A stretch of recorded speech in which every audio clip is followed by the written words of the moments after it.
explanation. It was in Warwick Castle that I came across the curious stranger whom I am going to talk about. He attracted me by three things: his candid simplicity, his marvelous familiarity with ancient armor, and the restfulness of his company, for he did all the talking. We fell together, as modest people will, in the tail of the herd that was being shown through, and he at once began to say things which interested me.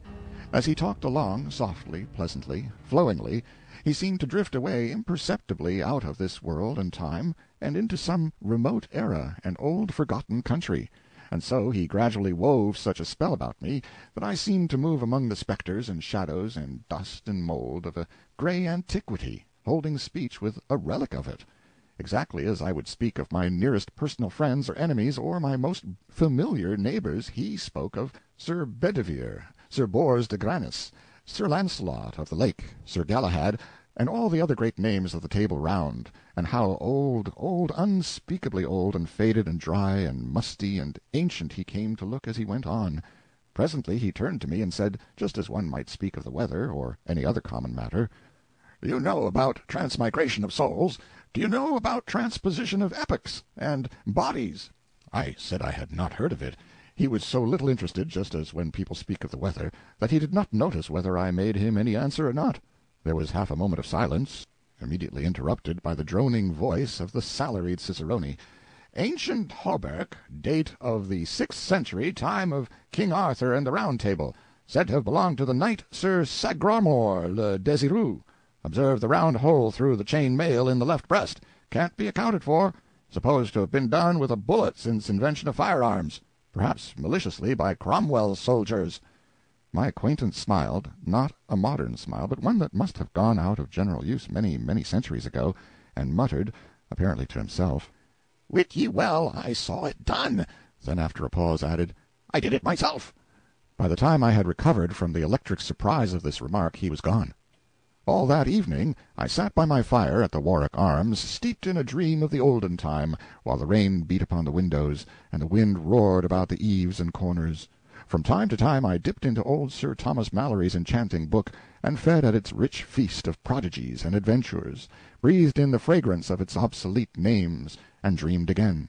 Midnight being come at length, I read another tale, for a nightcap, this which here follows, to wit: How Sir Launcelot slew 2 giants, and made a castle free. Anon withal came there upon him 2 great giants, well armed, all save the heads, with 2 horrible clubs in their hands. Sir Launcelot put his shield afore him, and put the stroke away of the one giant, and with his sword he clave his head asunder. When his fellow saw that, he ran away as he were wood, demented, for fear of the horrible strokes, and Sir Launcelot after him with all his might, and smote him on the shoulder, and clave him to the middle. Then Sir Launcelot went into the hall, and there came afore him 60 ladies and damsels, and all kneeled unto him, and thanked God and him of their deliverance. "For, sir," said they, "the most part of us have been here this 7 year their prisoners, and we have worked all manner of silk works for our meat, and we are all great gentlewomen born, and blessed be the time, knight, that ever thou wert born, for thou hast done the most worship that ever did knight in the world. That will we bear record, and we all pray you to tell us your name, that we may tell our friends who delivered us out of prison. Fair damsels, he said, my name is Sir Launcelot du Lake. And so he departed from them, and betaught them unto God. And then he mounted unto his horse, and rode into many strange and wild countries, and through many waters and valleys, and evil was he lodged.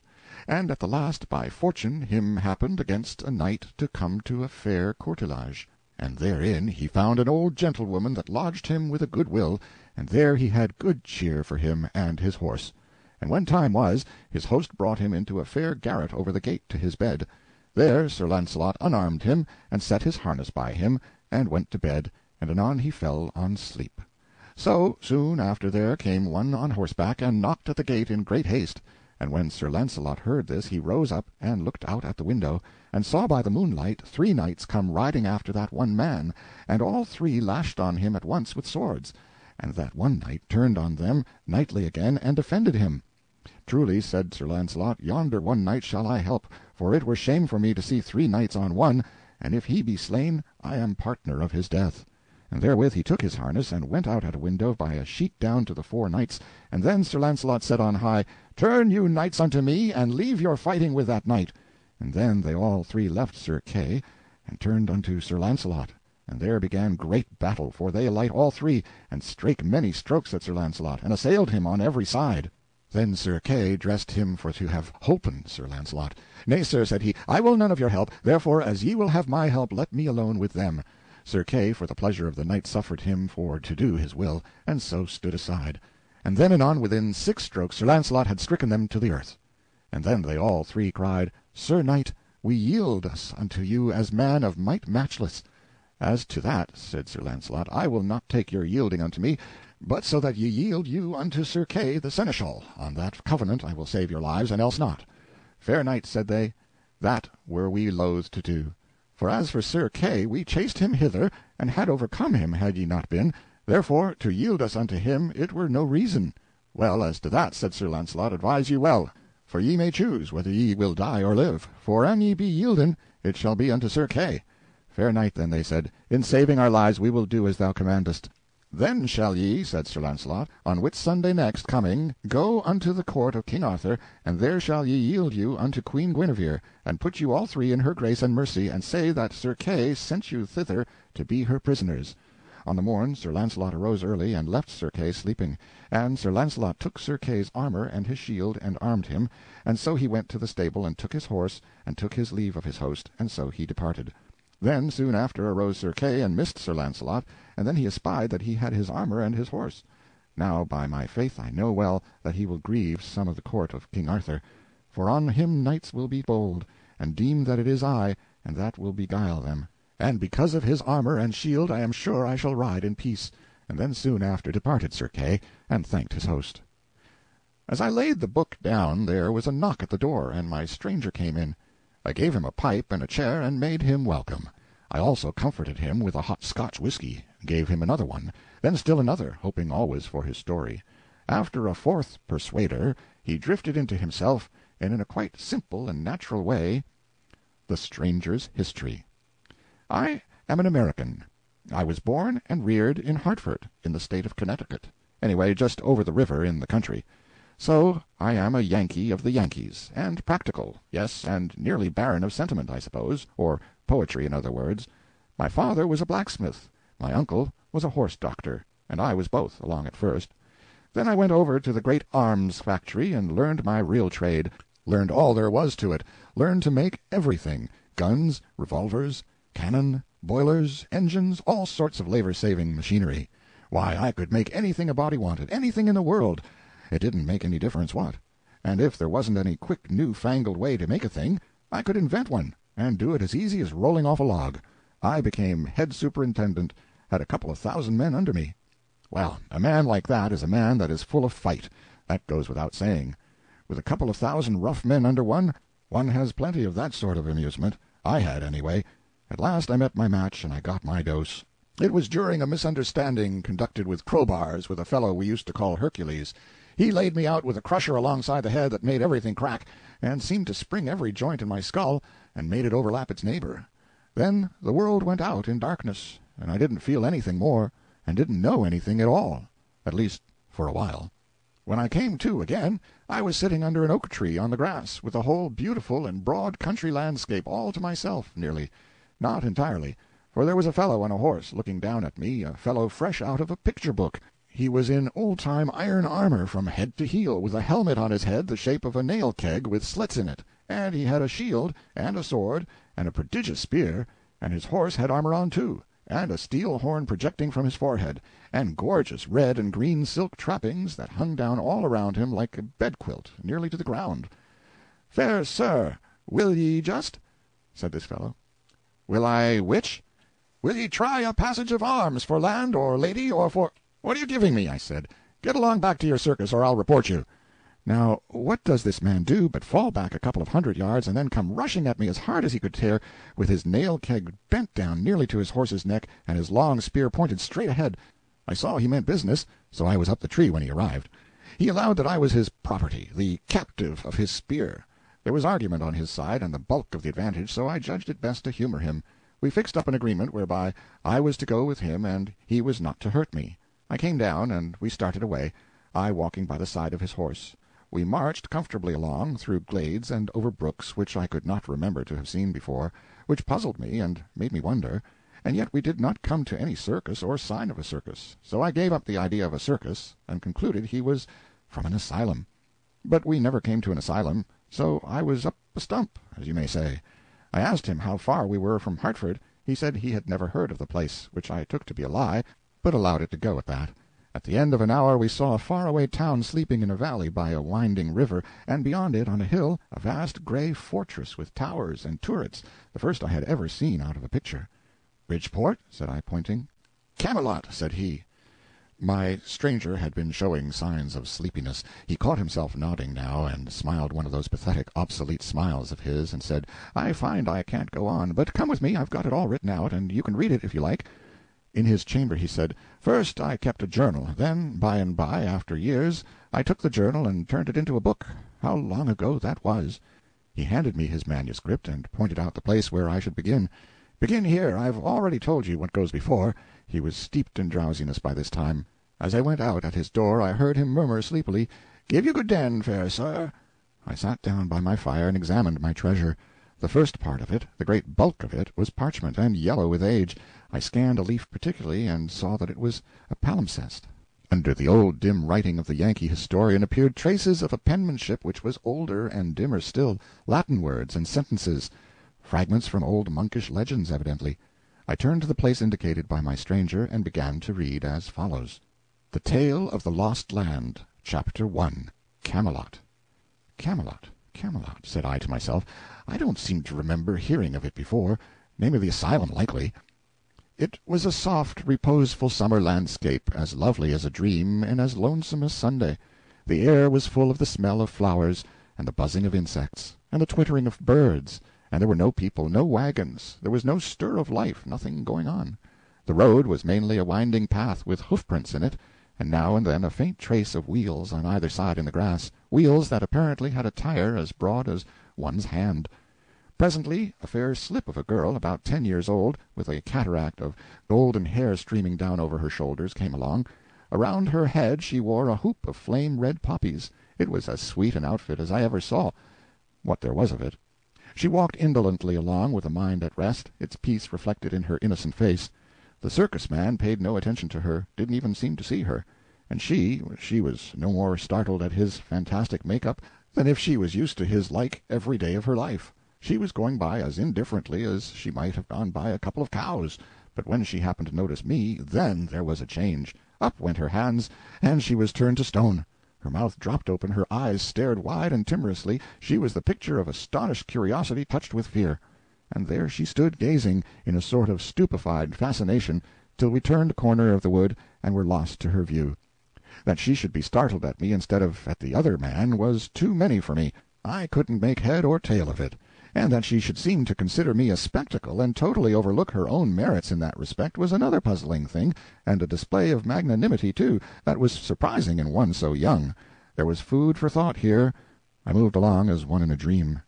As we approached the town, signs of life began to appear. At intervals we passed a wretched cabin with a thatched roof, and about it small fields and garden patches in an indifferent state of cultivation. There were people, too, brawny men with long, coarse, uncombed hair that hung down over their faces and made them look like animals. They and the women, as a rule, wore a coarse tow-linen robe that came well below the knee, and a rude sort of sandal, and many wore an iron collar. The small boys and girls were always naked, but nobody seemed to know it. All of these people stared at me, talked about me, ran into the huts and fetched out their families to gape at me, and nobody ever noticed that other fellow, except to make him humble salutation and get no response for their pains. In the town were some substantial windowless houses of stone scattered among a wilderness of thatched cabins. The streets were mere crooked alleys and unpaved. Troops of dogs and nude children played in the sun and made life and noise. Hogs roamed and rooted contentedly about, and one of them lay in a reeking wallow in the middle of the main thoroughfare and suckled her family. Presently there was a distant blare of military music. It came nearer, still nearer, And soon a noble cavalcade wound into view, glorious with plumed helmets and flashing mail and flaunting banners and rich doublets and horsecloths and gilded spearheads, and through the muck and swine and naked brats and joyous dogs and shabby huts it took its gallant way, and in its wake we followed through one winding alley and then another, and climbing, always climbing, till at last we gained the breezy height where the huge castle stood. There was an exchange of bugle blasts, then a parley from the walls, where men-at-arms in hauberk and morion marched back and forth with halbert at shoulder under flapping banners, with the rude figure of a dragon displayed upon them, and then the great gates were flung open, the drawbridge was lowered, and the head of the cavalcade swept forward under the frowning arches, and we, following, soon found ourselves in a great paved court, with towers and turrets stretching up into the blue air on all four sides. And all about us the dismount was going on, and much greeting and ceremony, and running to and fro, and a gay display of moving and intermingling colors, and an altogether pleasant stir and noise and confusion.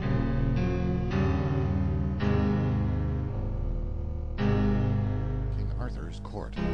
The moment I got a chance, I slipped aside privately and touched an ancient, common-looking man on the shoulder and said in an insinuating, confidential way, "Friend, do me a kindness. Do you belong to the asylum, or are you just on a visit, or something like that?" He looked me over stupidly and said, "Marry, fair sir, me seemeth—" "That will do," I said. "I reckon you are a patient." I moved away cogitating, and at the same time keeping an eye out for any chance passenger in his right mind that might come along and give me some light. I judged I had found one presently, so I drew him aside and said in his ear, "If I could see the head keeper a minute, only just a minute—" "Prithee, do not let me—" "Let you what?" "Hinder me, then, if the word please thee better." Then he went on to say he was an undercook, and could not stop to gossip, though he would like it another time, for it would comfort his very liver to know where I got my clothes. As he started away he pointed, and said yonder was one who was idle enough for my purpose, and was seeking me besides, no doubt. This was an airy, slim boy in shrimp-colored tights that made him look like a forked carrot. The rest of his gear was blue silk and dainty laces and ruffles, and he had long yellow curls, and wore a plumed pink satin cap tilted complacently over his ear. By his look he was good-natured, by his gait he was satisfied with himself. He was pretty enough to frame. He arrived, looked me over with a smiling and impudent curiosity, said he had come for me, and informed me that he was a page. "Go long," I said. "You ain't more than a paragraph." It was pretty severe, but I was nettled. However, it never fazed him. He didn't appear to know he was hurt. He began to talk and laugh in happy, thoughtless, boyish fashion as we walked along, and made himself old friends with me at once, asked me all sorts of questions about myself and about my clothes, but never waited for an answer. Always chattered straight ahead, as if he didn't know he had asked a question and wasn't expecting any reply, until at last he happened to mention that he was born in the beginning of the year 513. It made the cold chills creep over me. I stopped and said, a little faintly, "Maybe I didn't hear you just right. Say it again, and say it slow. What year was it?" 513. 513. You don't look it. Come, my boy, I am a stranger and friendless. Be honest and honorable with me. Are you in your right mind?" He said he was. "Are these other people in their right minds?" He said they were. "And this isn't an asylum? I mean, it isn't a place where they cure crazy people?" He said it wasn't. "Well, then," I said, "either I am a lunatic, or something just as awful has happened. Now tell me, honest and true, where am I?" "In King Arthur's court." I waited a minute, to let that idea shudder its way home, and then said, "And according to your notions, what year is it now?" 528, 19th of June. I felt a mournful sinking at the heart, and muttered, "I shall never see my friends again, never, never again. They will not be born for more than 1,300 years yet." I seemed to believe the boy, I didn't know why. Something in me seemed to believe him, my consciousness, as you may say. But my reason didn't. My reason straightway began to clamor. That was natural. I didn't know how to go about satisfying it, because I knew that the testimony of men wouldn't serve. My reason would say they were lunatics, and throw out their evidence. But all of a sudden I stumbled on the very thing, just by luck. I knew that the only total eclipse of the sun in the first half of the 6th century occurred on the 21st of June, A.D. 528, O.S., and began 3 minutes after 12 noon. I also knew that no total eclipse of the sun was due in what to me was the present year, i.e., 1879, So if I could keep my anxiety and curiosity from eating the heart out of me for 48 hours, I should then find out for certain whether this boy was telling me the truth or not. Wherefore, being a practical Connecticut man, I now shoved this whole problem clear out of my mind till its appointed day and hour should come, in order that I might turn all my attention to the circumstances of the present moment, and be alert and ready to make the most out of them that could be made. One thing at a time is my motto, and just play that thing for all it is worth, even if it's only 2 pair and a jack. I made up my mind to 2 things. If it was still the 19th century and I was among lunatics and couldn't get away, I would presently boss that asylum or know the reason why, and if, on the other hand, it was really the 6th century all right, I didn't want any softer thing. I would boss the whole country inside of 3 months, for I judged I would have the start of the best educated man in the kingdom by a matter of 1,300 years and upward. I'm not a man to waste time after my mind's made up and there's work on hand, so I said to the page, "Now, Clarence, my boy, if that might happen to be your name, I'll get you to post me up a little if you don't mind. What is the name of that apparition that brought me here?" "My master and thine? That is the good knight and great Lord Sir Kay, the seneschal, foster brother to our liege the king." "Very good. Go on, tell me everything." He made a long story of it, but the part that had immediate interest for me was this. He said I was Sir Kay's prisoner, and that in the due course of custom I would be flung into a dungeon and left there on scant commons until my friends ransomed me, unless I chanced to rot first. I saw that the last chance had the best show, but I didn't waste any bother about that. Time was too precious. The page said further that dinner was about ended in the great hall by this time, and that as soon as the sociability and the heavy drinking should begin, Sir Kay would have me in, and exhibit me before King Arthur and his illustrious knights seated at the Table Round, and would brag about his exploit in capturing me, and would probably exaggerate the facts a little, but it wouldn't be good form for me to correct him, and not over safe either. And when I was done being exhibited, then ho for the dungeon. But he, Clarence, would find a way to come and see me every now and then, and cheer me up, and help me get word to my friends. Get word to my friends. I thanked him. I couldn't do less. And about this time a lackey came to say I was wanted, so Clarence led me in, and took me off to one side and sat down by me. Well, it was a curious kind of spectacle, and interesting. It was an immense place, and rather naked, yes, and full of loud contrasts. It was very, very lofty, so lofty that the banners depending from the arched beams and girders away up there floated in a sort of twilight. There was a stone-railed gallery at each end, high up, with musicians in the one, and women, clothed in stunning colors, in the other. The floor was of big stone flags laid in black and white squares, rather battered by age and use, and needing repair. As to ornament, there wasn't any, strictly speaking, though on the walls hung some huge tapestries which were probably taxed as works of art. Battle-pieces they were, with horses, shaped like those with children cut out of paper or created in gingerbread, with men on them in scale armor whose scales are represented by round holes, so that the man's coat looks as if it had been done with a biscuit punch. There was a fireplace big enough to camp in, and its projecting sides and hood of carved and pillared stonework had the look of a cathedral door. Along the wall stood men-at-arms, in breastplate and morion, with halberts for their only weapon, rigid as statues. And that is what they looked like. In the middle of this groined and vaulted public square was an oaken table which they called the Table Round. It was as large as a circus ring, and around it sat a great company of men dressed in such various and splendid colors that it hurt one's eyes to look at them. They wore their plumed hats right along, except that whenever one addressed himself directly to the king, he lifted his hat a trifle, just as he was beginning his remark. Mainly they were drinking, from entire ox-horns, but a few were still munching bread or gnawing beef-bones. There was about an average of 2 dogs to 1 man, and these sat in expectant attitudes till a spent bone was flung to them, and then they went for it by brigades and divisions, with a rush, and there ensued a fight which filled the prospect with a tumultuous chaos of plunging heads and bodies and flashing tails, and the storm of howlings and barkings deafened all speech for the time. But that was no matter, for the dog-fight was always a bigger interest anyway.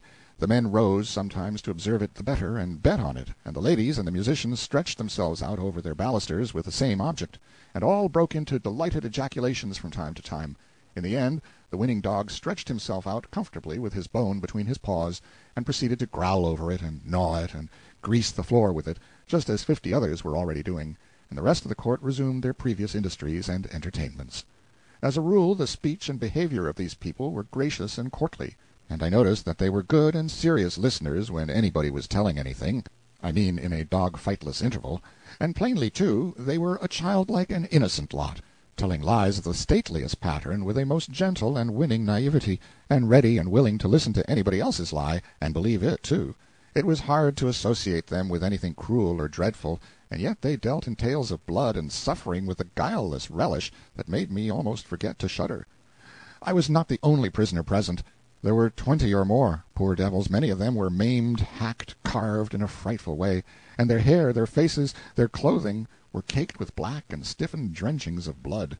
They were suffering sharp physical pain, of course, and weariness, and hunger and thirst, no doubt, and at least none had given them the comfort of a wash, or even the poor charity of a lotion for their wounds. Yet you never heard them utter a moan or groan, or saw them show any sign of restlessness, or any disposition to complain. The thought was forced upon me, the rascals, they have served other people so in their day. It being their own turn now, they were not expecting any better treatment than this, so their philosophical bearing is not an outcome of mental training, intellectual fortitude, reasoning. It is mere animal training. They are white Indians.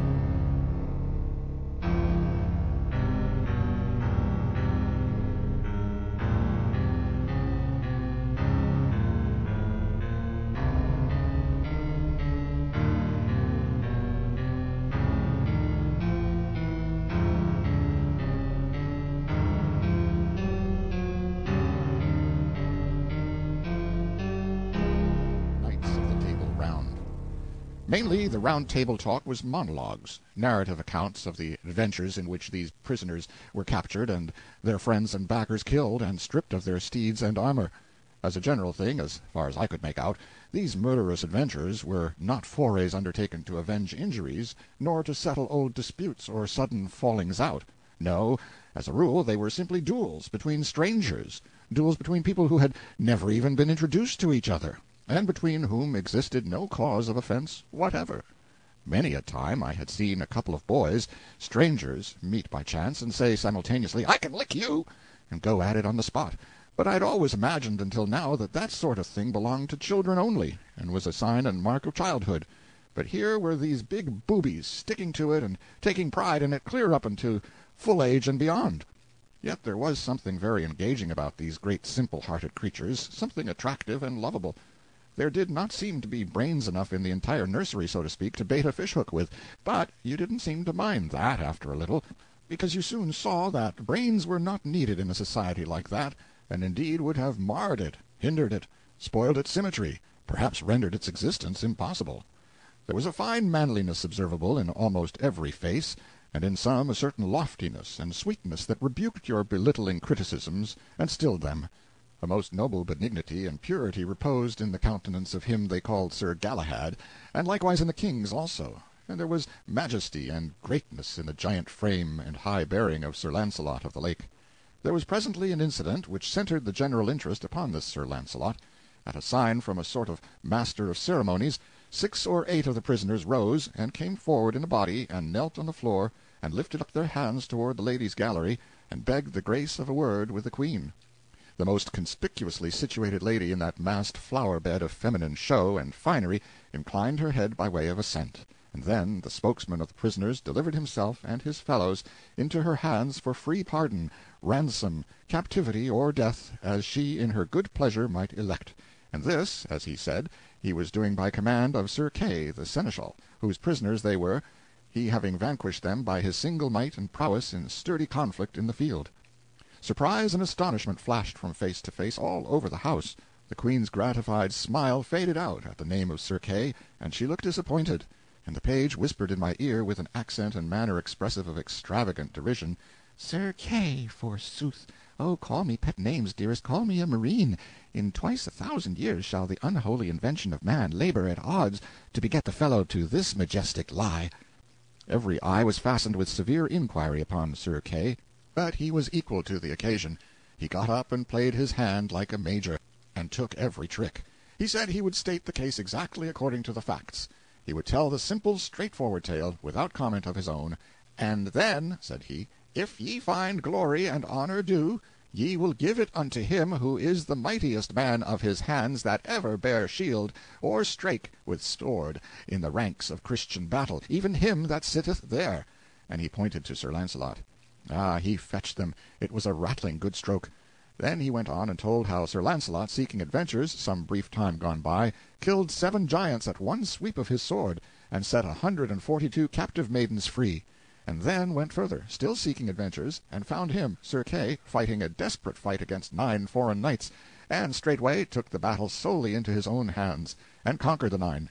And that night Sir Launcelot rose quietly, and dressed him in Sir Kay's armor, and took Sir Kay's horse, and gat him away into distant lands, and vanquished 16 knights in one pitched battle, and 34 in another. And all these and the former 9 he made to swear that about Whitsuntide they would ride to Arthur's court, and yield them to Queen Guinevere's hands as captives of Sir Kay the seneschal, spoil of his knightly prowess. And now here were these half-dozen, and the rest would be along as soon as they might be healed of their desperate wounds. Well, it was touching to see the Queen blush and smile, and look embarrassed and happy, and fling furtive glances at Sir Launcelot that would have got him shot in Arkansas to a dead certainty. Everybody praised the valor and magnanimity of Sir Launcelot, and as for me, I was perfectly amazed that one man all by himself should have been able to beat down and capture such battalions of practised fighters. I said as much to Clarence, but this mocking featherhead only said, "And Sir Kay had had time to get another skin of sour wine into him, ye had seen the account doubled." I looked at the boy in sorrow, and as I looked I saw the cloud of a deep despondency settle upon his countenance. I followed the direction of his eye, and saw that a very old and white-bearded man, clothed in a flowing black gown, had risen and was standing at the table upon unsteady legs, and feebly swaying his ancient head, and surveying the company with his watery and wandering eye. The same suffering look that was in the page's face was observable in all the faces around, the look of dumb creatures who know that they must endure, and make no moan. "Marry, we shall have it again," sighed the boy.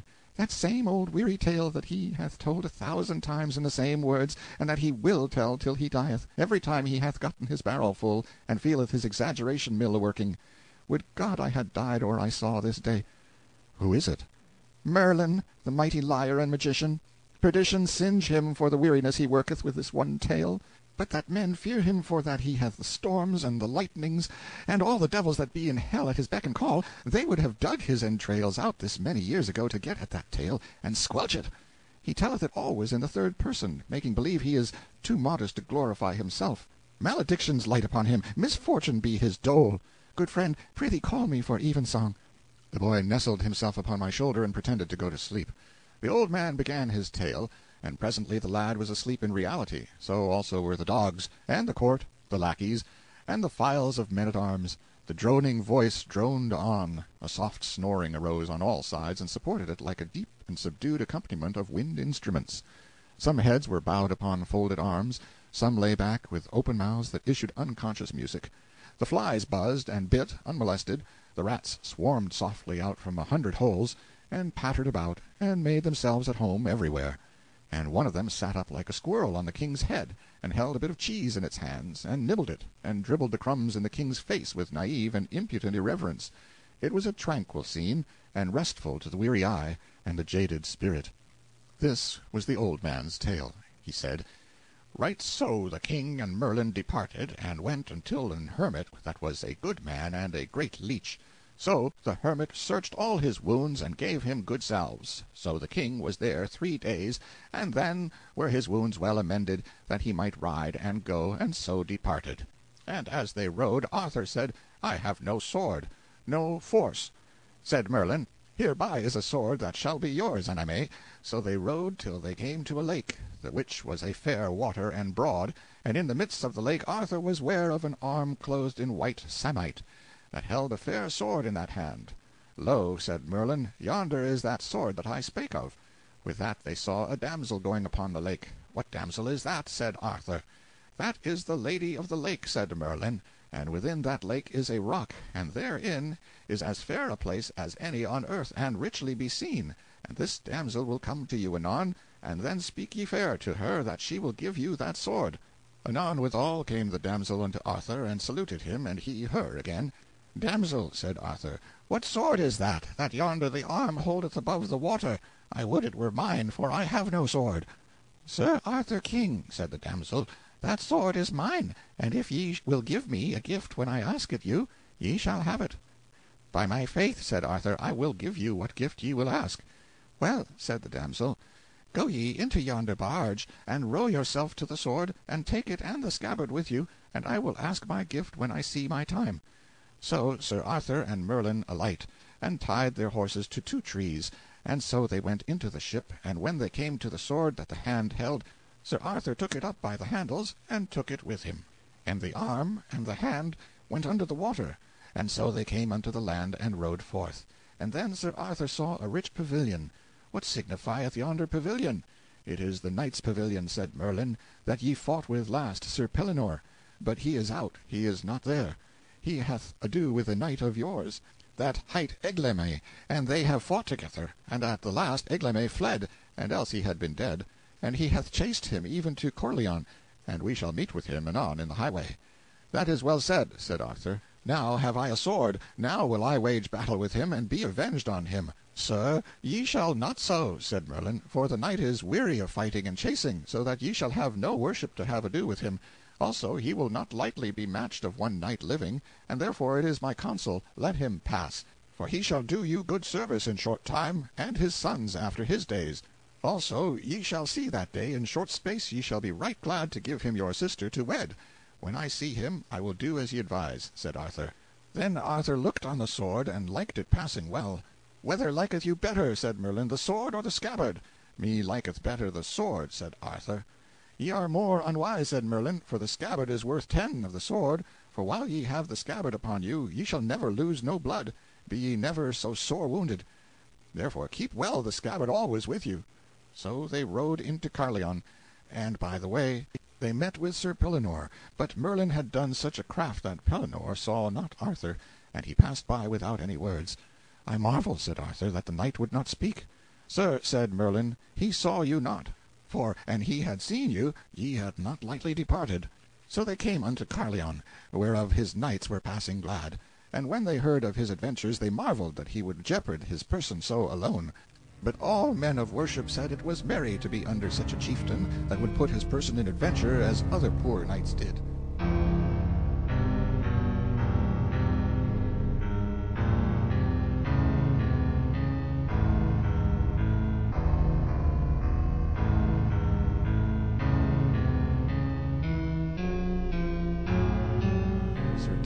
The humorist. It seemed to me that this quaint lie was most simply and beautifully told, but then I had heard it only once, and that makes a difference. It was pleasant to the others when it was fresh, no doubt. Sir Dinadan the humorist was the first to awake, and he soon roused the rest with a practical joke of a sufficiently poor quality. He tied some metal mugs to a dog's tail and turned him loose, and he tore around and around the place in a frenzy of fright, with all the other dogs bellowing after him, and battering and crashing against everything that came in their way, and making altogether a chaos of confusion and a most deafening din and turmoil, at which every man and woman of the multitude laughed till the tears flowed, and some fell out of their chairs and wallowed on the floor in ecstasy. It was just like so many children. Sir Dinadan was so proud of his exploit that he could not keep from telling over and over again, to weariness, how the immortal idea happened to occur to him, and, as is the way with humorists of his breed, he was still laughing at it after everybody else had got through. He was so set up that he concluded to make a speech, of course a humorous speech. I think I never heard so many old played-out jokes strung together in my life. He was worse than the minstrels, worse than the clown in the circus. It seemed peculiarly sad to sit here 1,300 years before I was born, and listen again to poor, flat, worm-eaten jokes that had given me the dry gripes when I was a boy 1,300 years afterwards. It about convinced me that there isn't any such thing as a new joke possible. Everybody laughed at these antiquities, but then they always do. I had noticed that centuries later. However, of course the scoffer didn't laugh, I mean the boy. No, he scoffed. There wasn't anything he wouldn't scoff at. He said the most of Sir Dinadan's jokes were rotten, and the rest were petrified. I said petrified was good, as I believed myself that the only right way to classify the majestic ages of some of those jokes was by geologic periods. But that neat idea hit the boy in a blank place, for geology hadn't been invented yet. However, I made a note of the remark, and calculated to educate the Commonwealth up to it if I pulled through. It is no use to throw a good thing away merely because the market isn't ripe yet. Now Sir Kay arose and began to fire up on his history mill with me for fuel. It was time for me to feel serious, and I did. Sir Kay told how he had encountered me in a far land of barbarians, who all wore the same ridiculous garb that I did, a garb that was a work of enchantment, and intended to make the wearer secure from hurt by human hands. However, he had nullified the force of the enchantment by prayer, and had killed my 13 knights in a 3 hours' battle, and taken me prisoner, sparing my life in order that so strange a curiosity as I was might be exhibited to the wonder and admiration of the king and the court. He spoke of me all the time in the blandest way as "this prodigious giant," and "this horrible sky-towering monster," and "this tusked and taloned man-devouring ogre." And everybody took in all this bosh in the naivest way, and never smiled or seemed to notice that there was any discrepancy between these watered statistics and me. He said that in trying to escape from him I sprang into the top of a tree 200 cubits high at a single bound, but he dislodged me with a stone the size of a cow, which all to brast the most of my bones, and then swore me to appear at Arthur's court for sentence. He ended by condemning me to die at noon on the 21st, and was so little concerned about it that he stopped to yawn before he named the date. I was in a dismal state by this time. Indeed, I was hardly enough in my right mind to keep the run of a dispute that sprung up as to how I had better be killed, the possibility of the killing being doubted by some because of the enchantment in my clothes. And yet it was nothing but an ordinary suit of $15 slop shots. Still, I was sane enough to notice this detail, to wit, many of the terms used in the most matter-of-fact way by this great assemblage of the first ladies and gentlemen in the land would have made a Comanche blush. Indelicacy is too mild a term to convey the idea. However, I had read Tom Jones and Roderick Random and other books of that kind, and knew that the highest and first ladies and gentlemen in England had remained little or no cleaner in their talk and in the morals and conduct which such talk implies, clear up to 100 years ago, in fact clear into our own 19th century, in which century, broadly speaking, the earliest samples of the real lady and real gentleman discoverable in English history, or in European history for that matter, may be said to have made their appearance. Suppose Sir Walter, instead of putting the conversations into the mouths of his characters, had allowed the characters to speak for themselves. We should have had talk from Rebecca and Ivanhoe and the soft Lady Rowena, which would embarrass a tramp in our day. However, to the unconsciously indelicate all things are delicate. King Arthur's people were not aware that they were indecent, and I had presence of mind enough not to mention it.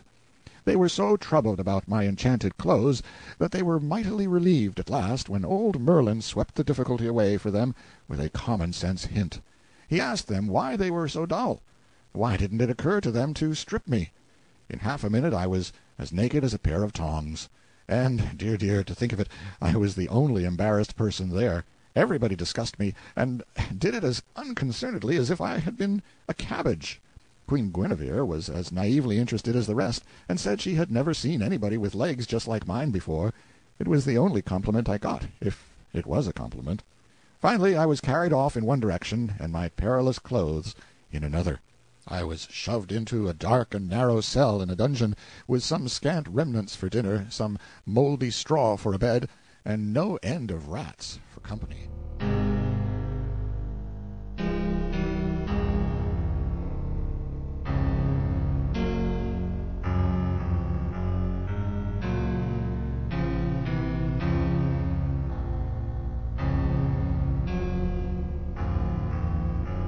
An inspiration. I was so tired that even my fears were not able to keep me awake long. When I next came to myself, I seemed to have been asleep a very long time. My first thought was, well, what an astonishing dream I've had. I reckon I've waked only just in time to keep from being hanged or drowned or burned or something. I'll nap again till the whistle blows, and then I'll go down to the arms factory and have it out with Hercules. But just then I heard the harsh music of rusty chains and bolts. A light flashed in my eyes, and that butterfly Clarence stood before me. I gasped with surprise. My breath almost got away from me. "What?" I said. "Are you here yet? Go along with the rest of the dream. Scatter." But he only laughed in his light-hearted way, and fell to making fun of my sorry plight. "All right," I said resignedly. "Let the dream go on. I'm in no hurry." "Prithee, what dream?" "What dream? Why, the dream I am in Arthur's court, a person who never existed, and that I am talking to you, who are nothing but a work of the imagination." "Oh, la, indeed! And is it a dream that you're to be burned tomorrow? Answer me that." The shock that went through me was distressing. I now began to reason that my situation was in the last degree serious, dream or no dream, for I knew by past experience of the lifelike intensity of dreams that to be burned to death, even in a dream, would be very far from being a jest, and was a thing to be avoided by any means, fair or foul, that I could contrive. So I said beseechingly, "Ah, Clarence, good boy, only friend I've got, for you are my friend, aren't you? Don't fail me. Help me to devise some way of escaping from this place." "Now do but hear thyself. Escape? Why, man, the corridors are in guard and keep of men-at-arms." No doubt, no doubt. But how many, Clarence? Not many, I hope." "Full a score. One may not hope to escape." After a pause, hesitatingly, "And there be other reasons, and weightier." "Other reasons? What are they?" "Well, they say— but I daren't, indeed daren't." "Why, poor lad, what is the matter? Why do you blench? Why do you tremble so?" "Oh, in sooth there is need. I do want to tell you, but—" "Come, come, be brave, be a man, speak out, there's a good lad." He hesitated, pulled one way by desire, the other way by fear, then he stole to the door and peeped out, listening, and finally crept close to me and put his mouth to my ear and told me his fearful news in a whisper, and with all the cowering apprehension of one who is venturing upon awful ground and speaking of things whose very mention might be freighted with death. "Merlin, in his malice, has woven a spell about this dungeon, and there bides not the man in these kingdoms that would be desperate enough to essay to cross its lines with you. Now, God pity me, I have told it. Ah, be kind to me, be merciful to a poor boy who means thee well, for an thou betray me, I am lost." I laughed the only really refreshing laugh I had had for some time, and shouted, "Merlin has wrought a spell! Merlin, forsooth! That cheap old humbug, that maundering old ass! Bosh, pure bosh, the silliest bosh in the world! Why, it does seem to me that of all the childish, idiotic, chuckle-headed, chicken-livered superstitions oh, damn Merlin!" But Clarence had slumped to his knees before I had half finished, and he was like to go out of his mind with fright. "Oh, beware! These are awful words. Any moment these walls may crumble upon us if you say such things. Oh, call them back before it is too late." Now this strange exhibition gave me a good idea, and set me to thinking. If everybody about here was so honestly and sincerely afraid of Merlin's pretended magic as Clarence was, certainly a superior man like me ought to be shrewd enough to contrive some way to take advantage of such a state of things. I went on thinking, and worked out a plan. Then I said, "Get up, pull yourself together, look me in the eye." Do you know why I laughed? "No, but for our blessed Lady's sake, do it no more." "Well, I'll tell you why I laughed. Because I'm a magician myself." "Thou?" The boy recoiled a step and caught his breath, for the thing hit him rather sudden, but the aspect which he took on was very, very respectful. I took quick note of that. It indicated that a humbug didn't need to have a reputation in this asylum. People stood ready to take him at his word without that.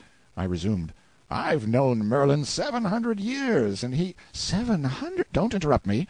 He has died and come alive again 13 times, and traveled under a new name every time. Smith, Jones, Robinson, Jackson, Peters, Haskins, Merlin, a new alias every time he turns up. I knew him in Egypt 300 years ago. I knew him in India 500 years ago. He is always blethering around in my way, everywhere I go. He makes me tired. He don't amount to shucks as a magician, knows some of the old common tricks, but has never got beyond the rudiments, and never will. He is well enough for the provinces, one-night stands and that sort of thing, you know. But, dear me, he oughtn't to set up for an expert. Anyway, not where there's a real artist.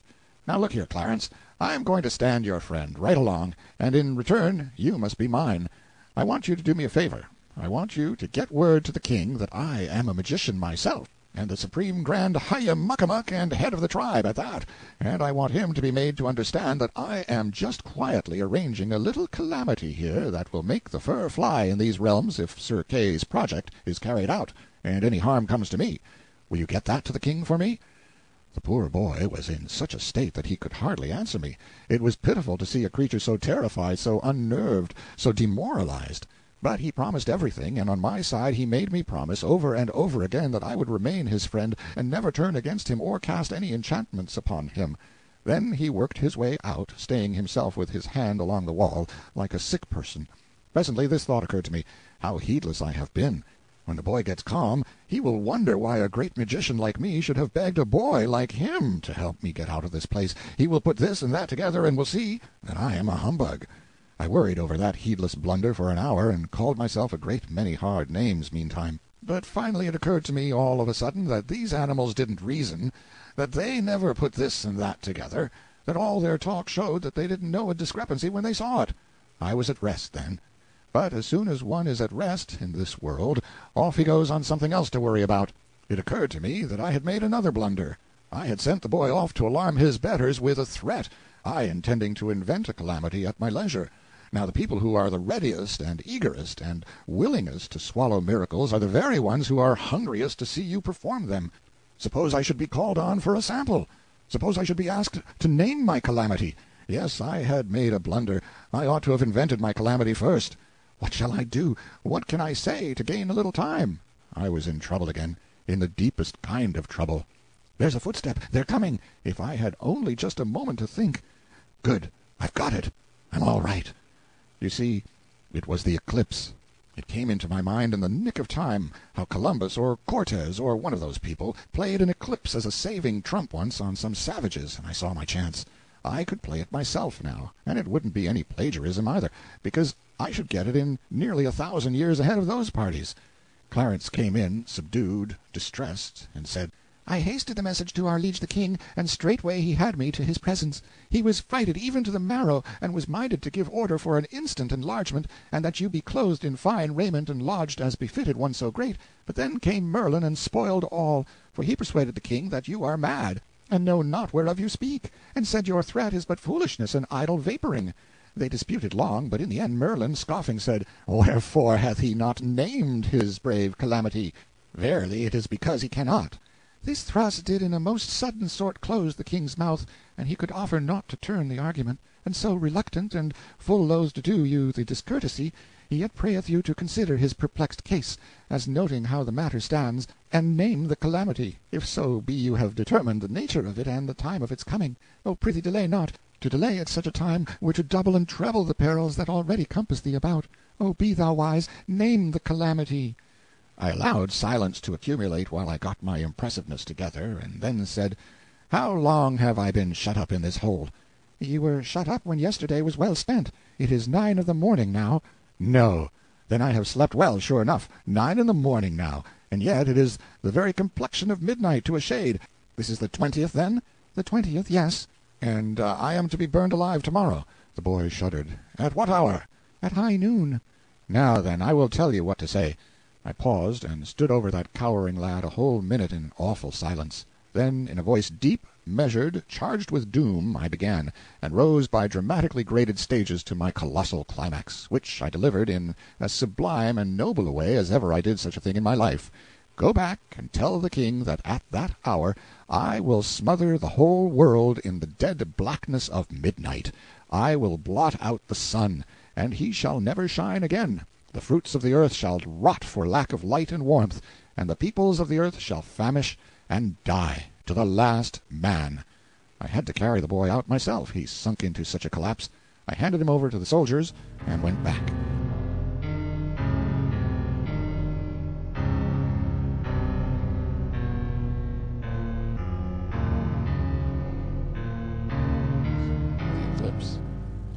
In the stillness and the darkness, realization soon began to supplement knowledge. The mere knowledge of a fact is pale, but when you come to realize your fact it takes on color. It is all the difference between hearing of a man being stabbed to the heart and seeing it done. In the stillness and the darkness, the knowledge that I was in deadly danger took to itself deeper and deeper meaning all the time.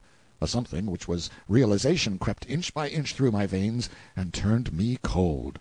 But it is a blessed provision of nature that at times like these, as soon as a man's mercury has got down to a certain point, there comes a revulsion, and he rallies. Hope springs up, and cheerfulness along with it, and he is in good shape to do something for himself, if anything can be done. When my rally came, it came with a bound. I said to myself that my eclipse would be sure to save me, and make me the greatest man in the kingdom besides, and straightway my mercury went up to the top of the tube, and my solicitudes all vanished. I was as happy a man as there was in the world. I was even impatient for tomorrow to come, I so wanted to gather in that great triumph, and be the center of all the nation's wonder and reverence. Besides, in a business way, it would be the making of me, I knew that. Meantime, there was one thing which had got pushed into the background of my mind. That was the half-conviction that when the nature of my proposed calamity should be reported to those superstitious people, it would have such an effect that they would want to compromise. So, by and by, when I heard footsteps coming, that thought was recalled to me, and I said to myself, as sure as anything, it's a compromise. Well, if it is good, all right, I will accept. But if it isn't, I mean to stand my ground and play my hand for all it's worth.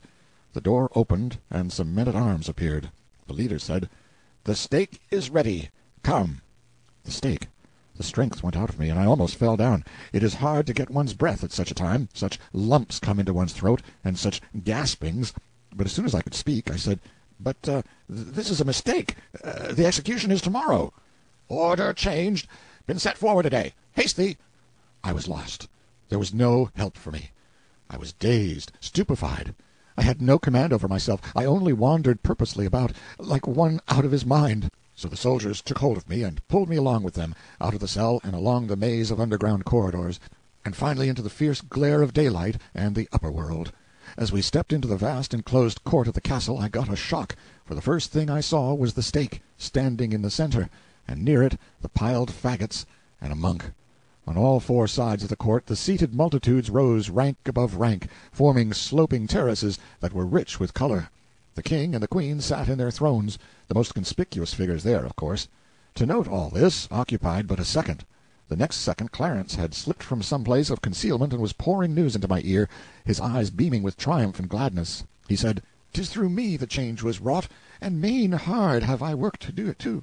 But when I revealed to them the calamity in store, and saw how mighty was the terror it did engender, then saw I also that this was the time to strike. Wherefore I diligently pretended, unto this and that and the other one, that your power against the sun could not reach its full until the morrow, and so if any would save the sun and the world, you must be slain today, while your enchantments are but in the weaving and lack potency. Odds bodikins, it was but a dull lie, a most indifferent invention, but you should have seen them seize it and swallow it, in the frenzy of their fright, as it were salvation sent from heaven. And all the while was I laughing in my sleeve the one moment to see them so cheaply deceived, and glorifying God the next, that he was content to let the meanest of his creatures be his instrument to the saving of thy life. Ah, how happy has the matter sped! You will not need to do the sun a real hurt. Ah, forget not that. On your soul forget it not. Only make a little darkness, only the littlest little darkness, mind, and cease with that. It will be sufficient.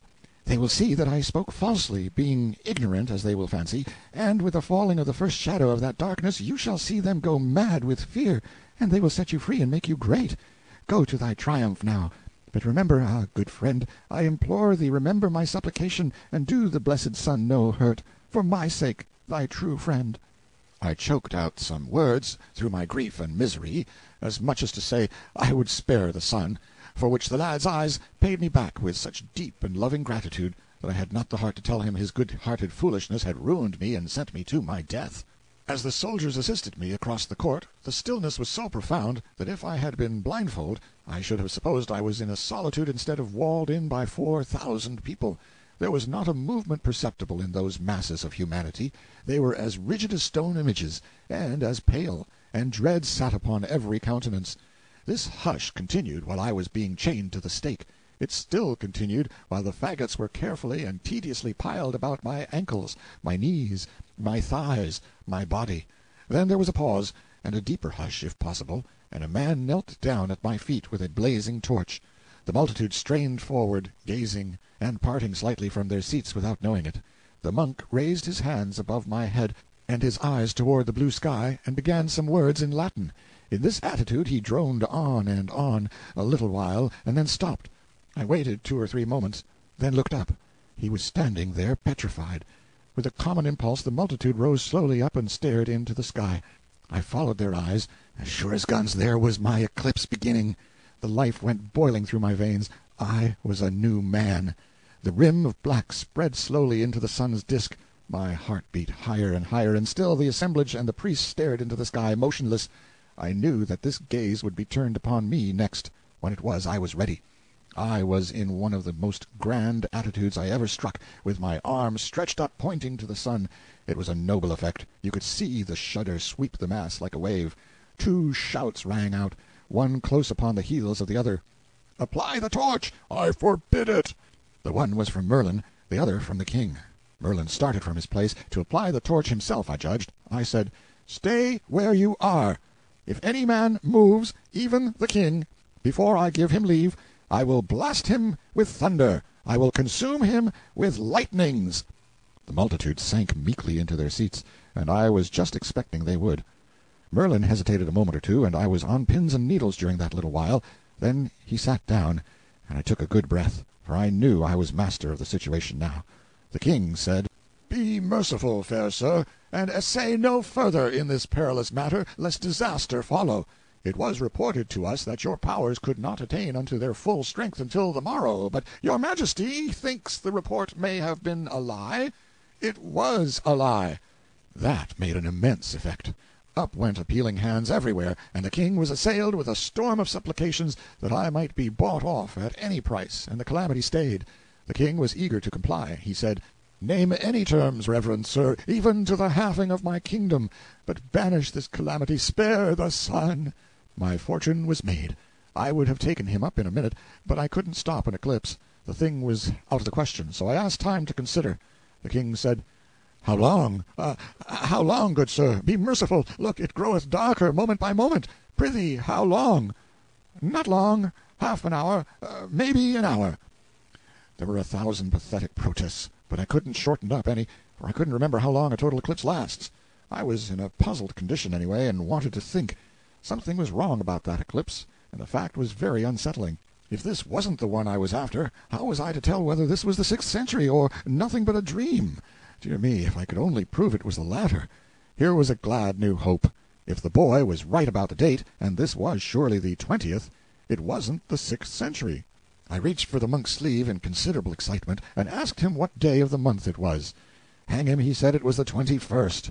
It made me turn cold to hear him. I begged him not to make any mistake about it, but he was sure. He knew it was the 21st. So that feather-headed boy had botched things again. The time of the day was right for the eclipse. I had seen that for myself in the beginning by the dial that was near by. Yes, I was in King Arthur's court, and I might as well make the most out of it I could. The darkness was steadily growing, the people becoming more and more distressed. I now said, "I have reflected, Sir King.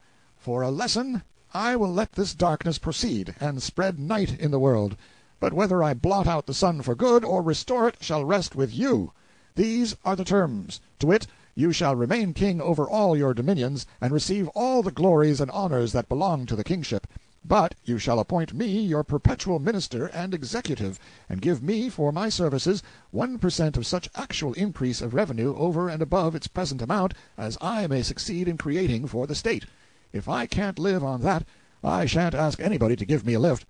Is it satisfactory?"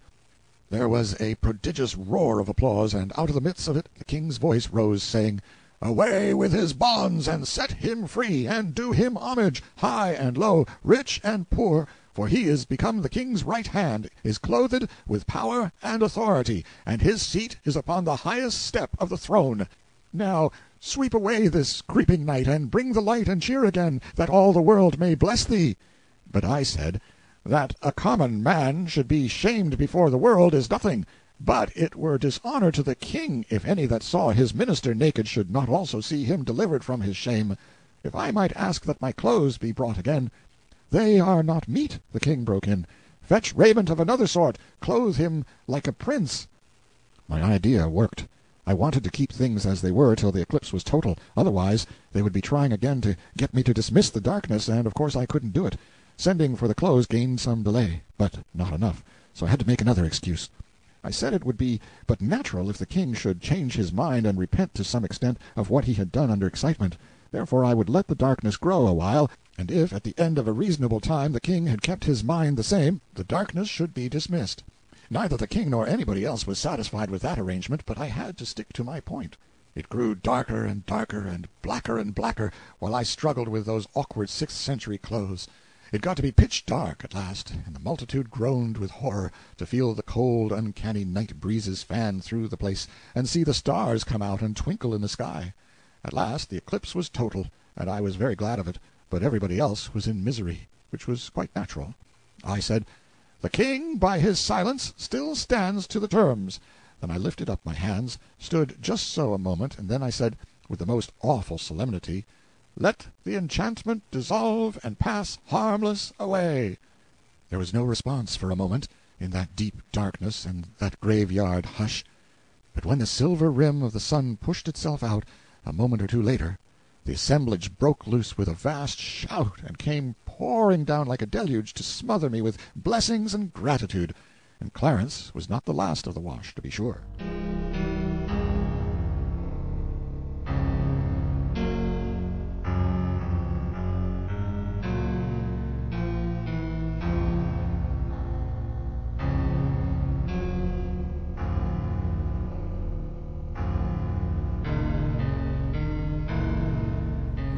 Tower. Inasmuch as I was now the second personage in the kingdom, as far as political power and authority were concerned, much was made of me. My raiment was of silks and velvets and cloth of gold, and by consequence was very showy, also uncomfortable. But habit would soon reconcile me to my clothes. I was aware of that. I was given the choicest suite of apartments in the castle after the king's.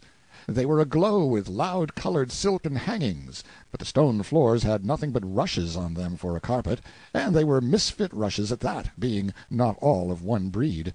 As for conveniences, properly speaking, there weren't any. I mean little conveniences. It is the little conveniences that make the real comfort of life.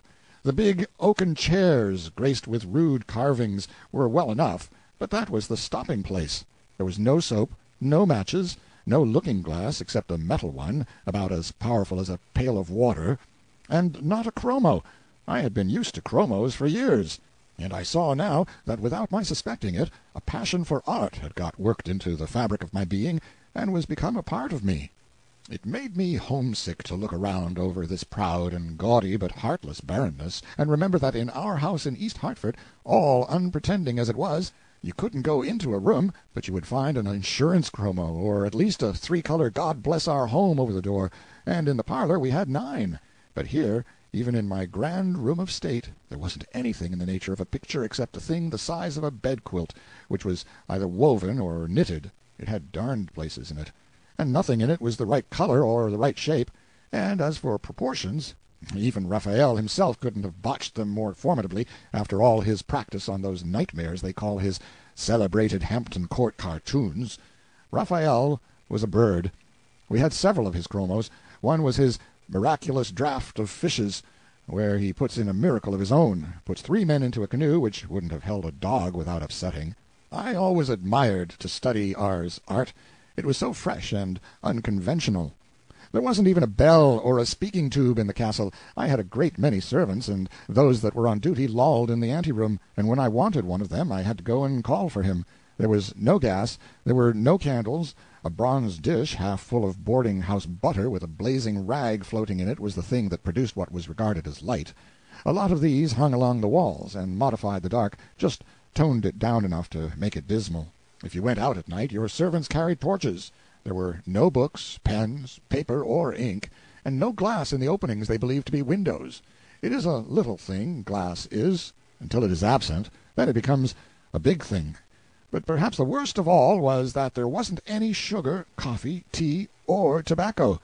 I saw that I was just another Robinson Crusoe cast away on an uninhabited island, with no society but some more or less tame animals, and if I wanted to make life bearable I must do as he did, invent, contrive, create, reorganize things, set brain and hand to work, and keep them busy. Well, that was in my line. One thing troubled me along at first, the immense interest which people took in me. Apparently the whole nation wanted to look at me. It soon transpired that the eclipse had scared the British world almost to death, that while it lasted the whole country from one end to the other was in a pitiable state of panic, and the churches, hermitages, and monkeries overflowed with praying and weeping poor creatures who thought the end of the world was come. Then had followed the news that the producer of this awful event was a stranger, a mighty magician at Arthur's court, that he could have blown out the sun like a candle, and was just going to do it when his mercy was purchased, and he then dissolved his enchantments, and was now recognized and honored as the man who had by his unaided might saved the globe from destruction and its peoples from extinction. Now if you consider that everybody believed that, and not only believed it, but never even dreamed of doubting it, You will easily understand that there was not a person in all Britain that would not have walked 50 miles to get a sight of me. Of course, I was all the talk. All other subjects were dropped. Even the king became suddenly a person of minor interest and notoriety. Within 24 hours the delegations began to arrive, and from that time onward for a fortnight they kept coming. The village was crowded, and all the countryside. I had to go out a dozen times a day and show myself to these reverent and awe-stricken multitudes. It came to be a great burden as to time and trouble, but of course it was at the same time compensatingly agreeable to be so celebrated and such a center of homage. It turned Brer Merlin green with envy and spite, which was a great satisfaction to me. But there was one thing I couldn't understand. Nobody had asked for an autograph. I spoke to Clarence about it. By George, I had to explain to him what it was. Then he said nobody in the country could read or write but a few dozen priests. Land, think of that! There was another thing that troubled me a little. Those multitudes presently began to agitate for another miracle. That was natural. To be able to carry back to their far homes the boast that they had seen the man who could command the sun riding in the heavens and be obeyed would make them great in the eyes of their neighbors and envied by them all. But to be able to also say they had seen him work a miracle themselves, why, people would come a distance to see them. The pressure got to be pretty strong. There was going to be an eclipse of the moon, and I knew the date and hour, but it was too far away. 2 years. I would have given a good deal for license to hurry it up and use it now when there was a big market for it. It seemed a great pity to have it wasted so, and come lagging along at a time when a body wouldn't have any use for it, like it is not. If it had been booked for only a month away, I could have sold it short, but as matters stood, I couldn't seem to cipher out any way to make it do me any good, so I gave up trying. Next, Clarence found that old Merlin was making himself busy on the sly among those people. He was spreading a report that I was a humbug, and that the reason I didn't accommodate the people with a miracle was because I couldn't. I saw that I must do something. I presently thought out a plan. By my authority as executive, I threw Merlin into prison, the same cell I had occupied myself. Then I gave public notice by herald and trumpet that I should be busy with affairs of state for a fortnight, but about the end of that time I would take a moment's leisure and blow up Merlin's stone tower by fires from heaven. In the meantime, whoso listened to evil reports about me, let him beware. Furthermore, I would perform but this one miracle at this time, and no more. If it failed to satisfy, and any murmured, I would turn the murmurers into horses and make them useful. Quiet ensued. I took Clarence into my confidence to a certain degree, and we went to work privately. I told him that this was a sort of miracle that required a trifle of preparation, and that it would be sudden death to ever talk about these preparations to anybody. That made his mouth safe enough. Clandestinely we made a few bushels of first-rate blasting powder, and I superintended my armorers while they constructed a lightning rod and some wires. This old stone tower was very massive, and rather ruinous, too, for it was Roman, and 400 years old. Yes, and handsome, after a rude fashion, and clothed with ivy from base to summit as with a shirt of scale mail. It stood on a lonely eminence in good view from the castle, and about half a mile away. Working by night, we stowed the powder in the tower, dug stones out on the inside, and buried the powder in the walls themselves, which were 15 feet thick at the base. We put in a peck at a time in a dozen places. We could have blown up the Tower of London with these charges. When the 13th night was come, we put up our lightning rod, bedded it in one of the batches of powder, and ran wires from it to the other batches. Everybody had shunned that locality from the day of my proclamation, but on the morning of the 14th I thought best to warn the people, through the heralds, to keep clear away, a quarter of a mile away. Then added, by command, that at some time during the 24 hours I would consummate the miracle, and would first give a brief notice, by flags on the castle towers, if in the daytime, by torch baskets in the same places, if at night. Thunder showers had been tolerably frequent of late, and I was not much afraid of a failure. Still, I shouldn't have cared for a delay of a day or two. I should have explained that I was busy with affairs of state yet, and the people must wait. Of course, we had a blazing sunny day, almost the first one without a cloud for 3 weeks. Things always happen so. I kept secluded, and watched the weather. Clarence dropped in from time to time and said the public excitement was growing and growing all the time, and the whole country filling up with human masses as far as one could see from the battlements. At last the wind sprang up and a cloud appeared, in the right quarter, too, and just at nightfall. For a little while I watched that distant cloud spread and blacken. Then I judged it was time for me to appear. I ordered the torch baskets to be lit, and Merlin liberated, and sent to me. A quarter of an hour later I ascended the parapet, and there found the king and the court assembled and gazing off in the darkness toward Merlin's tower. Already the darkness was so heavy that one could not see far. These people and the old turrets, being partly in deep shadow and partly in the red glow from the great torch baskets overhead, made a good deal of a picture. Merlin arrived in a gloomy mood. I said, "You wanted to burn me alive when I had not done you any harm, and latterly you have been trying to injure my professional reputation. Therefore I am going to call down fire and blow up your tower. But it is only fair to give you a chance. Now, if you think you can break my enchantments and ward off the fires, step to the bat. It's your innings."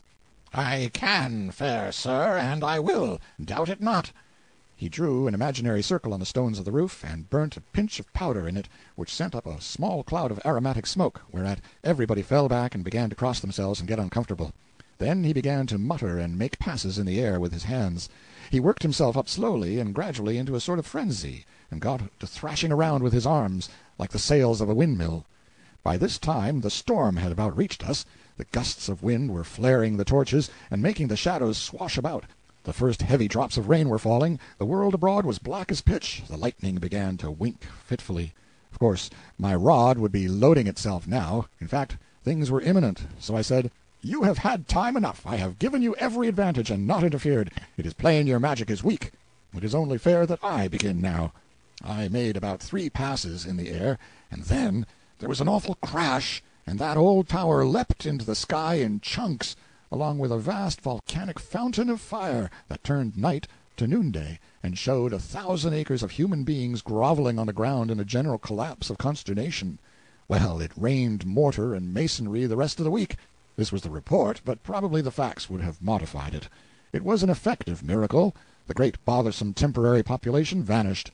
There were a good many thousand tracks in the mud the next morning, but they were all outward bound. If I had advertised another miracle, I couldn't have raised an audience with a sheriff. Merlin's stock was flat. The king wanted to stop his wages. He even wanted to banish him, but I interfered. I said he would be useful to work the weather, and attend to small matters like that, and I would give him a lift now and then when his poor little parlor magic soured on him. There wasn't a rag of his tower left, but I had the government rebuild it for him, and advised him to take boarders, but he was too high-toned for that. And as for being grateful, he never even said thank you. He was a rather hard lot, take him how you might, but then you couldn't fairly expect a man to be sweet that had been set back so.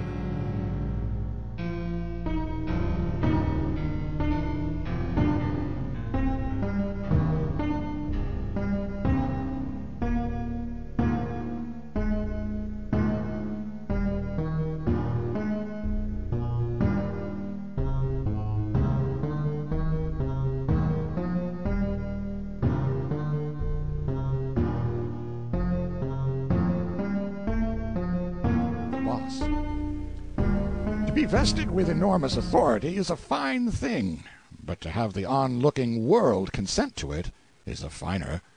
The tower episode solidified my power and made it impregnable. If any were perchance disposed to be jealous and critical before that, they experienced a change of heart now. There was not any one in the kingdom who would have considered it good judgment to meddle with my matters.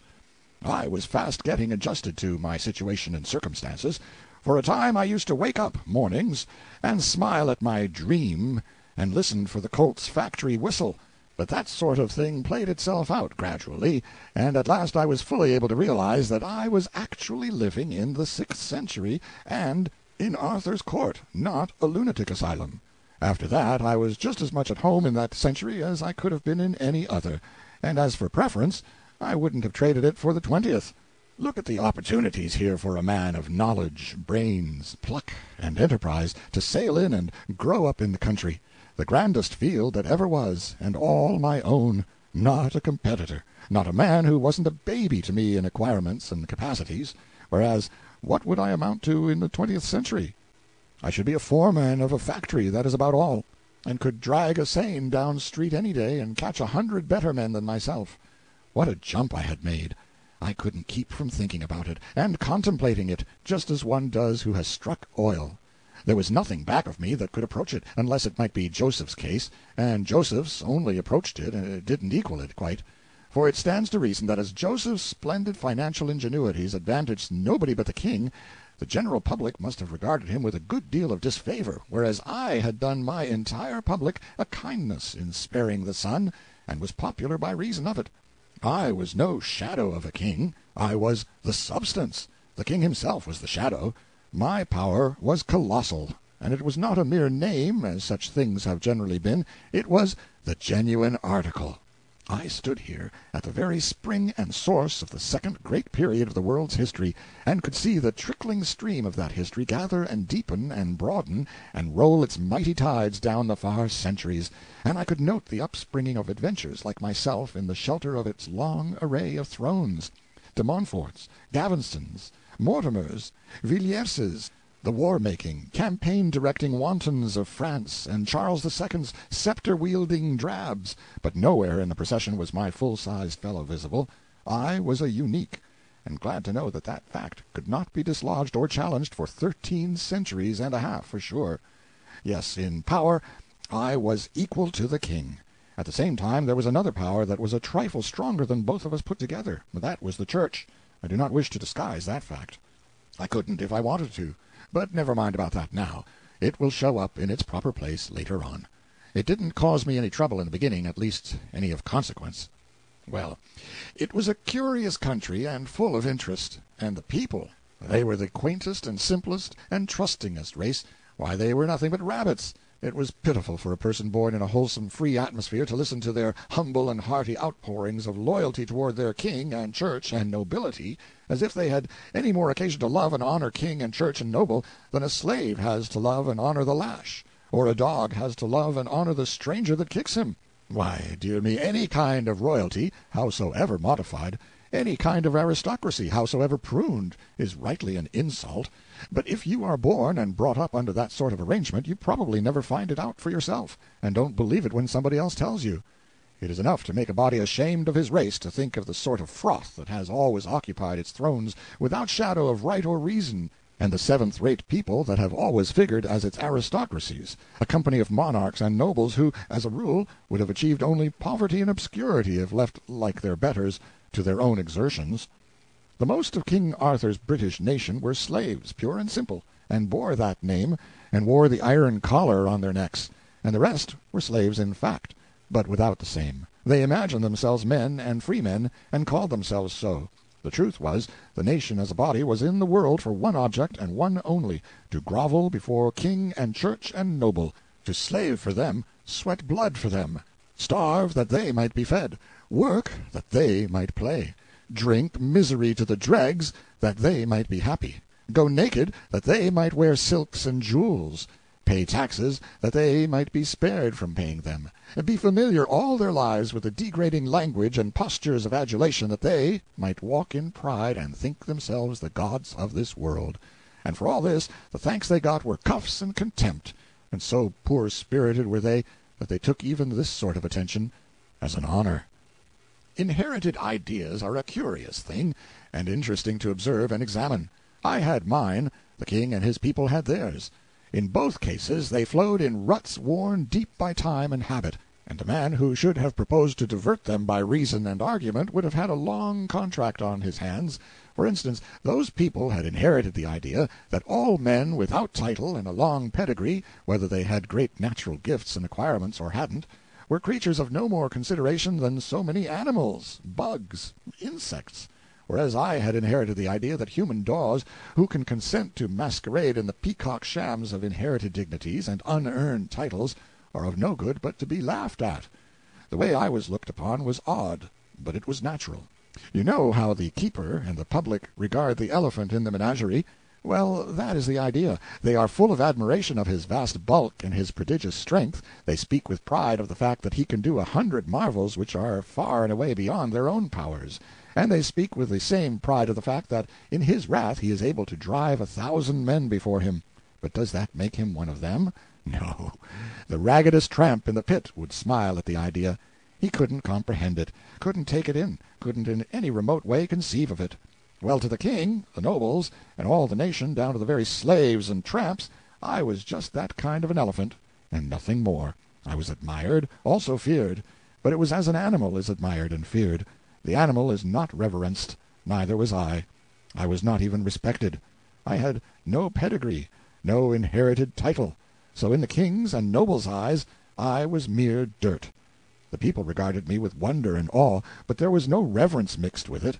Through the force of inherited ideas, they were not able to conceive of anything being entitled to that except pedigree and lordship. There you see the hand of that awful power, the Roman Catholic Church.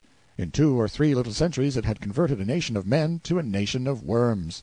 Before the day of the Church's supremacy in the world, men were men, and held their heads up, and had a man's pride and spirit and independence. And what of greatness and position a person got, he got mainly by achievement, not by birth. But then the Church came to the front with an axe to grind, and she was wise and subtle, and knew more than one way to skin a cat or a nation. She invented divine right of kings, and propped it all round brick by brick with the Beatitudes, wrenching them from their good purpose to make them fortify an evil one. She preached, to the commoner, humility, obedience to superiors, the beauty of self-sacrifice. She preached, to the commoner, meekness under insult, preached, still to the commoner, always to the commoner, patience, meanness of spirit, non-resistance under oppression. And she introduced heritable ranks and aristocracies, and taught all the Christian populations of the earth to bow down to them and worship them. Even down to my birth century, that poison was still in the blood of Christendom, and the best of English commoners was still content to see his inferiors impudently continuing to hold a number of positions, such as lordships and the throne, to which the grotesque laws of his country did not allow him to aspire. In fact, he was not merely contented with this strange condition of things, he was even able to persuade himself that he was proud of it. It seems to show that there isn't anything you can't stand if you are only born and bred to it. Of course, that taint, that reverence for rank and title, had been in our American blood, too. I know that. But when I left America it had disappeared, at least to all intents and purposes. The remnant of it was restricted to the dudes and dudesses.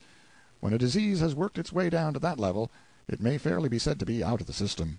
But to return to my anomalous position in King Arthur's kingdom.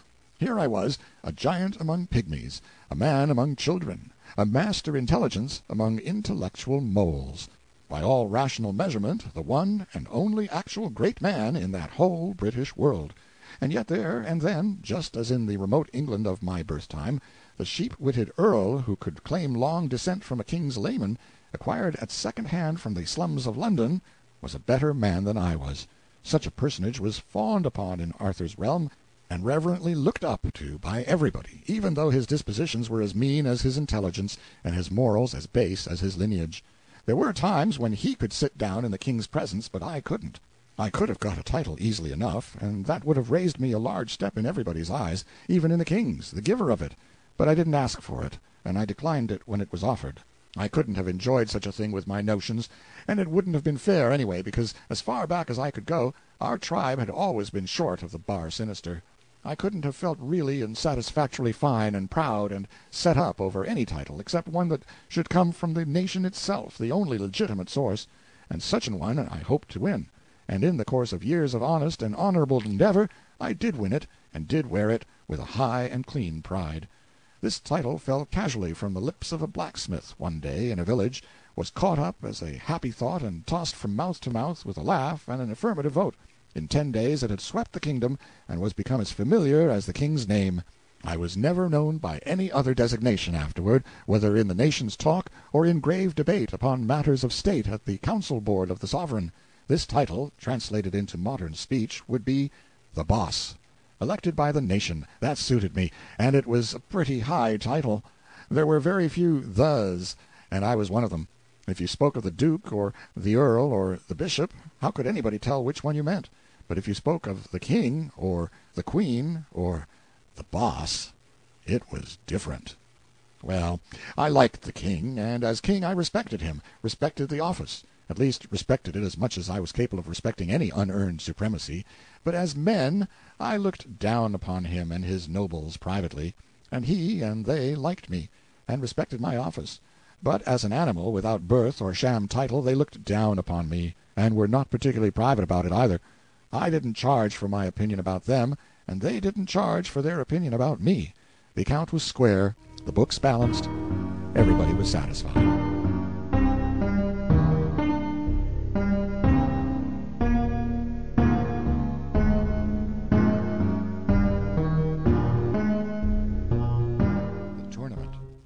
They were always having grand tournaments there at Camelot, and very stirring and picturesque and ridiculous human bullfights they were, too, but just a little wearisome to the practical mind. However, I was generally on hand, for two reasons. A man must not hold himself aloof from the things which his friends and his community have at heart, if he would be liked, especially as a statesman. And both as businessman and statesman, I wanted to study the tournament and see if I couldn't invent an improvement on it. That reminds me to remark, in passing, that the very first official thing I did in my administration, and it was on the very first day of it, too, was to start a patent office. For I knew that a country without a patent office and good patent laws was just a crab, and couldn't travel anyway but sideways or backways. Things ran along, a tournament nearly every week, and now and then the boys used to want me to take a hand, I mean Sir Lancelot and the rest, but I said I would by and by, no hurry yet, and too much government machinery to oil up and set to rights and start a-going. We had one tournament which was continued from day to day during more than a week, and as many as 500 knights took part in it from first to last. They were weeks gathering. They came on horseback from everywhere, from the very ends of the country, and even from beyond the sea, and many brought ladies, and all brought squires and troops of servants. It was a most gaudy and gorgeous crowd, as to costumery, and very characteristic of the country and the time, in the way of high animal spirits, innocent indecencies of language, and happy-hearted indifference to morals. It was fight or look on, all day and every day, and sing, gamble, dance, carouse, half the night, every night. They had a most noble good time. You never saw such people. Those banks of beautiful ladies, shining in their barbaric splendors, would see a knight sprawl from his horse in the lists, with a lance shaft the thickness of your ankle clean through him and the blood spouting, and instead of fainting they would clap their hands and crowd each other for a better view, only sometimes one would dive into her handkerchief and look ostentatiously broken-hearted, and then you could lay 2 to 1 that there was a scandal there somewhere, and she was afraid the public hadn't found it out. The noise at night would have been annoying to me ordinarily, but I didn't mind it in the present circumstances, because it kept me from hearing the quacks detaching legs and arms from the day's cripples. They ruined an uncommon good old cross-cut saw for me, and broke the sawbuck too, but I let it pass. And as for my axe, well, I made up my mind that the next time I lent an axe to a surgeon I would pick my century. I not only watched this tournament from day to day, but detailed an intelligent priest from my Department of Public Morals and Agriculture, and ordered him to report it, for it was my purpose, by and by, when I should have gotten the people along far enough, to start a newspaper. The first thing you want in a new country is a patent office, then work up your school system, and after that, out with your paper. A newspaper has its faults, and plenty of them, but no matter. It's hark from the tomb for a dead nation, and don't you forget it. You can't resurrect a dead nation without it. There isn't any way. So I wanted to sample things, and be finding out what sort of reporter material I might be able to rake together out of the 6th century when I should come to need it. Well, the priest did very well, considering. He got in all the details, and that is a good thing in a local item. You see, he had kept books for the undertaker department of his church when he was younger, and there, you know, the money's in the details. The more details, the more swag. Bearers, mutes, candles, prayers, everything counts. And if the bereaved don't buy prayers enough, you mark up your candles with a forked pencil, and your bill shows up all right. And he had a good knack at getting in the complimentary thing here and there about a knight that was likely to advertise. No, I mean a knight that had influence. And he also had a neat gift of exaggeration, for in his time he had kept door for a pious hermit who lived in a sty and worked miracles. Of course, this novice's report lacked a whoop and crash and lurid description, and therefore wanted the true ring. But its antique wording was quaint and sweet and simple, and full of the fragrances and flavors of the time, and these little merits made up in a measure for its more important lacks. Here is an extract from it. Then Sir Brian de les Isles and Grumor Grumerson, knights of the castle, encountered with Sir Aglovale and Sir Tor, and Sir Tor smote down Sir Grumor Grumerson to the earth.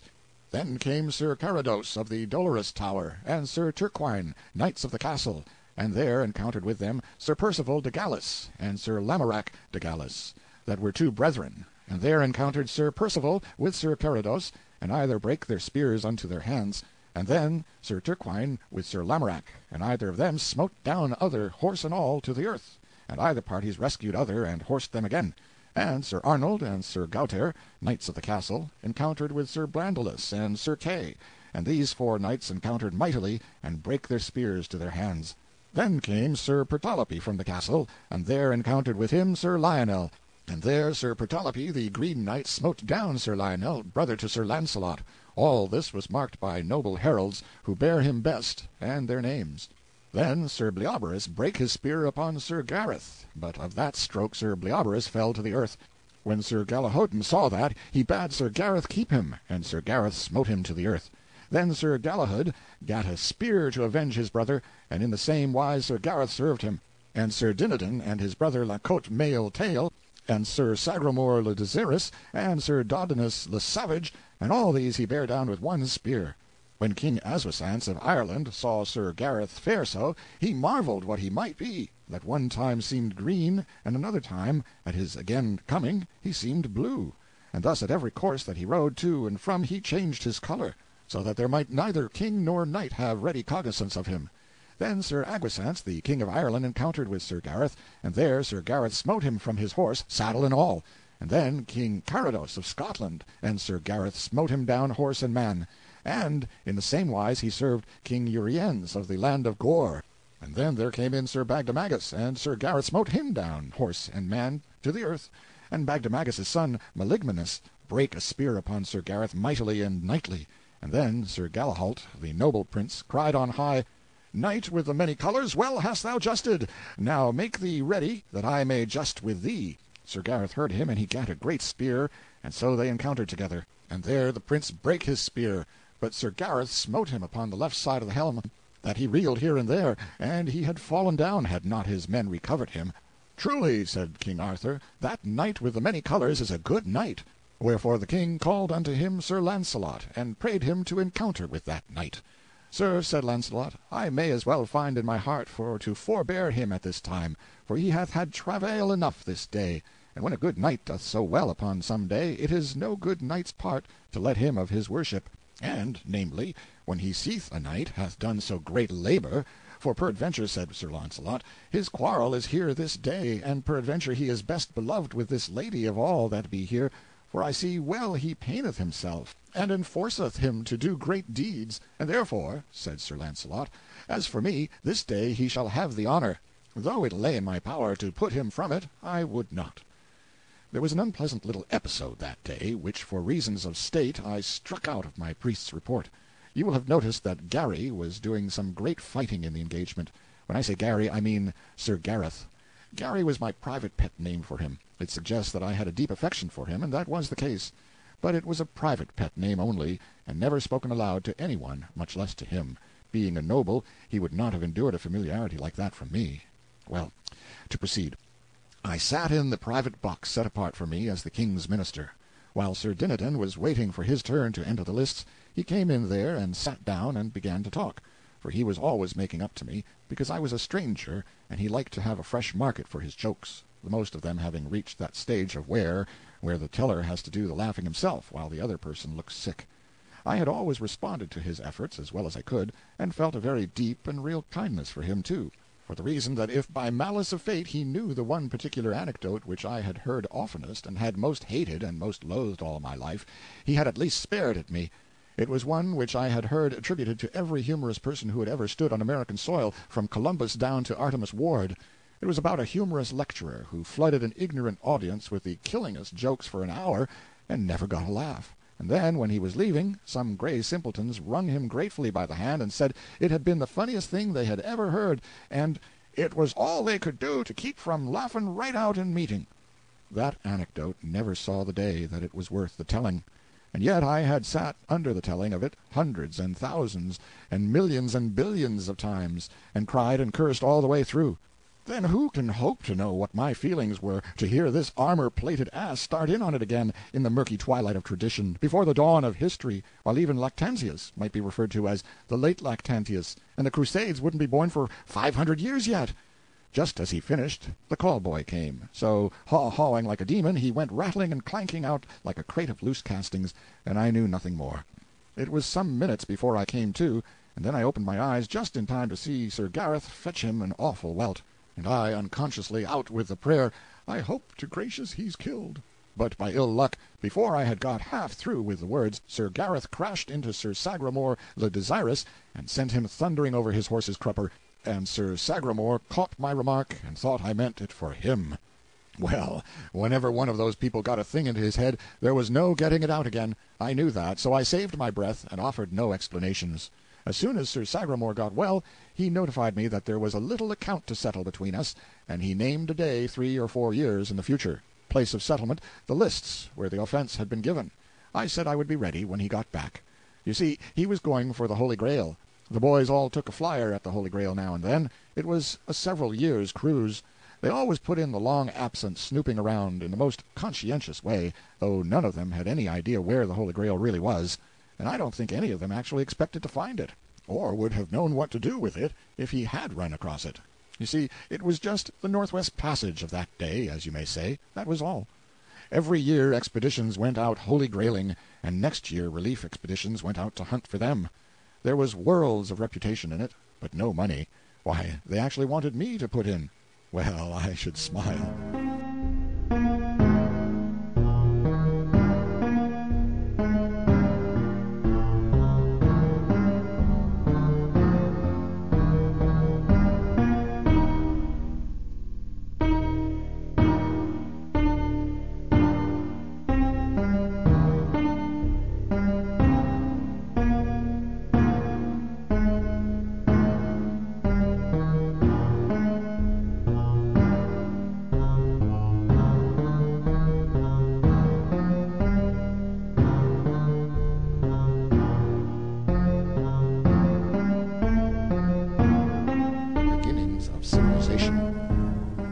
Table soon heard of the challenge, and of course it was a good deal discussed, for such things interested the boys. The king thought I ought now to set forth in quest of adventures, so that I might gain renown, and be the more worthy to meet Sir Sagramore when the several years should have rolled away. I excused myself for the present. I said it would take me 3 or 4 years yet to get things well fixed up and going smoothly. Then I should be ready. All the chances were that at the end of that time Sir Sagramore would still be out grailing, so no valuable time would be lost by the postponement. I should then have been in office 6 or 7 years, and I believed my system and machinery would be so well developed that I could take a holiday without its working any harm. I was pretty well satisfied with what I had already accomplished. In various quiet nooks and corners I had the beginnings of all sorts of industries under way, nuclei of future vast factories, the iron and steel missionaries of my future civilization. In these were gathered together the brightest young minds I could find, and I kept agents out raking the country for more all the time. I was training a crowd of ignorant folk into experts in every sort of handiwork and scientific calling. These nurseries of mine went smoothly and privately along undisturbed in their obscure country retreats, for nobody was allowed to come into their precincts without a special permit, for I was afraid of the church. I had started a teacher factory and a lot of Sunday schools the first thing. As a result, I now had an admirable system of graded schools in full blast in those places, and also a complete variety of Protestant congregations, all in a prosperous and growing condition. Everybody could be any kind of a Christian he wanted to. There was perfect freedom in that matter, but I confined public religious teaching to the churches and the Sunday schools, permitting nothing of it in my other educational buildings. I could have given my own sect the preference and made everybody a Presbyterian without any trouble, but that would have been to affront a law of human nature. Spiritual wants and instincts are as various in the human family as are physical appetites, complexions, and features, and a man is only at his best, morally, when he is equipped with a religious garment whose color and shape and size most nicely accommodate themselves to the spiritual complexion, angularities, and stature of the individual who wears it. And, besides, I was afraid of a united church. It makes a mighty power, the mightiest conceivable. And then, when it by and by gets into selfish hands, as it is always bound to do, it means death to human liberty and paralysis to human thought. All mines were royal property, and there were a good many of them. They had formerly been worked as savages always work mines, holes grubbed in the earth, and the mineral brought up in sacks of hide by hand at the rate of a ton a day. But I had begun to put the mining on a scientific basis as early as I could. Yes, I had made pretty handsome progress when Sir Sagramore's challenge struck me. 4 years rolled by, and then, well, you would never imagine it in the world. Unlimited power is the ideal thing when it is in safe hands. The despotism of heaven is the one absolutely perfect government. An earthly despotism would be the absolutely perfect earthly government. if the conditions were the same, namely, the despot the perfectest individual of the human race, and his lease of life perpetual. But, as a perishable, perfect man must die, and leave his despotism in the hands of an imperfect successor. An earthly despotism is not merely a bad form of government, it is the worst form that is possible. My work showed what a despot could do with the resources of a kingdom at his command. Unsuspected by this dark land, I had the civilization of the 19th century booming under its very nose. It was fenced away from the public view, but there it was, a gigantic and unassailable fact, and to be heard from yet, if I lived and had luck. There it was, as sure a fact, and as substantial a fact, as any serene volcano, standing innocent with its smokeless summit in the blue sky, and giving no sign of the rising hell in its bowels. My schools and churches were children 4 years before, they were grown up now. My shops of that day were vast factories now. Where I had a dozen trained men then, I had 1,000 now. Where I had one brilliant expert then, I had 50 now. I stood with my hand on the cock, so to speak, ready to turn it on and flood the midnight world with light at any moment. But I was not going to do the thing in that sudden way. It was not my policy. The people could not have stood it, and, moreover, I should have had the established Roman Catholic Church on my back in a minute. No, I had been going cautiously all the while. I had had confidential agents trickling through the country some time, whose office was to undermine knighthood by imperceptible degrees, and to gnaw a little at this and that and the other superstition, and so prepare the way gradually for a better order of things. I was turning on my light 1 candle power at a time, and meant to continue to do so. I had scattered some branch schools secretly about the kingdom, and they were doing very well. I meant to work this racket more and more as time wore on, if nothing occurred to frighten me. One of my deepest secrets was my West Point, my military academy. I kept that most jealously out of sight, and I did the same with my naval academy, which I had established at a remote seaport. Both were prospering to my satisfaction. Clarence was 22 now, and was my head executive, my right hand. He was a darling. He was equal to anything. There wasn't anything he couldn't turn his hand to. Of late I had been training him for journalism, for the time seemed about right for a start in the newspaper line. Nothing big, but just a small weekly for experimental circulation in my civilization nurseries. He took to it like a duck. There was an editor concealed in him, sure. Already he had doubled himself in one way. He talked 6th century and wrote 19th. His journalistic style was climbing steadily. It was already up to the back settlement Alabama mark, and couldn't be told from the editorial output of that region either by matter or flavor. We had another large departure on hand, too. This was a telegraph and a telephone, our first venture in this line. These wires were for private service only as yet, and must be kept private until a riper day should come. We had a gang of men on the road, working mainly by night. They were stringing ground wires. We were afraid to put up poles, for they would attract too much inquiry. Ground wires were good enough in both instances, for my wires were protected by an insulation of my own invention which was perfect. My men had orders to strike across country, avoiding roads, and establishing connection with any considerable towns whose lights betrayed their presence, and leaving experts in charge. Nobody could tell you how to find any place in the kingdom, for nobody ever went intentionally to any place, but only struck it by accident in his wanderings, and then generally left it without thinking to inquire what its name was. At one time and another we had sent out topographical expeditions to survey and map the kingdom, but the priests had always interfered and raised trouble. So we had given the thing up for the present. It would be poor wisdom to antagonize the church. As for the general condition of the country, it was as it had been when I arrived in it, to all intents and purposes. I had made changes, but they were necessarily slight, and they were not noticeable. Thus far I had not even meddled with taxation, outside of the taxes which provided the royal revenues. I had systematized those, and put the service on an effective and righteous basis. As a result, these revenues were already quadrupled, and yet the burden was so much more equably distributed than before that all the kingdom felt a sense of relief, and the praises of my administration were hearty and general. Personally, I struck an interruption now, but I did not mind it. It could not have happened at a better time.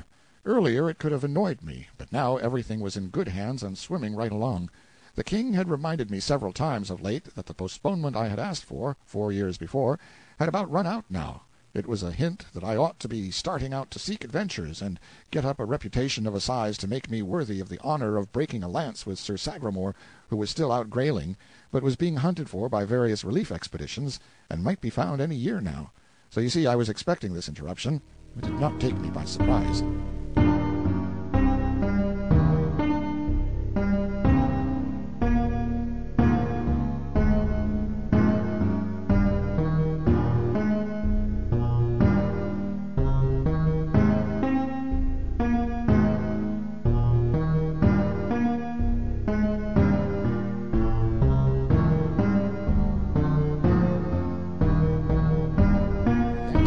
search of adventures. There never was such a country for wandering liars, and they were of both sexes.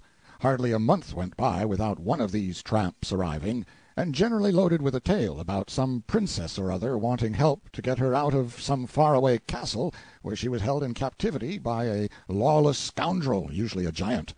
Now, you would think that the first thing the king would do, after listening to such a novelette from an entire stranger, would be to ask for credentials. Yes, and a pointer or two as to locality of castle, best route to it, and so on. But nobody ever thought of so simple and common-sense a thing as that. No, everybody swallowed these people's lies whole, and never asked a question of any sort or about anything. Well, one day when I was not around, one of these people came along. It was a she-one this time, and told a tale of the usual pattern. Her mistress was a captive in a vast and gloomy castle, along with 44 other young and beautiful girls, pretty much all of them princesses. They had been languishing in that cruel captivity for 26 years. The masters of the castle were 3 stupendous brothers, each with 4 arms and 1 eye, the eye in the center of the forehead, and as big as a fruit. Sort of fruit not mentioned, their usual slovenliness in statistics. Would you believe it? The king and the whole Round Table were in raptures over this preposterous opportunity for adventure. Every knight of the table jumped for the chance and begged for it, but to their vexation and chagrin the king conferred it upon me, who had not asked for it at all. By an effort I contained my joy when Clarence brought me the news, but he could not contain his. His mouth gushed delight and gratitude in a steady discharge, delight in my good fortune, gratitude to the king for this splendid mark of his favor for me. He could keep neither his legs nor his body still, but pirouetted about the place in an airy ecstasy of happiness. On my side, I could have cursed the kindness that conferred upon me this benefaction, but I kept my vexation under the surface for policy's sake, and did what I could to let on to be glad. Indeed, I said I was glad, and in a way it was true. I was as glad as a person is when he is scalped. Well, one must make the best of things, and not waste time with useless fretting, but get down to business and see what can be done. In all lies there is wheat among the chaff. I must get at the wheat in this case. So I sent for the girl, and she came. She was a comely enough creature, and soft and modest, but if signs went for anything, she didn't know as much as a lady's watch. I said, "My dear, have you been questioned as to particulars?" She said she hadn't. "Well, I didn't expect you had, but I thought I would ask to make sure. It's the way I've been raised. Now, you mustn't take it unkindly if I remind you that as we don't know you, we must go a little slow. You may be all right, of course, and we'll hope that you are, but to take it for granted isn't business. You understand that. I'm obliged to ask you a few questions. Just answer up fair and square, and don't be afraid. Where do you live when you are at home?" "In the land of Moder, fair sir." "Land of Moder. I don't remember hearing of it before. Parents living?" "As to that, I know not if they be yet on live, sith it is many years that I have lain shut up in the castle." "Your name, please." "I hight the Demoiselle Alisande de Carteloise, an it please you." "Do you know anybody here who can identify you?" "That were not likely, fair lord, I being come hither now for the first time." "Have you brought any letters, any documents, any proofs that you are trustworthy and truthful?" "Of a surety, no. And wherefore should I? Have I not a tongue, and cannot I say all that myself?" "But you're saying it, you know, and somebody else is saying it is different." "Different? How might that be? I fear me I do not understand." "Don't understand? Land of— Why, you see— Why, great Scott, can't you understand a little thing like that? Can't you understand the difference between your— Why do you look so innocent and idiotic?" "I? In truth I know not, but an it were the will of God—" Yes, I reckon that's about the size of it. Don't mind my seeming excited, I'm not. Let us change the subject. Now as to this castle, with 45 princesses in it, and 3 ogres at the head of it, tell me, where is this harem?" "Harem?" "The castle, you understand. Where is the castle?" "Oh, as to that, it is great and strong, and well beseen, and lieth in a far country. Yes, it is many leagues." "How many?" "Ah, fair sir, it were woundily hard to tell, they are so many, and do so lap the one upon the other, and being made all in the same image, and tinct with the same colour, one may not know the one league from its fellow, nor how to count them except they be taken apart, and ye wit well it were God's work to do that, being not within man's capacity. For ye will note—" "Hold on. Never mind about the distance. Whereabouts does the castle lie? What's the direction from here?"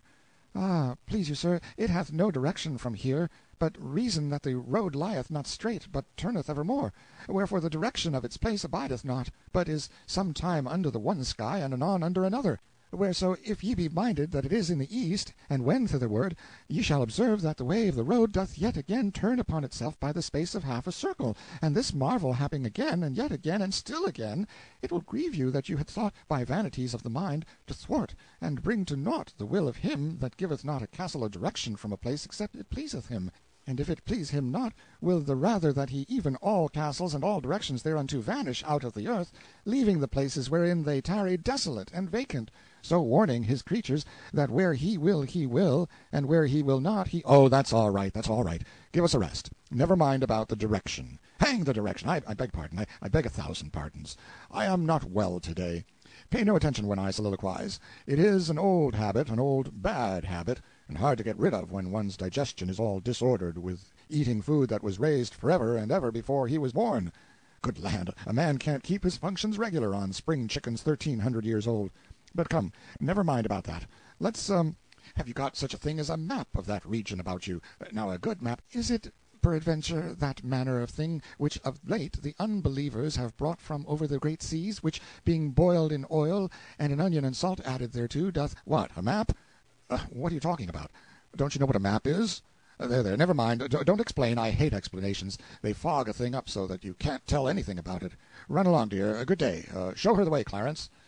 Oh, well, it was reasonably plain, now, why these donkeys didn't prospect these liars for details. It may be that this girl had a fact in her somewhere, but I don't believe you could have sluiced it out with a hydraulic, nor got it with the earlier forms of blasting, even. It was a case for dynamite. Why, she was a perfect ass, and yet the king and his knights had listened to her as if she had been a leaf out of the gospel. It kind of sizes up the whole party. And think of the simple ways of this court. This wandering wench hadn't any more trouble to get access to the king and his palace than she would have had to get into the poor-house in my day and country. In fact, he was glad to see her, glad to hear her tale. With that adventure of hers to offer, she was as welcome as a corpse is to a coroner. Just as I was ending up these reflections, Clarence came back.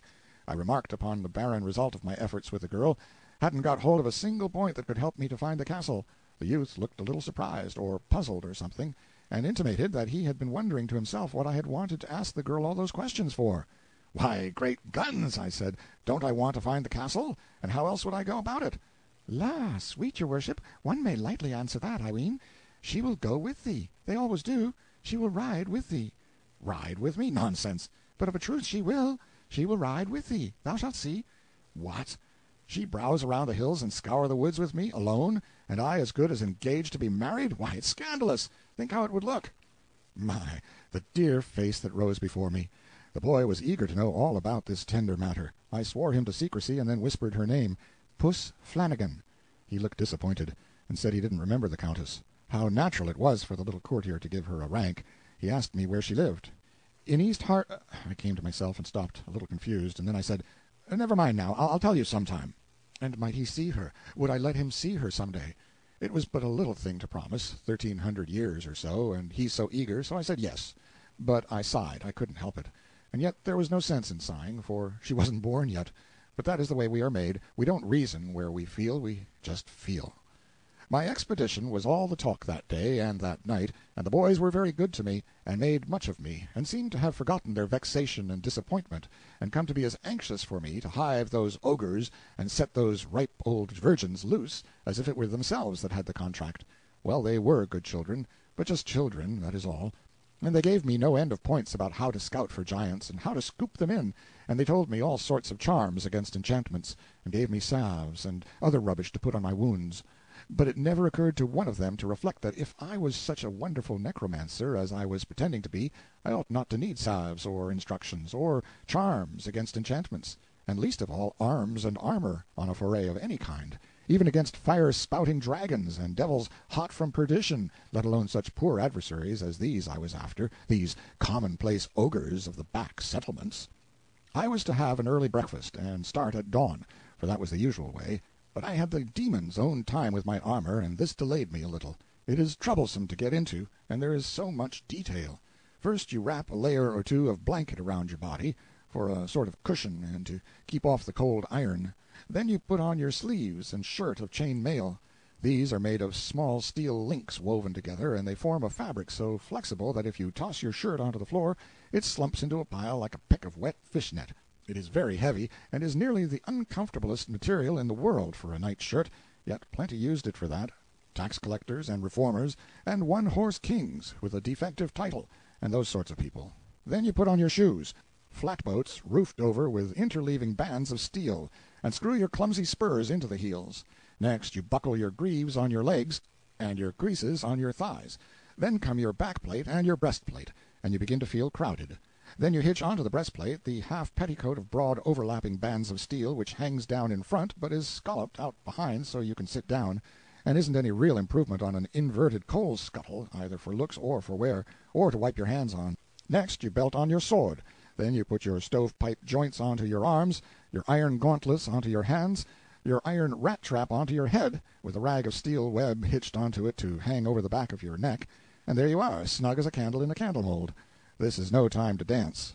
Well, a man that is packed away like that is a nut that isn't worth the cracking. There is so little of the meat, even when you get down to it by comparison with the shell. The boys helped me, or I never could have got in. Just as we finished, Sir Bedivere happened in, and I saw that as like as not I hadn't chosen the most convenient outfit for a long trip. How stately he looked, and tall and broad and grand. He had on his head a conical steel casque that only came down to his ears, and for visor had only a narrow steel bar that extended down to his upper lip and protected his nose. And all the rest of him, from neck to heel, was flexible chain mail, trousers and all. But pretty much all of him was hidden under his outside garment, which of course was of chain mail, as I said, and hung straight from his shoulders to his ankles, and from his middle to the bottom, both before and behind, was divided, so that he could ride and let the skirts hang down on each side. He was going grailing, and it was just the outfit for it, too. I would have given a good deal for that ulster, but it was too late now to be fooling around. The sun was just up, the king and the court were all on hand to see me off and wish me luck, so it wouldn't be etiquette for me to tarry. You don't get on your horse yourself. No, if you try it, you would get disappointed. They carry you out, just as they carry a sun-struck man to the drug-store, and put you on, and help get you to rights, and fix your feet in the stirrups, and all the while you do feel so strange and stuffy and like somebody else, like somebody that has been married on a sudden, or struck by lightning, or something like that, and hasn't quite fetched around yet, and is sort of numb, and can't just get his bearings. Then they stood up the mast they called a spear in its socket by my left foot, and I gripped it with my hand. Lastly, they hung my shield around my neck, and I was all complete and ready to up anchor and get to sea. Everybody was as good to me as they could be, and a maid of honor gave me the stirrup cup her own self. There was nothing more to do now but for that damsel to get up behind me on a pillion, which she did, and put an arm or so around me to hold on.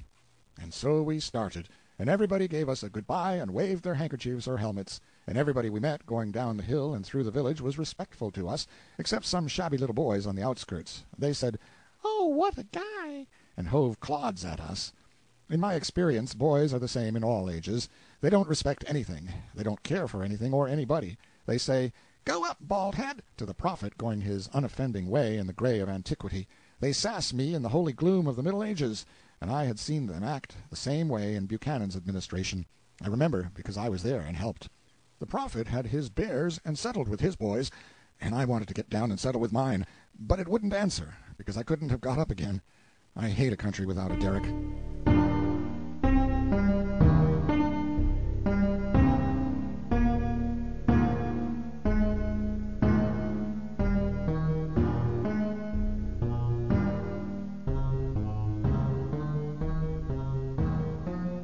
Slow torture. Straight off, we were in the country. It was most lovely and pleasant in those sylvan solitudes in the early cool morning, in the first freshness of autumn.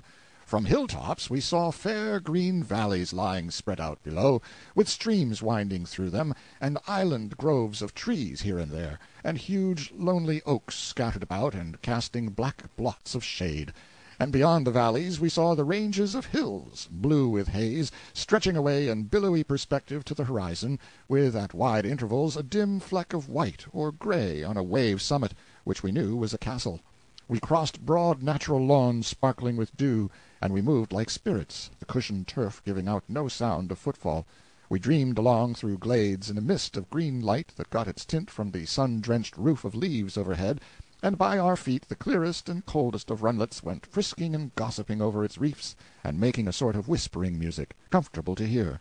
And at times we left the world behind, and entered into the solemn great deeps and rich gloom of the forest, where furtive wild things whisked and scurried by, and were gone before you could even get your eye on the place where the noise was, and where only the earliest birds were turning out and getting to business with a song here and a quarrel yonder, and a mysterious far-off hammering and drumming for worms on a tree-trunk away somewhere in the impenetrable remoteness of the woods. And by out we would swing again into the glare. About the third or fourth or fifth time that we swung out into the glare, it was along there somewhere, a couple of hours or so after sun-up. It wasn't as pleasant as it had been. It was beginning to get hot.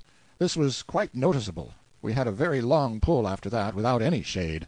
Now it is curious how progressively little frets grow and multiply after they once get a start. Things which I didn't mind at all at first, I began to mind now, and more, too, all the time. The first 10 or 15 times I wanted my handkerchief I didn't seem to care. I got along and said never mind, it isn't any matter, and dropped it out of my mind. But now it was different. I wanted it all the time. It was nag, nag, nag, right along, and no rest. I couldn't get it out of my mind, and so at last I lost my temper and said, hang a man that would make a suit of armor without any pockets in it. You see, I had my handkerchief in my helmet, and some other things, but it was that kind of a helmet that you can't take off by yourself. That hadn't occurred to me when I put it there, and in fact I didn't know it.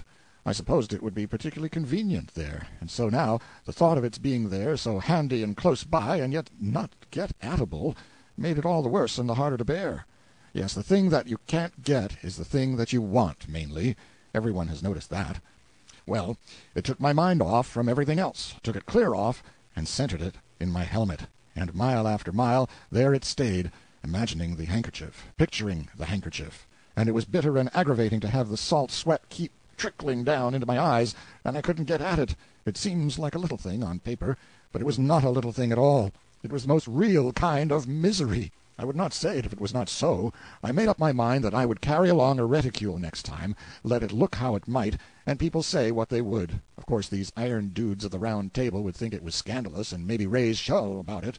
But as for me, give me comfort first and style afterwards. So we jogged along, and now and then we struck a stretch of dust, and it would tumble up in clouds and get into my nose and make me sneeze and cry, and of course I said things I oughtn't to have said. I don't deny that. I am not better than others. We couldn't seem to meet anybody in this lonesome Britain, not even an ogre, and in the mood I was in then, it was well for the ogre, that is, an ogre with a handkerchief. Most knights would have thought of nothing but getting his armor, but so I got his bandana, he could keep his hardware for all of me. Meantime, it was getting hotter and hotter in there. You see, the sun was beating down and warming up the iron more and more all the time. Well, when you are hot that way, every little thing irritates you. When I trotted, I rattled like a crate of dishes, and that annoyed me. And moreover, I couldn't seem to stand that shield slatting and banging now about my breast, now around my back, and if I dropped into a walk, my joints creaked and screeched in that wearisome way that a wheelbarrow does, and as we didn't create any breeze at that gait, I was like to get fried in that stove.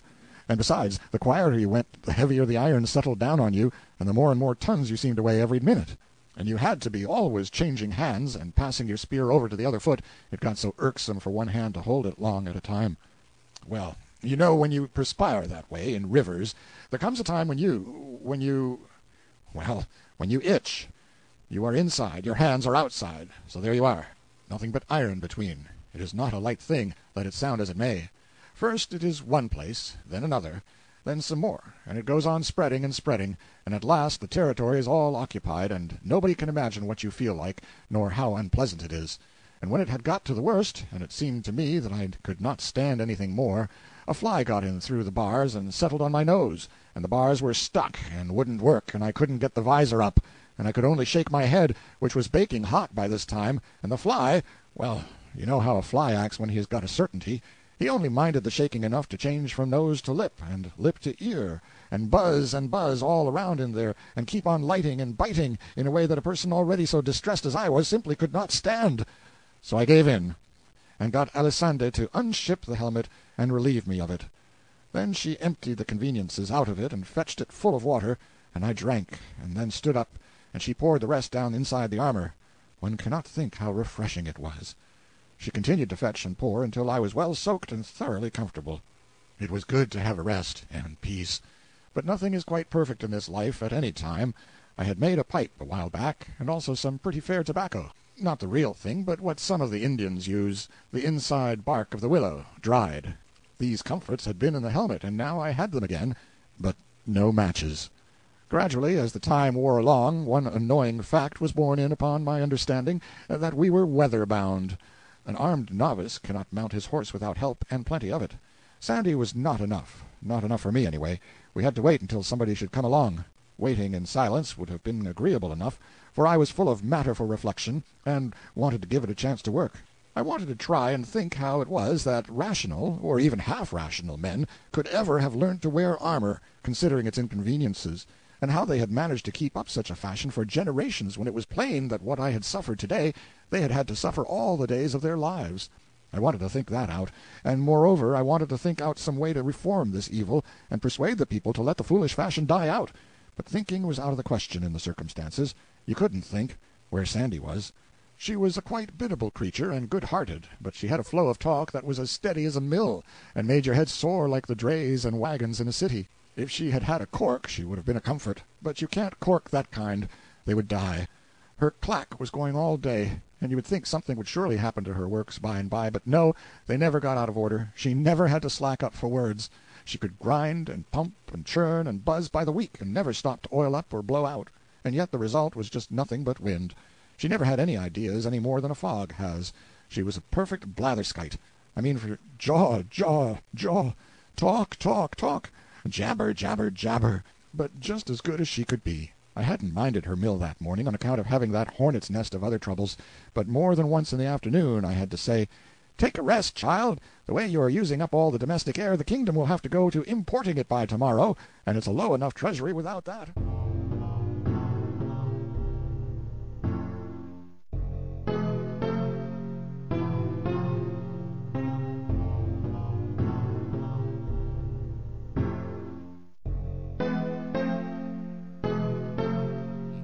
Free men.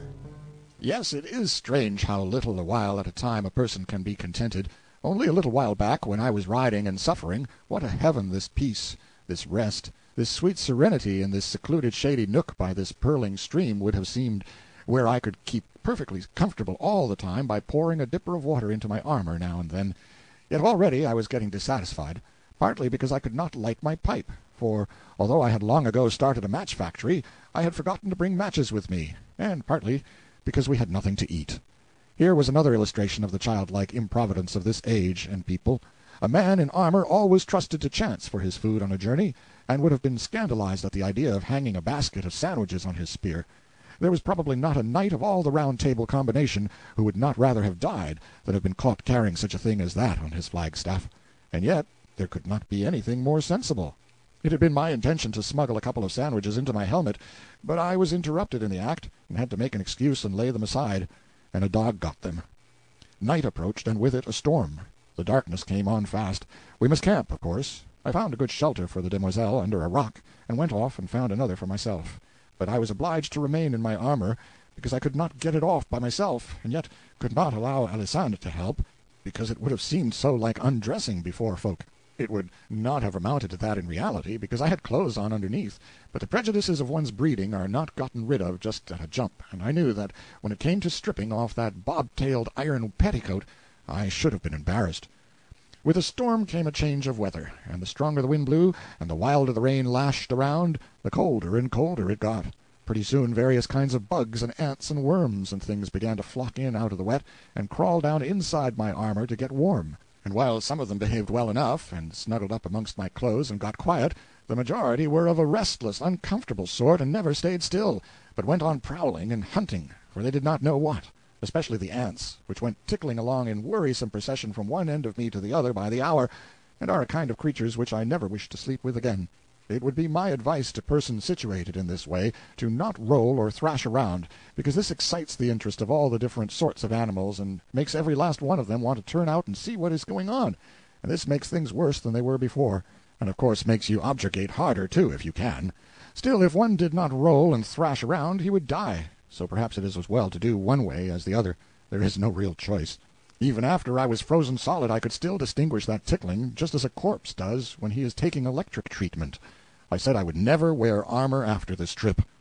All those trying hours, whilst I was frozen, and yet was in a living fire, as you may say, on account of that swarm of crawlers, that same unanswerable question kept circling and circling through my tired head: how do people stand this miserable armor? How have they managed to stand it all these generations? And how can they sleep at night for dreading the tortures of next day? When the morning came at last, I was in a bad enough plight, seedy, drowsy, fagged from want of sleep, weary from thrashing around, famished from long fasting, pining for a bath, and to get rid of the animals, and crippled with rheumatism. And how had it fared with the nobly born, the titled aristocrat, the Demoiselle Alissandre de la Carteroise? Why, she was as fresh as a squirrel. She had slept like the dead, and as for a bath, probably neither she nor any other noble in the land had ever had one, so she was not missing it. Measured by modern standards, they were merely modified savages, those people.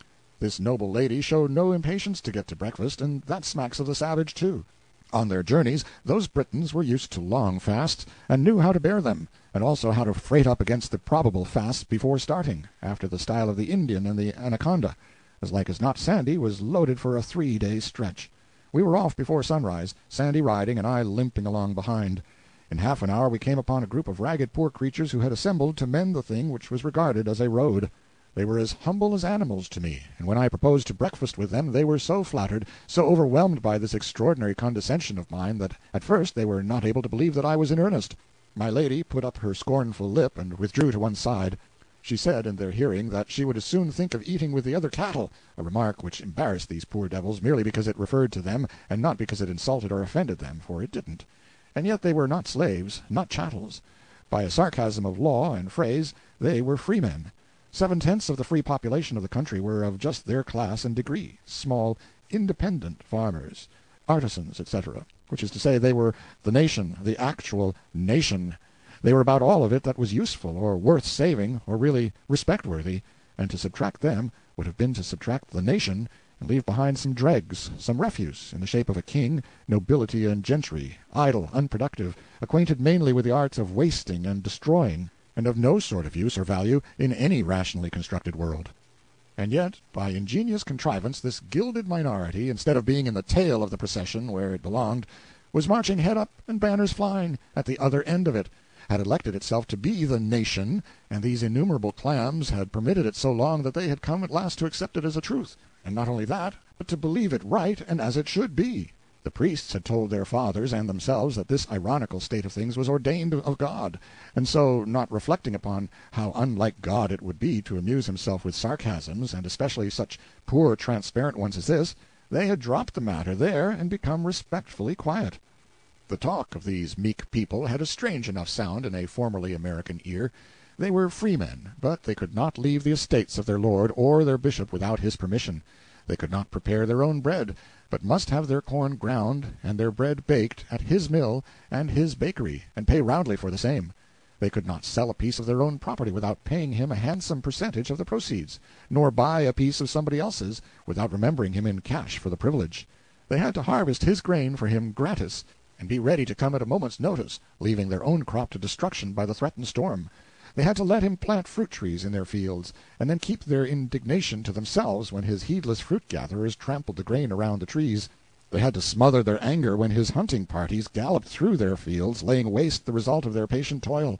They were not allowed to keep doves themselves, and when the swarms from my lord's dove-cote settled on their crops, they must not lose their temper and kill a bird, for awful would the penalty be. When the harvest was at last gathered, then came the procession of robbers to levy their blackmail upon it. First the church carted off its fat 10th, then the king's commissioner took his 20th, then my lord's people made a mighty inroad upon the remainder, after which the skinned freeman had liberty to bestow the remnant in his barn, in case it was worth the trouble. There were taxes and taxes and taxes, and more taxes, and taxes again, and yet other taxes, upon this free and independent pauper, but none upon his lord the baron or the bishop, none upon the wasteful nobility or the all-devouring church. If the baron would sleep unvexed, the freeman must sit up all night after his day's work and whip the ponds to keep the frogs quiet. If the freeman's daughter— but no, that last infamy of monarchical government is unprintable. And finally, if the freeman, grown desperate with his tortures, found his life unendurable under such conditions, and sacrificed it, and fled to death for mercy and refuge, The gentle Church condemned him to eternal fire, the gentle Law buried him at midnight at the crossroads with a stake through his back, and his master the baron or the bishop confiscated all his property and turned his widow and his orphans out of doors. And here were these freemen assembled in the early morning to work on their lord the bishop's road 3 days each, gratis, every head of a family and every son of a family, 3 days each, gratis, and a day or so added for their servants. Why, it was like reading about France and the French before the ever-memorable and blessed Revolution, which swept 1,000 years of such villainy away in one swift tidal wave of blood. A settlement of that hoary debt in the proportion of half a drop of blood for each hogshead of it that had been pressed by slow tortures out of that people in the weary stretch of 10 centuries of wrong and shame and misery, the like of which was not to be mated but in hell. There were, too, reigns of terror, if we would but remember it and consider it. The one wrought murder in hot passion, the other in heartless cold blood. The one lasted mere months, the other had lasted 1,000 years. The one inflicted death upon 10,000 persons, the other upon 100 millions. But our shudders are all for the horrors of the minor terror, the momentary terror, so to speak. Whereas what is the horror of swift death by the axe compared with lifelong death from hunger, cold, insult, cruelty, and heartbreak? What is swift death by lightning compared with death by slow fire at the stake? A city cemetery could contain the coffins filled by that brief terror which we have all been so diligently taught to shiver at and mourn over, but all France could hardly contain the coffins filled by that older and real terror, that unspeakably bitter and awful terror which none of us has been taught to see in its vastness or pity as it deserves. These poor ostensible free men, who were sharing their breakfast and their talk with me, were as full of humble reverence for their king and church and nobility as their worst enemy could desire. There was something pitifully ludicrous about it.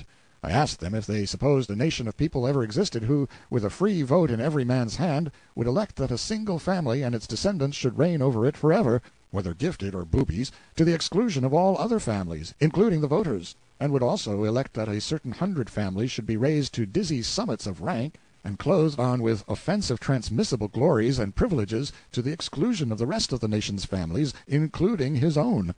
They all looked unhit, and said they didn't know, that they had never thought about it before, and it hadn't ever occurred to them that a nation could be so situated that every man could have a say in the government. I said I had seen one, and that it would last until it had an established church. Again they were all unhit, at first, but presently one man looked up and asked me to state that proposition again, and state it slowly, so it could soak into his understanding. I did it, and after a little he had the idea, and he brought his fist down and said he didn't believe a nation where every man had a vote would voluntarily get down in the mud and dirt in any such way, and that to steal from a nation its will and preference must be a crime, and the first of all crimes. I said to myself, this one's a man. If I were backed by enough of his sort, I would make a strike for the welfare of this country, and try to prove myself its loyalist citizen by making a wholesome change in its system of government. You see, my kind of loyalty was loyalty to one's country, not to its institutions or its office-holders. The country is the real thing, the substantial thing, the eternal thing. It is the thing to watch over, and care for, and be loyal to. Institutions are extraneous.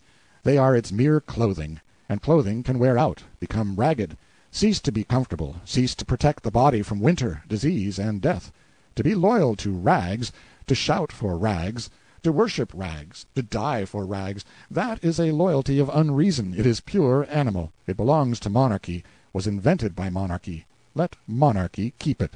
I was from Connecticut, whose constitution declares that all political power is inherent in the people, and all free governments are founded on their authority and instituted for their benefit, and that they have at all times an undeniable and indefeasible right to alter their form of government in such a manner as they may think expedient. Under that gospel, the citizen who thinks he sees that the Commonwealth's political clothes are worn out, and yet holds his peace and does not agitate for a new suit, is disloyal. He is a traitor. That he may be the only one who thinks he sees this decay does not excuse him. It is his duty to agitate anyway, and it is the duty of the others to vote him down if they do not see the matter as he does. And now here I was, in a country where a right to say how the country should be governed was restricted to 6 persons in each 1,000 of its population. For the 994 to express dissatisfaction with the regnant system and propose to change it would have made the whole 6 shudder as one man. It would have been so disloyal, so dishonorable, such putrid black treason. So to speak, I was to become a stockholder in a corporation where 994 of the members furnished all the money and did all the work, and the other 6 elected themselves a permanent board of direction and took all the dividends. It seemed to me that what the 994 dupes needed was a new deal. The thing that would have best suited the circus side of my nature would have been to resign the bossship and get up an insurrection and turn it into a revolution. But I knew that the Jack Cade or the Wat Tyler who tries such a thing, without first educating his materials up to revolution grade, is almost absolutely certain to get left. I had never been accustomed to getting left, even if I do say it myself. Wherefore, the deal, which had been for some time working into shape in my mind, was of a quite different pattern from the Cade-Tyler sort. So I did not talk blood and insurrection to that man there who sat munching black bread with that abused and mistaught herd of human sheep, but took him aside and talked matter of another sort to him. After I had finished, I got him to lend me a little ink from his veins, and with this and a sliver I wrote on a piece of bark, "Put him in the man-factory," and gave it to him and said, "Take it to the palace at Camelot, and give it into the hands of Amias le Poulet, whom I call Clarence, and he will understand." "He is a priest, then," said the man, and some of the enthusiasm went out of his face. "How a priest? Didn't I tell you that no chattel of the church, no bond-slave of pope or bishop can enter my man-factory? Didn't I tell you that you couldn't enter unless your religion, whatever it might be, was your own free property?" "Marry, it is so, and for that I was glad. Wherefore it liked me not, and bred in me a cold doubt to hear of this priest being there." "But he isn't a priest, I tell you." The man looked far from satisfied. He said, "He is not a priest, and yet can read?" "He is not a priest, and yet can read, yes, and write, too, for that matter. I taught him myself." The man's face cleared. "And it is the first thing that you yourself will be taught in that factory." "I? I would give blood out of my heart to know that art. Why, I will be your slave, your—" "No, you won't. You won't be anybody's slave. Take your family and go along. Your lord the bishop will confiscate your small property, but no matter. Clarence will fix you all right."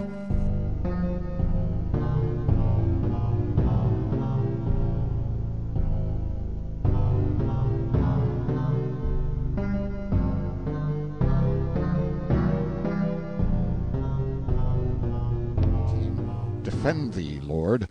I paid 3 pennies for my breakfast, and a most extravagant price it was, too, seeing that one could have breakfasted a dozen persons for that money. But I was feeling good by this time, and I had always been a kind of spendthrift anyway.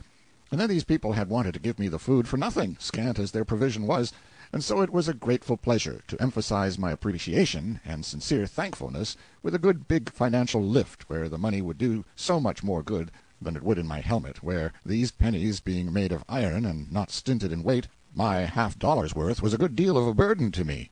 I spent money rather too freely in those days, it is true, but one reason for it was that I hadn't got the proportions of things entirely adjusted even yet, after so long a sojourn in Britain, hadn't got along to where I was able to absolutely realize that a penny in Arthur's Land and a couple of dollars in Connecticut were about one and the same thing, just twins, as you may say, in purchasing power.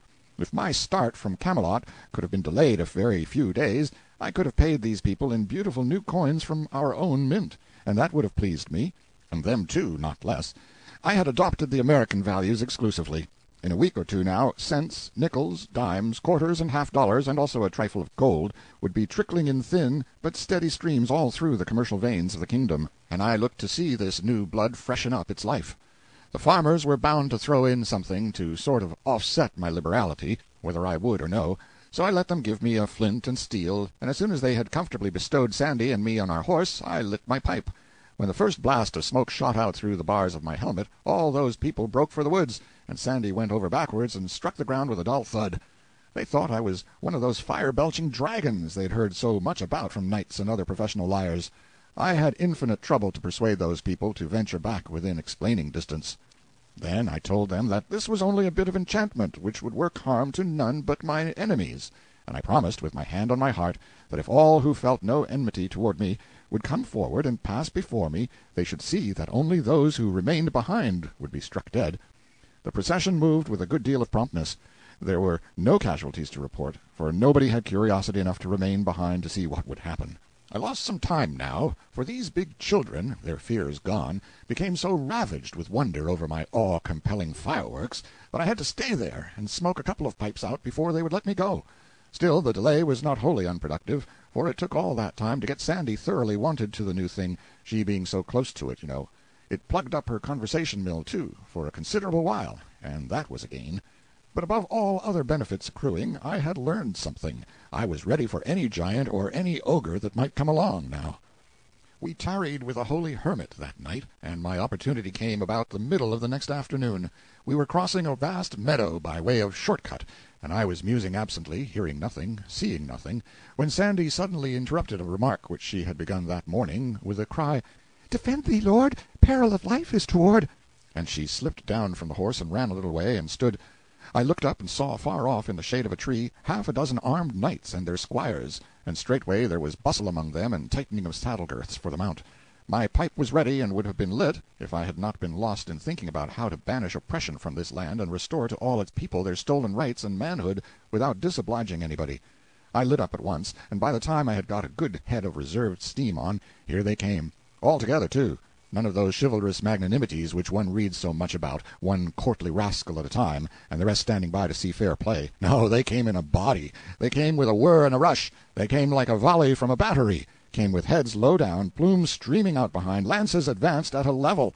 It was a handsome sight, a beautiful sight, for a man up a tree. I laid my lance in rest and waited, with my heart beating, till the iron wave was just ready to break over me, then spouted a column of white smoke through the bars of my helmet. You should have seen the wave go to pieces and scatter. This was a finer sight than the other one. But these people stopped 200 or 300 yards away, and this troubled me. My satisfaction collapsed, and fear came. I judged I was a lost man. But Sandy was radiant, and was going to be eloquent, but I stopped her, and told her my magic had miscarried somehow or other, and she must mount with all dispatch, and we must ride for life. No, she wouldn't. She said that my enchantment had disabled those knights. They were not riding on because they couldn't. Wait. They would drop out of their saddles presently, and we would get their horses and harness. I could not deceive such trusting simplicity, so I said it was a mistake, that when my fireworks killed at all, they killed instantly. No, the men would not die. There was something wrong about my apparatus. I couldn't tell what. But we must hurry and get away, for those people would attack us again in a minute. Sandy laughed and said, "Lack a day, sir, they be not of that breed. Sir Launcelot will give battle to dragons, and will abide by them, and will assail them again, and yet again, and still again, until he do conquer and destroy them. And so likewise will Sir Pellinore, and Sir Aglovale, and Sir Carados, and mayhap others. But there be none else that will venture it, let the idle say what the idle will. And la, as to yonder base rufflers, think ye they have not their fill, but yet desire more? Well, then, what are they waiting for? Why don't they leave? Nobody's hindering. Good land, I'm willing to let bygones be bygones, I'm sure." "Leave, is it? Oh, give thyself easement as to that. They dream not of it, no, not they. They wait to yield them." "Come, really, is that sooth, as you people say? If they want to, why don't they?" "It would like them much, but an ye wot how dragons are esteemed, ye would not hold them blamable. They fear to come." "Well, then I suppose I go to them instead, and—" "Ah, wit ye well, they would not abide your coming. I will go." And she did. She was a handy person to have along on a raid. I would have considered this a doubtful errand myself. I presently saw the knights riding away, and Sandy coming back. That was a relief. I judged she had somehow failed to get the first innings, in the conversation. Otherwise the interview wouldn't have been so short. But it turned out that she had managed the business well, in fact admirably. She said that when she told those people I was the boss, it hit them where they lived. Smote them sore with fear and dread, was her word, and then they were ready to put up with anything she might require. So she swore them to appear at Arthur's court within 2 days, and yield them, with horse and harness, and be my knights henceforth, and subject to my command. How much better she managed that thing than I should have done it myself. She was a daisy.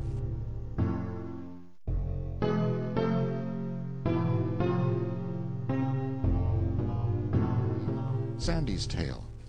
"And so I'm proprietor of some knights," said I, as we rode off. "Who would ever have supposed that I should live to list up assets of that sort? I shan't know what to do with them, unless I raffle them off.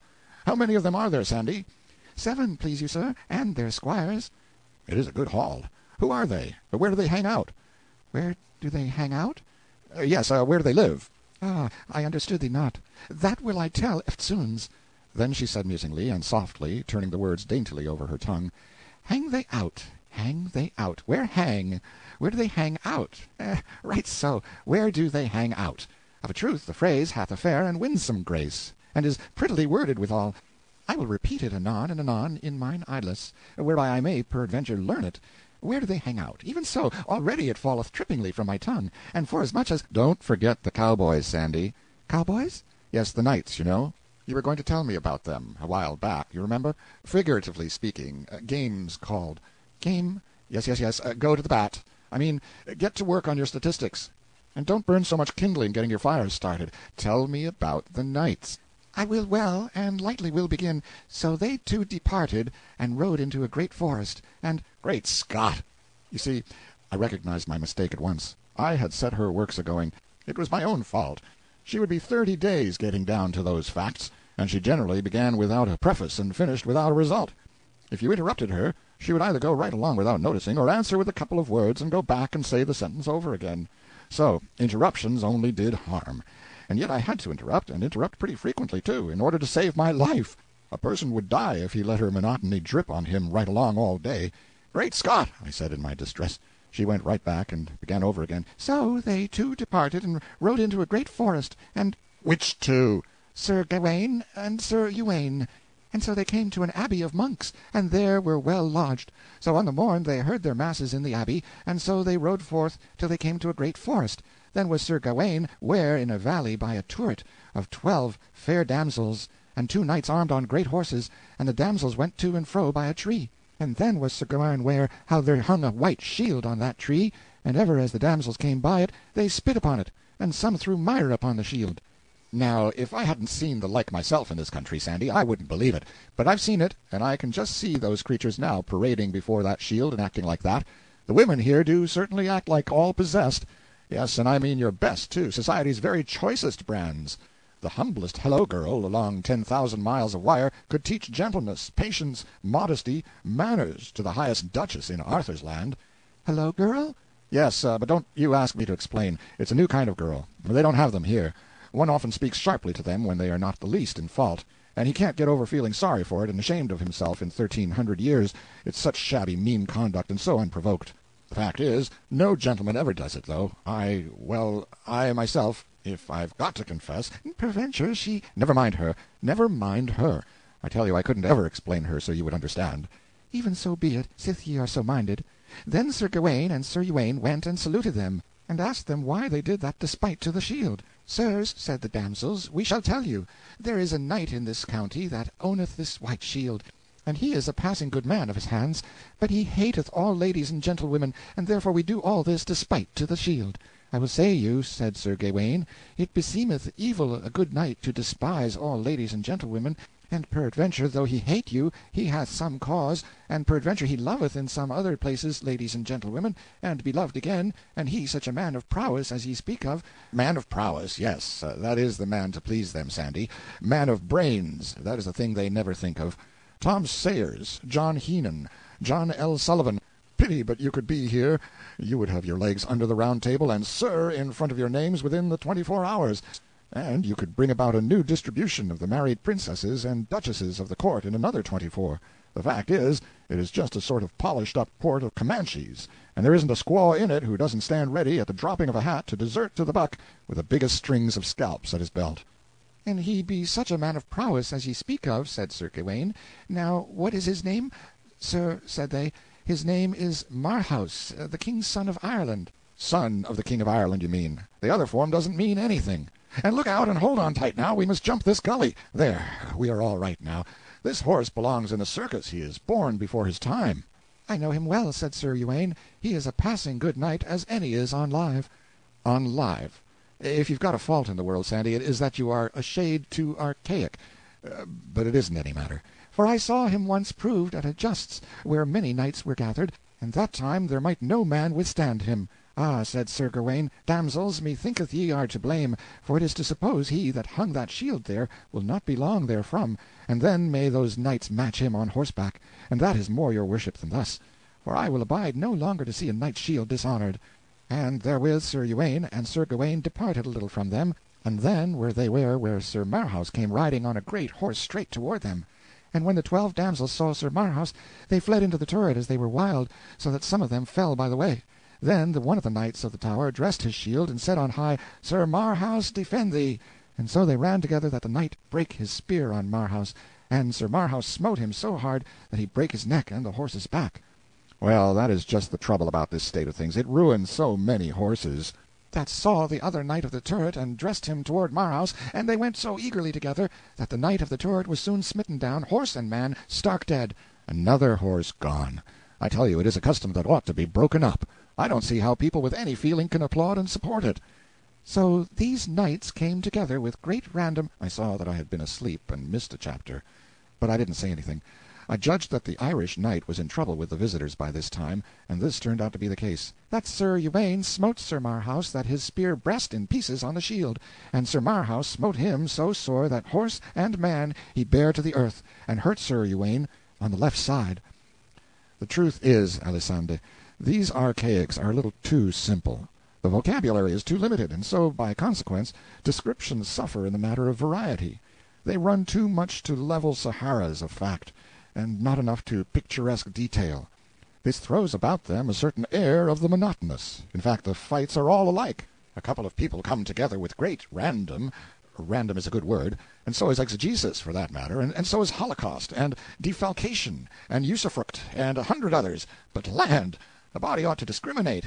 They come together with great random, and a spear is brast, and one party break his shield, and the other one goes down, horse and man, over his horse-tail, and break his neck, and then the next candidate comes randoming in, and brast his spear, and the other man brast his shield, and down he goes, horse and man, over his horse-tail, and break his neck, and then there's another elected, and another, and still another, till the material is all used up.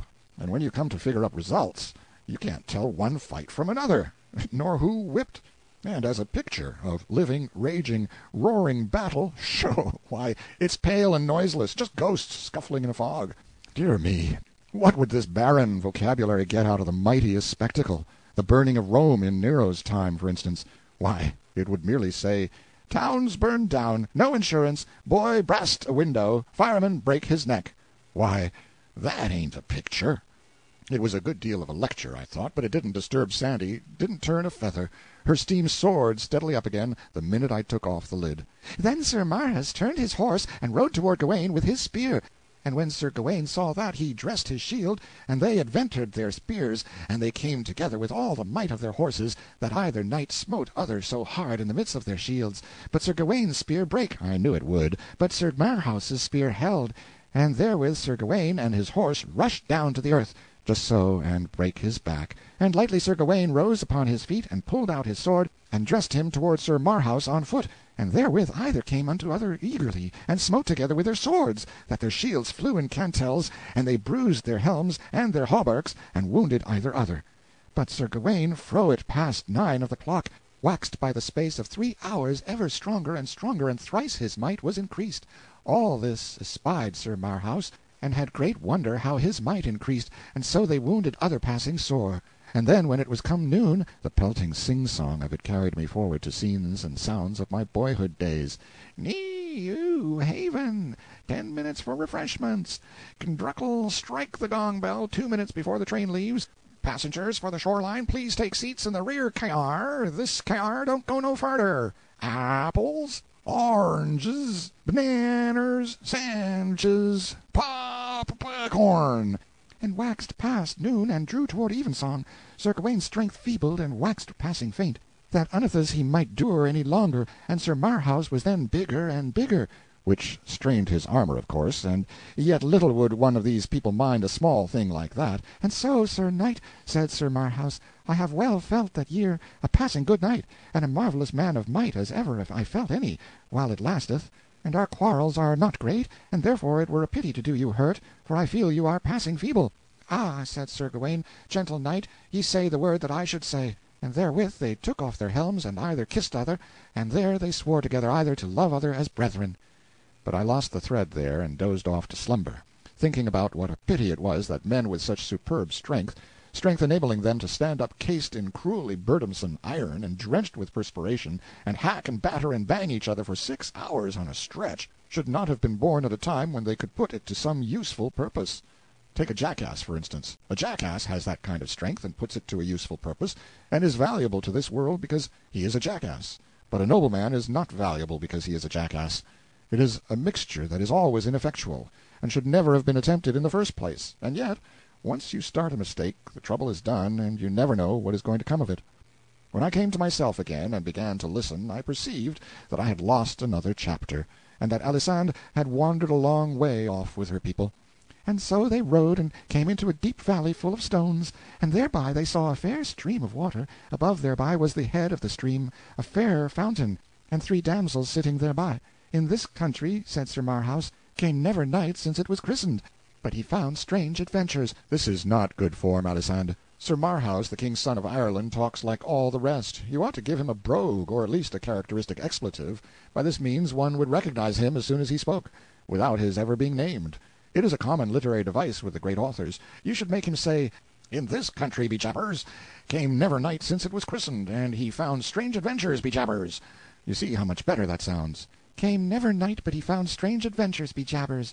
Of a truth it doth indeed, fair lord, albeit 'tis passing hard to say, though peradventure that will not tarry, but better speed with usage. And then they rode to the damsels, and either saluted other, and the eldest had a garland of gold about her head, and she was 60 winter of age or more. The damsel was? Even so, dear lord, and her hair was white under the garland. Celluloid teeth, $9 a set, as like as not, the loose fit kind, that go up and down like a portcullis when you eat, and fall out when you laugh. The second damsel was of 30 winter of age, with a circlet of gold about her head. The third damsel was but 15 years of age. Billows of thought came rolling over my soul, and the voice faded out of my hearing. 15! Break my heart! Oh, my lost darling! Just her age, who was so gentle and lovely, and all the world to me, and whom I shall never see again. How the thought of her carries me back over wide seas of memory to a vague, dim time, a happy time, so many, many centuries hence, when I used to wake in the soft summer mornings out of the sweet dreams of her, and say, "Hello, Central!" just to hear her dear voice come melting back to me with a "Hello, Hank!" That was music of the spheres to my enchanted ear. She got $3 a week, but she was worth it. I could not follow Alisande's further explanation of who our captured knights were, now. I mean, in case she should ever get to explaining who they were. My interest was gone, my thoughts were far away and sad. By fitful glimpses of the drifting tale, caught here and there and now and then, I merely noted in a vague way that each of these 3 knights took one of these 3 damsels up behind him on his horse, and one rode north, another east, the other south to seek adventures, and meet again and lie after a year and day, and without baggage. It was of a piece with the general simplicity of the country. The sun was now setting. It was about 3 in the afternoon when Alisande had begun to tell me who the cowboys were, so she had made pretty good progress with it, for her. She would arrive some time or other, no doubt, but she was not a person who could be hurried. We were approaching a castle which stood on high ground, a huge, strong, venerable structure, whose gray towers and battlements were charmingly draped with ivy, and whose whole majestic mass was drenched with splendors flung from the sinking sun. It was the largest castle we had seen, and so I thought it might be the one we were after, but Sandy said no. She did not know who owned it. She said she had passed it without calling when she went down to Camelot.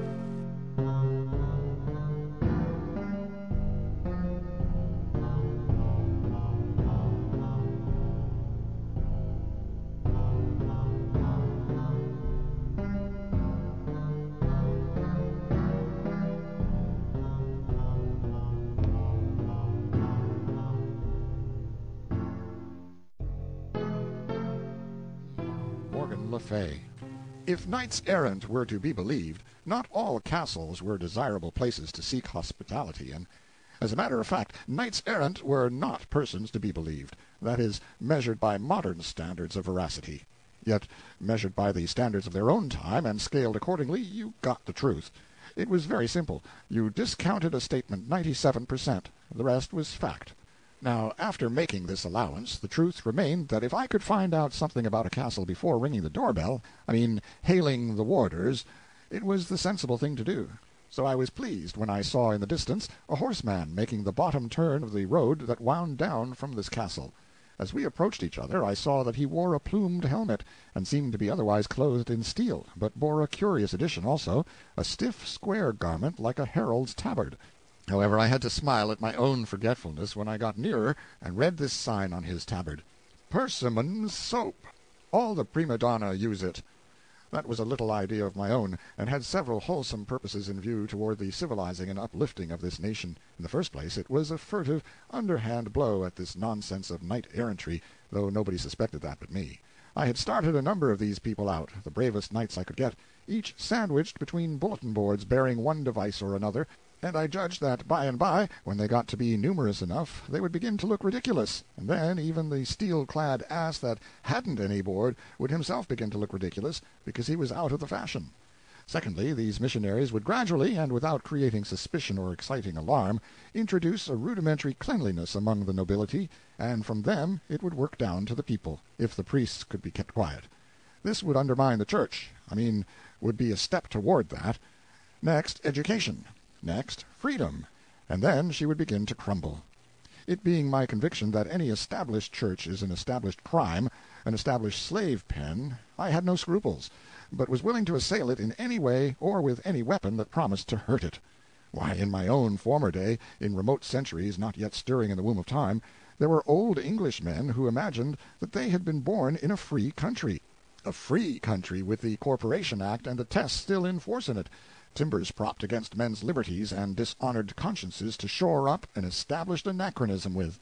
My missionaries were taught to spell out the gilt signs on their tabards. The showy gilding was a neat idea. I could have got the king to wear a bulletin board for the sake of that barbaric splendor.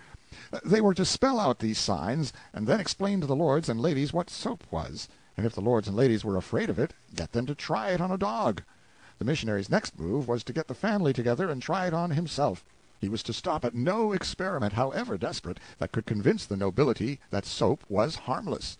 If any final doubt remained, he must catch a hermit. The woods were full of them.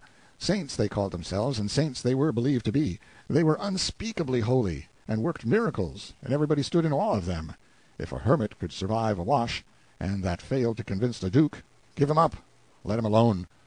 Whenever my missionaries overcame a knight-errant on the road, they washed him, and when he got well they swore him to go and get a bulletin board and disseminate soap and civilization the rest of his days. As a consequence, the workers in the field were increasing by degrees, and the reform was steadily spreading. My soap factory felt the strain early.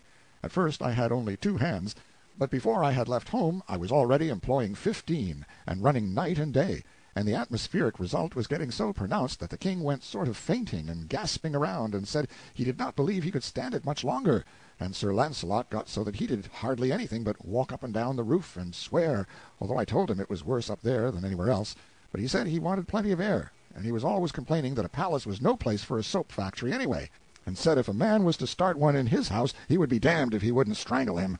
There were ladies present, too, but much these people ever cared for that. They could swear before children, if the wind was their way when the factory was going. This missionary knight's name was La Cote Maltail, and he said that his castle was the abode of Morgan le Fay, sister of King Arthur, and wife of King Uriens, monarch of a realm about as big as the District of Columbia. You could stand in the middle of it and throw bricks into the next kingdom. Kings and kingdoms were as thick in Britain as they had been in Little Palestine in Joshua's time, when people had to sleep with their knees pulled up because they couldn't stretch out without a passport. La Cote was much depressed, for he had scored here the worst failure of his campaign. He had not worked off a cake. Yet he had tried all the tricks of the trade, even to the washing of a hermit. But the hermit died. This was indeed a bad failure, for this animal would now be dubbed a martyr, and would take his place among the saints of the Roman calendar. Thus made he his moan, this poor Sir La Cote Maltail, and sorrowed passing sore. And so my heart bled for him, and I was moved to comfort and stay him. Wherefore I said, Forbear to grieve, fair knight, for this is not a defeat. We have brains, you and I, and for such as have brains there are no defeats but only victories. Observe how we will turn this seeming disaster into an advertisement for our soap, and the biggest one to draw that was ever thought of. An advertisement that will transform that Mount Washington defeat into a Matterhorn victory. We will put on your bulletin board, patronized by the elect. How does that strike you? Verily, it is wonderfully bethought. Well, a body is bound to admit that for just a modest little one-line ad, it's a corker.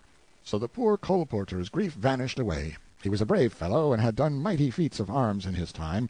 His chief celebrity rested upon the events of an excursion like this one of mine, which he had once made with a damsel named Maledicent, who was as handy with her tongue as was Sandy, though in a different way, for her tongue churned forth only railings and insult, whereas Sandy's music was of a kindlier sort. I knew his story well, and so I knew how to interpret the compassion that was in his face when he bade me farewell. He supposed I was having a bitter hard time of it. Sandy and I discussed his story as we rode along, and she said that Lacote's bad luck had begun with the very beginning of that trip, for the king's fool had overthrown him on the first day, and in such cases it was customary for the girl to desert to the conqueror, but Maledisant didn't do it, and also persisted afterward in sticking to him after all his defeats. But, said I, suppose the victor should decline to accept his spoil. She said that that wouldn't answer. He must. He couldn't decline. It wouldn't be regular. I made a note of that. If Sandy's music got to be too burdensome sometime, I would let a knight defeat me on the chance that she would desert to him. In due time we were challenged by the warders from the castle walls, and after a parley admitted. I have nothing pleasant to tell about that visit, but it was not a disappointment, for I knew Mrs. Le Fay by reputation, and was not expecting anything pleasant. She was held in awe by the whole realm, for she had made everybody believe she was a great sorceress. All her ways were wicked, all her instincts devilish. She was loaded to the eyelids with cold malice. All her history was black with crime, and among her crimes murder was common. I was most curious to see her, as curious as I could have been to see Satan. To my surprise, she was beautiful. Black thoughts had failed to make her expression repulsive. Age had failed to wrinkle her satin skin or mar its bloomy freshness. She could have passed for old Urien's granddaughter. She could have been mistaken for a sister to her own son. As soon as we were fairly within the castle gates, we were ordered into her presence. King Uriens was there, a kind-faced old man with a subdued look, and also the son, Sir Uwaine le Blanchemains, in whom I was, of course, interested on account of the tradition that he had once done battle with 30 knights, and also on account of his trip with Sir Gawaine and Sir Marhaus, which Sandy had been aging me with. But Morgan was the main attraction, the conspicuous personality here. She was head chief of this household, that was plain. She caused us to be seated, and then she began, with all manner of pretty graces and graciousness, to ask me questions. Dear me, it was like a bird or a flute or something talking. I felt persuaded that this woman must have been misrepresented, lied about. She trilled along, and presently a handsome young page, clothed like the rainbow, and as easy and undulatory of movement as a wave, came with something on a golden salver, and kneeling to present it to her, overdid his graces and lost his balance, and so fell lightly against her knee. She slipped a dirk into him in as matter-of-fact a way as another person would have harpooned a rat. Poor child! He slumped to the floor, twisted his silken limbs in one great straining contortion of pain, and was dead. Out of the old king was wrung an involuntary "Oh!" of compassion. The look he got made him cut it suddenly short and not put any more hyphens in it. Sir Uwaine, at a sign from his mother, went to the anteroom and called some servants, and meanwhile Madame went rippling sweetly along with her talk. I saw that she was a good housekeeper, for while she talked she kept a corner of her eye on the servants to see that they made no balks in handling the body and getting it out. When they came with fresh, clean towels, she sent back for the other kind, and when they had finished wiping the floor and were going, she indicated a crimson fleck the size of a tear, which their duller eyes had overlooked. It was plain to me that La Cote Maltail had failed to see the mistress of the house. Often, how louder and clearer than any tongue, does dumb circumstantial evidence speak. Morgan le Fay rippled along as musically as ever. Marvelous woman! And what a glance she had! When it fell in reproof upon those servants, they shrunk and quailed as timid people do when the lightning flashes out of a cloud. I could have got the habit myself. It was the same with that poor old Brer Uriens. He was always on the ragged edge of apprehension. She could not even turn toward him but he winced. In the midst of the talk I let drop a complimentary word about King Arthur, forgetting for the moment how this woman hated her brother. That one little compliment was enough. She clouded up like storm. She called for her guards and said, "Hail me these varlets to the dungeons!" That struck cold on my ears, for her dungeons had a reputation. Nothing occurred to me to say or do, but not so with Sandy. As the guard laid a hand upon me, she piped up with the tranquilest confidence and said, "God's wounds, dost thou covet destruction, thou maniac? It is the boss." Now, what a happy idea that was, and so simple! Yet it would never have occurred to me. I was born modest, not all over, but in spots, and this was one of the spots.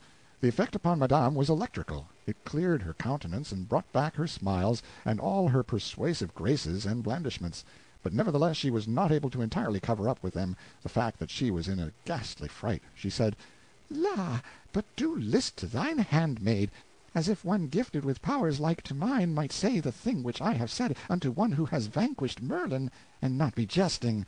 By mine enchantments I foresaw your coming, and by them I knew you when you entered here.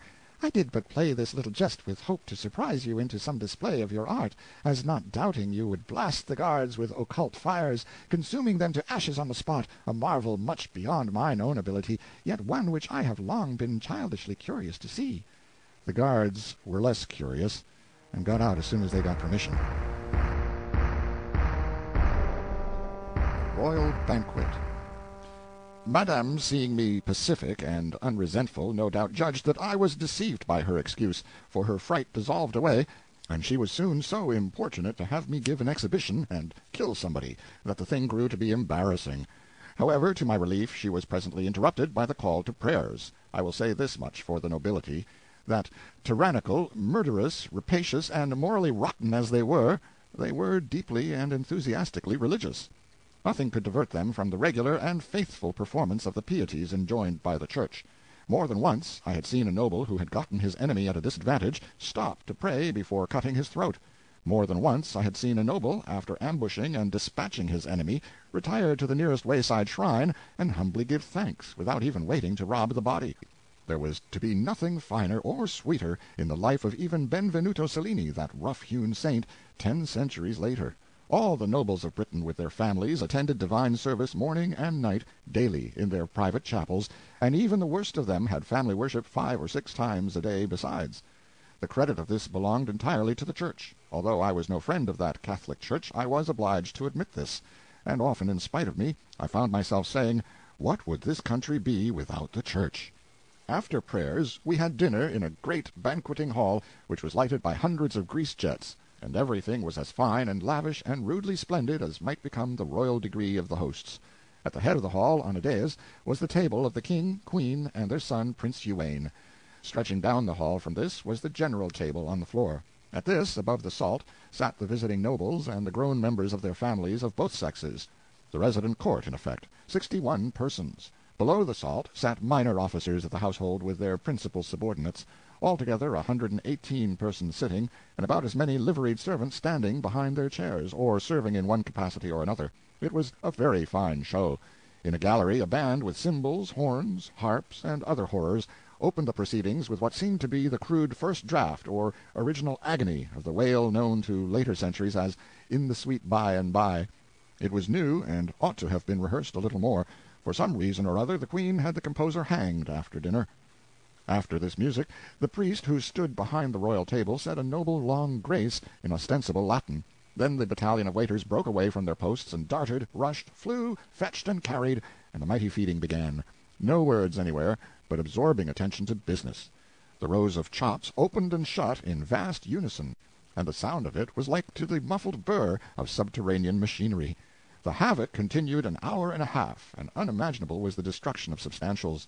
Of the chief feature of the feast, the huge wild boar that lay stretched out so portly and imposing at the start, nothing was left but the semblance of a hoop-skirt, and he was but the type and symbol of what had happened to all the other dishes.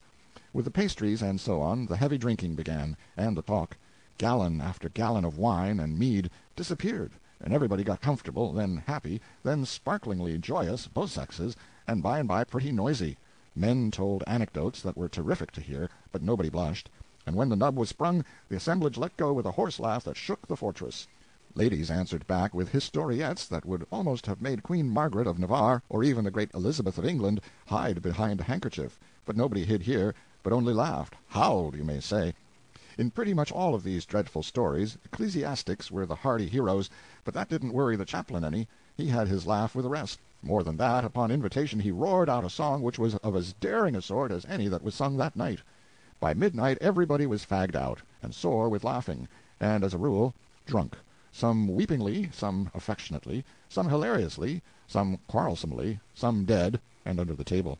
Of the ladies, the worst spectacle was a lovely young duchess, whose wedding eve this was, and indeed she was a spectacle, sure enough. Just as she was, she could have sat in advance for the portrait of the young daughter of the Regent d'Orleans at the famous dinner whence she was carried, foul-mouthed, intoxicated, and helpless to her bed in the lost and lamented days of the Ancien Regime.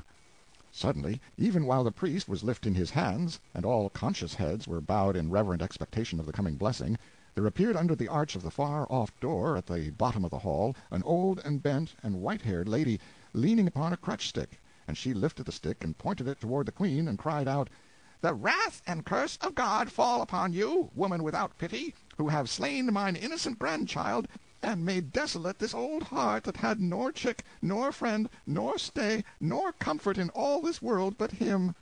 Everybody crossed himself in a grisly fright, for a curse was an awful thing to those people. But the Queen rose up majestic, with the death-light in her eye, and flung back this ruthless command, "Lay hands on her! To the stake with her!" The guards left their posts to obey. It was a shame. It was a cruel thing to see. What could be done? Sandy gave me a look. I knew she had another inspiration. I said, "Do what you choose."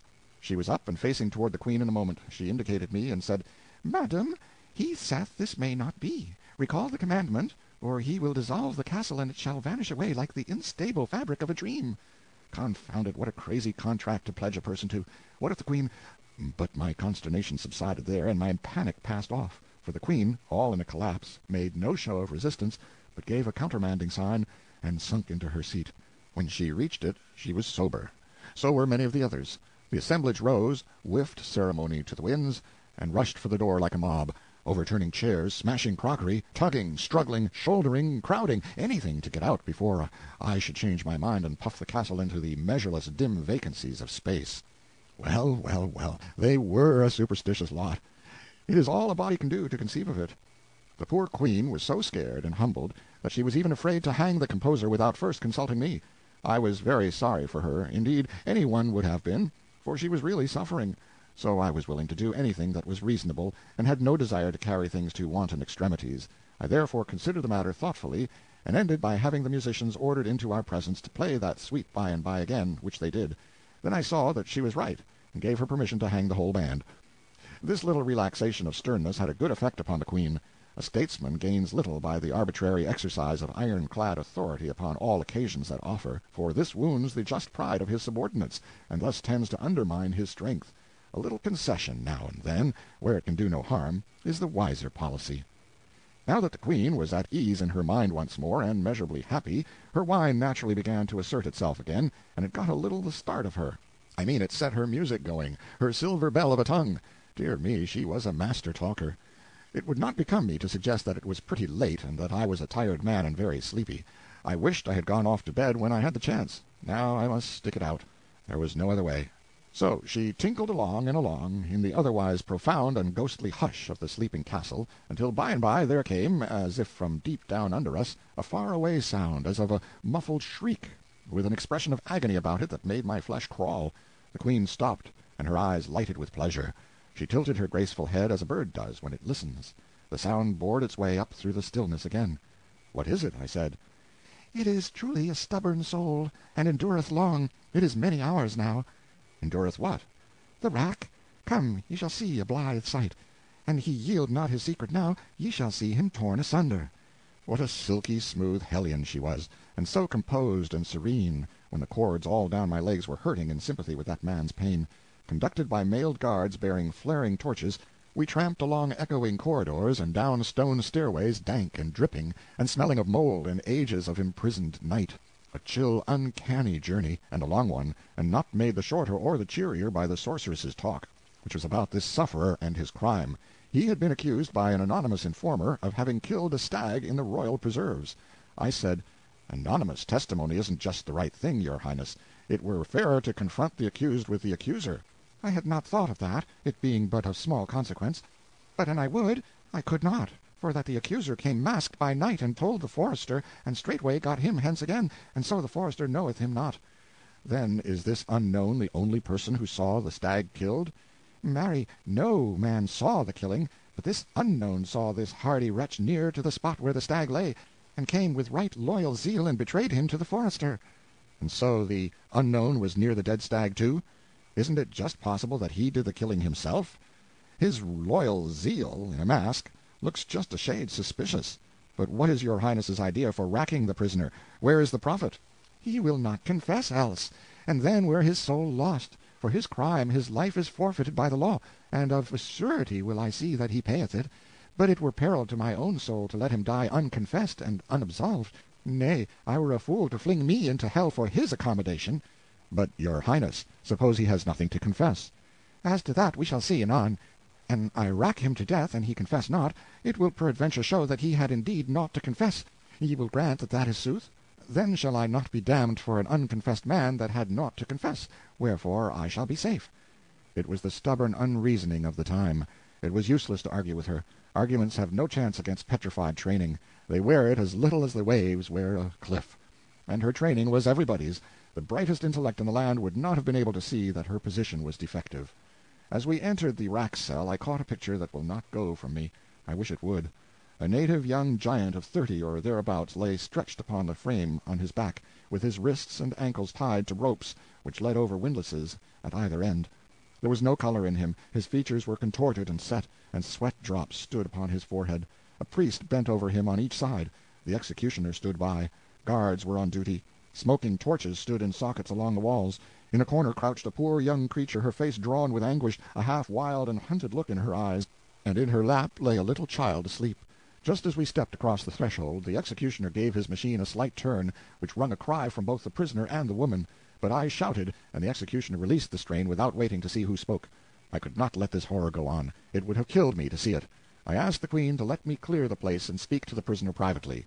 And when she was going to object, I spoke in a low voice, and said I did not want to make a scene before her servants, but I must have my way, for I was King Arthur's representative, and was speaking in his name. She saw she had to yield. I asked her to endorse me to these people, and then leave me. It was not pleasant for her, but she took the pill, and even went further than I was meaning to require. I only wanted the backing of her own authority, but she said, "Ye will do in all things as this lord shall command. It is the boss." It was certainly a good word to conjure with. You could see it by the squirming of these rats. The Queen's guards fell into line, and she and they marched away with their torch-bearers, and woke the echoes of the cavernous tunnels with the measured beat of their retreating footfalls. I had the prisoner taken from the rack and placed upon his bed, and medicaments applied to his hurts, and wine given him to drink.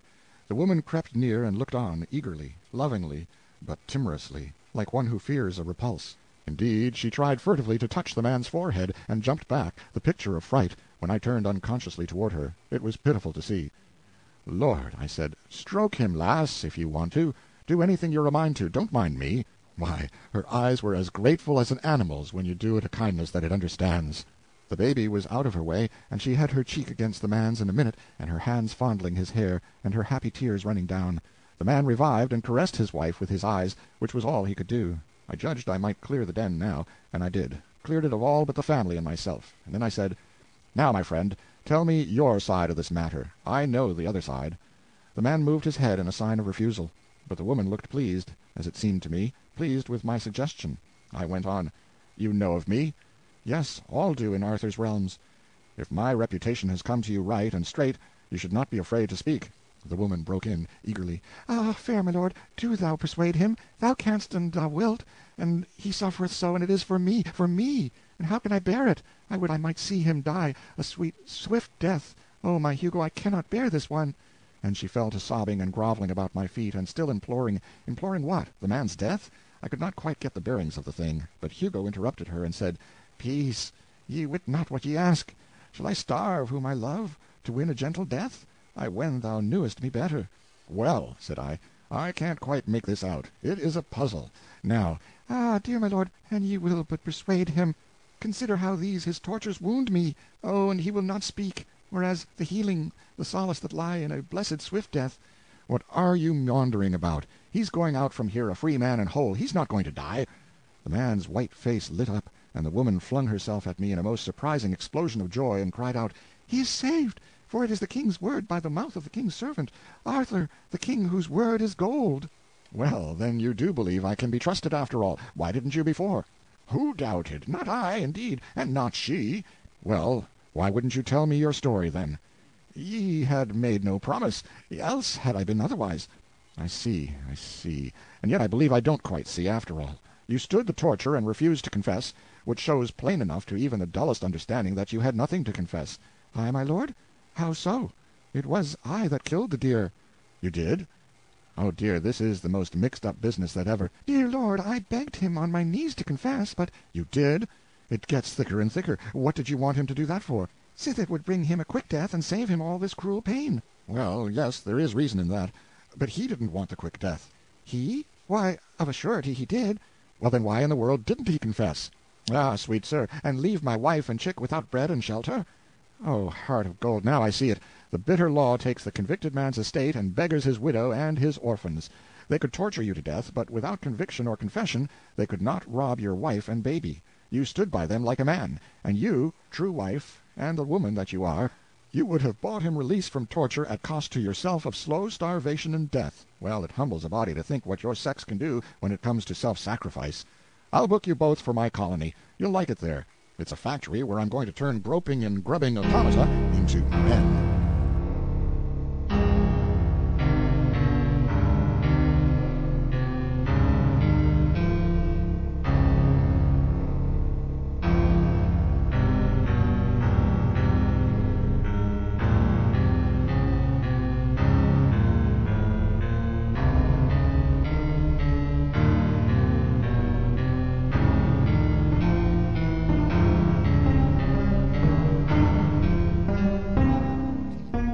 Queen's dungeons. Well, I arranged all that, and I had the man sent to his home. I had a great desire to rack the executioner, not because he was a good, painstaking, and pain-giving official, for surely it was not to his discredit that he performed his functions well, but to pay him back for wantonly cuffing and otherwise distressing that young woman. The priests told me about this, and were generously hot to have him punished. Something of this disagreeable sort was turning up every now and then. I mean, episodes that showed that not all priests were frauds and self-seekers, but that many, even the great majority of these that were down on the ground among the common people, were sincere and right-hearted, and devoted to the alleviation of human troubles and sufferings. Well, it was a thing which could not be helped, so I seldom fretted about it, and never many minutes at a time. It has never been my way to bother much about things which you can't cure. But I did not like it, for it was just the sort of thing to keep people reconciled to an established church. We must have a religion, it goes without saying, but my idea is to have it cut up into 40 free sects, so that they will police each other, as had been the case in the United States in my time. Concentration of power in a political machine is bad, and an established church is only a political machine. It was invented for that. It is nursed, cradled, preserved for that. It is an enemy to human liberty, and does no good which it could not better do in a split-up and scattered condition. That wasn't law, it wasn't gospel, it was only an opinion, my opinion, and I was only a man, one man. So it wasn't worth any more than the Pope's, or any less for that matter. Well, I couldn't rack the executioner, neither would I overlook the just complaint of the priests. The man must be punished somehow or other, so I degraded him from his office and made him leader of the band, the new one that was to be started. He begged hard and said he couldn't play, a plausible excuse, but too thin. There wasn't a musician in the country that could. The Queen was a good deal outraged next morning when she found she was going to have neither Hugo's life nor his property. But I told her she must bear this cross, that while by law and custom she certainly was entitled to both the man's life and his property, there were extenuating circumstances, and so in Arthur the King's name I had pardoned him. The deer was ravaging the man's fields, and he had killed it in sudden passion and not for gain, and he had carried it into the royal forest in the hope that that might make detection of the misdoer impossible. Confound her, I couldn't make her see that sudden passion is an extenuating circumstance in the killing of venison or of a person, so I gave it up and let her sulk it out. I did think I was going to make her see it by remarking that her own sudden passion, in the case of the page, modified that crime. "Crime!" she exclaimed. "How thou talkest! Crime, forsooth! Man, I am going to pay for him." Oh, it was no use to waste sense on her. Training is everything. Training is all there is to a person. We speak of nature. It is folly. There is no such thing as nature. What we call by that misleading name is merely heredity and training. We have no thoughts of our own, no opinions of our own. They are transmitted to us, trained into us.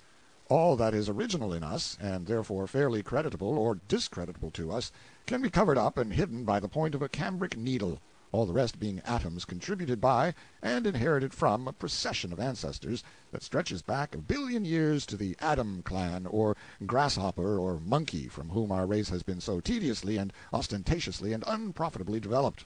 And as for me, all that I think about in this plodding sad pilgrimage, this pathetic drift between the eternities, is to look out and humbly live a pure and high and blameless life, and save that one microscopic atom in me that is truly me. The rest may land in Sheol, and welcome for all I care. No, confound her. Her intellect was good, she had brains enough, but her training made her an ass, that is, from a many centuries later point of view. To kill the page was no crime, it was her right, and upon her right she stood, serenely and unconscious of offense. She was a result of generations of training in the unexamined and unassailed belief that the law which permitted her to kill a subject when she chose was a perfectly right and righteous one. Well, we must give even Satan his due. She deserved a compliment for one thing, and I tried to pay it, but the words stuck in my throat. She had a right to kill the boy, but she was in no wise obliged to pay for him. That was law for some other people, but not for her. She knew quite well that she was doing a large and generous thing to pay for that lad, and that I ought in common fairness to come out with something handsome about it, but I couldn't. My mouth refused. I couldn't help seeing in my fancy that poor old grandma with the broken heart, and that fair young creature lying butchered, his little silken pomps and vanities laced with his golden blood. How could she pay for him? Whom could she pay? And so, well knowing that this woman, trained as she had been, deserved praise, even adulation, I was yet not able to utter it, trained as I had been. The best I could do was to fish up a compliment from outside, so to speak, and the pity of it was that it was true. "Madam, your people will adore you for this." Quite true, but I meant to hang her for it some day if I lived. Some of those laws were too bad, altogether too bad. A master might kill his slave for nothing, for mere spite, malice, or to pass the time, just as we have seen that the crowned head could do it with his slave, that is to say, anybody. A gentleman could kill a free commoner and pay for him, cash or garden truck. A noble could kill a noble without expense, as far as the law was concerned, but reprisals in kind were to be expected. Any body could kill some body, except the commoner and the slave. These had no privileges. If they killed, it was murder, and the law wouldn't stand murder. It made short work of the experimenter, and of his family, too, if he murdered somebody who belonged up among the ornamental ranks. If a commoner gave a noble even so much as a Damien's scratch, which didn't kill or even hurt, he got Damien's dose for it just the same. They pulled him to rags and tatters with horses, and all the world came to see the show and crack jokes and have a good time, and some of the performances of the best people present were as tough and as properly unprintable as any that have been printed by the pleasant Casanova in his chapter about the dismemberment of Louis XV's poor awkward enemy. I had had enough of this grisly place by this time, and wanted to leave, but I couldn't, because I had something on my mind that my conscience kept prodding me about, and wouldn't let me forget. If I had the remaking of man, he wouldn't have any conscience. It is one of the most disagreeable things connected with a person, and although it certainly does a great deal of good, it cannot be said to pay in the long run. It would be much better to have less good and more comfort. Still, this is only my opinion. I am only one man. Others with less experience may think differently. They have a right to their view. I only stand to this. I have noticed my conscience for many years, and I know it is more trouble and bother to me than anything else I started with. I suppose that in the beginning I prized it, because we prize anything that is ours, and yet how foolish it was to think so. If we look at it in another way, we see how absurd it is. If I had an anvil in me, would I prize it? Of course not. And yet, when you come to think, there is no real difference between a conscience and an anvil. I mean, for comfort. I have noticed it 1,000 times. And you could dissolve an anvil with acids when you couldn't stand it any longer, but there isn't any way that you can work off a conscience, at least so it will stay worked off. Not that I know of, anyway. There was something I wanted to do before leaving, but it was a disagreeable matter, and I hated to go at it. Well, it bothered me all the morning. I could have mentioned it to the old king, but what would be the use? He was but an extinct volcano. He had been active in his time, but his fire was out. This good while he was only a stately ash-pile now, gentle enough and kindly enough for my purpose, without doubt, but not usable. He was nothing, this so-called king. The queen was the only power there, and she was a Vesuvius. As a favor, she might consent to warm a flock of sparrows for you, but then she might take that very opportunity to turn herself loose and bury a city. However, I reflected that as often as any other way, when you are expecting the worst, you get something that is not so bad after all. So I braced up and placed my matter before her Royal Highness. I said I had been having a general jail delivery at Camelot and among neighboring castles, and with her permission I would like to examine her collection, her bric-a-brac, that is to say, her prisoners. She resisted, but I was expecting that. but she finally consented. I was expecting that, too, but not so soon. That about ended my discomfort. She called her guards and torches, and we went down into the dungeons. These were down under the castle's foundations, and mainly were small cells hollowed out of the living rock. Some of these cells had no light at all. In one of them was a woman in foul rags, who sat on the ground and would not answer a question or speak a word, but only looked up at us once or twice through a cobweb of tangled hair, as if to see what casual thing it might be that was disturbing with sound and light the meaningless dull dream that was become her life. After that she sat bowed, with her dirt-caked fingers idly interlocked in her lap, and gave no further sign. This poor rack of bones was a woman of middle age, apparently, but only apparently. She had been there 9 years, and was 18 when she entered. She was a commoner, and had been sent here on her bridal night by Sir Bruce Sansepite, a neighboring lord whose vassal her father was, and to which said lord she had refused what has since been called le droit du seigneur, and, moreover, had opposed violence to violence, and spilt half a gill of his almost sacred blood. The young husband had interfered at that point, believing the bride's life in danger, and had flung the noble out into the midst of the humble and trembling wedding guests, in the parlor, and left him there astonished at this strange treatment, and implacably embittered against both bride and groom. The said lord, being cramped for a dungeon-room, had asked the Queen to accommodate his two criminals, and here in her Bastille they had been ever since. Hither, indeed, they had come before their crime was an hour old, and had never seen each other since. Here they were, kennelled like toads in the same rock. They had passed 9 pitch-dark years within 50 feet of each other, yet neither knew whether the other was alive or not. All the first years their only question had been, asked with beseechings and tears that might have moved stones in time, perhaps, but hearts are not stones, "Is he alive? Is she alive?" But they had never got an answer, and at last that question was not asked any more, or any other. I wanted to see the man after hearing all this. He was 34 years old, and looked 60. He sat upon a squared block of stone, with his head bent down, his forearms resting on his knees, his long hair hanging like a fringe before his face, and he was muttering to himself. He raised his chin and looked us slowly over in a listless, dull way, blinking with the distress of the torchlight, then dropped his head and fell to muttering again, and took no further notice of us. There were some pathetically suggestive dumb witnesses present. On his wrists and ankles were cicatrices, old smooth scars, and fastened to the stone on which he sat was a chain with manacles and fetters attached. But this apparatus lay idle on the ground, and was thick with rust. Chains cease to be needed after the spirit has gone out of a prisoner. I could not rouse the man, so I said we would take him to her and see, to the bride who was the fairest thing in the earth to him once, roses, pearls, and dew made flesh for him. A wonder-work, the master-work of nature, with eyes like no other eyes, and voice like no other voice, and a freshness and lithe young grace and beauty that belonged properly to the creatures of dreams, as he thought, and to no other.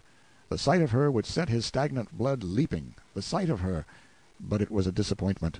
They sat together on the ground, and looked dimly wondering into each other's faces awhile, with a sort of weak animal curiosity, then forgot each other's presence, and dropped their eyes, and you saw that they were away again, and wandering in some far land of dreams and shadows that we know nothing about. I had them taken out and sent to their friends. The Queen did not like it much. Not that she felt any personal interest in the matter, but she thought it disrespectful to Sir Bruce Sansepite. However, I assured her that if he found he couldn't stand it, I would fix him so that he could.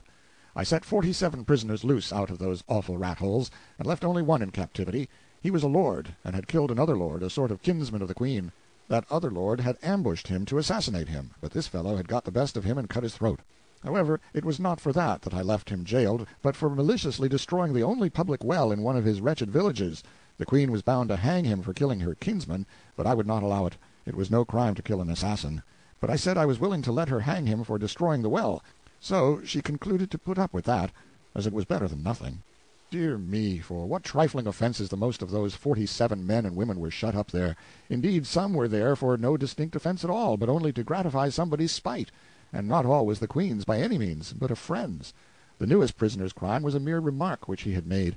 He said he believed that men were about all alike, and one man as good as another, barring clothes.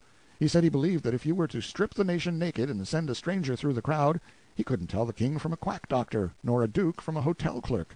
Apparently here was a man whose brains had not been reduced to an ineffectual mush by idiotic training. I set him loose, and sent him to the factory.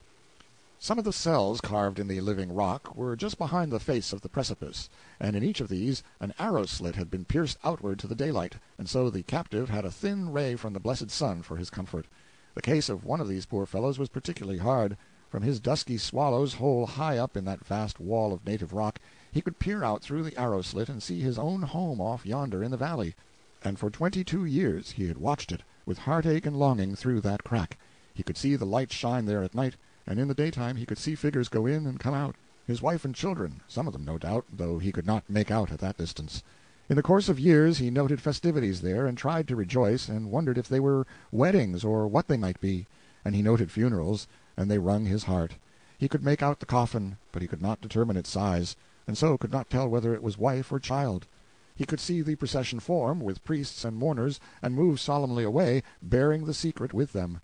He had left behind him 5 children and a wife, and in 19 years he had seen 5 burials issue, and none of them humble enough in pomp to denote a servant. So he had lost 5 of his treasures. There must still be one remaining, one now infinitely, unspeakably precious. But which one? Wife or child? That was the question that tortured him by night and by day, asleep and awake. Well, to have an interest of some sort and a half a ray of light when you are in a dungeon is a great support to the body and preserver of the intellect. This man was in pretty good condition yet. By the time he had finished telling me his distressful tale, I was in the same state of mind that you would have been in yourself, if you have got average human curiosity. That is to say, I was as burning up as he was to find out which member of the family it was that was left. So I took him over home myself. And an amazing kind of surprise party it was, too. Typhoons and cyclones of frantic joy, and whole Niagaras of happy tears, and by George, we found the aforetime young matron graying toward the imminent verge of her half-century, and the babies all men and women, and some of them married and experimenting family-wise themselves, for not a soul of the tribe was dead. Conceive of the ingenious devilishness of that queen. She had a special hatred for this prisoner, and she had invented all those funerals herself, to scorch his heart with, and the sublimest stroke of genius of the whole thing was leaving the family invoice a funeral short, so as to let him wear his poor old soul out guessing. But for me he never would have got out. Morgan Le Fay hated him with her whole heart, and she never would have softened toward him. And yet his crime was committed more in thoughtlessness than deliberate depravity. He had said she had red hair. Well, she had, but that was no way to speak of it. When red-headed people are above a certain social grade, their hair is auburn. Consider it. Among these 47 captives, there were 5 whose names, offenses, and dates of incarceration were no longer known. 1 woman and 4 men, all bent and wrinkled, and mind-extinguished patriarchs. They themselves had long ago forgotten these details. At any rate, they had mere vague theories about them, nothing definite, and nothing that they repeated twice in the same way. The succession of priests whose office it had been to pray daily with the captives and remind them that God had put them there, for some wise purpose or other, and teach them that patience, humbleness, and submission to oppression was what he loved to see in parties of a subordinate rank, had traditions about these poor old human ruins, but nothing more. These traditions went but little way, for they concerned the length of the incarceration only, and not the names of the offenses. And even by the help of tradition, the only thing that could be proven was that none of the 5 had seen daylight for 35 years. How much longer this privation has lasted was not guessable. The king and the queen knew nothing about these poor creatures, except that they were heirlooms, assets inherited, along with the throne, from the former firm. Nothing of their history had been transmitted with their persons, and so the inheriting owners had considered them of no value, and had felt no interest in them. I said to the queen, "Then why in the world didn't you set them free?" The question was a puzzler. She didn't know why she hadn't. The thing had never come up in her mind. So here she was, forecasting the veritable history of future prisoners of the Castle d'If without knowing it. It seemed plain to me now that, with her training, those inherited prisoners were merely property, nothing more, nothing less. Well, when we inherit property, it does not occur to us to throw it away, even when we do not value it. When I brought my procession of human bats up into the open world and the glare of the afternoon sun, previously blindfolding them in charity for eyes so long untortured by light, they were a spectacle to look at. Skeletons, scarecrows, goblins, pathetic frights, every one, legitimatest possible children of monarchy by the grace of God and the established church. I muttered absently, "I wish I could photograph them." You have seen that kind of people who will never let on that they don't know the meaning of a new big word. The more ignorant they are, the more pitifully certain they are to pretend you haven't shot over their heads. The queen was just one of that sort, and was always making the stupidest blunders by reason of it. She hesitated a moment, then her face brightened up with sudden comprehension, and she said she would do it for me. I thought to myself, she? Why, what can she know about photography? But it was a poor time to be thinking. When I looked around, she was moving on the procession with an axe. Well, she certainly was a curious one, was Morgan Le Fay. I have seen a good many kinds of women in my time, but she laid over them all for variety. And how sharply characteristic of her this episode was. She had no more idea than a horse of how to photograph a procession, but being in doubt, it was just like her to try to do it with an axe.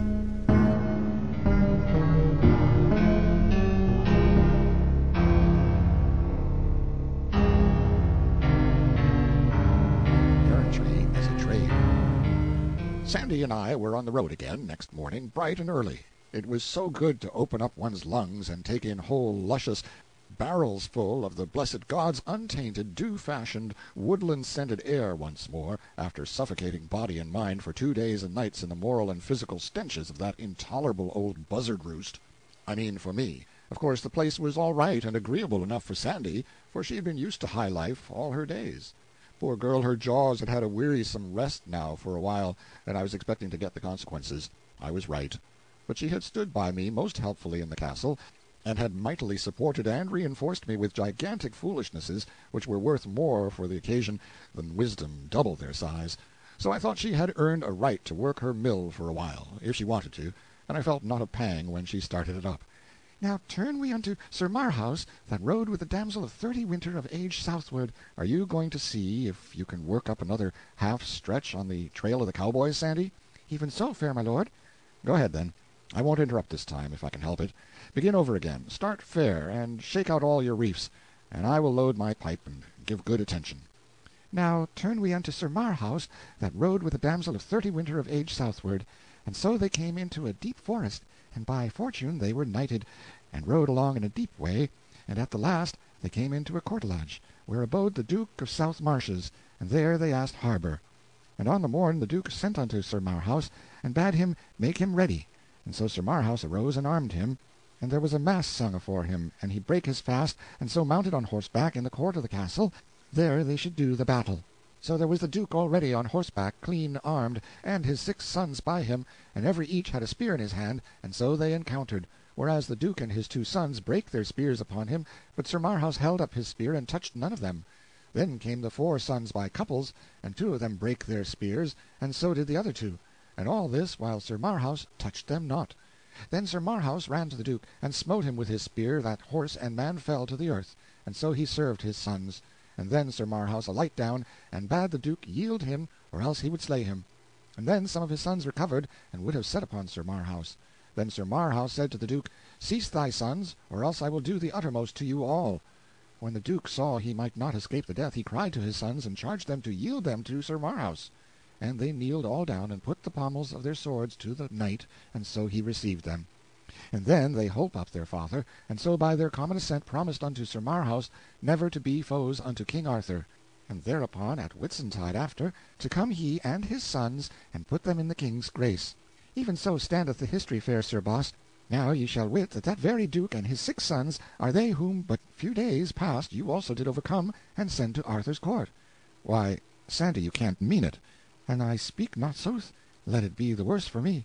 Well, well, well, now who would ever have thought it? 1 whole duke and 6 dukelets. Why, Sandy, it was an elegant haul. Knight-errantry is a most chuckle-headed trade, and it is tedious hard work, too, but I begin to see that there is money in it, after all, if you have luck. Not that I would ever engage in it as a business, for I wouldn't. No sound and legitimate business can be established on a basis of speculation. A successful whirl in the knight-errantry line, now, what is it when you blow away the nonsense and come down to the cold facts? It's just a corner in pork, that's all, and you can't make anything else out of it. You're rich, yes, suddenly rich, for about a day, maybe a week. Then somebody corners the market on you, and down goes your bucket shop. Ain't that so, Sandy? Whethersoever it be that my mind miscarrieth, bewraying simple language in such sort that the words do seem to come endlong and overthwart. There's no use in beating about the bush and trying to get around it that way, Sandy. It's so, just as I say. I know it's so. And, moreover, when you come right down to the bedrock, knight-errantry is worse than pork. For whatever happens, the pork's left, and so somebody's benefited anyway. But when the market breaks, in a knight-errantry world, and every knight in the pool passes in his checks, what have you got for assets? Just a rubbish pile of battered corpses and a barrel or 2 of busted hardware. Can you call those assets? Give me pork every time. Am I right? Ah, peradventure my head being distraught by the manifold matters whereunto the confusions of these but late adventured haps, and fortunings whereby not I alone, nor you alone, but every each of us, me seemeth— No, it's not your head, Sandy. Your head's all right, as far as it goes. But you don't know business. That's where the trouble is. It unfits you to argue about business, and you're wrong to be always trying. However, that aside, it was a good haul anyway, and will breed a handsome crop of reputation in Arthur's court. And speaking of the cowboys, what a curious country this is for women and men that never get old. Now there's Morgan Le Fay, as fresh and young as a Vassar pullet, to all appearances, and here is this old Duke of the South Marches, still slashing away with sword and lance at his time of life, after raising such a family as he has raised. As I understand it, Sir Gawaine killed 7 of his sons, and still he had 6 left for Sir Marhaus and me to take into camp. And then there was that damsel of 60 winter of age still excursioning around in her frosty bloom. How old are you, Sandy? It was the first time I ever struck a still place in her. The mill had shut down for repairs, or something.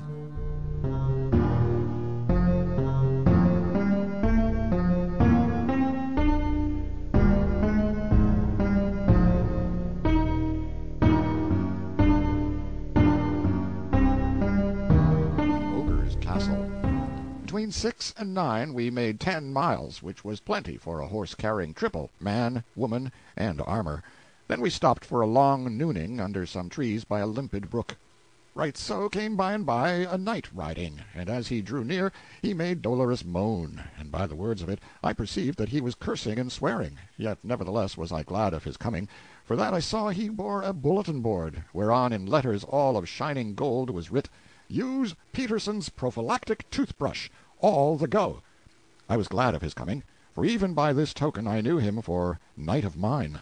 It was Sir Madok de la Montaine, a burly great fellow whose chief distinction was that he had come within an ace of sending Sir Launcelot down over his horsetail once. He was never long in a stranger's presence without finding some pretext or other to let out that great fact. But there was another fact, of nearly the same size, which he never pushed upon anybody unasked, and yet never withheld when asked. That was, that the reason he didn't quite succeed was that he was interrupted and sent down over horsetail himself. This innocent vast lubber did not see any particular difference between the two facts. I liked him, for he was earnest in his work, and very valuable. And he was so fine to look at, with his broad mailed shoulders, and the grand leonine set of his plumed head, and his big shield, with its quaint device of a gauntleted hand clutching a prophylactic toothbrush, with motto, "Try no you don't." This was a tooth-wash that I was introducing. He was a weary, he said, and indeed he looked it, but he would not alight. He said he was after the stove-polish man, and with this he broke out cursing and swearing anew. The bulletin-boarder referred to was Sir Ossace of Surluse, a brave knight, and of considerable celebrity, on account of his having tried conclusions in a tournament once with no less a mogul than Sir Gaheris himself, although not successfully. He was of a light and laughing disposition, and to him nothing in this world was serious. It was for this reason that I had chosen him to work up a stove-polish sentiment. There were no stoves yet, and so there could be nothing serious about stove-polish. All that the agent needed to do was to deftly and by degrees prepare the public for the great change, and have them established in predilections toward neatness against the time when the stove should appear upon the stage. Sir Madok was very bitter, and brake out anew with cursings. He said he had cursed his soul to rags, and yet he would not get down from his horse, neither would he take any rest, or listen to any comfort, until he should have found Sir Ossace and settled this account. It appeared, by what I could piece together of the unprofane fragments of his statement, that he had chanced upon Sir Ossace at dawn of the morning, and been told that if he would make a short cut across the fields and swamps and broken hills and glades, he could head off a company of travelers who would be rare customers for prophylactics and toothwash. With characteristic zeal, Sir Madok had plunged away at once upon this quest, and after 3 hours of awful cross-lot riding had overhauled his game. And behold, it was the 5 patriarchs that had been released from the dungeons the evening before. Poor old creatures! It was all of 20 years since any one of them had known what it was to be equipped with any remaining snag or remnant of a tooth. "Blank, blank, blank him," said Sir Madok, "and I do not stove-polish him, and I may find him, leave it to me. For never no knight that hight Ossace, or aught else, may do me this disservice, and bide on live, and I may find him, the which I have thereunto sworn a great oath this day." And with these words and others he lightly took his spear and gat him thence. In the middle of the afternoon we came upon one of those very patriarchs ourselves, in the edge of a poor village. He was basking in the love of relatives and friends whom he had not seen for 50 years, and about him and caressing him were also descendants of his own body whom he had never seen at all till now.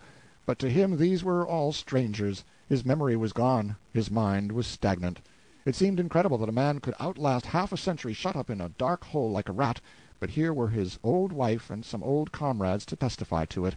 They could remember him as he was in the freshness and strength of his young manhood, when he kissed his child and delivered it to its mother's hand and went away into that long oblivion.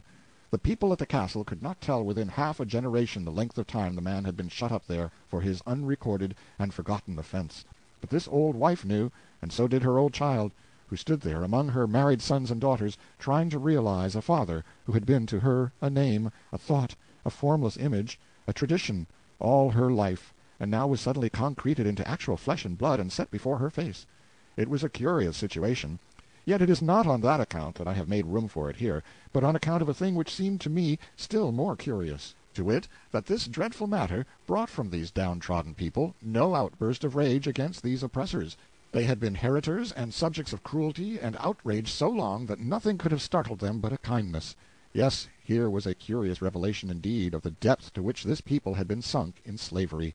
Their entire being was reduced to a monotonous dead level of patience, resignation, dumb, uncomplaining acceptance of whatever might befall them in this life. Their very imagination was dead. When you can say that of a man, he has struck bottom, I reckon. There is no lower deep for him. I rather wished I had gone some other road. This was not the sort of experience for a statesman to encounter who was planning out a peaceful revolution in his mind, for it could not help bringing up the unget-aroundable fact that, all gentle cant and philosophizing to the contrary notwithstanding, no people in the world ever did achieve their freedom by goody-goody talk and moral suasion, it being immutable law that all revolutions that will succeed must begin in blood, whatever may answer afterward. If history teaches anything, it teaches that. What this folk needed then was a reign of terror and a guillotine, and I was the wrong man for them. 2 days later, toward noon, Sandy began to show signs of excitement and feverish expectancy. She said we were approaching the ogre's castle. I was surprised into an uncomfortable shock. The object of our quest had gradually dropped out of my mind. This sudden resurrection of it made it seem quite a real and startling thing for a moment, and roused up in me a smart interest. Sandy's excitement increased every moment, and so did mine, for that sort of thing is catching. My heart got to thumping. You can't reason with your heart. It has its own laws, and thumps about things which the intellect scorns.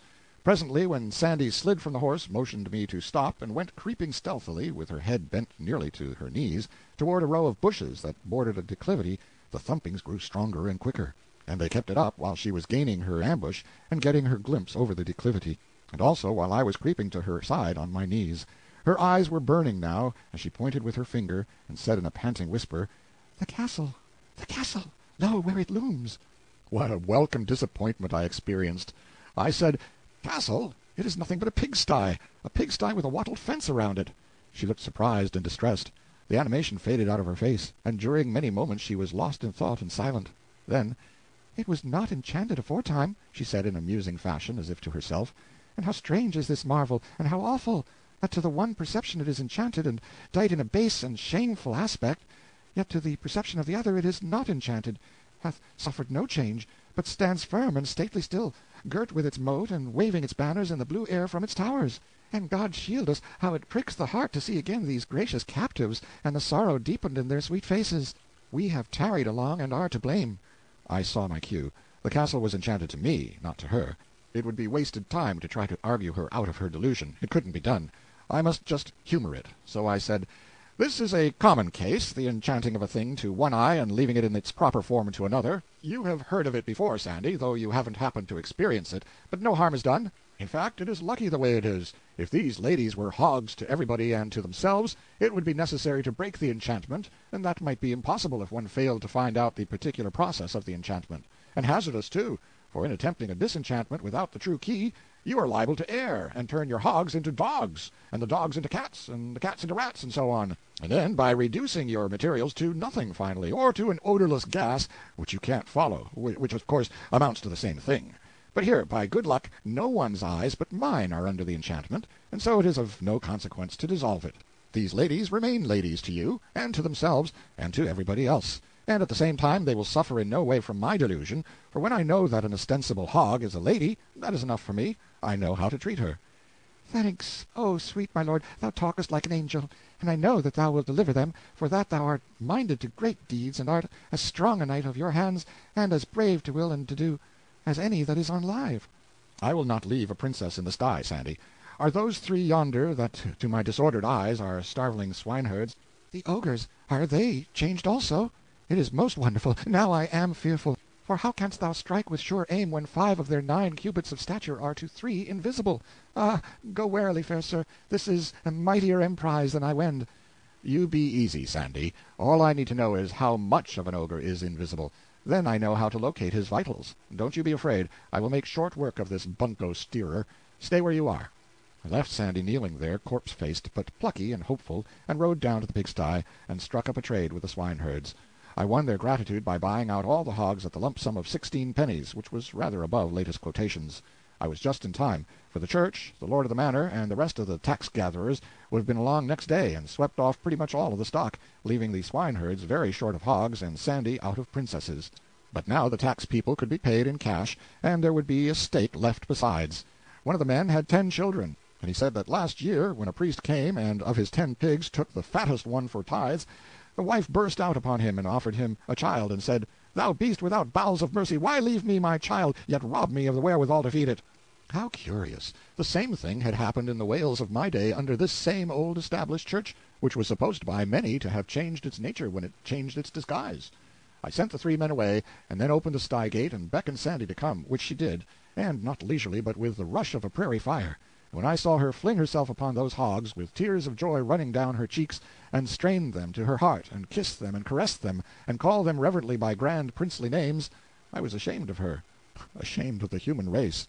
We had to drive those hogs home 10 miles, and no ladies were ever more fickle-minded or contrary.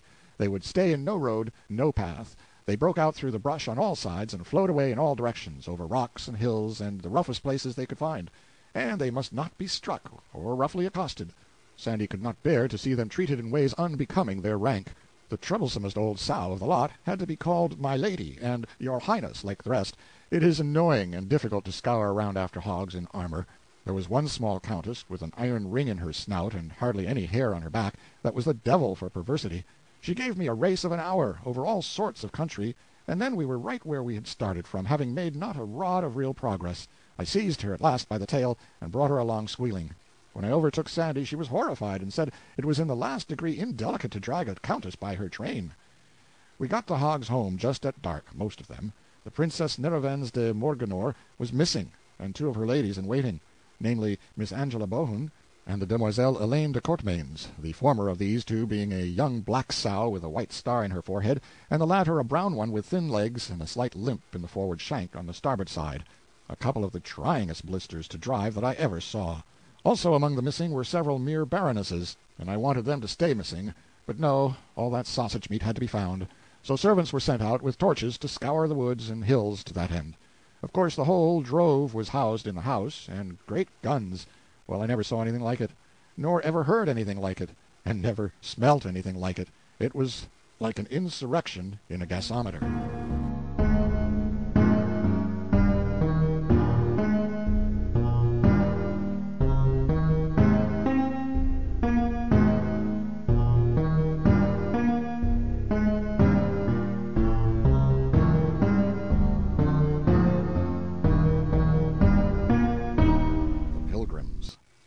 When I did get to bed at last, I was unspeakably tired.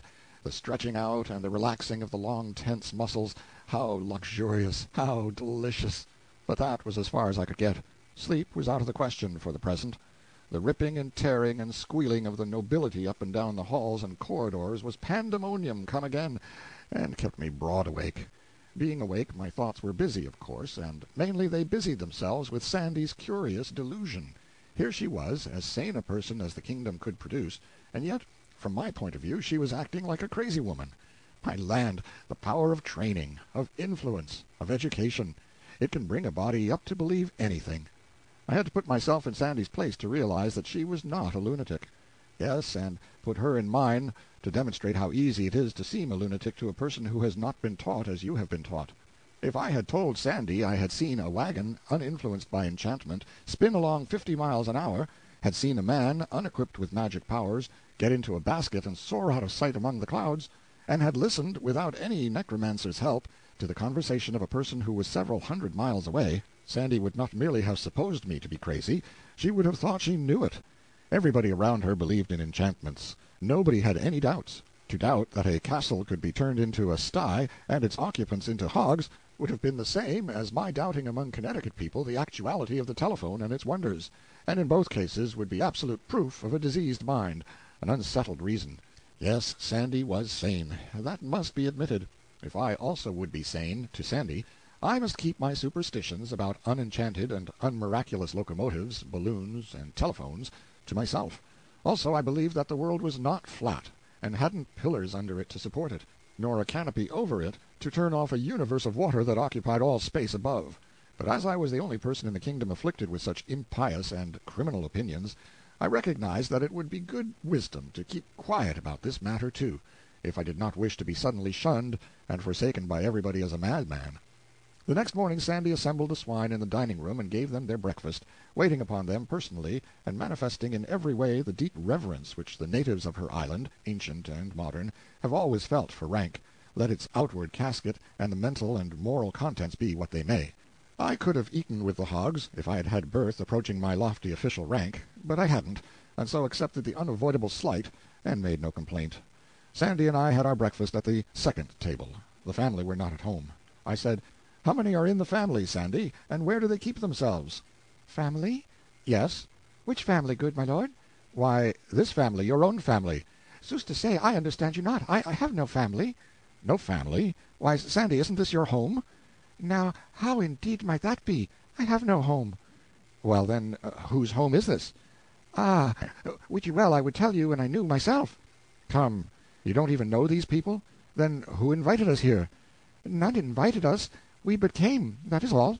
"Why, woman, this is a most extraordinary performance. The effrontery of it is beyond admiration. We blandly march into a man's house and cram it full of the only really valuable nobility the sun has yet discovered in the earth, and then it turns out that we don't even know the man's name. How did you ever venture to take this extravagant liberty? I supposed, of course, it was your home. What will the man say?" "What will he say? Forsooth, what can he say but give thanks?"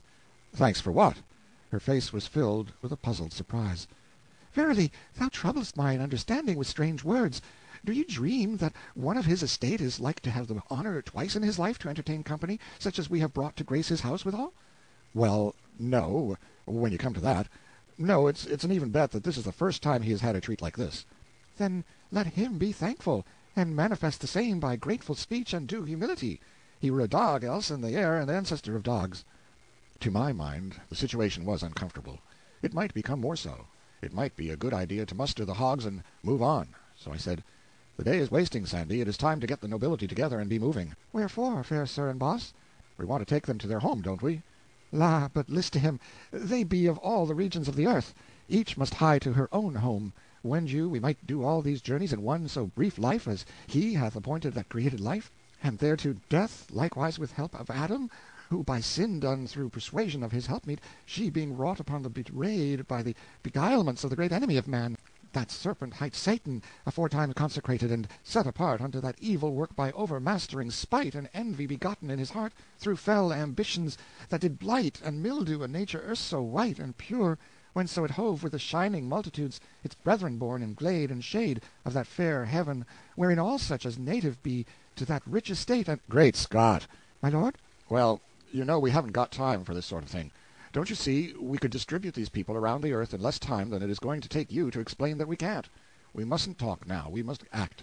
You want to be careful. You mustn't let your mill get the start of you that way, at a time like this. To business now, and sharp's the word. Who is to take the aristocracy home?" "Even their friends. These will come for them from the far parts of the earth." This was lightning from a clear sky, for unexpectedness, and the relief of it was like pardon to a prisoner. She would remain to deliver the goods, of course. "Well then, Sandy, as our enterprise is handsomely and successfully ended, I will go home and report. And if ever another one—" "I also am ready. I will go with thee." This was recalling the pardon. "How? How will you go with me? Why should you?" "Will I be traitor to my knight, dost think? That were dishonor. I may not part from thee until in knightly encounter in the field some overmatching champion shall fairly win and fairly wear me. I were to blame, and I thought that that might ever hap." Elected for the long term, I sighed to myself. I may as well make the best of it. So then I spoke up and said, "All right, let us make a start." While she was gone to cry her farewells over the pork, I gave that whole peerage away to the servants, and I asked them to take a duster and dust around a little where the nobilities had mainly lodged and promenaded, but they considered that that would be hardly worth while, and would moreover be a rather grave departure from custom, and therefore likely to make talk. A departure from custom, that settled it. It was a nation capable of committing any crime but that. The servants said they would follow the fashion, a fashion grown sacred through immemorial observance. They would scatter fresh rushes in all the rooms and halls, and then the evidence of the aristocratic visitation would be no longer visible. It was a kind of satire on nature. It was the scientific method, the geologic method. It deposited the history of the family in a stratified record, and the antiquary could dig through it and tell by the remains of each period what changes of diet the family had introduced successively for 100 years. The first thing we struck that day was a procession of pilgrims. It was not going our way, but we joined it nevertheless, for it was hourly being borne in upon me now that if I would govern this country wisely, I must be posted in the details of its life, and not at second hand, but by personal observation and scrutiny. This company of pilgrims resembled Chaucer's in this, that it had in it a sample of about all the upper occupations and professions the country could show, and a corresponding variety of costume. There were young men and old men, young women and old women, lively folk and grave folk. They rode upon mules and horses, and there was not a side saddle in the party, for this specialty was to remain unknown in England for 900 years yet. It was a pleasant, friendly, sociable herd, pious, happy, merry, and full of unconscious coarseness and innocent indecencies. What they regarded as the merry tale went the continual round and caused no more embarrassment than it would have caused in the best English society 12 centuries later. Practical jokes worthy of the English wits of the first quarter of the far-off 19th century were sprung here and there and yonder along the line, and compelled the delightedest applause. And sometimes, when a bright remark was made at one end of the procession, and started on its travels toward the other, you could note its progress all the way by the sparkling spray of laughter it threw off from its bows as it plowed along, and also by the blushes of the mules in its wake. Sandy knew the goal and purpose of this pilgrimage, and she posted me. She said, "They journey to the Valley of Holiness, for to be blessed of the godly hermits, and drink of the miraculous waters, and be cleansed from sin." "Where is this watering place?" "It lieth a 2-day journey hence, by the borders of the land that hight the Cuckoo Kingdom." "Tell me about it. Is it a celebrated place?" "Oh, of truth, yes. There be none more so. Of old time there lived there an abbot and his monks. Belike were none in the world more holy than these, for they gave themselves to study of pious books, and spoke not the one to the other, or indeed to any, and ate decayed herbs, and naught thereto, and slept hard, and prayed much, and washed never. Also they wore the same garment until it fell from their bodies through age and decay. Right so came they to be known of all the world by reason of these holy austerities, and visited by rich and poor, and reverenced." "Proceed." "But always there was lack of water there, whereas upon a time the holy abbot prayed, and for answer a great stream of clear water burst forth by miracle in a desert place. Now were the fickle monks tempted of the fiend, and they wrought with their abbot unceasingly by beggings and beseechings that he would construct a bath. And when he was become aweary, and might not resist more, he said, Have ye your will then, and granted that they asked. Now mark thou what 'tis to forsake the ways of purity the which he loveth, and wanton with such as be worldly and an offence. These monks did enter into the bath, and come thence washed as white as snow, and lo, in that moment his sign appeared in miraculous rebuke, for his insulted waters ceased to flow, and utterly vanished away." "They fared mildly, Sandy, considering how that kind of crime is regarded in this country." "Belike, but it was their first sin, and they had been of perfect life for long, and differing in naught from the angels. Prayers, tears, torturings of the flesh, all was vain to beguile that water to flow again. Even processions, even burnt offerings, even votive candles to the Virgin, did fail every each of them, and all in the land did marvel." "How odd to find that even this industry has its financial panics, and at times sees its assignats and greenbacks languish to zero, and everything come to a standstill. Go on, Sandy." "And so upon a time, after year and day, the good abbot made humble surrender and destroyed the bath. And behold, his anger was in that moment appeased, and the waters gushed richly forth again, and even unto this day they have not ceased to flow in that generous measure." "Then I take it nobody has washed since." "He that would essay it could have his halter free, yes, and swiftly would he need it too." "The community has prospered since?" "Even from that very day. The fame of the miracle went abroad into all lands. From every land came monks to join. They came even as the fishes come, in shoals. And the monastery added building to building, and yet others to these, and so spread wide its arms and took them in. And nuns came also, and more again, and yet more, and built over against the monastery on the yon side of the vale, and added building to building, until mighty was that nunnery. And these were friendly unto those, and they joined their loving labors together, and together they built a fair and great foundling asylum midway of the valley between. You spoke of some hermits, Sandy. These have gathered there from the ends of the earth. A hermit striveth best where there be multitudes of pilgrims. Ye shall not find no hermit of no sort wanting.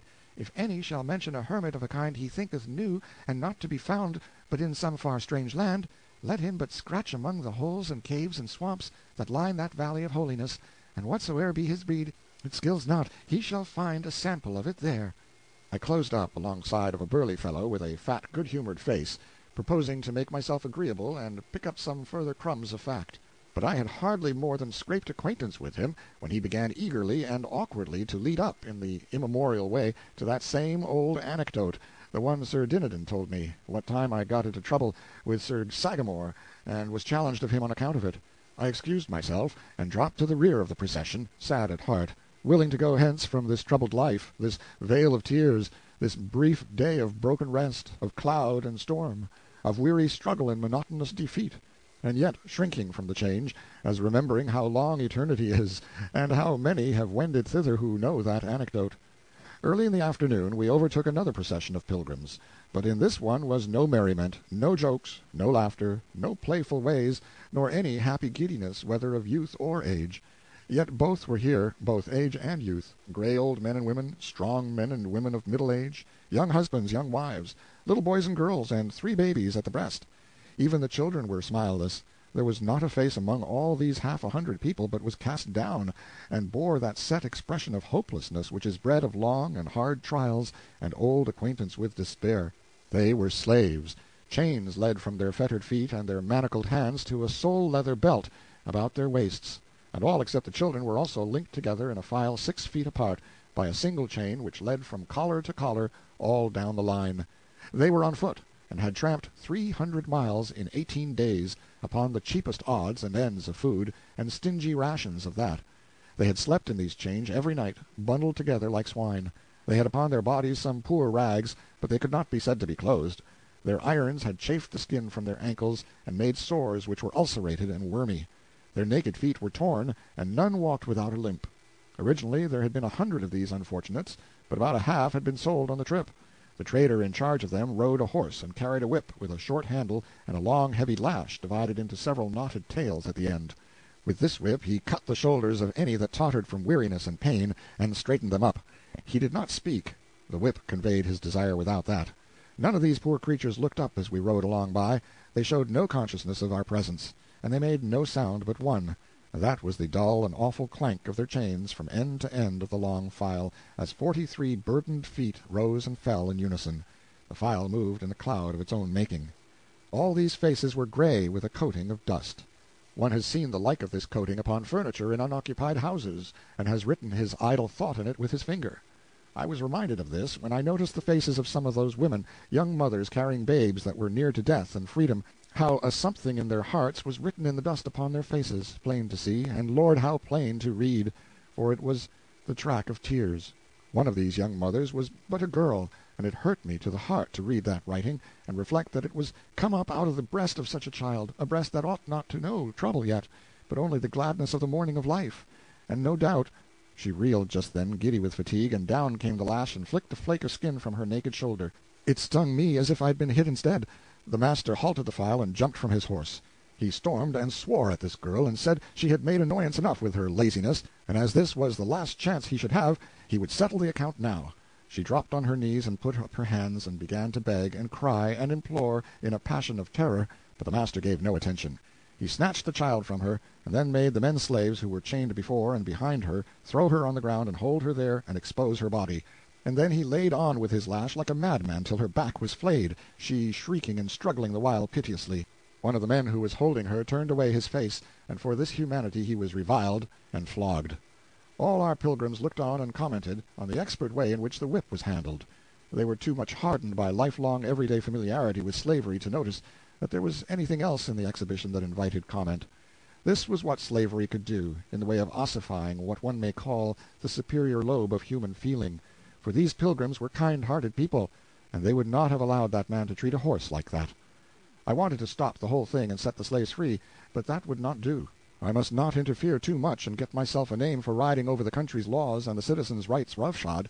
If I lived and prospered, I would be the death of slavery. That I was resolved upon. But I would try to fix it so that when I became its executioner it should be by command of the nation. Just here was the wayside shop of a smith, and now arrived a landed proprietor who had bought this girl a few miles back, deliverable here where her irons could be taken off. They were removed. Then there was a squabble between the gentleman and the dealer as to which should pay the blacksmith. The moment the girl was delivered from her irons she flung herself, all tears and frantic sobbings, into the arms of the slave who had turned away his face when she was whipped. He strained her to his breast, and smothered her face and the child's with kisses, and washed them with the rain of his tears. I suspected. I inquired. Yes, I was right. It was husband and wife. They had to be torn apart by force. The girl had to be dragged away, and she struggled and fought and shrieked like one gone mad till a turn of the road hid her from sight, and even after that we could still make out the fading plaint of those receding shrieks. And the husband and father, with his wife and child gone, never to be seen by him again in life? Well, the look of him one might not bear at all, and so I turned away. But I knew I should never get his picture out of my mind again, and there it is to this day, to wring my heartstrings whenever I think of it. We put up at the inn in a village just at nightfall, and when I rose next morning and looked abroad, I was where a knight came riding in the golden glory of the new day, and recognized him for knight of mine, Sir Osannah le Cure Hardy. He was in the gentleman's furnishing line, and his missionarying specialty was plug hats. He was clothed all in steel, in the beautifulest armor of the time, up to where his helmet ought to have been, but he hadn't any helmet. He wore a shiny stovepipe hat, and was ridiculous a spectacle as one might want to see. It was another of my superstitious schemes for extinguishing knighthood by making it grotesque and absurd. Sir Osannah's saddle was hung about with leather hat-boxes, and every time he overcame a wandering knight, he swore him into my service and fitted him with a plug and made him wear it. I dressed and ran down to welcome Sir Osannah and get his news. How is trade? I asked. Ye will note that I have but these 4 left, yet were they 16 when as I got me from Camelot. Why, you have certainly done nobly, Sir Osannah. Where have you been foraging of late?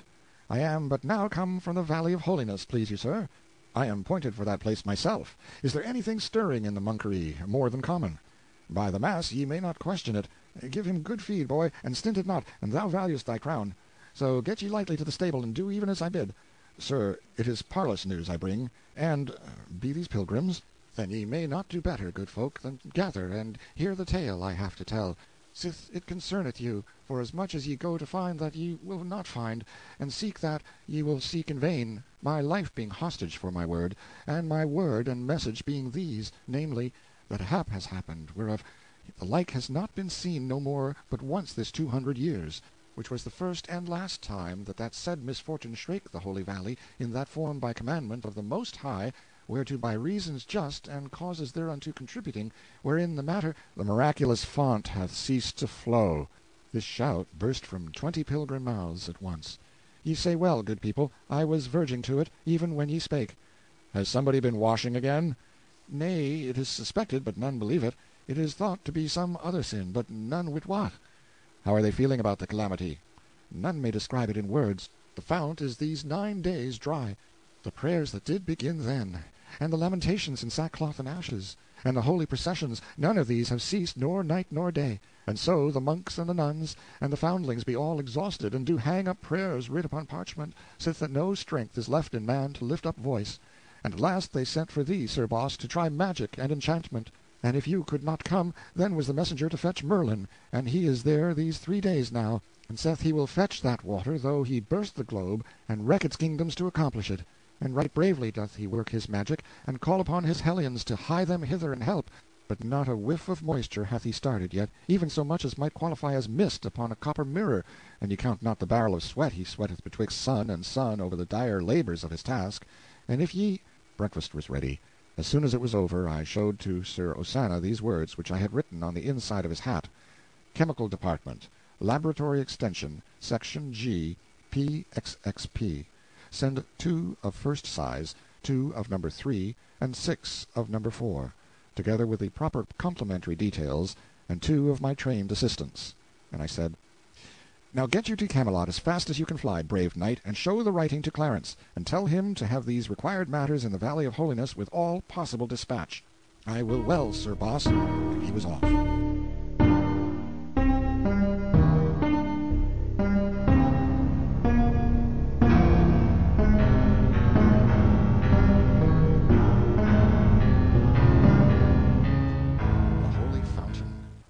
The pilgrims were human beings, otherwise they would have acted differently. They had come a long and difficult journey, and now when the journey was nearly finished, they learned that the main thing they had come for had ceased to exist.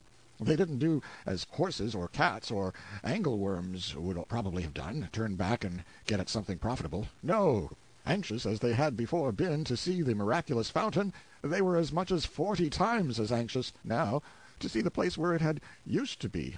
There is no accounting for human beings. We made good time, and a couple of hours before sunset we stood upon the high confines of the Valley of Holiness, and our eyes swept it from end to end and noted its features, that is, its large features. These were the 3 masses of buildings. They were distant and isolated temporalities, shrunk into toy constructions in the lonely waste of what seemed a desert, and was. Such a scene is always mournful, it is so impressively still, and looks so steeped in death. But there was a sound here which interrupted the stillness only to add to its mournfulness. This was the faint far sound of tolling bells which floated fitfully to us on the passing breeze, and so faintly, so softly, that we hardly knew whether we heard it with our ears or with our spirits. We reached the monastery before dark, and there the males were given lodging, but the women were sent over to the nunnery. The bells were close at hand now, and their solemn booming smote upon the ear like a message of doom. A superstitious despair possessed the heart of every monk and published itself in his ghastly face. Everywhere these black-robed, soft-sandaled, tallow-visaged spectres appeared, flitted about and disappeared, noiseless as the creatures of a troubled dream, and as uncanny. The old abbot's joy to see me was pathetic, even to tears, but he did the shedding himself. He said, "Delay not, son, but get to thy saving work, and we bring not the water back again, and soon we are ruined, and the good work of 200 years must end. And see thou do it with enchantments that be holy, for the Church will not endure that work in her cause be done by devil's magic. When I work, father, be sure there will be no devil's work connected with it. I shall use no arts that come of the devil, and no elements not created by the hand of God. But is Merlin working strictly on pious lines?" "Ah, he said he would, my son, he said he would, and took oath to make his promise good." "Well, in that case let him proceed. But surely you will not sit idle by, but help." "I will not answer to mixed methods, father, neither would it be professional courtesy. 2 of a trade must not underbid each other. We might as well cut rates and be done with it. It would arrive at that in the end. Merlin has the contract. No other magician can touch it till he throws it up." "But I will take it from him. It is a terrible emergency, and the act is thereby justified. And if it were not so, who will give law to the Church? The Church giveth law to all, and what she wills to do, that she may do, hurt whom it may. I will take it from him. You shall begin upon the moment." "It may not be, father. No doubt, as you say, where power is supreme, one can do as one likes and suffer no injury. But we poor magicians are not so situated. Merlin is a very good magician, in a small way, and has quite a neat provincial reputation. He is struggling along, doing the best he can, and it would not be etiquette for me to take his job until he himself abandons it." The abbot's face lighted. "Ah, that is simple. There are ways to persuade him to abandon it." "No, no, father, it skills not, as these people say. If he were persuaded against his will, he would load that well with a malicious enchantment which would balk me until I found out its secret. It might take a month. I could set up a little enchantment of mine which I call the telephone, and he could not find out its secret in 100 years. Yes, you perceive, he might block me for a month. Would you like to risk a month in a dry time like this?" "A month! The mere thought of it maketh me to shudder. Have it thy way, my son, but my heart is heavy with this disappointment. Leave me, and let me wear my spirit with weariness and waiting, even as I have done these 10 long days, counterfeiting thus the thing that is called rest, the prone body making outward sign of repose where inwardly is none." Of course, it would have been best, all round, for Merlin to waive etiquette and quit, and call it half a day, since he would never be able to start that water, for he was a true magician of the time, which is to say, the big miracles, the ones that gave him his reputation, always had the luck to be performed when nobody but Merlin was present. He couldn't start this well with all this crowd around to see. A crowd was as bad for a magician's miracle in that day as it was for a spiritualist's miracle in mine. There was sure to be some skeptic on hand to turn up the gas at the crucial moment and spoil everything. But I did not want Merlin to retire from the job until I was ready to take hold of it effectively myself, and I could not do that until I got my things from Camelot, and that would take 2 or 3 days. My presence gave the monks hope, and cheered them up a good deal, insomuch that they ate a square meal that night for the first time in 10 days. As soon as their stomachs had been properly reinforced with food, their spirits began to rise fast. When the mead began to go round, they rose faster. By the time everybody was half seas over, the holy community was in good shape to make a night of it, so we stayed by the board and put it through on that line. Matters got to be very jolly. Good old questionable stories were told that made the tears run down and cavernous mouths stand wide and the round bellies shake with laughter, and questionable songs were bellowed out in a mighty chorus that drowned the boom of the tolling bells. At last I ventured a story myself, and vast was the success of it. Not right off, of course, for the native of those islands does not, as a rule, dissolve upon the early applications of a humorous thing, but the 5th time I told it, they began to crack in places. The 8th time I told it, they began to crumble. At the 12th repetition, they fell apart in chunks, and at the 15th, they disintegrated, and I got a broom and swept them up. This language is figurative. Those islanders, well, they are slow pay at first, in the matter of return for your investment of effort, but in the end they make the pay of all other nations poor and small by contrast.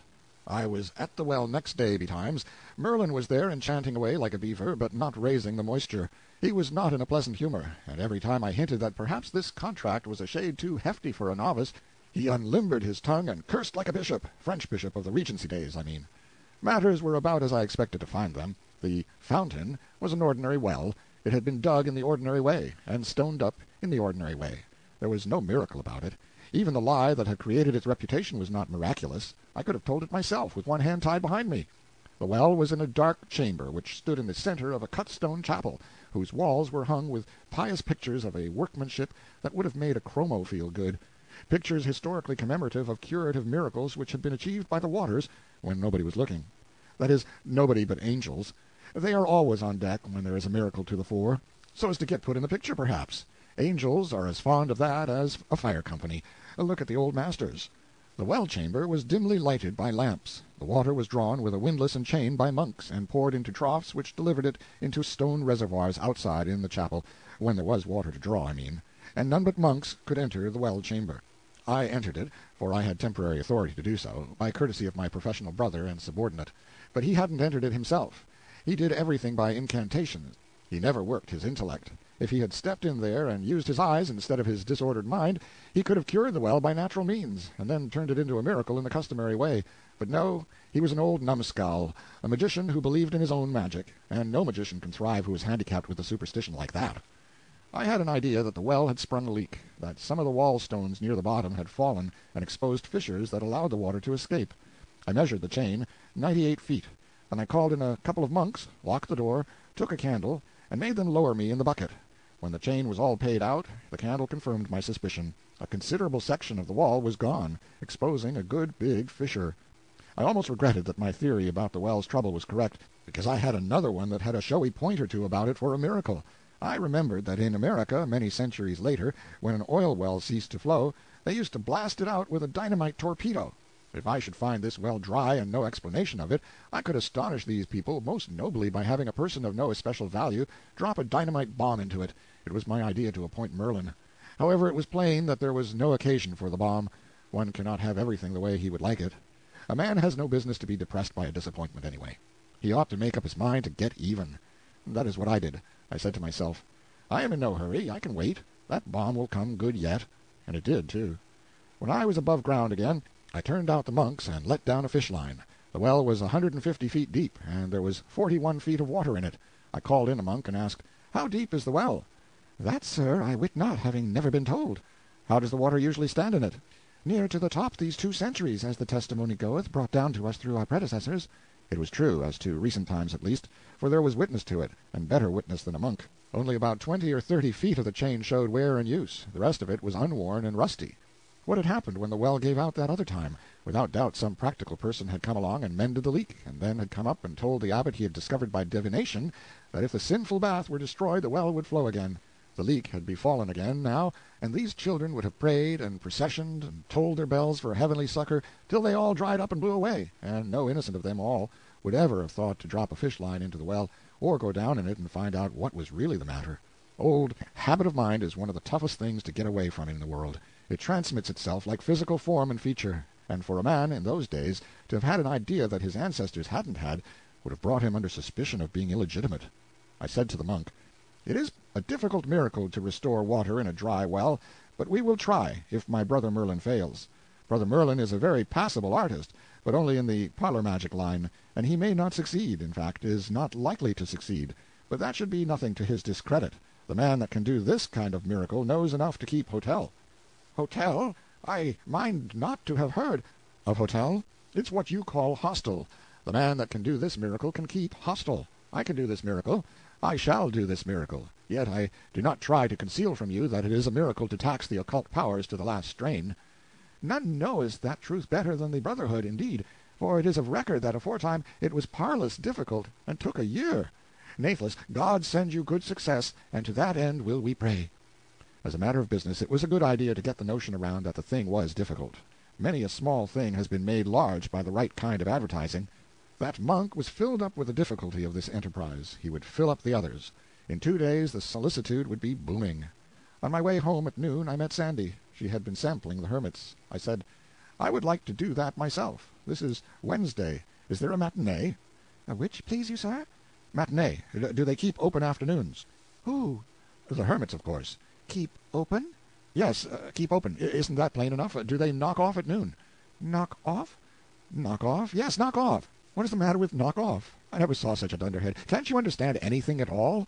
In plain terms, do they shut up shop, draw the game, bank the fires?" "Shut up shop? Draw?" "There, never mind. Let it go. You make me tired. You can't seem to understand the simplest thing." "I would I might please thee, sir, and it is to me dole and sorrow that I fail, albeit sith I am but a simple damsel, and taught of none, being from the cradle unbaptized in those deep waters of learning that do anoint with of sovereignty him that partaketh of that most noble sacrament, investing him with reverend state to the mental eye of the humble mortal who, by bar and lack of that great consecration, seeth in his own unlearned estate but a symbol of that other sort of lack and loss, which men do publish to the pitying eye with sackcloth trappings whereon the ashes of grief do lie be-powdered and bestrewn, and so when such shall in the darkness of his mind encounter these golden phrases of high mystery, these shut up shops, and draw the game, and bank the fires, it is but by the grace of God that he burst not for envy of the mind that can beget, and tongue that can deliver so great and mellow-sounding miracles of speech. And if there do ensue confusion in that humbler mind, and failure to divine the meanings of these wonders, then if so be this miscomprehension is not vain but sooth and true, wit ye well it is the very substance of worshipful dear homage, and may not lightly be misprized, nor had been, and ye had noted this complexion of mood and mind, and understood that I would I could not, and that I could not I might not, nor yet nor might nor could, nor might not nor could not, might be by advantage turned to the desired would.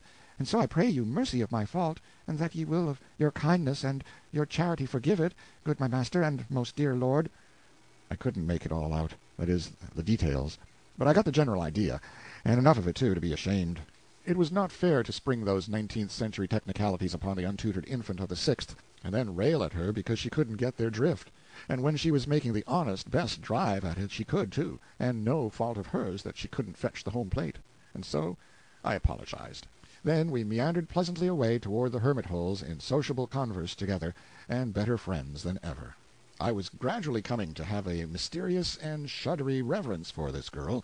Nowadays, whenever she pulled out from the station and got her train fairly started on one of those horizonless transcontinental sentences of hers, it was borne in upon me that I was standing in the awful presence of the mother of the German language.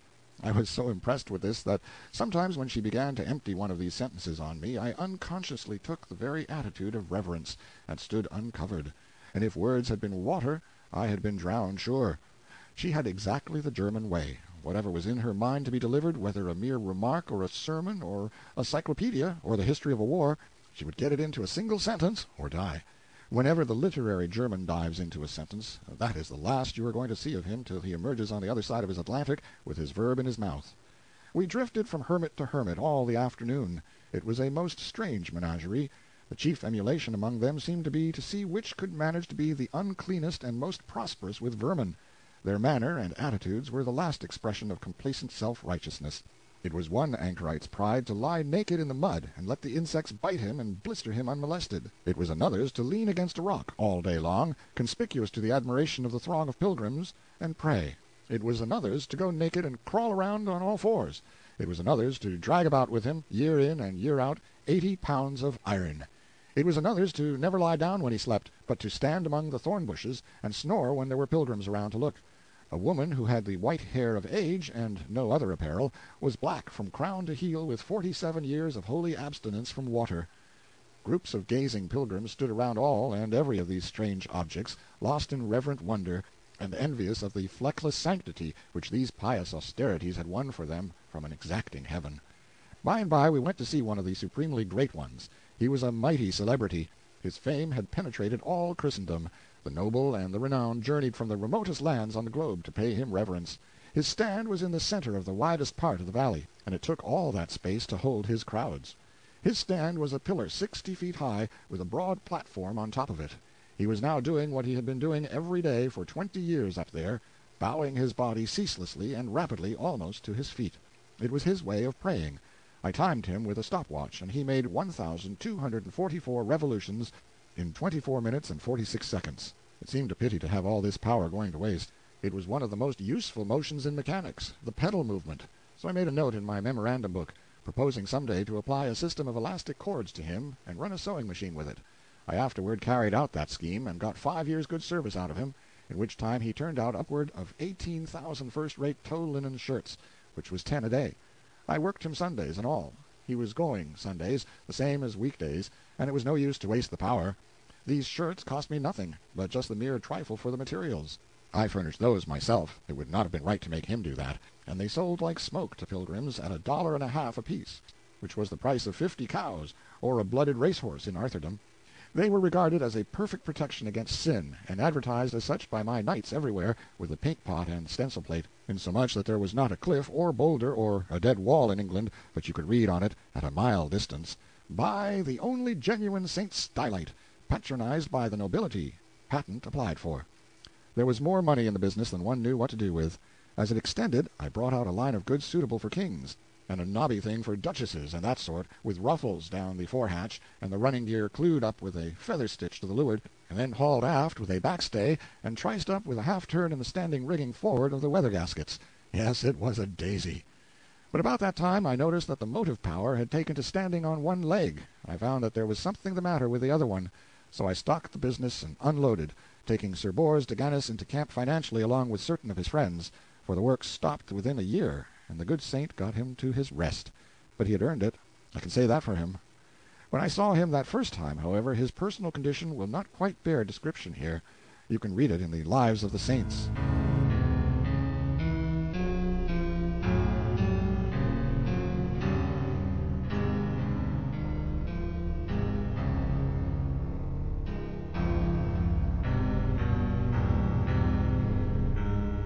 Restoration of the fountain. Saturday noon I went to the well and looked on a while. Merlin was still burning smoke powders and pawing the air, and muttering gibberish as hard as ever, but looking pretty downhearted, for of course he had not started even a perspiration in that well yet. Finally I said, "How does the thing promise by this time, partner?" "Behold, I am even now busied with trial of the powerfulest enchantment known to the princes of the occult arts in the lands of the East, and it fail me, naught can avail. Peace, until I finish." He raised a smoke this time that darkened all the region, and must have made matters uncomfortable for the hermits, for the wind was their way, and it rolled down over their dens in a dense and billowy fog. He poured out volumes of speech to match, and contorted his body and sawed the air with his hands in a most extraordinary way. At the end of 20 minutes he dropped down panting, and about exhausted.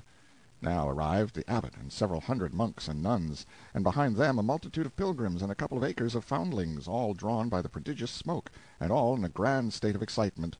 The abbot inquired anxiously for results. Merlin said, "If any labor of mortal might break the spell that binds these waters, this which I have but just essayed had done it. It has failed, whereby I do now know that that which I had feared is a truth established. The sign of this failure is, that the most potent spirit known to the magicians of the East, and whose name none may utter and live, has laid his spell upon this well. The mortal does not breathe, nor ever will, who can penetrate the secret of that spell, and without that secret none can break it. The water will flow no more forever, good father. I have done what man could. Suffer me to go." Of course this threw the abbot into a good deal of consternation. He turned to me with the signs of it in his face, and said, "Ye have heard him. Is it true?" "Part of it is." "Not all, then? Not all? What part is true?" That spirit with the Russian name has put his spell upon the well." "God's wounds, then are we ruined?" "Possibly." "But not certainly? Ye mean not certainly?" "That is it." "Wherefore ye also mean that when he saith none can break the spell—" "Yes, when he says that, he says what isn't necessarily true. There are conditions under which an effort to break it may have some chance, that is, some small, some trifling chance of success." "The conditions?" "Oh, they are nothing difficult. Only these. I want the well and the surroundings for the space of half a mile entirely to myself from sunset today until I remove the ban, and nobody allowed to cross the ground but by my authority." "Are these all?" "Yes." "And you have no fear to try?" "Oh, none. One may fail, of course, and one may also succeed. One can try, and I am ready to chance it. I have my conditions?" "These and all others ye may name. I will issue commandment to that effect." "Wait," said Merlin, with an evil smile. "Ye wit that he that would break this spell must know that spirit's name?" "Yes, I know his name." "And wit you also that to know it skills not of itself, but ye must likewise pronounce it? Ha! Knew ye that?" "Yes, I knew that too." "You had that knowledge? Art a fool? Are ye minded to utter that name and die?" "Utter it?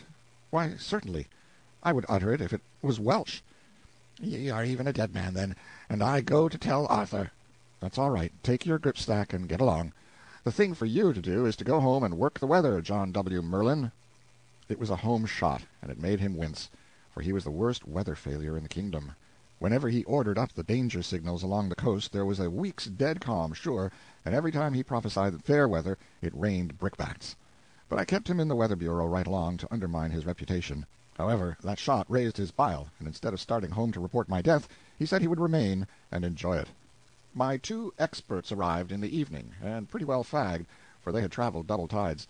They had pack mules along, and had brought everything I needed: tools, pump, lead pipe, Greek fire, sheaves of big rockets, Roman candles, colored fire sprays, electric apparatus, and a lot of sundries. Everything necessary for the stateliest kind of a miracle. They got their supper and a nap, and about midnight we sallied out through a solitude so wholly vacant and complete that it quite overpassed the required conditions. We took possession of the well and its surroundings. My boys were experts in all sorts of things, from the stoning up of a well to the constructing of a mathematical instrument. An hour before sunrise we had that leak mended in ship-shape fashion, and the water began to rise. Then we stowed our fireworks in the chapel, locked up the place, and went home to bed. Before the noon mass was over we were at the well again, for there was a deal to do yet, and I was determined to spring the miracle before midnight for business reasons. For whereas a miracle worked for the church on a weekday is worth a good deal, it is worth 6 times as much if you get it in on a Sunday. In 9 hours the water had risen to its customary level, that is to say, it was within 23 feet of the top. We put in a little iron pump, one of the first turned out by my works near the Capitol. We bored into a stone reservoir which stood against the outer wall of the well-chamber, and inserted a section of lead pipe that was long enough to reach the door of the chapel and project beyond the threshold, where the gushing water would be visible to the 250 acres of people I was intending should be present on the flat plain in front of this little holy hillock at the proper time. We knocked the head out of an empty hogshead, and hoisted this hogshead to the flat roof of the chapel, where we clamped it down fast, poured in gunpowder till it lay loosely an inch deep on the bottom. Then we stood up rockets in the hogshead as thick as they would loosely stand, all the different breeds of rockets there are, and they made a portly and imposing sheaf, I can tell you. We grounded the wire of a pocket electrical battery in that powder. We placed a whole magazine of Greek fire on each corner of the roof, blue on one corner, green on another, red on another, and purple on the last, and grounded a wire in each. About 200 yards off, in the flat, we built a pen of scantlings, about 4 feet high, and laid planks on it, and so made a platform. We covered it with swell tapestries borrowed for the occasion, and topped it off with the abbot's own throne. When you are going to do a miracle for an ignorant race, you want to get in every detail that will count. You want to make all the properties impressive to the public eye. You want to make matters comfortable for your head guest. Then you can turn yourself loose and play your effects for all they are worth. I know the value of these things, for I know human nature. You can't throw too much style into a miracle. It costs trouble, and work, and sometimes money, but it pays in the end. Well, we brought the wires to the ground at the chapel, and then brought them under the ground to the platform, and hid the batteries there. We put a rope fence 100 feet square around the platform to keep off the common multitude, and that finished the work. My idea was, doors open at 10:30, performance to begin at 11:25 sharp. I wished I could charge admission, but of course that wouldn't answer. I instructed my boys to be in the chapel as early as 10, before anybody was around, and be ready to man the pumps at the proper time and make the fur fly. Then we went home to supper. The news of the disaster to the well had traveled far by this time, and now for 2 or 3 days a steady avalanche of people had been pouring into the valley. The lower end of the valley was become one huge camp. We should have a good house, no question about that. Criers went the rounds early in the evening and announced the coming attempt, which put every pulse up to fever heat. They gave notice that the abbot and his official suite would move in state and occupy the platform at 10:30, up to which time all the region which was under my ban must be clear. The bells would then cease from tolling, and this sign should be permission to the multitudes to close in and take their places. I was at the platform and all ready to do the honors, when the abbot's solemn procession hove in sight, which it did not do till it was nearly to the rope fence, because it was a starless black night and no torches permitted. With it came Merlin, and took a front seat on the platform. He was as good as his word for once. One could not see the multitudes banked together beyond the ban, but they were there just the same. The moment the bells stopped, those banked masses broke and poured over the line like a vast black wave, and for as much as a half-hour it continued to flow, and then it solidified itself, and you could have walked upon a pavement of human heads to, well, miles. We had a solemn stage wait now for about 20 minutes, a thing I had counted on for effect. It is always good to let your audience have a chance to work up its expectancy. At length, out of the silence, a noble Latin chant, men's voices, broke and swelled up and rolled away into the night, a majestic tide of melody. I had put that up, too, and it was one of the best effects I ever invented. When it was finished, I stood up on the platform and extended my hands abroad for 2 minutes with my face uplifted. That always produces a dead hush, and then slowly pronounced this ghastly word with a kind of awfulness which caused hundreds to tremble and many women to faint. Konstantinopolitanischer Dudelsack's Pfeifenmachers Gesellschaft. Just as I was moaning out the closing hunks of that word, I touched off one of my electric connections, and all that murky world of people stood revealed in a hideous blue glare. It was immense, that effect. Lots of people shrieked. Women curled up and quit in every direction. Foundlings collapsed by platoons. The abbot and the monks crossed themselves nimbly, and their lips fluttered with agitated prayers. Merlin held his grip, but he was astonished clear down to his corns. He had never seen anything to begin with that before. Now was the time to pile in the effects. I lifted my hands and groaned out this word, as it were in agony. Nihilisten Dynamite Theater Scheitschen Sprengens Astendens Verschagungen, and turned on the red fire. You should have heard that Atlantic of people moan and howl when that crimson hell joined the blue.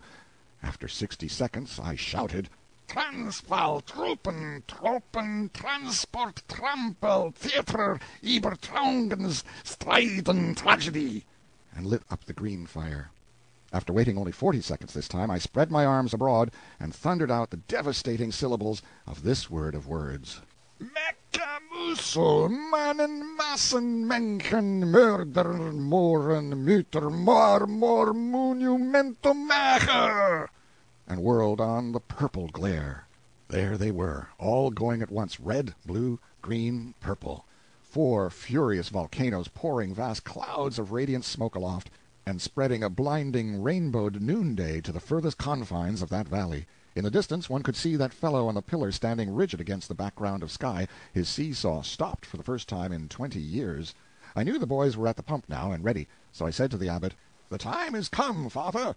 I am about to pronounce the dread name and command the spell to dissolve. You want to brace up and take hold of something." Then I shouted to the people, "Behold, in another minute the spell will be broken." or no mortal can break it. If it break, all will know it, for you will see the sacred water gush from the chapel door." I stood a few moments to let the hearers have a chance to spread my announcement to those who couldn't hear, and so convey it to the furthest ranks. Then I made a grand exhibition of extra posturing and gesturing, and shouted, "Lo! I command the fell spirit that possesses the holy fountain to now disgorge into the skies all the infernal fires that still remain in him, and straightway dissolve his spell and flee hence to the pit, there to lie bound 1,000 years. By his own dread name I command it." Then I touched off the hogshead of rockets, and a vast fountain of dazzling lances of fire vomited itself toward the zenith with a hissing rush, and burst in mid-sky into a storm of flashing jewels. One mighty groan of terror started up from the massed people, then suddenly broke into a wild hosanna of joy, for there, fair and plain in the uncanny glare, they saw the freed water leaping forth. The old abbot could not speak a word for tears and the choking in his throat. Without utterance of any sort, he folded me in his arms and mashed me. It was more eloquent than speech, and harder to get over, too, in a country where there were really no doctors that were worth a damaged nickel. You should have seen those acres of people throw themselves down in that water and kiss it, and pet it, and fondle it, and talk to it as if it were alive, and welcome it back with the dear names they gave their darlings, just as if it had been a friend who was long gone away and lost and was come home again. Yes, it was pretty to see, and made me think more of them than I had done before. I sent Merlin home on a shutter. He had caved in and gone down like a landslide when I pronounced that fearful name, and had never come to since. He never had heard that name before, neither had I, but to him it was the right one. Any jumble would have been the right one. He admitted afterward that the spirit's own mother could not have pronounced that name better than I did. He never could understand how I survived it, and I didn't tell him. It is only young magicians that give away a secret like that. Merlin spent 3 months working enchantments to try to find out the deep trick of how to pronounce that name and outlive it. But he didn't arrive. When I started to the chapel, the populace uncovered and fell back reverently to make a wide way for me, as if I had been some kind of a superior being. And I was. I was aware of that. I took along a night shift of monks and taught them the mystery of the pump, and set them to work, for it was plain that a good part of the people out there were going to sit up with the water all night. Consequently, it was but right that they should have all they wanted of it. To those monks that pump was a good deal of a miracle itself, and they were full of wonder over it, and of admiration, too, of the exceeding effectiveness of its performance. It was a great night, an immense night. There was reputation in it. I could hardly get to sleep for glorying over it.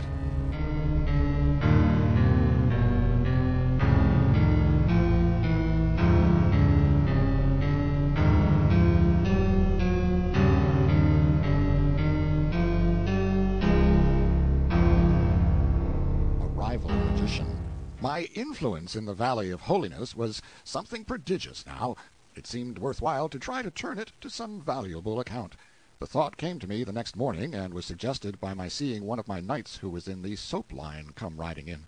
According to history, the monks of this place 2 centuries before had been worldly minded enough to want to wash. It might be that there was a leaven of this unrighteousness still remaining. So I sounded a brother. "Wouldn't you like a bath?" He shuddered at the thought of the peril of it to the well, but he said with feeling, "One needs not to ask that of a poor body who has not known that blessed refreshment sith that he was a boy. Would God I might wash me! But it may not be, fair sir, tempt me not, it is forbidden." And then he sighed in such a sorrowful way that I was resolved he should have at least one layer of his real estate removed, if it sized up my whole influence and bankrupted the pile. So I went to the abbot and asked for a permit for this brother. He blenched at the idea. I don't mean that you could see him blench, for of course you couldn't see it without you scraped him, and I didn't care enough about it to scrape him, but I knew the blench was there, just the same, and within a book's cover's thickness of the surface, too, blenched and trembled. He said, "Son, ask aught else thou wilt, and it is thine, and freely granted out of a grateful heart, but this, oh, this! Would you drive away the blessed water again?" "No, father, I will not drive it away. I have mysterious knowledge which teaches me that there was an error that other time when it was thought the institution of the bath banished the fountain." A large interest began to show up in the old man's face. "My knowledge informs me that the bath was innocent of that misfortune, which was caused by quite another sort of sin. These are brave words, but right welcome if they be true. They are true indeed. Let me build the bath again, father. Let me build it again, and the fountain shall flow forever. You promise this? You promise this? Say the word. Say you promise it. I do promise it. Then will I have the first bath myself. Go, get ye to your work. Tarry not, but go. I and my boys were at work straight off. The ruins of the old bath were there yet in the basement of the monastery, not a stone missing. They had been left just so, all these lifetimes, and avoided with a pious fear, as things accursed. In 2 days we had it all done and the water in, a spacious pool of clear, pure water that a body could swim in. It was running water, too. It came in and went out through the ancient pipes. The old abbot kept his word and was the first to try it. He went down black and shaky, leaving the whole black community above troubled and worried and full of bodings. But he came back white and joyful, and the game was made. Another triumph scored. It was a good campaign that we made in that valley of holiness, and I was very well satisfied and ready to move on now, but I struck a disappointment. I caught a heavy cold, and it started up an old lurking rheumatism of mine. Of course the rheumatism hunted up my weakest place and located itself there. This was the place where the abbot put his arms about me and mashed me, what time he was moved to testify his gratitude to me with an embrace. When at last I got out, I was a shadow. But everybody was full of attentions and kindnesses, and these brought cheer back into my life, and were the right medicine to help a convalescent swiftly up toward health and strength again. So I gained fast. Sandy was worn out with nursing, so I made up my mind to turn out and go a cruise alone, leaving her at the nunnery to rest up. My idea was to disguise myself as a free man of peasant degree and wander through the country a week or two on foot. This would give me a chance to eat and lodge with the lowliest and poorest class of free citizens on equal terms. There was no other way to inform myself perfectly of their everyday life and the operation of the laws upon it. If I went among them as a gentleman, there would be restraints and conventionalities which would shut me out from their private joys and troubles, and I would get no further than the outside shell. One morning I was out on a long walk to get up muscle for my trip, and had climbed the ridge which bordered the northern extremity of the valley, when I came upon an artificial opening in the face of a low precipice, and recognized it by its location as a hermitage which had often been pointed out to me from a distance as the den of a hermit of high renown for dirt and austerity. I knew he had lately been offered a situation in the great Sahara, where lions and sandflies made the hermit life peculiarly attractive and difficult, and had gone to Africa to take possession, so I thought I would look in and see how the atmosphere of this den agreed with its reputation. My surprise was great. The place was newly swept and scoured. Then there was another surprise. Back in the gloom of the cavern I heard the clink of a little bell, and then this exclamation, "Hello, Central! Is this you, Camelot? Behold, thou mayst glad thy heart, and thou hast faith to believe the wonderful, when that it cometh in an unexpected guise, and maketh itself manifest in impossible places. Here standeth in the flesh his mightiness the boss, and with thine own ears shall ye hear him speak." Now what a radical reversal of things this was! What a jumbling together of extravagant incongruities! What a fantastic conjunction of opposites and irreconcilables! The home of the bogus miracle become the home of a real one, the den of a medieval hermit turned into a telephone office. The telephone clerk stepped into the light, and I recognized one of my young fellows. I said, "How long has this office been established here, Ulfius?" "But since midnight, fair Sir Boss, and it please you. We saw many lights in the valley, and so judged it well to make a station, for that where so many lights be, needs must they indicate a town of goodly size." "Quite right. It isn't a town in the customary sense, but it's a good stand anyway. Do you know where you are?" "Of that I have had no time to make inquiry, for whenas my comradeship moved hence upon their labors, leaving me in charge, I got me to needed rest, proposing to inquire when I waked, and report the place's name to Camelot for record." "Well, this is the Valley of Holiness." It didn't take. He didn't start at the name, as I had supposed he would. He merely said, "I will so report it." "Why, the surrounding regions are filled with the noise of late wonders that have happened here. You didn't hear of them?" "Ah, ye will remember we move by night, and avoid speech with all. We learn naught but that we get by the telephone from Camelot." "Why, they know all about this thing. Haven't they told you anything about the great miracle of the restoration of a holy fountain?" "Oh, that! Indeed, yes. But the name of this valley doth woundily differ from the name of that one. Indeed, to differ wider were not possible." "What was the name, then?" "The Valley of Hellishness." "That explains it. Confound a telephone, anyway. It is the very demon for conveying similarities of sound that are miracles of divergence from similarity of sense. But no matter, you know the name of the place now. Call up Camelot." He did it, and had Clarence sent for. It was good to hear my boy's voice again. It was like being home. After some affectionate interchanges and some account of my late illness, I said, "What is new?" "The king and queen and many of the court do start even in this hour to go to your valley to pay pious homage to the waters ye have restored, and cleanse themselves of sin, and see the place where the infernal spirit spouted true hell flames to the clouds. An ye listen sharply ye may hear me wink, and hear me likewise smile a smile, sith 'twas I that made selection of those flames from out of our stock, and sent them by your order." "Does the king know the way to this place?" "The king? No, nor to any other in his realms, mayhap, but the lads that holp you with your miracle will be his guide, and lead the way, and appoint the places for rests at noons and sleeps at night." "This will bring them here when?" "Mid-afternoon, or later, the third day." "Anything else in the way of news?" "The king hath begun the raising of the standing army ye suggested to him. One regiment is complete and officered." "The mischief! I wanted a main hand in that myself. There is only one body of men in the kingdom that are fitted to officer a regular army." "Yes, and now you will marvel to know there's not so much as one West Pointer in that regiment." "What are you talking about? Are you in earnest?" "It is truly as I have said." "Why, this is making me uneasy. Who were chosen, and what was the method? Competitive examination?" "Indeed, I know naught of the method. I but know this: these officers be all of noble family, and are born, what is it you call it, chuckleheads." "There's something wrong, Clarence." "Comfort yourself, then, for 2 candidates for lieutenancy do travel hence with the king, young nobles both, and if you but wait where you are you will hear them questioned." "That is news to the purpose. I will get one West Pointer in, anyway. Mount a man and send him to that school with a message. Let him kill horses if necessary, but he must be there before sunset tonight, and say, 'There is no need. I have laid a ground wire to the school. Prithee let me connect you with it.'" It sounded good. In this atmosphere of telephones and lightning communication with distant regions, I was breathing the breath of life again after long suffocation. I realized then what a creepy, dull, inanimate horror this land had been to me all these years, and how I had been in such a stifled condition of mind as to have grown used to it, almost beyond the power to notice it. I gave my order to the superintendent of the academy, personally. I also asked him to bring me some paper and a fountain pen and a box or so of safety matches. I was getting tired of doing without these conveniences. I could have them now, as I wasn't going to wear armor any more at present, and therefore could get at my pockets. When I got back to the monastery, I found a thing of interest going on.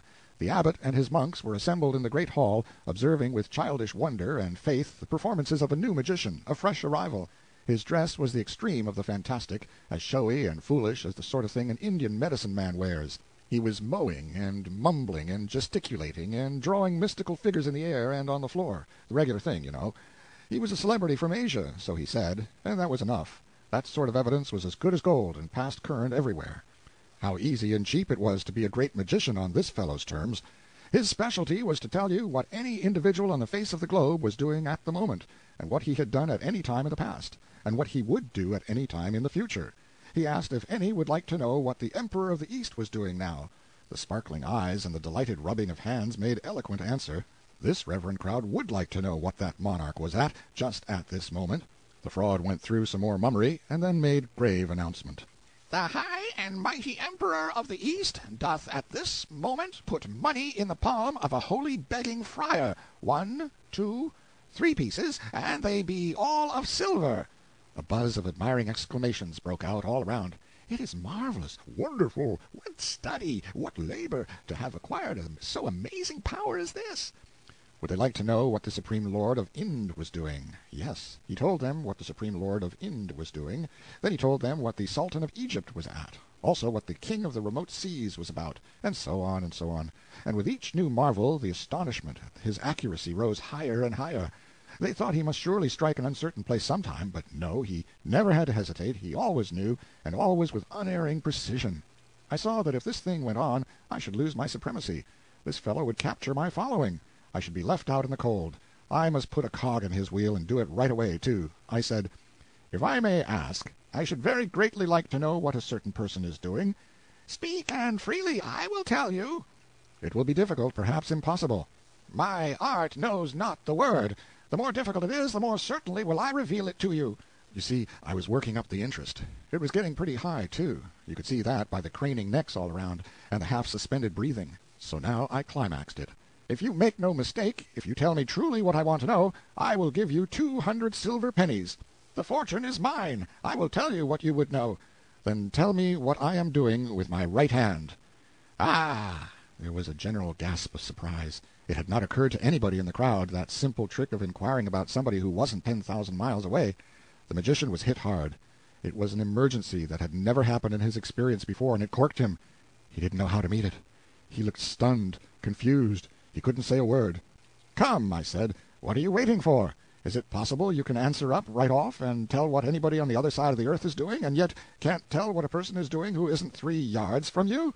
Persons behind me know what I am doing with my right hand. They will endorse you if you tell correctly." He was still dumb. "Very well, I'll tell you why you don't speak up and tell. It is because you don't know. You, a magician. Good friends, this tramp is a mere fraud and liar."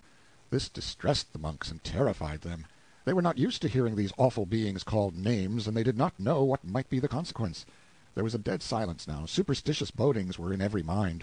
The magician began to pull his wits together, and when he presently smiled an easy, nonchalant smile, it spread a mighty relief around, for it indicated that his mood was not destructive. He said, "It hath struck me speechless the frivolity of this person's speech. Let all know, if perchance there be any who know it not, that enchanters of my degree deign not to concern themselves with the doings of any but kings, princes, emperors, them that be born in the purple, and them only. Had ye asked me what Arthur the great king is doing, it were another matter, and I had told ye, but the doings of a subject interest me not." "Oh, I misunderstood you. I thought you said anybody, and so I supposed anybody included, well, anybody, that is, everybody." "It doth anybody that is of lofty birth, and the better if he be royal." "That it beseemeth might be well," said the abbot, who saw his opportunity to smooth things and avert disaster, "for it were not likely that so wonderful a gift as this would be conferred for the revelation of the concerns of lesser beings than such as be born near to the summits of greatness. Our Arthur the king—" "Would you know of him?" broke in the enchanter. "Most gladly, yea, and gratefully." Everybody was full of awe and interest again, right away, the incorrigible idiots. They watched the incantations absorbingly, and looked at me with a "There, now, what can you say to that?" air, when the announcement came, "The king is weary with the chase, and lieth in his palace these 2 hours sleeping a dreamless sleep." "God's benison upon him!" said the abbot, and crossed himself. "May that sleep be to the refreshment of his body and his soul." "And so it might be, if he were sleeping," I said, "but the king is not sleeping. The king rides." Here was trouble again, a conflict of authority. Nobody knew which of us to believe. I still had some reputation left. The magician's scorn was stirred, and he said, "Lo, I have seen many wonderful soothsayers and prophets and magicians in my life days, but none before that could sit idle and see to the heart of things with never an incantation to help." "You have lived in the woods and lost much by it. I use incantations myself, as this good brotherhood are aware, but only on occasions of moment. When it comes to sarcasming, I reckon I know how to keep my end up. That jab made this fellow squirm. The abbot inquired after the queen and the court, and got this information: "They be all on sleep, being overcome by fatigue, like as to the king." I said, "That is merely another lie. Half of them are about their amusements. The queen and the other half are not sleeping, they ride. Now perhaps you can spread yourself a little, and tell us where the king and queen and all that are this moment riding with them are going." "They sleep now, as I said, but on the morrow they will ride, for they go a journey toward the sea."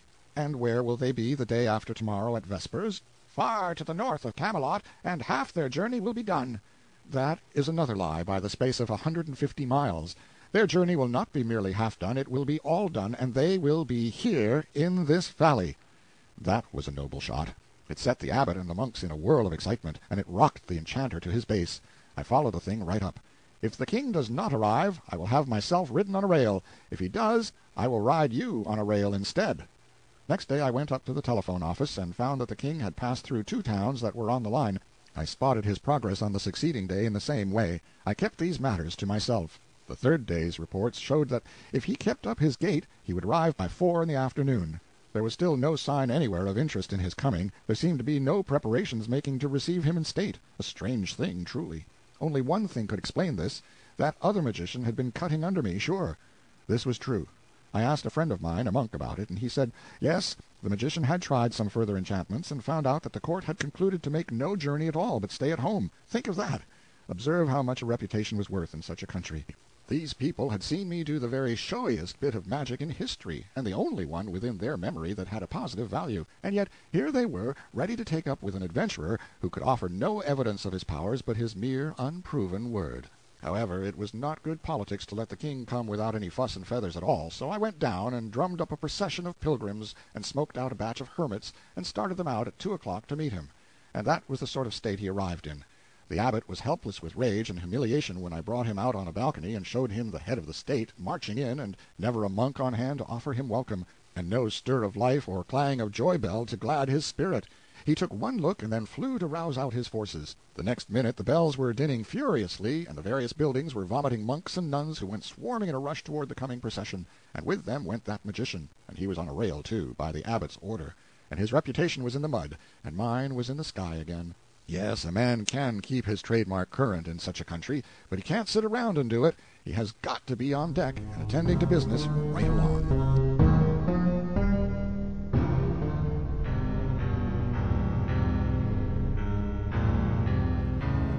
Examination. When the king traveled for change of air, or made a progress, or visited a distant noble whom he wished to bankrupt with the cost of his keep, part of the administration moved with him. It was a fashion of the time. The commission charged with the examination of candidates for posts in the army came with the king to the valley, whereas they could have transacted their business just as well at home.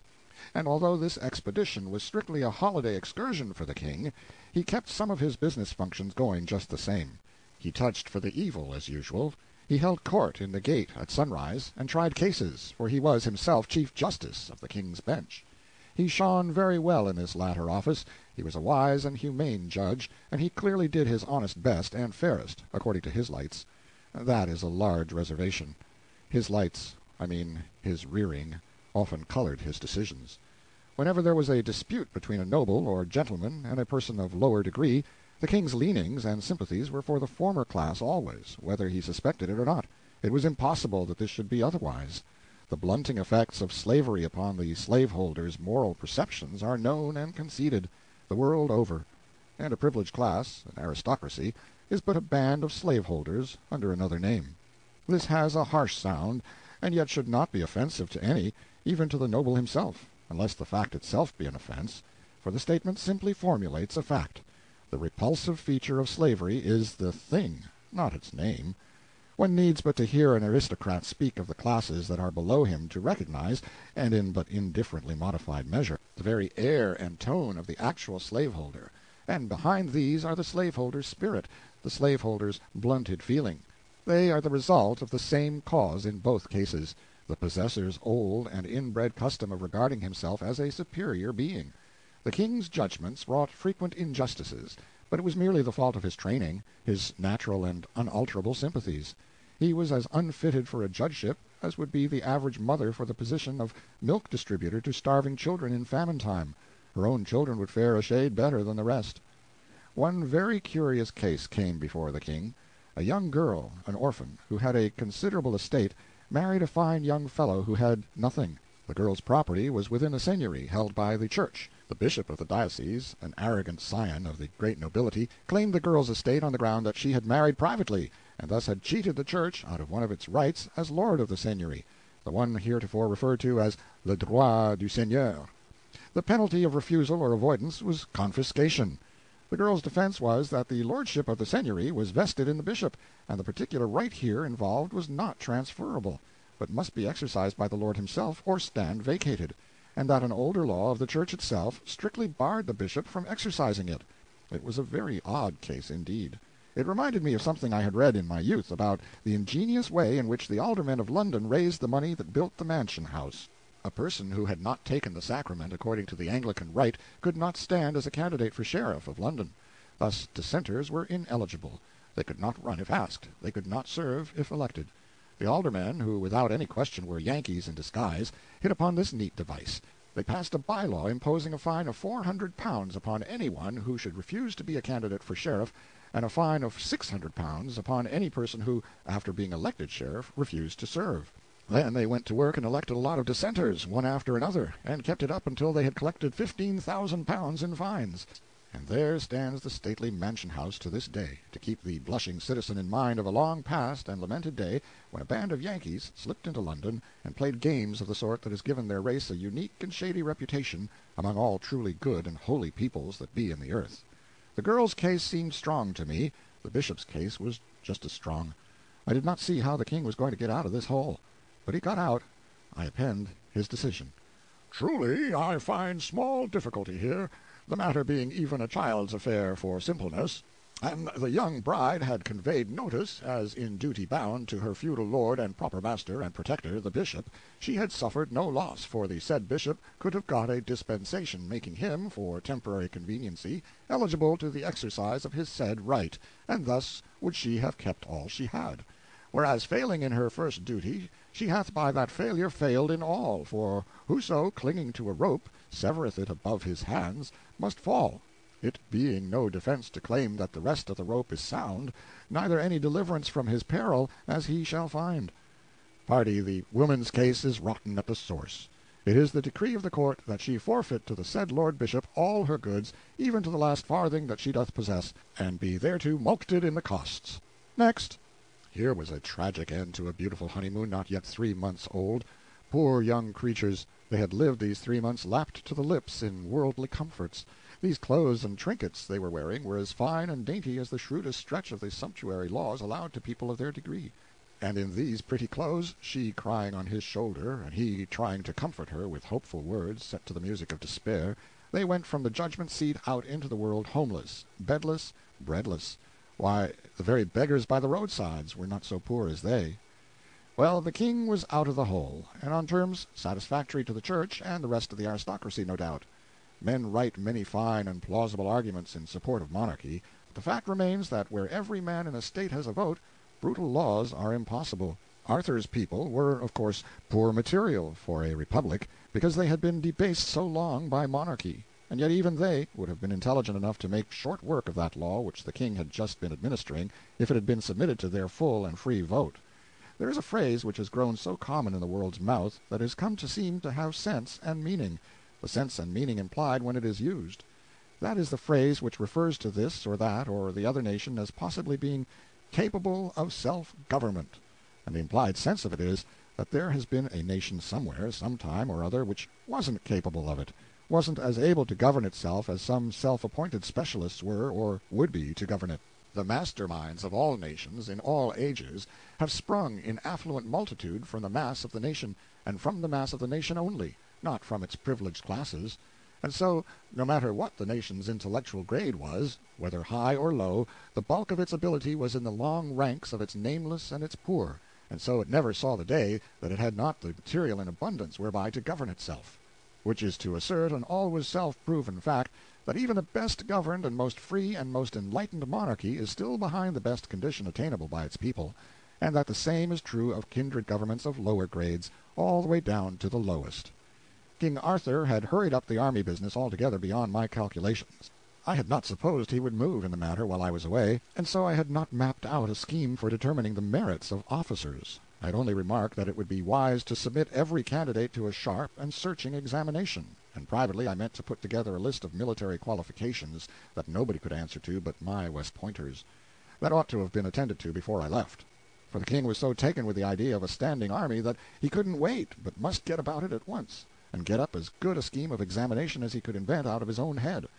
I was impatient to see what this was, and to show, too, how much more admirable was the one which I should display to the examining board.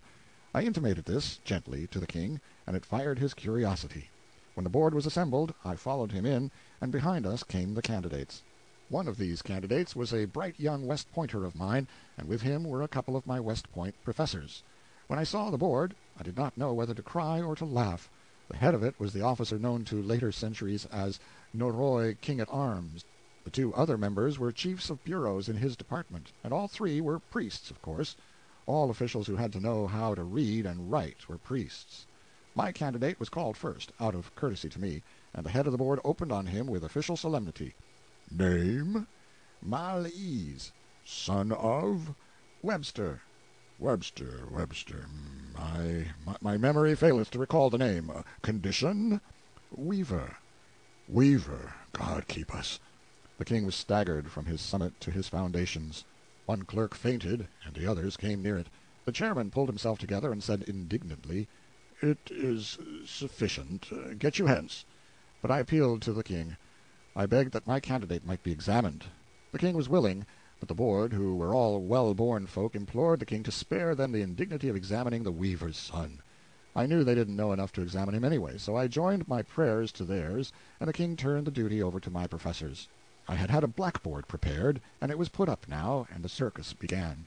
It was beautiful to hear the lad lay out the science of war, and wallow in details of battle and siege, of supply, transportation, mining, and countermining, grand tactics, big strategy and little strategy, signal service, infantry, cavalry, artillery, and all about siege guns, field guns, gatling guns, rifled guns, smooth bores, musket practice, revolver practice, and not a solitary word of it all could these catfish make head or tail of, you understand, and it was handsome to see him chalk off mathematical nightmares on the blackboard that would stump the angels themselves, and do it like nothing, too, all about eclipses and comets and solstices and constellations and meantime and sidereal time and dinner-time and bedtime and every other imaginable thing above the clouds or under them that you could harry or bully-rag an enemy with and make him wish he hadn't come.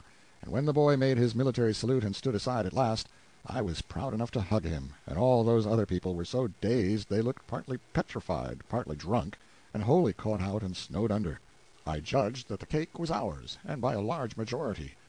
Education is a great thing. This was the same youth who had come to West Point so ignorant that when I asked him, if a general officer should have a horse shot under him on the field of battle, what ought he to do?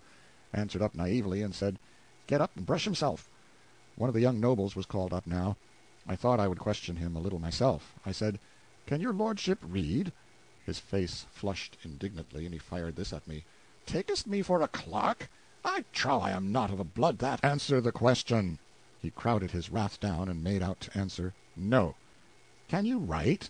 He wanted to resent this, too, but I said, "You will confine yourself to the questions and make no comments. You are not here to air your blood or your graces, and nothing of the sort will be permitted. Can you write?" "No." "Do you know the multiplication table?" "I wit not what ye refer to." "How much is 9 times 6?" "It is a mystery that is hidden from me by reason that the emergency requiring the fathoming of it hath not in my life days occurred, and so, not having no need to know this thing, I abide barren of the knowledge."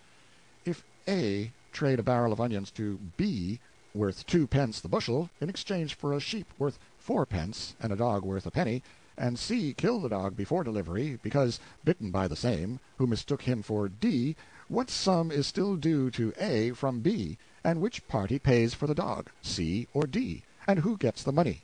If A, is the penny sufficient, or may he claim consequential damages in the form of additional money to represent the possible profit which might have inured from the dog, and classifiable as earned increment, that is to say, usufruct? Verily, in the all-wise and unknowable providence of God, who moveth in mysterious ways his wonders to perform, have I never heard the fellow to this question for confusion of the mind and congestion of the ducts of thought. Wherefore I beseech you, let the dog and the onions and these people of the strange and godless names work out their several salvations from their piteous and wonderful difficulties without help of mine, for indeed their trouble is sufficient as it is, whereas an I tried to help, I should but damage their cause the more, and yet mayhap not live myself to see the dissolution wrought. What do you know of the laws of attraction and gravitation? If there be such, mayhap his grace the king did promulgate them, whilst that I lay sick about the beginning of the year, and thereby failed to hear his proclamation. What do you know of the science of optics?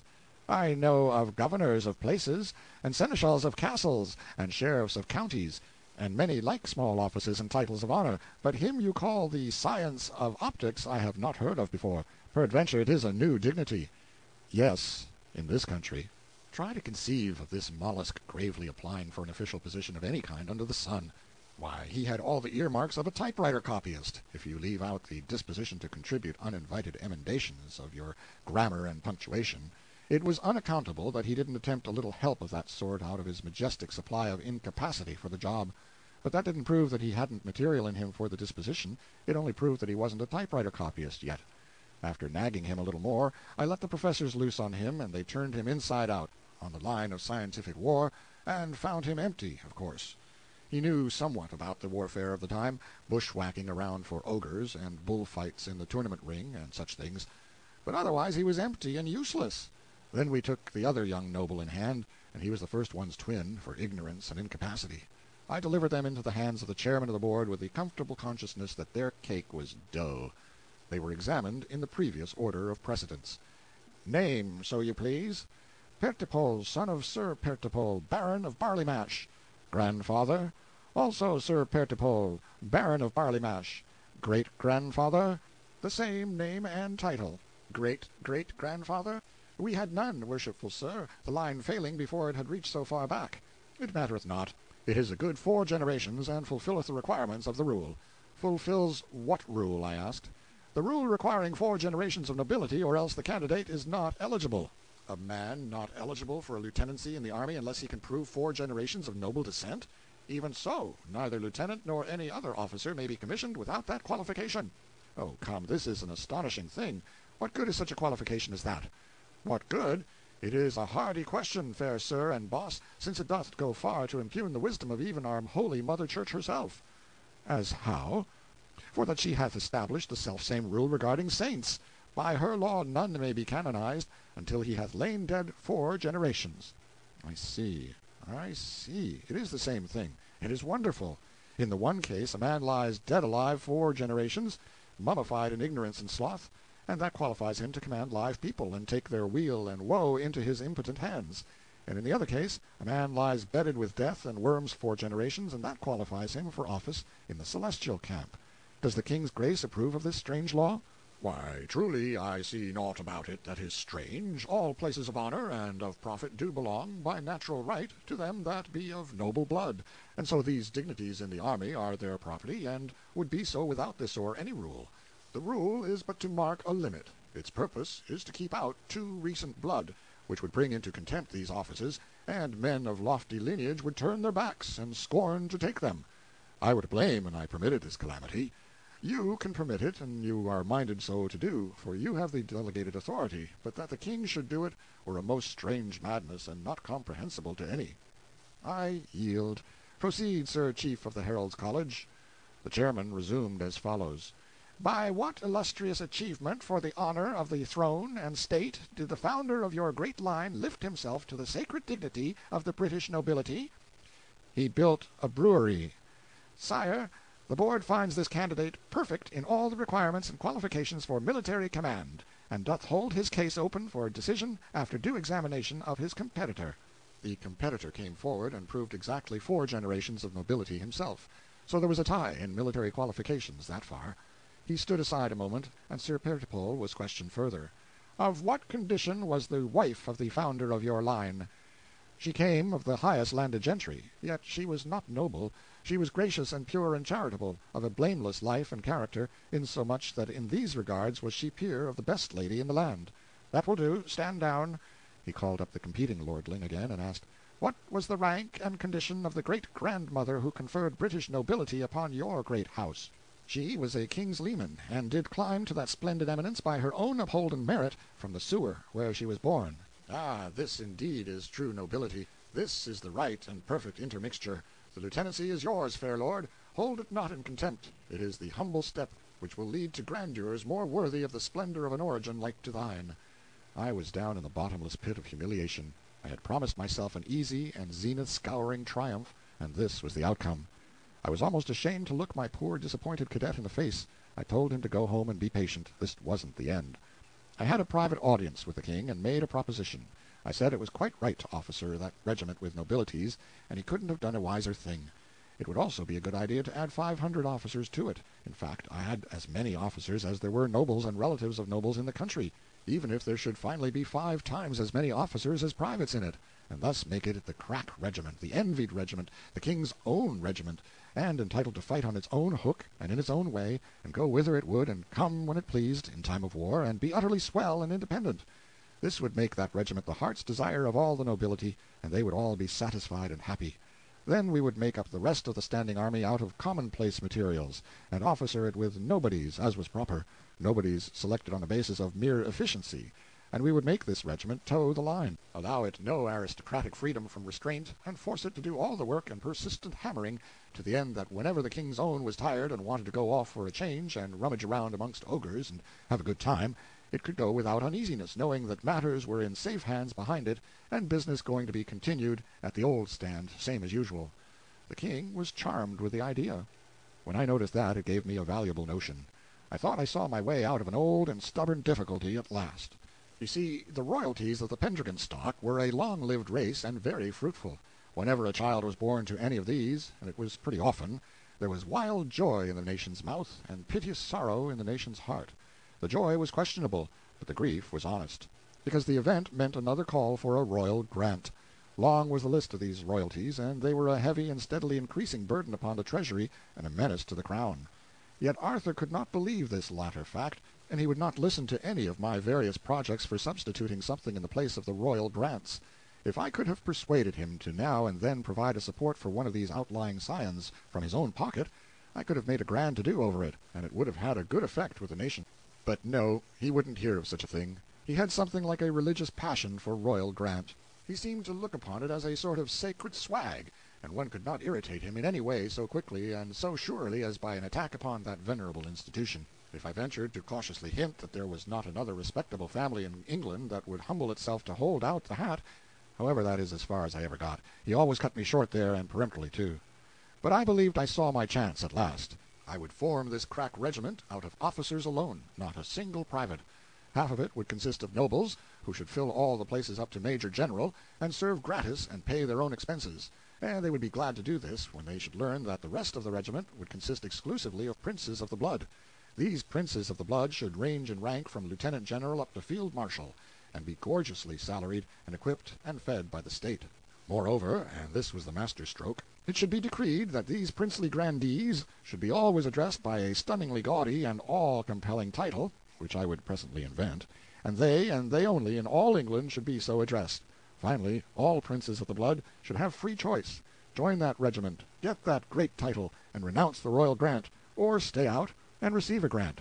Neatest touch of all, unborn but imminent princes of the blood could be born into the regiment, and start fair, with good wages and a permanent situation, upon due notice from the parents. All the boys would join, I was sure of that, so all existing grants would be relinquished. That the newly born would always join was equally certain. Within 60 days that quaint and bizarre anomaly, the royal grant, would cease to be a living fact and take its place among the curiosities of the past.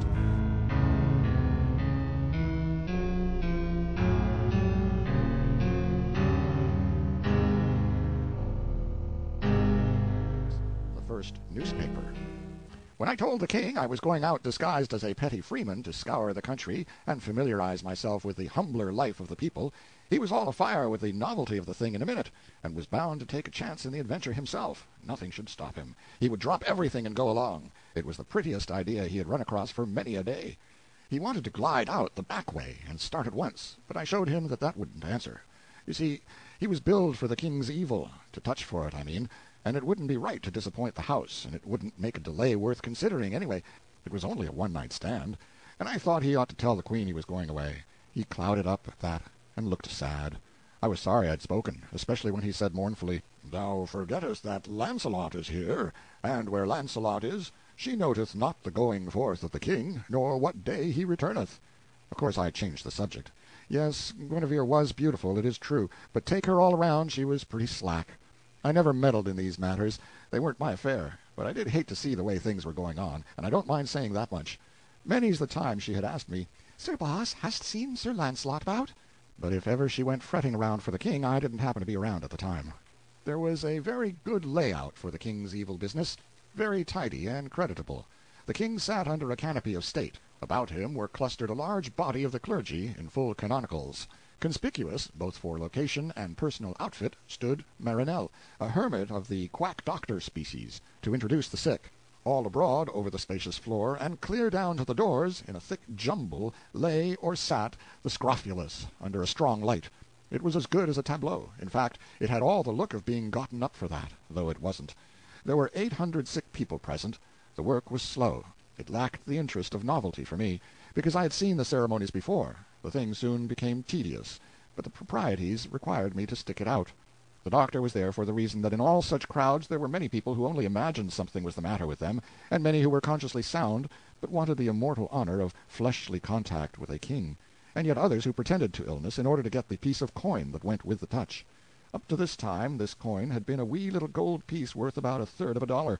When you consider how much that amount of money would buy, in that age and country, and how usual it was to be scrofulous when not dead, You would understand that the annual King's Evil appropriation was just the river and harbor bill of that government for the grip it took on the Treasury and the chance it afforded for skinning the surplus. So I had privately concluded to touch the Treasury itself for the King's Evil. I covered 6/7 of the appropriation into the Treasury a week before starting from Camelot on my adventures, and ordered that the other seventh be inflated into 5-cent nickels and delivered into the hands of the head clerk of the King's Evil Department, a nickel to take the place of each gold coin, you see, and do its work for it. It might strain the nickel some, but I judged it could stand it. As a rule, I do not approve of watering stock, but I considered it square enough in this case, for it was just a gift anyway. Of course, you can water a gift as much as you want to, and I generally do. The old coin and silver coins of the country were of ancient and unknown origin as a rule, but some of them were Roman. They were ill-shapen, and seldom rounder than a moon that is a week past the full. They were hammered, not minted, and they were so worn with use that the devices upon them were as illegible as blisters, and looked like them. I judged that a sharp, bright new nickel, with a first-rate likeness of the king on one side of it, and Guinevere on the other, and a blooming pious motto, would take the tuck out of scrofula as handy as a nobler coin, and please the scrofulous fancy more. And I was right. This batch was the first it was tried on, and it worked to a charm. The saving in expense was a notable economy. You will see that by these figures. We touched a trifle over 700 of the 800 patients. At former rates, this would have cost the government about $240. At the new rate, we pulled through for about $35, thus saving upwards of $200 at one swoop. To appreciate the full magnitude of this stroke, consider these other figures. The annual expenses of a national government amount to the equivalent of a contribution of 3 days' average wages of every individual of the population, counting every individual as if he were a man. If you take a nation of 60 million, where average wages are $2 per day, 3 days' wages taken from each individual will provide $360 million and pay the government's expenses. In my day, in my own country, this money was collected from imposts, and the citizen imagined that the foreign importer paid it, and it made him comfortable to think so, whereas in fact it was paid by the American people, and was so equally and exactly distributed among them that the annual cost to the 100 millionaire and the annual cost to the sucking child of the day laborer was precisely the same. Each paid $6. Nothing could be equaler than that, I reckon. Well, Scotland and Ireland were tributary to Arthur, and the united populations of the British Islands amounted to something less than 1 million. A mechanic's average wage was 3 cents a day, when he paid his own keep. By this rule, the national government's expenses were $90,000 a year, or about $250 a day. Thus, by the substitution of nickels for gold on a King's Evil day, I not only injured no one, dissatisfied no one, but pleased all concerned, and saved 4/5 of that day's national expense into the bargain, a saving which would have been the equivalent of $800,000 in my day in America. In making this substitution, I had drawn upon the wisdom of a very remote source, the wisdom of my boyhood. For the true statesman does not despise any wisdom, however lowly may be its origin. In my boyhood I had always saved my pennies and contributed buttons to the foreign missionary cause. The buttons would answer the ignorant savage as well as the coin. The coin would answer me better than the buttons. All hands were happy, and nobody hurt. Marinell took the patients as they came. He examined the candidate. If he couldn't qualify, he was warmed off. If he could, he was passed along to the king. A priest pronounced the words, "They shall lay their hands on the sick, and they shall recover." Then the king stroked the ulcers, while the reading continued. Finally the patient graduated, and got his nickel, the king hanging it around his neck himself, and was dismissed. Would you think that that would cure? It certainly did. Any mummery will cure if the patient's faith is strong in it. Up by Astolat there was a chapel where the Virgin had once appeared to a girl who used to herd geese around there. The girl said so herself, and they built the chapel upon that spot and hung a picture in it representing the occurrence, a picture which you would think dangerous for a sick person to approach, whereas, on the contrary, thousands of the lame and the sick came and prayed before it every year, and went away whole and sound, and even the well could look upon it and live. Of course, when I was told these things I did not believe them, but when I went there and saw them, I had to succumb. I saw the cures affected myself, and they were real cures, and not questionable. I saw cripples, whom I had seen around Camelot for years on crutches, arrive, and pray before that picture, and put down their crutches, and walk off without a limp. There were piles of crutches there, which had been left by such people as a testimony. In other places, people operated on a patient's mind, without saying a word to him, and cured him. In others, experts assembled patients in a room and prayed over them, and appealed to their faith, and those patients went away cured. Wherever you find a king who can't cure the King's Evil, You can be sure that the most valuable superstition that supports his throne, the subject's belief in the divine appointment of his sovereign, has passed away. In my youth the monarchs of England had ceased to touch for the evil, but there was no occasion for this diffidence. They could have cured it 49 times in 50. Well, when the priest had been droning for 3 hours, and the good king polishing the evidences, and the sick were still pressing forward as plenty as ever, I got to feeling intolerably bored. I was sitting by an open window not far from the canopy of state. For the 500th time a patient stood forward to have his repulsivenesses stroked. Again those words were being droned out, "They shall lay their hands on the sick," when outside there rang clear as a clarion a note that enchanted my soul and tumbled 13 worthless centuries about my ears. "Camelot, weekly hosanna and literary volcano, latest eruption, only 2 cents, all about the big miracle in the Valley of Holiness." One greater than kings had arrived, the newsboy. But I was the only person in all that throng who knew the meaning of this mighty birth, and what this imperial magician was come into the world to do. I dropped a nickel out of the window and got my paper. The Adam newsboy of the World went around the corner to get my change. It is around the corner yet. It was delicious to see a newspaper again, yet I was conscious of a secret shock when my eye fell upon the first batch of display headlines. I had lived in a clammy atmosphere of reverence, respect, deference so long that they sent a quivery little cold wave through me. "High times in the Valley of Holiness. The waterworks corked. Brer Merlin works his arts, but gets left. But the boss scores on his first innings. The miraculous well uncorked amid awful outbursts of infernal fire and smoke and thunder. The buzzard roost astonished. Unparalleled rejoindings," and so on and so on. Yes, it was too loud. Once I could have enjoyed it and seen nothing out of the way about it, but now its note was discordant. It was good Arkansas journalism, but this was not Arkansas. Moreover, the next to the last line was calculated to give offense to the hermits, and perhaps lose us their advertising. Indeed, there was too lightsome a tone of flippancy all through the paper. It was plain I had undergone a considerable change without noticing it. I found myself unpleasantly affected by pert little irreverencies, which would have seemed but proper and airy graces of speech at an earlier period of my life. There was an abundance of the following breed of items, and they discomforted me. Local smoke and cinders. Sir Launcelot met up with old King Agrivance of Ireland unexpectedly last week over on the moor south of Sir Balmoral le Merveilleuse Hog's Dastur. The widow has been notified. Expedition number 3 will start adout the 1st of next month on a search for Sir Sagramore le Desirous. It is in command of the renowned Knight of the Red Lawns, assisted by Sir Persant of Inde, who is competent, intelligent, courteous, and in every way a brick, and further assisted by Sir Palomides the Saracen, who is no huckleberry himself. This is no picnic. These boys mean business. The readers of the Hosanna will regret to learn that the handsome and popular Sir Charolais of Gaul, who during his 4-week stay at the Bull and Halibut, this city, has won every heart by his polished manners and elegant conversation, will pull out today for home. Give us another call, Charlie. The business end of the funeral of the late Sir Dalliance, the Duke's son of Cornwall, killed in an encounter with the giant of the knotted bludgeon last Tuesday on the borders of the Plain of Enchantment, was in the hands of the ever affable and efficient Mumble, Prince of Undertakers, than whom there exists none by whom it were a more satisfying pleasure to have the last sad offices performed. Give him a trial. The cordial thanks of the Hosanna office are due, from editor down to devil, to the ever-courteous and thoughtful Lord High Steward of the palace's third assistant for several saucers of ice cream, a quality calculated to make the eye of the recipients humid with gratitude. And it done it. When this administration wants to chalk up a desirable name for early promotion, the Hosanna would like a chance to suggest. The Demoiselle Irene Dewlap of South Astolat is visiting her uncle, the popular host of the Cattlemen's Boarding House, Liver Lane, this city. Young Barker, the bellows mender, is home again, and looks much improved by his vacation round-up among the outlying smithies. See his ad. Of course it was good enough journalism for a beginning. I knew that quite well, and yet it was somehow disappointing.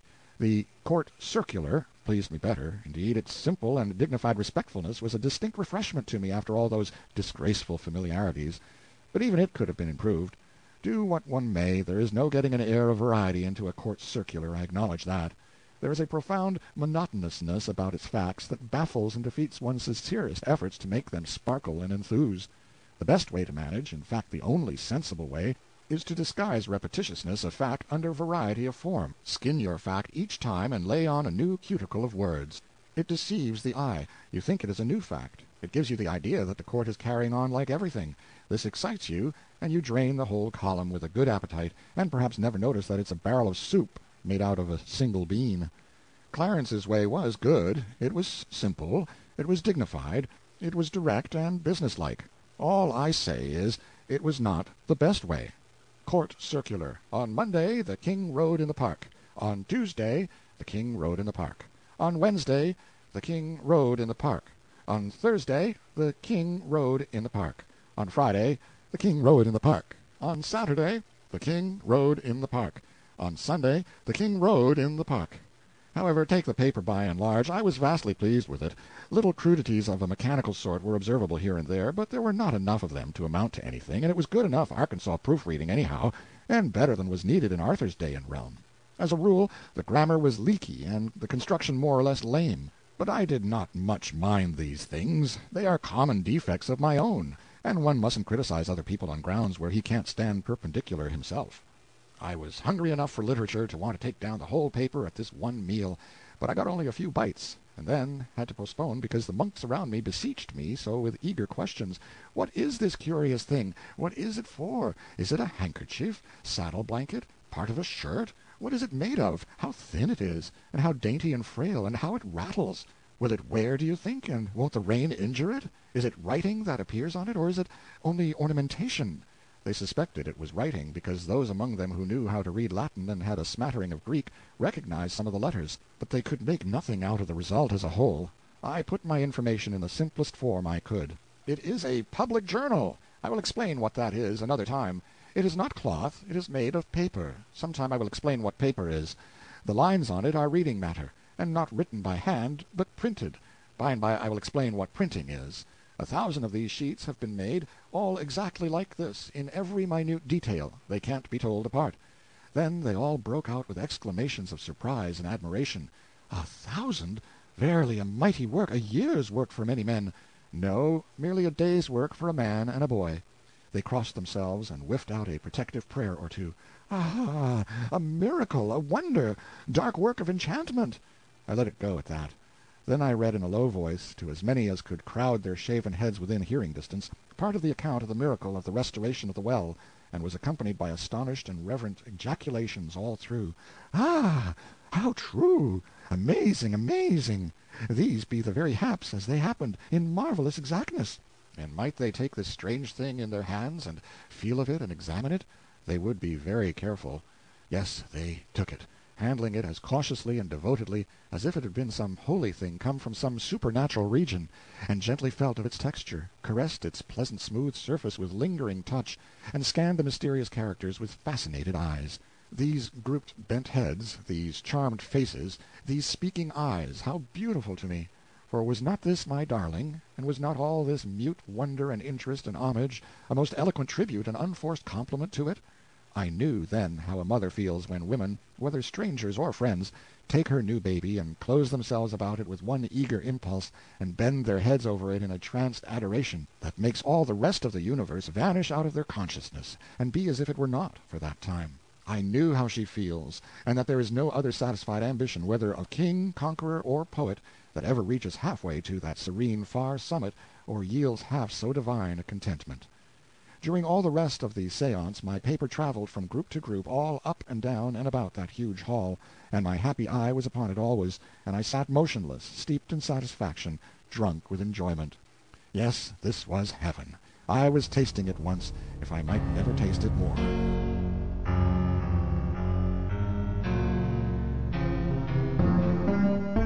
The Yankee and the King travel incognito. About bedtime I took the King to my private quarters to cut his hair and help him get the hang of the lowly raiment he was to wear. The high classes wore their hair banged across the forehead, but hanging to the shoulders the rest of the way around, whereas the lowest ranks of commoners were banged fore and aft both. The slaves were bangless, and allowed their hair free growth. So I inverted a bowl over his head and cut away all the locks that hung below it. I also trimmed his whiskers and mustache until they were only about a half-inch long. I tried to do it inartistically, and succeeded. It was a villainous disfigurement. When he got his lubberly sandals on, and his long robe of coarse brown linen cloth, which hung straight from his neck to his ankle-bones, he was no longer the comeliest man in his kingdom, but one of the unhandsomest and most commonplace and unattractive. We were dressed and barbered alike, and could pass for small farmers, or farm bailiffs, or shepherds, or carters, yes, or for village artisans, if we chose, our costume being in effect universal among the poor because of its strength and cheapness. I don't mean that it was really cheap to be a very poor person, but I do mean that it was the cheapest material there was for male attire, manufactured material, you understand. We slipped away an hour before dawn, and by broad sun-up had made 8 or 10 miles, and were in the midst of a sparsely settled country. I had a pretty heavy knapsack. It was laden with provisions for the king to taper down on, till he could take to the coarse fare of the country without damage. I found a comfortable seat for the king by the roadside, and then gave him a morsel or two to stay his stomach with. Then I said I would find some water for him, and strolled away. Part of my project was to get out of sight and sit down and rest a little myself. It had always been my custom to stand when in his presence, even at the council board, except upon those rare occasions when the sitting was a very long one, extending over hours. Then I had a trifling little backless thing which was like a reversed culvert, and was as comfortable as the toothache. I didn't want to break him in suddenly, but do it by degrees. We should have to sit together now when in company, or people would notice. But it would not be good politics for me to be playing equality with him when there was no necessity of it. I found the water some 300 yards away, and had been resting about 20 minutes when I heard voices. That is all right, I thought. Peasants going to work, nobody else likely to be stirring this early. But the next moment these comers jingled into sight around a turn of the road, smartly clad people of quality, with luggage mules and servants in their train. I was off like a shot through the bushes, by the shortest cut. For a while it did seem that these people would pass the king before I could get to him, but desperation gives you wings, you know, and I canted my body forward, inflated my breast, and held my breath, and flew. I arrived, and in plenty good enough time, too. Pardon, my king, but it's no time for ceremony. Jump to your feet, some quality are coming. Is that a marvel? Let them come. But, my liege, you must not be seen sitting. Rise, and stand in humble posture while they pass. You are a peasant, you know. True, I had forgot it. So lost was I in planning of a huge war with Gaul. He was up by this time, but a farm could have got up quicker, if there was any kind of a boom in real estate. And right so a thought came randoming overthwart this majestic dream, the which, a humbler attitude, my lord the king, and quick, duck your head, more, still more, droop it. He did his honest best, but Lord, it was no great things. He looked as humble as the leaning tower of Pisa. It is the most you could say of it. Indeed, it was such a thundering poor success that it raised wondering scowls all along the line, and a gorgeous flunkey at the tail end of it raised his whip, but I jumped in time and was under it when it fell, and under cover of the volley of coarse laughter which followed I spoke up sharply and warned the king to take no notice. He mastered himself for the moment, but it was a sore tax. He wanted to eat up the procession. I said, "It would end our adventures at the very start, and we, being without weapons, could do nothing with that armed gang. If we are going to succeed in our emprise, we must not only look the peasant, but act the peasant." "It is wisdom. None can gainsay it. Let us go on, Sir Boss. I will take note and learn, and do the best I may." He kept his word. He did the best he could, but I've seen better. If you have ever seen an active, heedless, enterprising child, going diligently out of one mischief and into another all day long, and an anxious mother at his heels all the while, and just saving it by a hair from drowning itself or breaking its neck with each new experiment, you've seen the king and me. If I could have foreseen what the king was going to be like, I should have said, "No, if anybody wants to make his living exhibiting a king as a peasant, let him take the layout. I can do better with a menagerie and last longer." And yet, during the first 3 days, I never allowed him to enter a hut or other dwelling. If he could pass muster anywhere during his early novitiate, it would be in small inns and on the road. So to these places we confined ourselves. Yes, he certainly did the best he could, but what of that? He didn't improve a bit that I could see. He was always frightening me, always breaking out with fresh astonishers in new and unexpected places. Toward evening on the second day, what does he do but blandly fetch out a dirk from inside his robe? "Great guns, my liege, where did you get that?" "From a smuggler at the inn, yester eve." "What in the world possessed you to buy it?" "We have escaped divers dangers by thy wit, but I have bethought me that it were but prudence if I bore a weapon too. Thine might fail thee in some pinch." "But people of our condition are not allowed to carry arms. What would a lord say? Yes, or any other person of whatever condition, if he caught an upstart peasant with a dagger on his person?" It was a lucky thing for us that nobody came along just then. I persuaded him to throw the dirk away, and it was as easy as persuading a child to give up some bright, fresh, new way of killing itself. We walked along, silent and thinking. Finally the king said, "When ye know that I meditate a thing inconvenient, or that hath a peril in it, why do you not warn me to cease from that project?" It was a startling question, and a puzzler. I didn't quite know how to take hold of it, or what to say, and so, of course, I ended up by saying the natural thing. "But, sire, how can I know what your thoughts are?" The king stopped dead in his tracks and stared at me. "I believed thou wert greater than Merlin, and truly in magic thou art, but prophecy is greater than magic. Merlin is a prophet." I saw I had made a blunder. I must get back my lost ground. After a deep reflection and careful planning, I said, "Sire, I have been misunderstood. I will explain. There are two kinds of prophecy. One is the gift to foretell things that are but a little way off. The other is the gift to foretell things that are whole ages and centuries away. Which is the mightier gift, do you think?" "Oh, the last, most surely." "True. Does Merlin possess it?" "Partly, yes. He foretold mysteries about my birth and future kingship that were 20 years away. Has he ever gone beyond that?" "Oh, he would not claim more, I think." "It is probably his limit. All prophets have their limit. The limit of some of the great prophets has been 100 years." "These are few, I ween."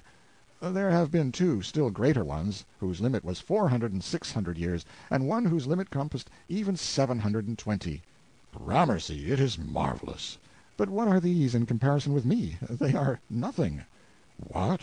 Canst thou truly look beyond even so vast a stretch of time as 700 years? My liege, as clear as the vision of an eagle does my prophetic eye penetrate and lay bare the future of this world for nearly 13 centuries and a half."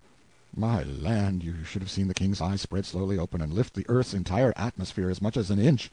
That settled prayer, Merlin. One never had any occasion to prove his facts with these people. All he had to do was to state them. It never occurred to anybody to doubt the statement. "Now then," I continued, "I could work both kinds of prophecy, the long and the short, if I chose to take the trouble to keep in practice, but I seldom exercise any but the long kind, because the other is beneath my dignity. It is properer to Merlin's sort. Stump-tail prophets, as we call them in the profession. Of course, I wet up now and then and flirt out a minor prophecy, but not often, hardly ever, in fact. You will remember that there was great talk, when you reached the Valley of Holiness, about my having prophesied your coming and the very hour of your arrival 2 or 3 days beforehand." "Indeed, yes, I mind it now." "Well, I could have done it as much as 40 times easier, and piled on 1,000 times more detail into the bargain, if it had been 500 years away instead of 2 or 3 days. "How amazing that it should be so!" "Yes, a genuine expert can always foretell a thing that is 500 years away easier than he can a thing that's only 500 seconds off." "And yet, in reason, it should clearly be the other way. It should be 500 times as easy to foretell the last as the first, for indeed it is so close by that one uninspired might almost see it. In truth, the law of prophecy doth contradict the likelihoods, most strangely making the difficult easy and the easy difficult." It was a wise head. A peasant's cap was no safe disguise for it. You could know it for a king's under a diving belt, if you could hear it work its intellect. I had a new trade now, and plenty of business in it. The king was as hungry to find out everything that was going to happen during the next 13 centuries as if he were expecting to live in them. From that time out I prophesied myself bald-headed, trying to supply the demand. I have done some indiscreet things in my day, but this thing of playing myself for a prophet was the worst. Still, it had its ameliorations. A prophet doesn't have to have any brains. They are good to have, of course, for the ordinary exigencies of life, but they are no use in professional work. It is the restfulest vocation there is. When the spirit of prophecy comes upon you, you merely cake your intellect and lay it off in a cool place for a rest, and unship your jaw and leave it alone. It will work itself. The result is prophecy. Every day a knight-errant or so came along, and the sight of them fired the king's martial spirit every time. He would have forgotten himself, sure, and said something to them in a style a suspicious shade or so above his ostensible degree, and so I always got him well out of the road in time. Then he would stand and look with all his eyes, and a proud light would flash from them, and his nostrils would inflate like a war-horse's, and I knew he was longing for a brush with them. But about noon of the 3rd day I had stopped in the road to take a precaution which had been suggested by the whip-stroke that had fallen to my share 2 days before, a caution which I had afterward decided to leave untaken, I was so loath to institute it. But now I had just had a fresher reminder. While striding heedlessly along with jaw spread and intellect at rest, for I was prophesying, I stubbed my toe and fell sprawling. I was so pale I couldn't think for a moment. Then I got softly and carefully up and unstrapped my knapsack. I had that dynamite bomb in it, done up in wool in a box. It was a good thing to have along. The time would come when I could do a valuable miracle with it, maybe, but it was a nervous thing to have about me, and I didn't like to ask the king to carry it. Yet I must either throw it away or think up some safe way to get along with its society. I got it out and slipped it into my scrip, and just then here came a couple of knights. The king stood, stately as a statue, gazing toward them, had forgotten himself again, of course, and before I could get a word of warning out, it was time for him to skip, and well that he did it, too. He supposed they would turn aside. Turn aside to avoid trampling peasant dirt underfoot? When had he ever turned aside himself, or ever had the chance to do it, if a peasant saw him or any other noble knight in time to judiciously save him the trouble? The knight paid no attention to the king at all. It was his place to look out himself, and if he hadn't skipped, he would have been placidly ridden down, and laughed at besides. The king was in a flaming fury, and launched out his challenge and epithets with a most royal vigor. The knights were some little distance by, now. They halted, greatly surprised, and turned in their saddles and looked back, as if wondering if it might be worth while to bother with such scum as we. Then they wheeled and started for us. Not a moment must be lost. I started for them. I passed them at a rattling gait, and as I went by I flung out a hair-lifting, soul-scorching, 13-jointed insult which made the king's effort poor and cheap by comparison. I got it out of the 19th century, where they know how. They had such headway that they were nearly to the king before they could check up. Then, frantic with rage, they stood up their horses on their hind hoofs and whirled them around, and the next moment here they came, breast to breast. I was 70 yards off then, and scrambling up a great boulder at the roadside. When they were within 30 yards of me, they let their long lances droop to a level, depressed their mailed heads, and so, with their horsehair plumes streaming straight out behind, most gallant to see, this lightning express came tearing for me. When they were within 15 yards, I sent that bomb with a sure aim, and it struck the ground just under the horses' noses. Yes, it was a neat thing, very neat and pretty to see. It resembled a steamboat explosion on the Mississippi, and during the next 15 minutes we stood under a steady drizzle of microscopic fragments of knights and hardware and horseflesh. I say we, for the king joined the audience, of course, as soon as he had got his breath again. There was a hole there which would afford steady work for all the people in that region for some years to come. In trying to explain it, I mean. As for filling it up, that service would be comparatively prompt, and would fall to the lot of a select few, peasants of that seigneury, and they wouldn't get anything for it either. But I explained it to the king myself. I said it was done with a dynamite bomb. This information did him no damage, because it left him as intelligent as he was before. However, it was a noble miracle in his eyes, and was another settler for Merlin. I thought it well enough to explain that this was a miracle of so rare a sort that it couldn't be done except when the atmospheric conditions were just right. Otherwise he would be encoring it every time we had a good subject, and that would be inconvenient, because I hadn't any more bombs along.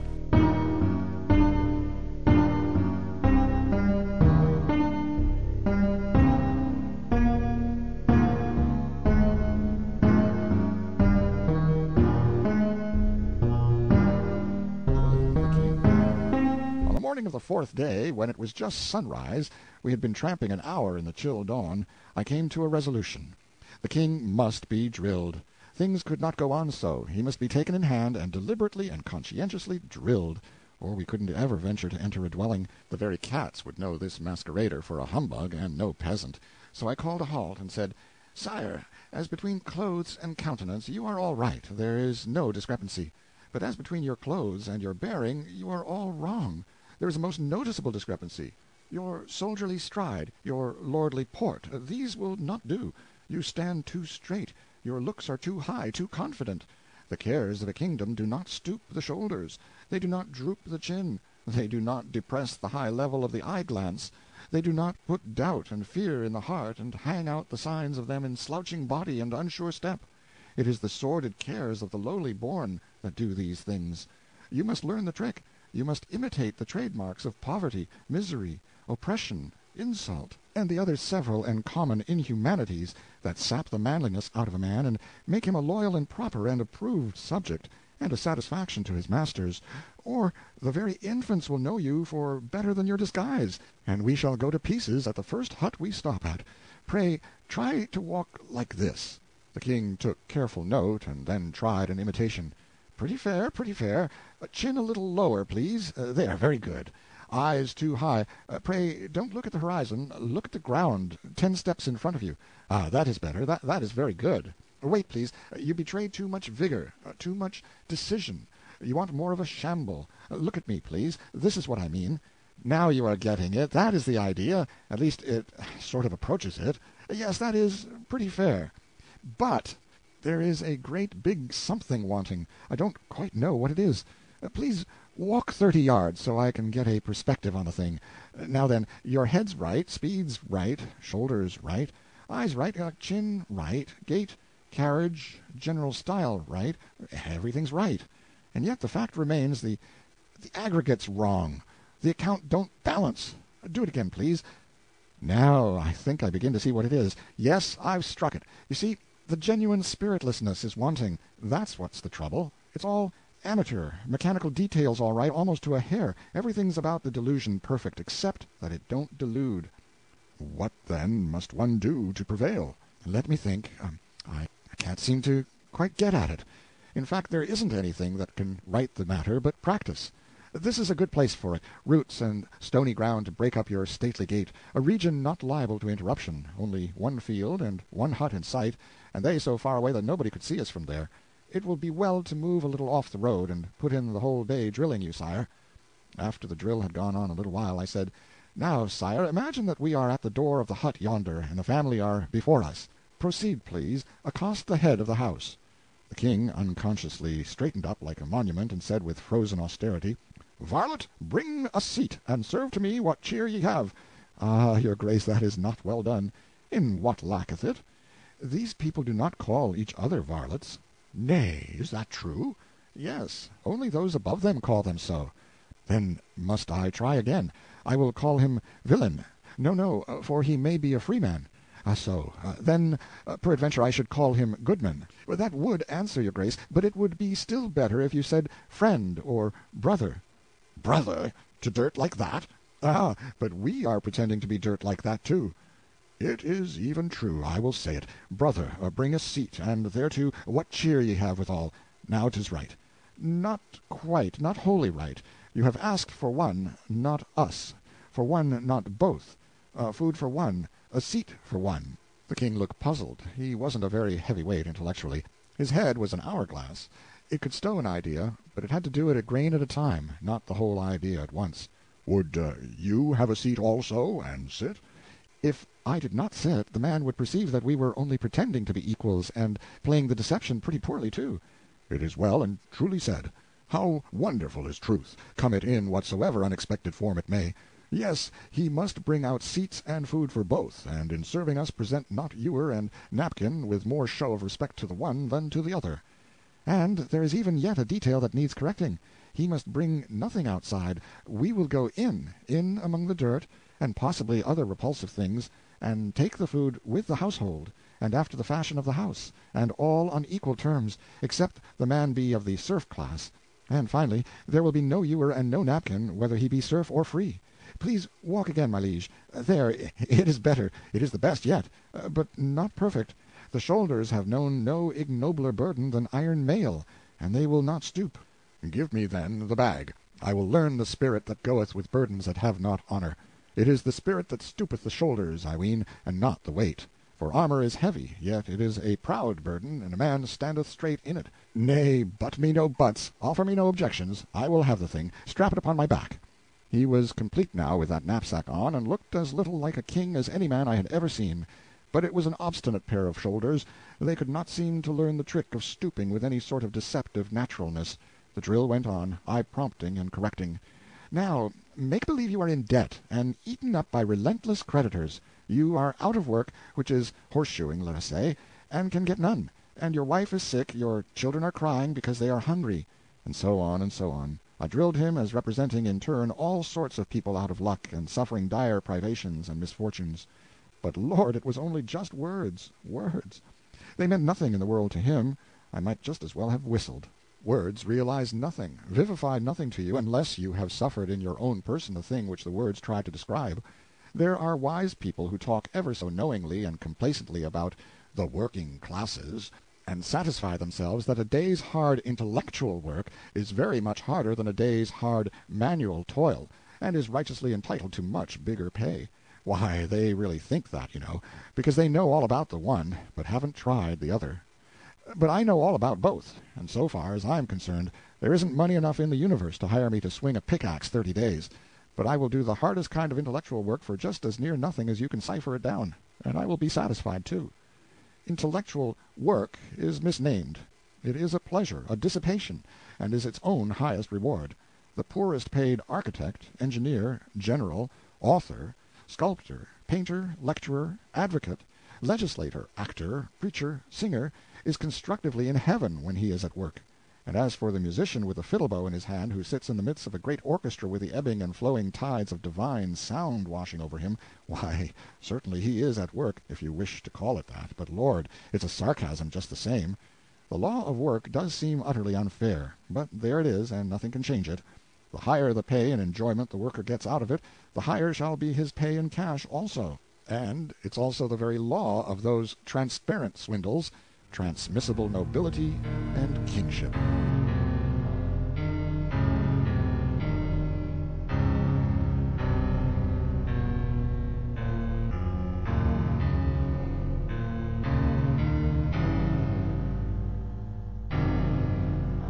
The Smallpox Hut. When we arrived at that hut at mid-afternoon, we saw no signs of life about it.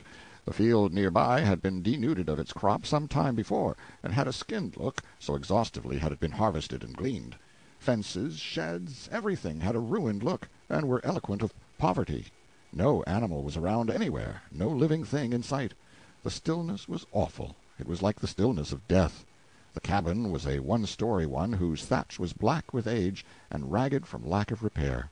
The door stood a trifle ajar. We approached it stealthily, on tiptoe and at half-breath, for that is the way one's feeling makes him do at such a time.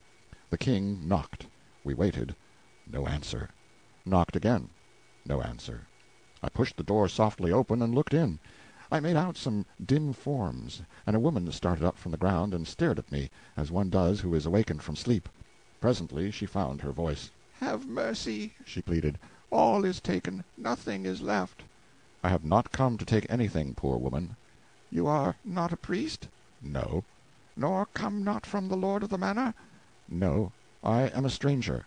"Oh, then, for the fear of God, who visits with misery and death such as be harmless, tarry not here, but fly. This place is under his curse, and his churches." "Let me come in and help you. You are sick and in trouble." I was better used to the dim light now. I could see her hollow eyes fixed upon me. I could see how emaciated she was. "I tell you, the place is under the church's ban. Save yourself, and go, before some stragglers see thee here, and report it." "Give yourself no trouble about me. I don't care anything for the church's curse. Let me help you." "Now all good spirits, if there be any such, bless thee for that word. Would God I had a sup of water. But hold, forget I said it, and fly, for there is that here, that even he that feareth not the church must fear, this disease whereof we die. Leave us, thou brave good stranger, and take with thee such whole and sincere blessing as them that be accursed can give." But before this I had picked up a wooden bowl and was rushing past the king on my way to the brook. It was 10 yards away. When I got back and entered, the king was within, and was opening the shutter that closed the window-hole to let in air and light. The place was full of a foul stench. I put the bowl to the woman's lips, and as she gripped it with her eager talons the shutter came open, and a strong light flooded her face. Smallpox. I sprang to the king and said in his ear, "Out of the door on the instant, sire. The woman is dying of that disease that wasted the skirts of Camelot 2 years ago." He did not budge. "Of a truth I shall remain, and likewise help." I whispered again, "King, it must not be. You must go." "Ye mean well, and ye speak not unwisely. But it were shame that a king should know fear, and shame that belted knight should withhold his hand where be such as need succor. Peace, I will not go. It is you who must go. The church's ban is not upon me, but it forbiddeth you to be here, and she will deal with you with a heavy hand, an word come to her of your trespass." It was a desperate place for him to be in, and might cost him his life, but it was no use to argue with him. If he considered his knightly honor at stake here, that was the end of argument. He would stay, and nothing could prevent it. I was aware of that, and so I dropped the subject. The woman spoke. "Fair sir, Of your kindness will ye climb the ladder there, and bring me news of what ye find? Be not afraid to report, for times can come when even a mother's heart is past breaking, being already broke." "Abide," said the king, "and give the woman to eat. I will go." And he put down the knapsack. I turned to start, but the king had already started. He halted, and looked down upon a man who lay in a dim light, and had not noticed us thus far, or spoken. "Is this your husband?" the king asked. "Yes." "Is he asleep?" "God be thanked for that one charity, yes, these 3 hours. Where shall I pay to the full my gratitude? For my heart is bursting with it for that sleep he sleepeth now." I said, "We will be careful. We will not wake him." "Ah, no, that ye will not, for he is dead." "Dead?" "Yes, what triumph it is to know it! None can harm him, none insult him more. He is in heaven now, and happy. Or, if not there, he bides in hell, and is content, for in that place he will find neither abbot nor yet bishop. We were boy and girl together. We were man and wife these 25 years, and never separated till this day. Think how long that is to love and suffer together. This morning was he out of his mind, and in his fancy we were boy and girl again, and wandering in the happy fields. And so in that innocent-clad converse wandered he far and farther, still lightly gossiping, and entered into those other fields we know not of, and was shut away from mortal sight. And so there was no parting, for in his fancy I went with him. He knew not but I went with him, my hand in his, my young soft hand, not this withered claw. Ah, yes, to go and know it not, to separate and know it not. How could one go peacefuller than that? It was his reward for a cruel life patiently borne."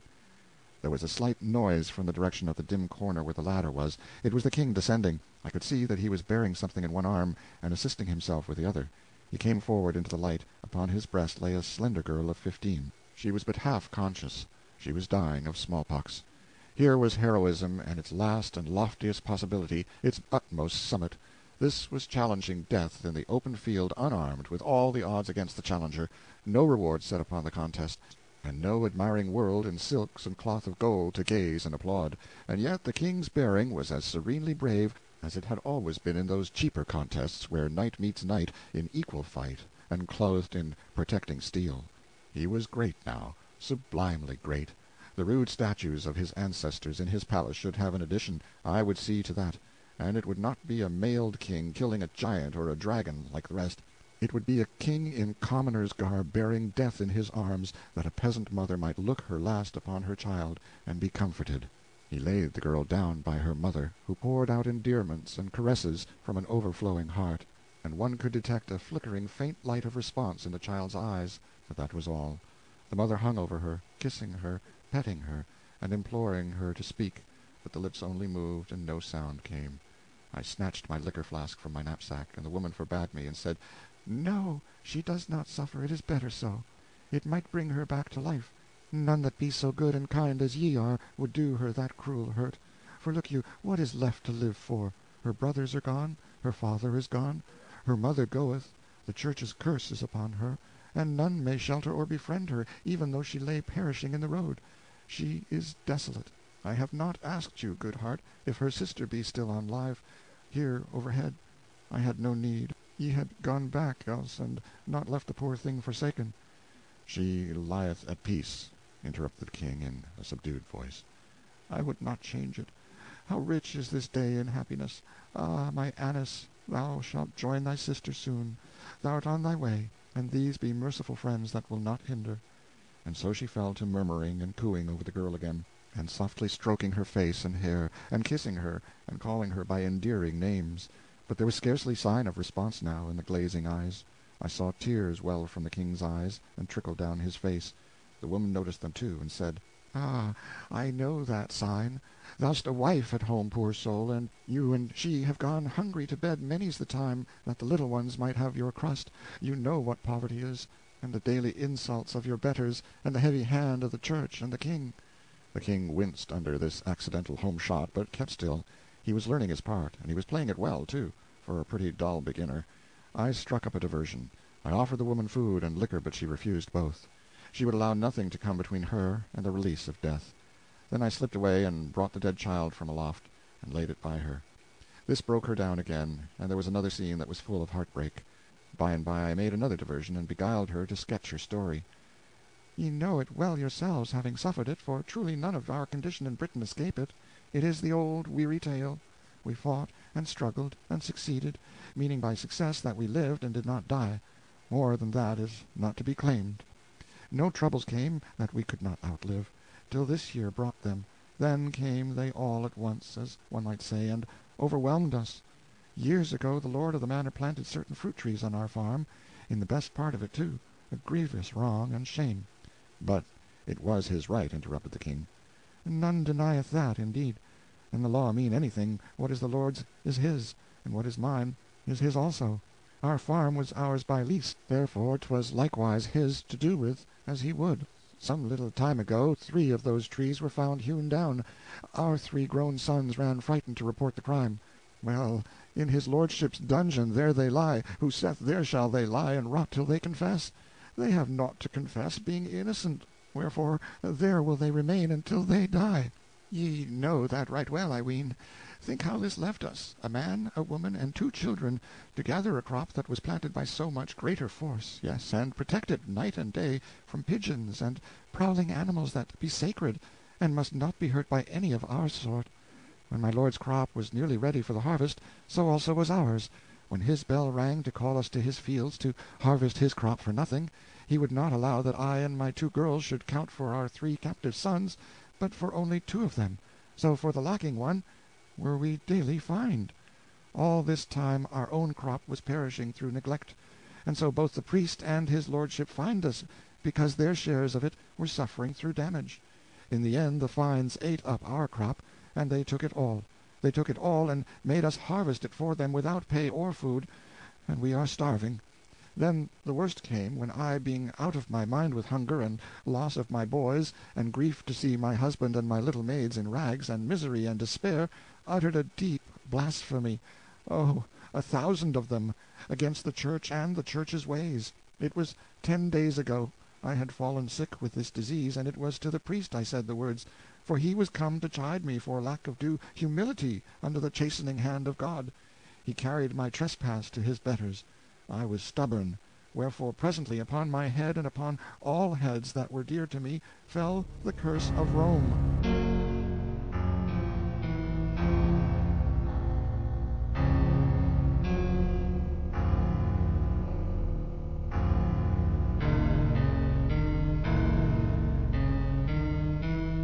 Tragedy of the Manor House.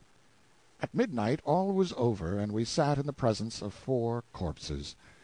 We covered them with such rags as we could find, and started away, fastening the door behind us. Their home must be these people's grave, for they could not have Christian burial, or be admitted to consecrated ground. They were as dogs, wild beasts, lepers, and no soul that valued its hope of eternal life would throw it away by meddling in any sort with these rebuked and smitten outcasts. We had not moved 4 steps when I caught a sound as of footsteps upon gravel. My heart flew to my throat. We must not be seen coming from that house. I plucked at the king's robe, and we drew back and took shelter behind a corner of the cabin. "Now we are safe," I said, "but it was a close call, so to speak. If the night had been lighter he might have seen us, no doubt. He seemed to be so near." "Mayhap it is but a beast, and not a man at all." "True, but man or beast, it will be wise to stay here a minute, and let it get by and out of the way.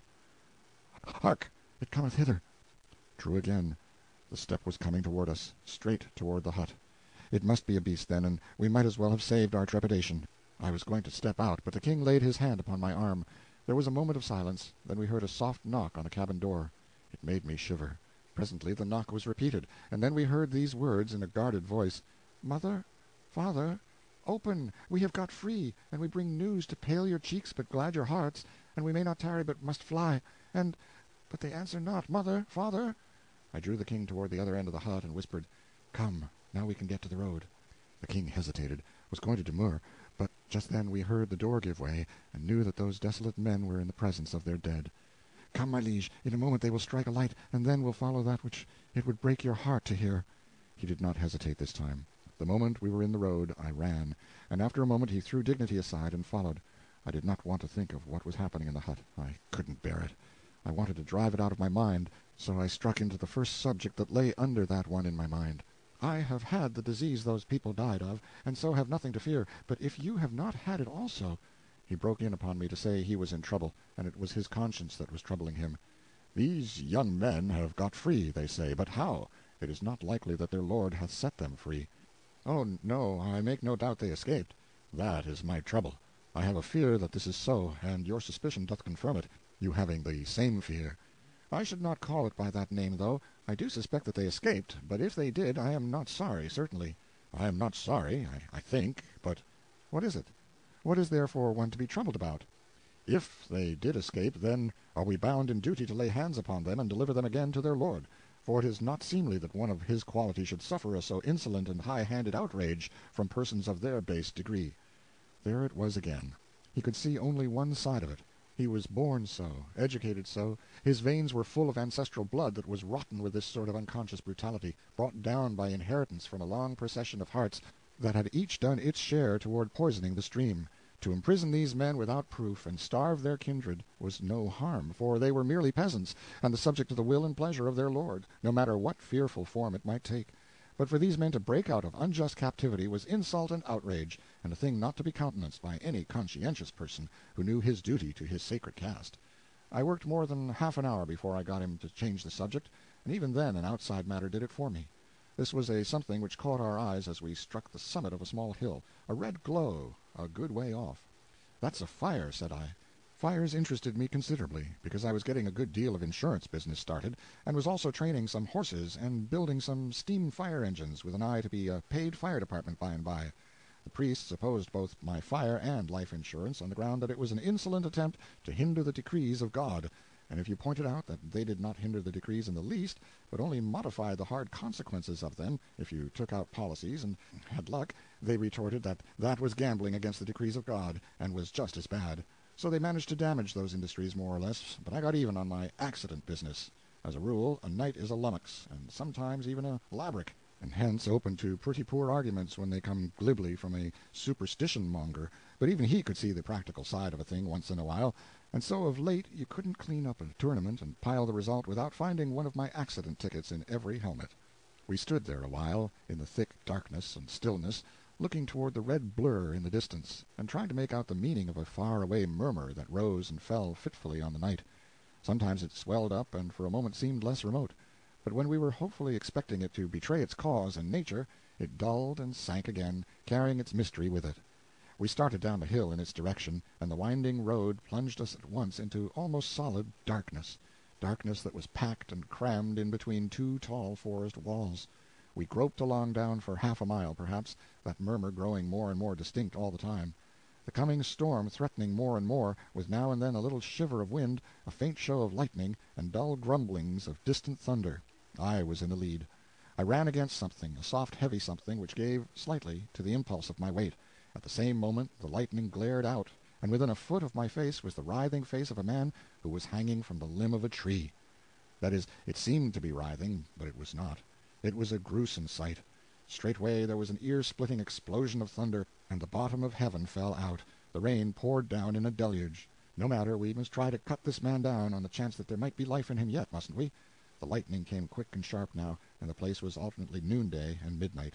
One moment the man would be hanging before me in an intense light, and the next he was blotted out again in the darkness. I told the king we must cut him down. The king at once objected. If he hanged himself, he was willing to lose him property to his lord, so let him be. If others hanged him, belike they had the right. Let him hang. But me no buts, but even leave him as he is. And for yet another reason. When the lightning cometh again, there, look abroad. 2 others hanging within 50 yards of us. It is not weather meet for doing useless courtesies unto dead folk. They are past thanking you. Come, it is unprofitable to tarry here. There was reason in what he said, so we moved on. Within the next mile we counted 6 more hanging forms by the blaze of the lightning, and altogether it was a grisly excursion. That murmur was a murmur no longer, it was a roar of men's voices. A man came flying by now, dimly through the darkness, and other men chasing him. They disappeared.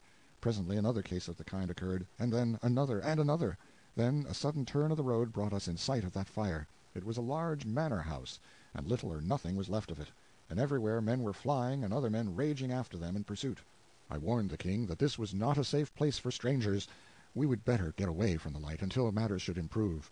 We stepped back a little, and hid in the edge of the wood. From this hiding-place we saw both men and women hunted by the mob. The fearful work went on until nearly dawn. Then, the fire being out and the storm spent, the voices and flying footsteps presently ceased, and darkness and stillness reigned again. We ventured out, and hurried cautiously away, and although we were worn out and sleepy, we kept on until we had put this place some miles behind us. Then we asked hospitably at the hut of a charcoal-burner, and got what was to be had. A woman was up and about, but the man was still asleep on a straw shakedown on the clay floor. The woman seemed uneasy until I explained that we were travelers and had lost our way and been wandering in the woods all night. She became talkative then, and asked if we had heard of the terrible goings-on at the manor-house of Ablasur. Yes, we had heard of them, but what we wanted now was rest and sleep. The king broke in, "Sell us the house, and take yourselves away, for we be perilous company, being late come from people that died of the spotted death." It was good of him, but unnecessary. One of the commonest decorations of the nation was the waffle-iron face. I had early noticed that the woman and her husband were both so decorated. She made us entirely welcome, and had no fears, and plainly she was immensely impressed by the king's proposition, for of course it was a good deal of an event in her life to run across a person of the king's humble appearance who was ready to buy a man's house for the sake of a night's lodging. It gave her a large respect for us, and she strained the lean possibilities of her hovel to the utmost to make us comfortable. We slept till far into the afternoon, and then got up hungry enough to make cotter fare quite palatable to the king, the more particularly as it was scant in quantity, and also in variety. It consisted solely of onions, salt, and the national black bread made out of horse-feed. The woman told us about the affair the evening before. At 10 or 11 at night, when everybody was in bed, the manor-house burnt into flames. The countryside swarmed to the rescue, and the family were saved, with one exception, the master. He did not appear. Everybody was frantic over this loss, and 2 brave yeomen sacrificed their lives in ransacking the burning house seeking that valuable personage. But after a while he was found, what was left of him, which was his corpse. It was in a copse 300 yards away, bound, gagged, stabbed in a dozen places. Who had done this? Suspicion fell upon a humble family in the neighborhood who had been lately treated with particular harshness by the baron, and from these people the suspicion easily extended itself to their relatives and familiars. A suspicion was enough. My lord's liveried retainers proclaimed an instant crusade against these people, and were promptly joined by the community in general. The woman's husband had been active with the mob, and had not returned home until nearly dawn. He was gone now to find out what the general result had been. While we were still talking, he came back from his quest. His report was revolting enough. 18 persons hanged or butchered, and 2 yeomen and 13 prisoners lost in the fire. And how many prisoners were there altogether in the vaults? 13. Then every one of them was lost? Yes, all. But the people arrived in time to save the family. How is it they could save none of the prisoners? The man looked puzzled, and said, "Would one unlock the vaults at such a time? Marry, some would have escaped." "Then you mean that nobody did unlock them?" "None went near them, either to lock or unlock. It standeth to reason that the bolts were fast, wherefore it was only needful to establish a watch, so that if any broke the bonds he might not escape, but be taken. None were taken." "Natheless 3 did escape," said the king, "and ye will do well to publish it, and set justice upon their track, for these murdered the baron and fired the house." I was just expecting he would come out with that. For a moment the man and his wife showed an eager interest in this news, and an impatience to go out and spread it. Then a sudden something else betrayed itself in their faces, and they began to ask questions. I answered the questions myself, and narrowly watched the effects produced. I was soon satisfied that the knowledge of who these 3 prisoners were had somehow changed the atmosphere, that our host's continued eagerness to go and spread the news was now only pretended and not real. The king did not notice the change, and I was glad of that. I worked the conversation around toward other details of the night's proceedings, and noted that these people were relieved to have it take that direction.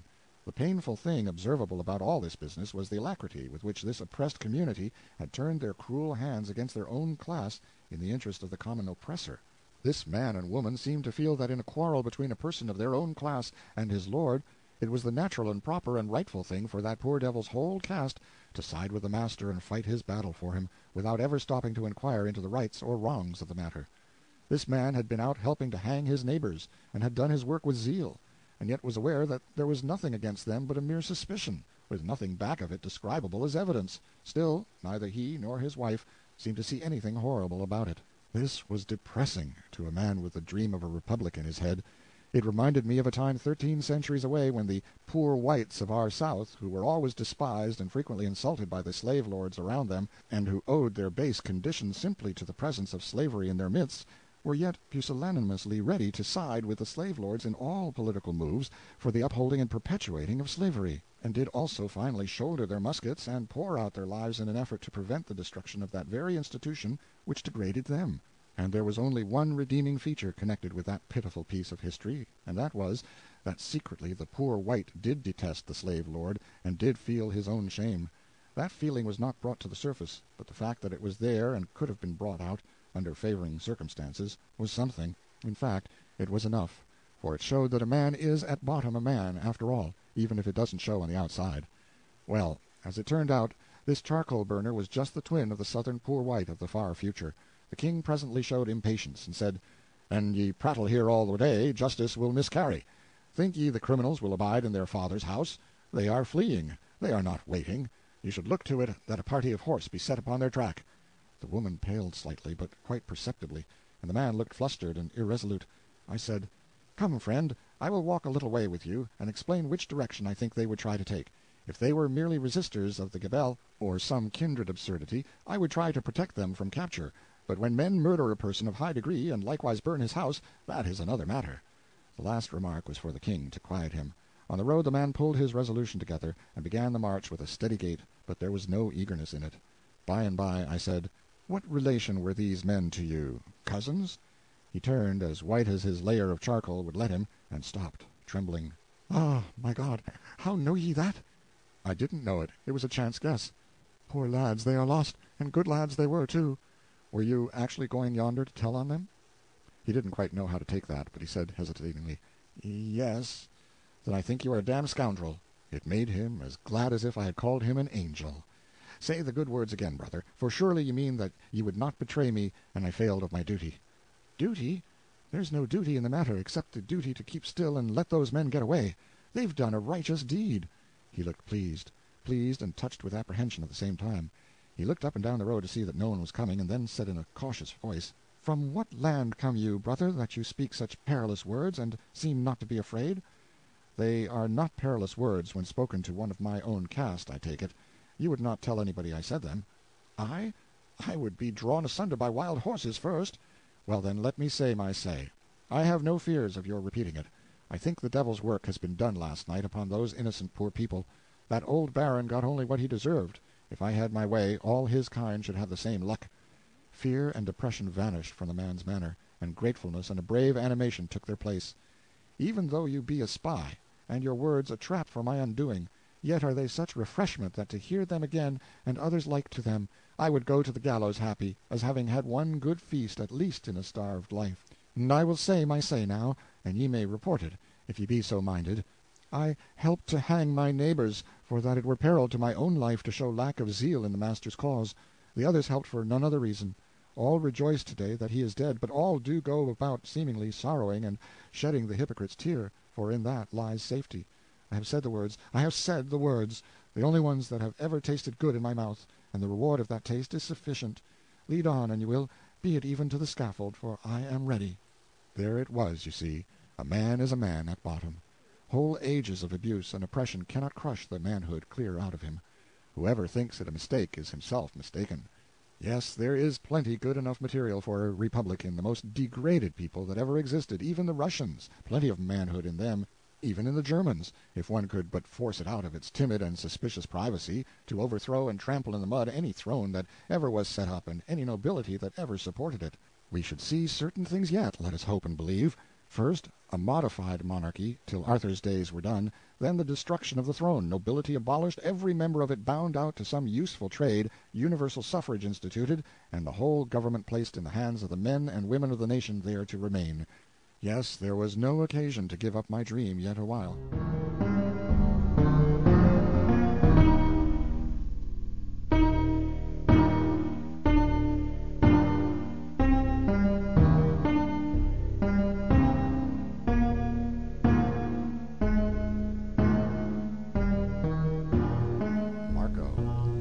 We strolled along in a sufficiently indolent fashion now, and talked.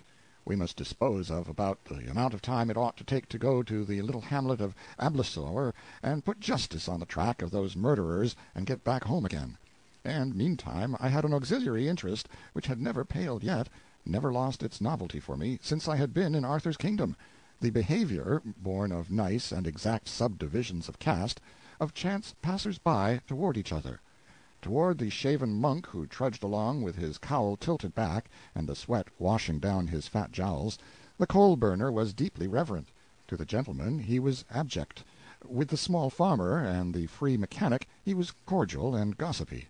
And when a slave passed by with a countenance respectfully lowered, this chap's nose was in the air, he couldn't even see him. Well, there are times when one would like to hang the whole human race and finish the farce. Presently we struck an incident. A small mob of half-naked boys and girls came tearing out of the woods, scared and shrieking. The eldest among them were not more than 12 or 14 years old. They implored help, but they were so beside themselves that we couldn't make out what the matter was. However, we plunged into the wood, they scurrying in the lead, and the trouble was quickly revealed. They had hanged a little fellow with a bark rope, and he was kicking and struggling, in the process of choking to death. We rescued him and fetched him around. It was some more human nature, the admiring little folk imitating their elders. They were playing mob, and had achieved a success which promised to be a good deal more serious than they had bargained for. It was not a dull excursion for me. I managed to put in the time very well. I made various acquaintanceships, and in my quality of stranger was able to ask as many questions as I wanted to. A thing which naturally interested me, as a statesman, was the matter of wages. I picked up what I could under that head during the afternoon. A man who hasn't had much experience, and doesn't think, is apt to measure a nation's prosperity, or lack of prosperity, by the mere size of the prevailing wages. If the wages be high, the nation is prosperous. If low, it isn't, which is an error. It isn't what sum you get, it's how much you can buy with it. That's the important thing, and it's that tells whether your wages are high in fact or only high in name. I could remember how it was in the time of our great Civil War in the 19th century. In the North, a carpenter got $3 a day, gold valuation. In the South, he got 50, payable in Confederate shin plasters worth $1 a bushel. In the North, a suit of overalls cost $3, a day's wages. In the South, it cost 75, which was 2 days' wages. Other things were in proportion. Consequently, wages were twice as high in the North as they were in the South, because the one wage had that much more purchasing power than the other had. Yes, I made various acquaintances in the hamlet, and a thing that gratified me a good deal was to find our new coins in circulation. Lots of milrays, lots of mills, lots of cents, a good many nickels, and some silver. All this among the artisans and commonalty generally. Yes, and even some gold, but that was at the bank, that is to say, the goldsmith's. I dropped in there while Marco, the son of Marco, was haggling with a shopkeeper over a quarter of a pound of salt, and asked for change for a $20 gold piece. They furnished it, that is, after they had chewed the piece, and rung it on the counter, and tried acid on it, and asked me where I got it, and who I was, and where I was from, and where I was going to, and when I expected to get there, and perhaps a couple of hundred more questions. And when they got aground, I went right on and furnished them a lot of information voluntarily. Told them I owned a dog, and his name was Watch, and my first wife was a Free Will Baptist, and her grandfather was a Prohibitionist, and I used to know a man who had 2 thumbs on each hand and a wart on the inside of his upper lip, and died in the hope of a glorious resurrection, and so on, and so on, and so on, till even that hungry village questioner began to look satisfied and also a shade put out. But he had to respect a man of my financial strength, and so he didn't give me any lip, but I noticed he took it out of his underlings, which was a perfectly natural thing to do. Yes, they changed my 20, but I judged it strained the bank a little, which was a thing to be expected, for it was the same as walking into a paltry village store in the 19th century and requiring the boss of it to change a $2,000 bill for you all of a sudden. He could do it, maybe, but at the same time he would wonder how a small farmer happened to be carrying so much money around in his pocket, which was probably this goldsmith's thought, too, for he followed me to the door and stood there gazing after me with reverent admiration. Our new money was not only handsomely circulating, but its language was already glibly in use. That is to say, people had dropped the names of the former moneys, and spoke of things as being worth so many dollars or cents, or mills, or milrays now. It was very gratifying. We were progressing, that was sure. I got to know several master mechanics, but about the most interesting fellow among them was the blacksmith, Dowley. He was a live man and a brisk talker, and had 2 journeymen and 3 apprentices, and was doing a raging business. In fact, he was getting rich, hand over fist, and was vastly respected. Marco was very proud of having such a man for a friend. He had taken me there, ostensibly, to let me see the big establishment which bought so much of his charcoal, but really to let me see what easy and almost familiar terms he was on with this great man. Dowley and I fraternized at once. I had had just such picked men, splendid fellows, under me in the Colt Arms factory. I was bound to see more of him, so I invited him to come out to Marco's Sunday and dine with us. Marco was appalled and held his breath, but when the grandee accepted he was so grateful that he almost forgot to be astonished at the condescension. Marco's joy was exuberant, but only for a moment. Then he grew thoughtful, then sad, and when he heard me tell Dowley I should have Dickon, the boss mason, and Smug, the boss wheelwright, out there too, the coal dust on his face turned to chalk, and he lost his grip. But I knew what was the matter with him. It was the expense. He saw ruin before him. He judged that his financial days were numbered. However, on our way to invite the others, I said, "You must allow me to have these friends come, and you must also allow me to pay the costs." His face cleared, and he said with spirit, "But not all of it, not all of it. Ye cannot well bear a burden like to this alone." I stopped him and said, "Now let's understand each other on the spot, old friend. I am only a farm bailiff, it is true, but I am not poor, nevertheless. I have been very fortunate this year. You would be astonished to know how I have thriven. I tell you the honest truth when I say I could squander away as many as a dozen feasts like this, and never care that for the expense." And I snapped my fingers. I could see myself rise a foot at a time in Marco's estimation, and when I fetched out those last words I was become a very tower for style and altitude. "So you see, you must let me have my way. You can't contribute a cent to this orgy. That's settled." "It's grand and good of you—" "No, it isn't. You've opened your house to Jones and me in the most generous way. Jones was remarking upon it today, just before you came back from the village. For although he wouldn't be likely to say such a thing to you, because Jones isn't a talker and is diffident in society, he has a good heart and a grateful, and knows how to appreciate it when he is well treated. Yes, you and your wife have been very hospitable toward us." "Ah, brother, 'tis nothing, such hospitality."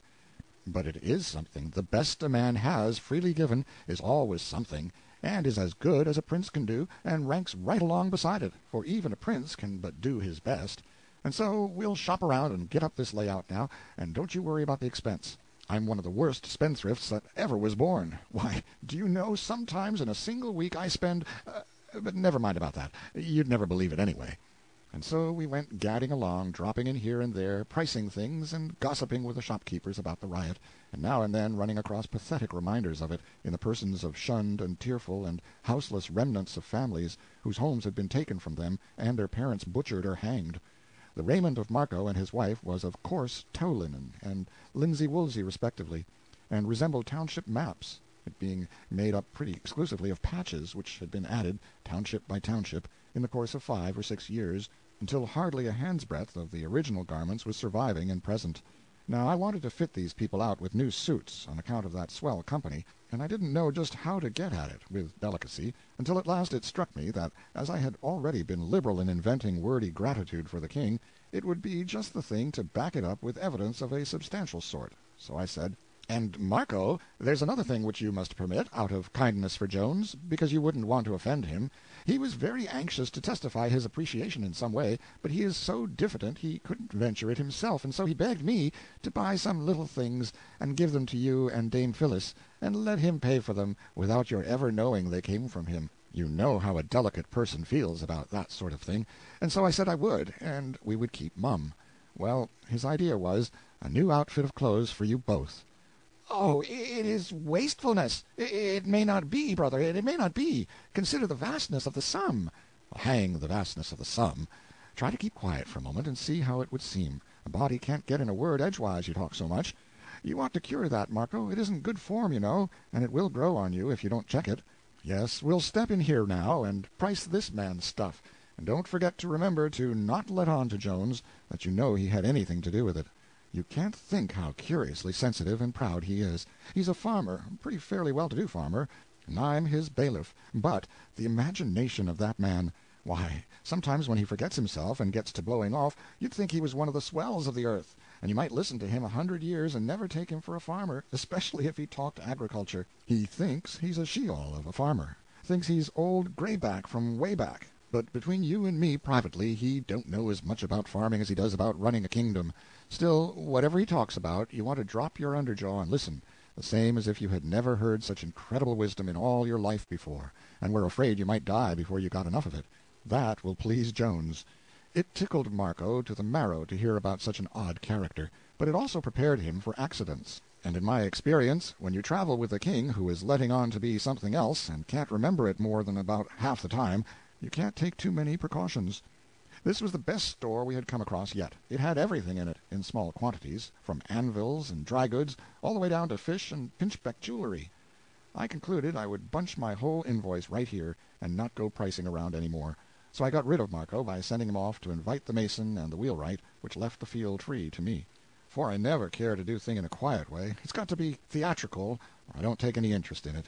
I showed up money enough, in a careless way, to corral the shopkeeper's respect, and then I wrote down a list of the things I wanted, and handed it to him to see if he could read it. He could, and was proud to show that he could. He said he had been educated by a priest, and could both read and write. He ran it through, and remarked with satisfaction that it was a pretty heavy bill. Well, and so it was, for a little concern like that. I was not only providing a swell dinner, but some odds and ends of extras. I ordered that the things be carted out and delivered at the dwelling of Marco, the son of Marco, by Saturday evening, and send me the bill at dinner-time Sunday. He said I could depend upon his promptness and exactitude. It was the rule of the house.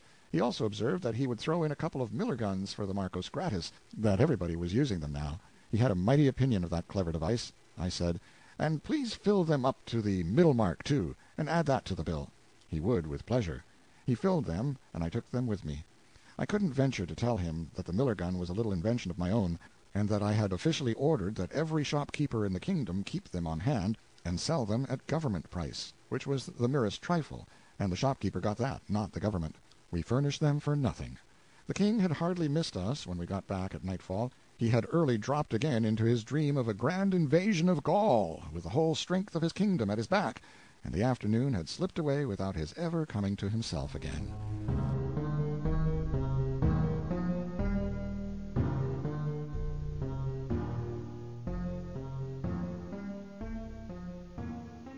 Dowley's humiliation.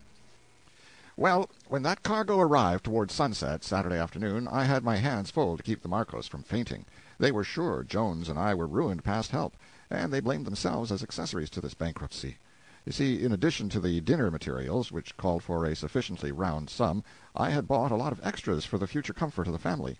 For instance, a big lot of wheat, a delicacy as rare to the tables of their class as was ice cream to a hermit's. Also, a sizable deal dinner table. Also, 2 entire pounds of salt, which was another piece of extravagance in those people's eyes. Also, crockery, stools, the clothes, a small cask of beer, and so on. I instructed the Marcos to keep quiet about this sumptuousness, so as to give me a chance to surprise the guests and show off a little. Concerning the new clothes, the simple couple were like children. They were up and down all night to see if it wasn't nearly daylight, so that they could put them on, and they were into them at last as much as an hour before dawn was due. Then their pleasure, not to say delirium, was so fresh and novel and inspiring that the sight of it paid me well for the interruptions which my sleep had suffered. The king had slept just as usual, like the dead. The Marcos could not thank him for their clothes, that being forbidden, but they tried every way they could think of to make him see how grateful they were, which all went for nothing. He didn't notice any change. It turned out to be one of those rich, rare fall days, which is just a June day toned down to a degree where it is heaven to be out of doors. Toward noon the guests arrived, and we assembled under a great tree, and were soon as sociable as old acquaintances. Even the king's reserve melted a little, though it was some little trouble to him to adjust himself to the name of Jones along at first. I had asked him to try to not forget that he was a farmer, but I had also considered it prudent to ask him to let the thing stand at that and not elaborate it any, because he was just the kind of person you could depend on to spoil a little thing like that if you didn't warn him, his tongue was so handy, and his spirit so willing, and his information so uncertain. Dowley was in fine feather, and I early got him started, and then adroitly worked him around onto his own history for a text, and himself for a hero, and then it was good to sit there and hear him hum. Self-made man, you know. They know how to talk. They do deserve more credit than any other breed of men, yes, that is true, and they are among the very best to find it out, too. He told how he had begun life an orphan lad, without money and without friends able to help him, how he had lived as the slaves of the meanest master lived, how his day's work was from 16 to 18 hours long, and yielded him only enough black bread to keep him in a half-fed condition, how his faithful endeavors finally attracted the attention of a good blacksmith, who came near knocking him dead with kindness by suddenly offering, when he was totally unprepared, to take him as his bound apprentice for 9 years, and give him board and clothes and teach him the trade, or mystery as Dowley called it.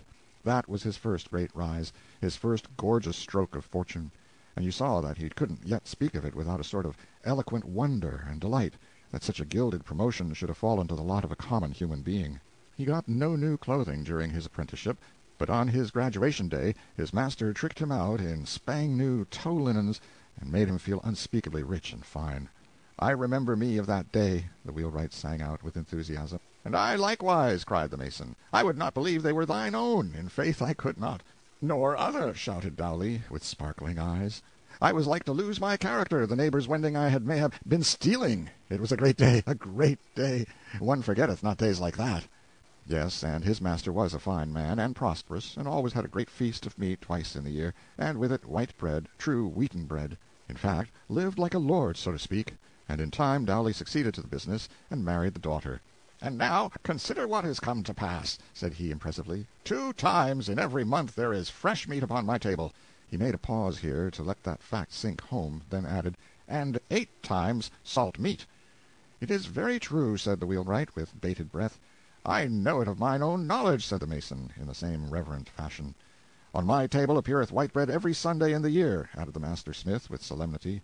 "I leave it to your own consciences, friends, if this is not also true." "By my head, yes," cried the mason. "I can testify it, and I do," said the wheelwright.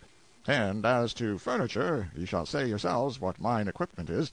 He waved his hand in fine gesture of granting frank and unhampered freedom of speech, and added, "Speak as ye are moved, speak as ye would speak, and I were not here." "Ye have 5 stools, and of the sweetest workmanship at that, albeit your family is but 3," said the wheelwright, with deep respect. "And 6 wooden goblets, and 6 platters of wood, and 2 of pewter to eat and drink from withal," said the mason impressively. "And I say it as knowing God is my judge, and we tarry not here alway, but must answer at the last day for the things said in the body, be they false or be they sooth." "Now ye know what manner of man I am, brother Jones," said the smith, with a fine and friendly condescension, "and doubtless ye would look to find me a man jealous of his due of respect, and but sparing of outgo to strangers, till their rating and quality be assured. But trouble yourself not, as concerning that. Wit ye well ye shall find me a man that regardeth not these matters, but is willing to receive any he as his fellow and equal, that carrieth a right heart in his body, be his worldly estate howsoever modest. And in token of it, here is my hand. And I say with my own mouth we are equals. Equals!" And he smiled around on the company with the satisfaction of a god who is doing the handsome and gracious thing and is quite well aware of it. The king took the hand with a poorly disguised reluctance, and let go of it as willingly as a lady lets go of a fish, all of which had a good effect, for it was mistaken for an embarrassment natural to one who was being called upon by greatness. The dame brought out the table now, and set it under the tree. It caused a visible stir of surprise, it being brand new and a sumptuous article of deal. But the surprise rose higher still when the dame, with a body oozing easy indifference at every pore, but eyes that gave it all away by absolutely flaming with vanity, slowly unfolded an actual Simon-pure tablecloth and spread it. That was a notch above even the blacksmith's domestic grandeurs, and it hit him hard. You could see it. But Marco was in paradise. You could see that, too. Then the dame brought 2 fine new stools. Phew, that was a sensation. It was visible in the eyes of every guest. Then she brought 2 more, as calmly as she could. Sensation again, with awed murmurs. Again she brought 2, walking on air, she was so proud. The guests were petrified, and the mason muttered, "There is that about earthly pomps which doth ever move to reverence." As the dame turned away, Marco couldn't help slapping on the climax while the thing was hot, so he said with what was meant for a languid composure, but was a poor imitation of it, "These suffice, leave the rest." So there were more yet. It was a fine effect. I couldn't have played the hand better myself. From this out, the madam piled up the surprises with a rush that fired the general astonishment up to 150 in the shade, and at the same time paralyzed expression of it down to gasped "Ohs!" and "Ahs!" and mute upliftings of hands and eyes. She fetched crockery, new and plenty of it, new wooden goblets and other table furniture, and beer, fish, chicken, a goose, eggs, roast beef, roast mutton, a ham, a small roast pig, and a wealth of genuine white wheaten bread. Take it by and large, that spread laid everything far and away in the shade that ever that crowd had seen before. And while they sat there just simply stupefied with wonder and awe, I sort of waved my hand as if by accident, and the storekeeper's son emerged from space and said he had come to collect. "That's all right," I said indifferently. What is the amount? Give us the items." Then he read off this bill, while those three amazed men listened, and serene waves of satisfaction rolled over my soul, and alternate waves of terror and admiration surged over Marcos. 2 pounds salt, 200. 8 dozen pints beer in the wood, 800. 3 bushels wheat, 2,700. 3 pounds fish, 100. 3 hens, 400. 1 goose, 400. 3 dozen eggs, 150. 1 roast of beef, 450. 1 roast of mutton, 400. 1 ham, 800. 1 sucking pig, 500. 2 crockery dinner sets, 6,000. 2 men's suits and underwear, 2,800. 1 stuff and 1 linsey woolsey gown and underwear, 1,600. 8 wooden goblets, 800. Various table furniture, 10,000. 1 deal table, 3,000. 8 stools, 4,000. 2 miller guns loaded, 3,000. He ceased. There was a pale and awful silence. Not a limb stirred. Not a nostril betrayed the passage of breath. "Is that all?" I asked, in a voice of most perfect calmness. "All, fair sir, save that certain matters of light moment are placed together, under a head hight sundries. If it would like you, I will separate—" "It is of no consequence," I said, accompanying the words with a gesture of the most utter indifference. "Give me the grand total, please." The clerk leaned against the tree to stay himself, and said, 39,150 milrays. The wheelwright fell off his stool. The others grabbed the table to save themselves, and there was a deep and general ejaculation of, "God be with us in the day of disaster." The clerk hastened to say, "My father chargeth me to say he cannot honorably require you to pay it all at this time, and therefore only prayeth you—" I paid no more heed than if it were the idle breeze, but, with an air of indifference amounting almost to weariness, got out my money and tossed $4 on the table. Ah, you should have seen them stare. The clerk was astonished and charmed. He asked me to retain one of the dollars as security until he could go to town, and I interrupted. "What, and fetch back 9 cents? Nonsense! Take the whole. Keep the change." There was an amazed murmur to this effect. "Verily, this being is made of money. He throweth away even as if it were dirt."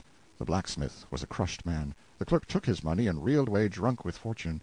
I said to Marco and his wife, "Good folk, here is a little trifle for you," handing the miller guns as if it were a matter of no consequence, though each of them contained 15 cents in solid cash, and while the poor creatures went to pieces with astonishment and gratitude, I turned to the others and said as calmly as one would ask the time of day, "Well, if we are all ready, I judge the dinner is. Come, fall to."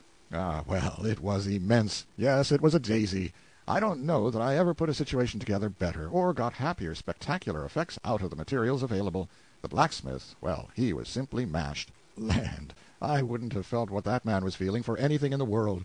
Here he had been blowing and bragging about his grand meat feast twice a year, and his fresh meat twice a month, and his salt meat twice a week, and his white bread every Sunday the year round, all for a family of 3, the entire cost for the year not above 69.2.6, 69 cents, 2 mills, and 6 milrays, and all of a sudden here comes along a man who slashes out nearly $4 on a single blowout. And not only that, but acts as if it made him tired to handle such small sums. Yes, Dowley was a good deal wilted, and shrunk up and collapsed. He had the aspect of a bladder balloon that's been stepped on by a cow.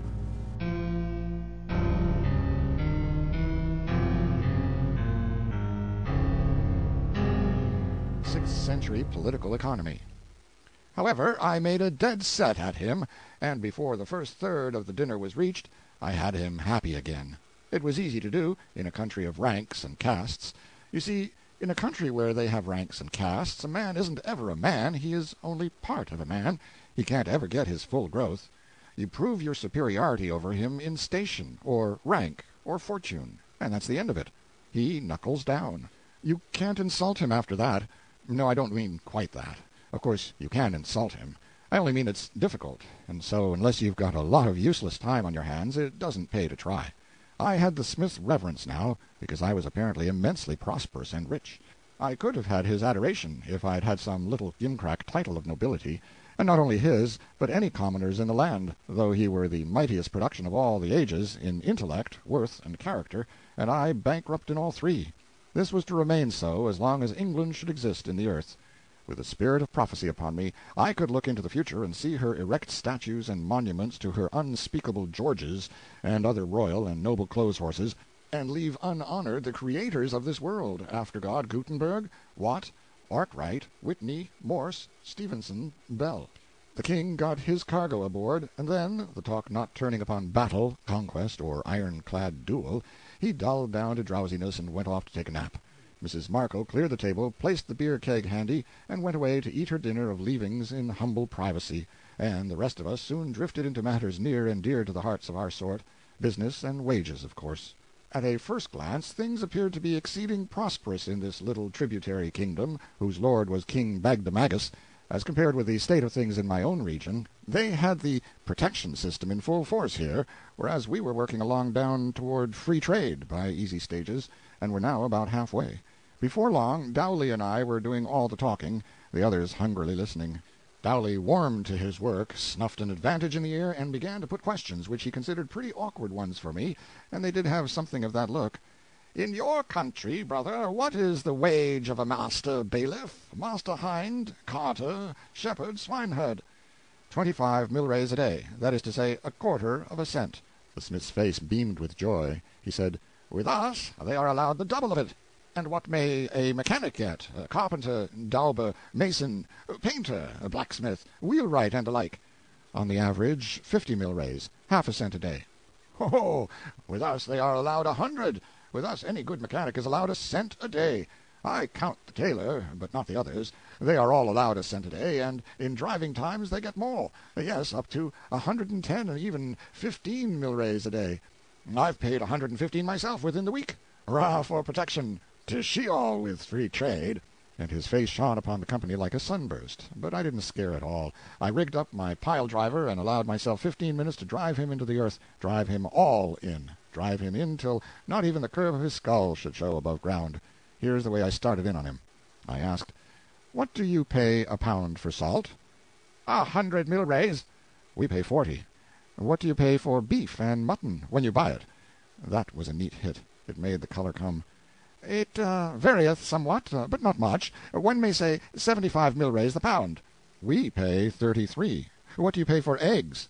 50 milrays the dozen." "We pay 20. What do you pay for beer?" "It costeth us 8½ milrays the pint." "We get it for 4. 25 bottles for a cent." "What do you pay for wheat?" "At the rate of 900 milrays the bushel." "We pay 400. What do you pay for a man's tow linen suit?" 13 cents. "We pay 6. What do you pay for a stuff gown for the wife of the laborer or the mechanic?" "We pay 8 cents 4 mills." "Well, observe the difference. You pay 8 cents and 4 mills, we pay only 4 cents.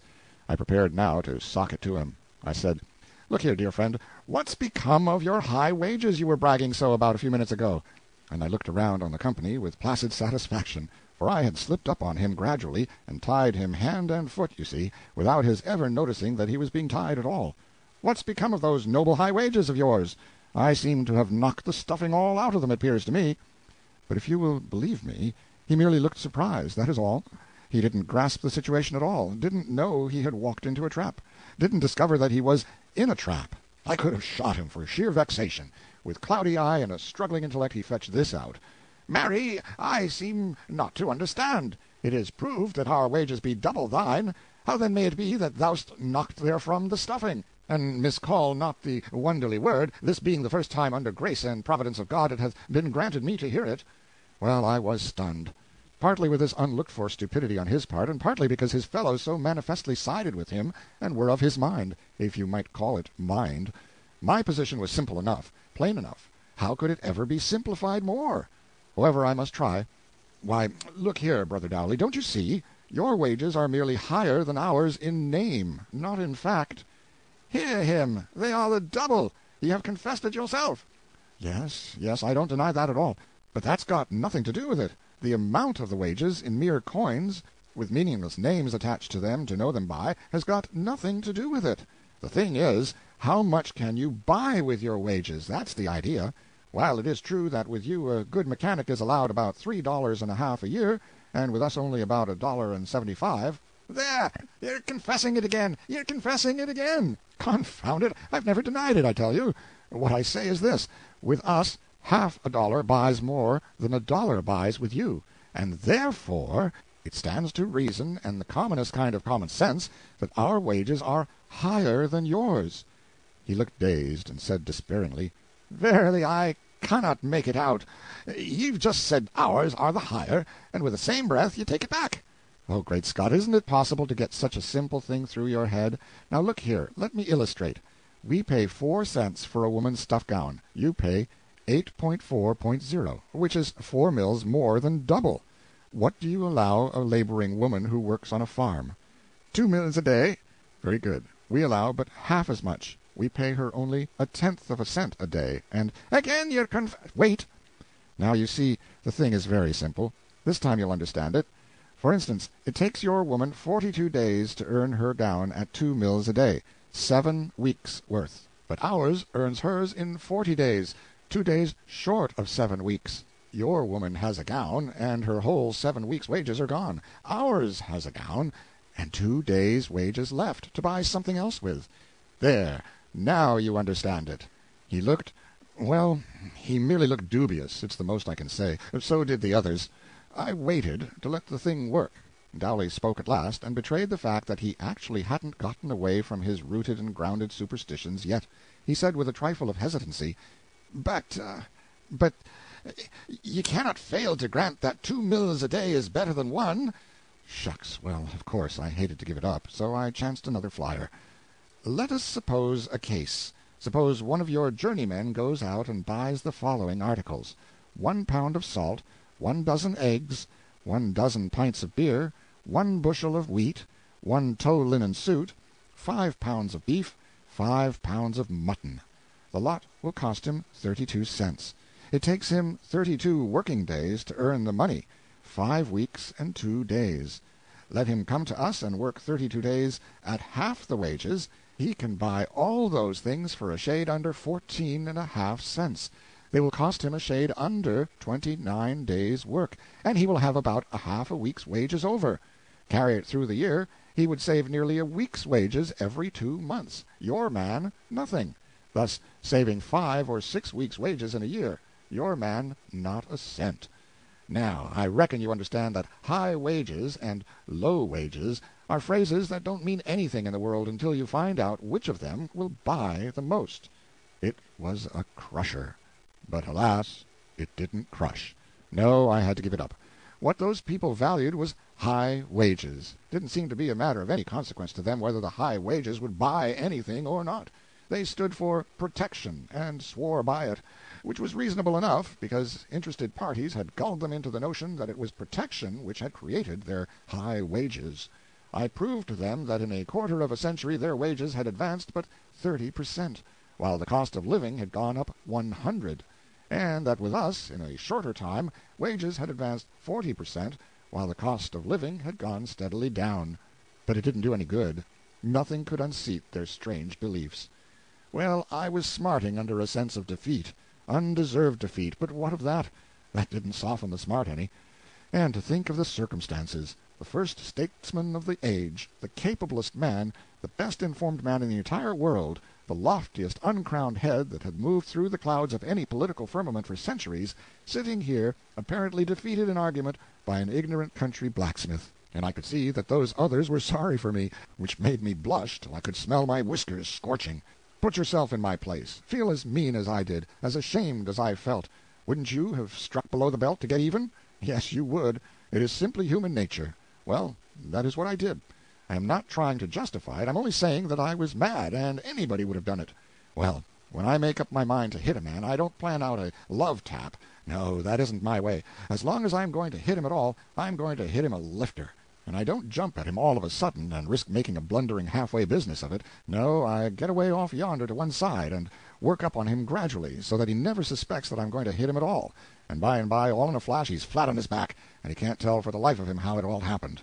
That is the way I went for Brother Dowley. I started to talking lazy and comfortable, as if I was just talking to pass the time. And the oldest man in the world couldn't have taken the bearings of my starting place and guessed where I was going to fetch up. Boys, there's a good many curious things about law and custom and usage and all that sort of thing, when you come to look at it. Yes, and about the drift and progress of human opinion, and movement too. There are written laws. They perish. but there are also unwritten laws. They are eternal. Take the unwritten law of wages.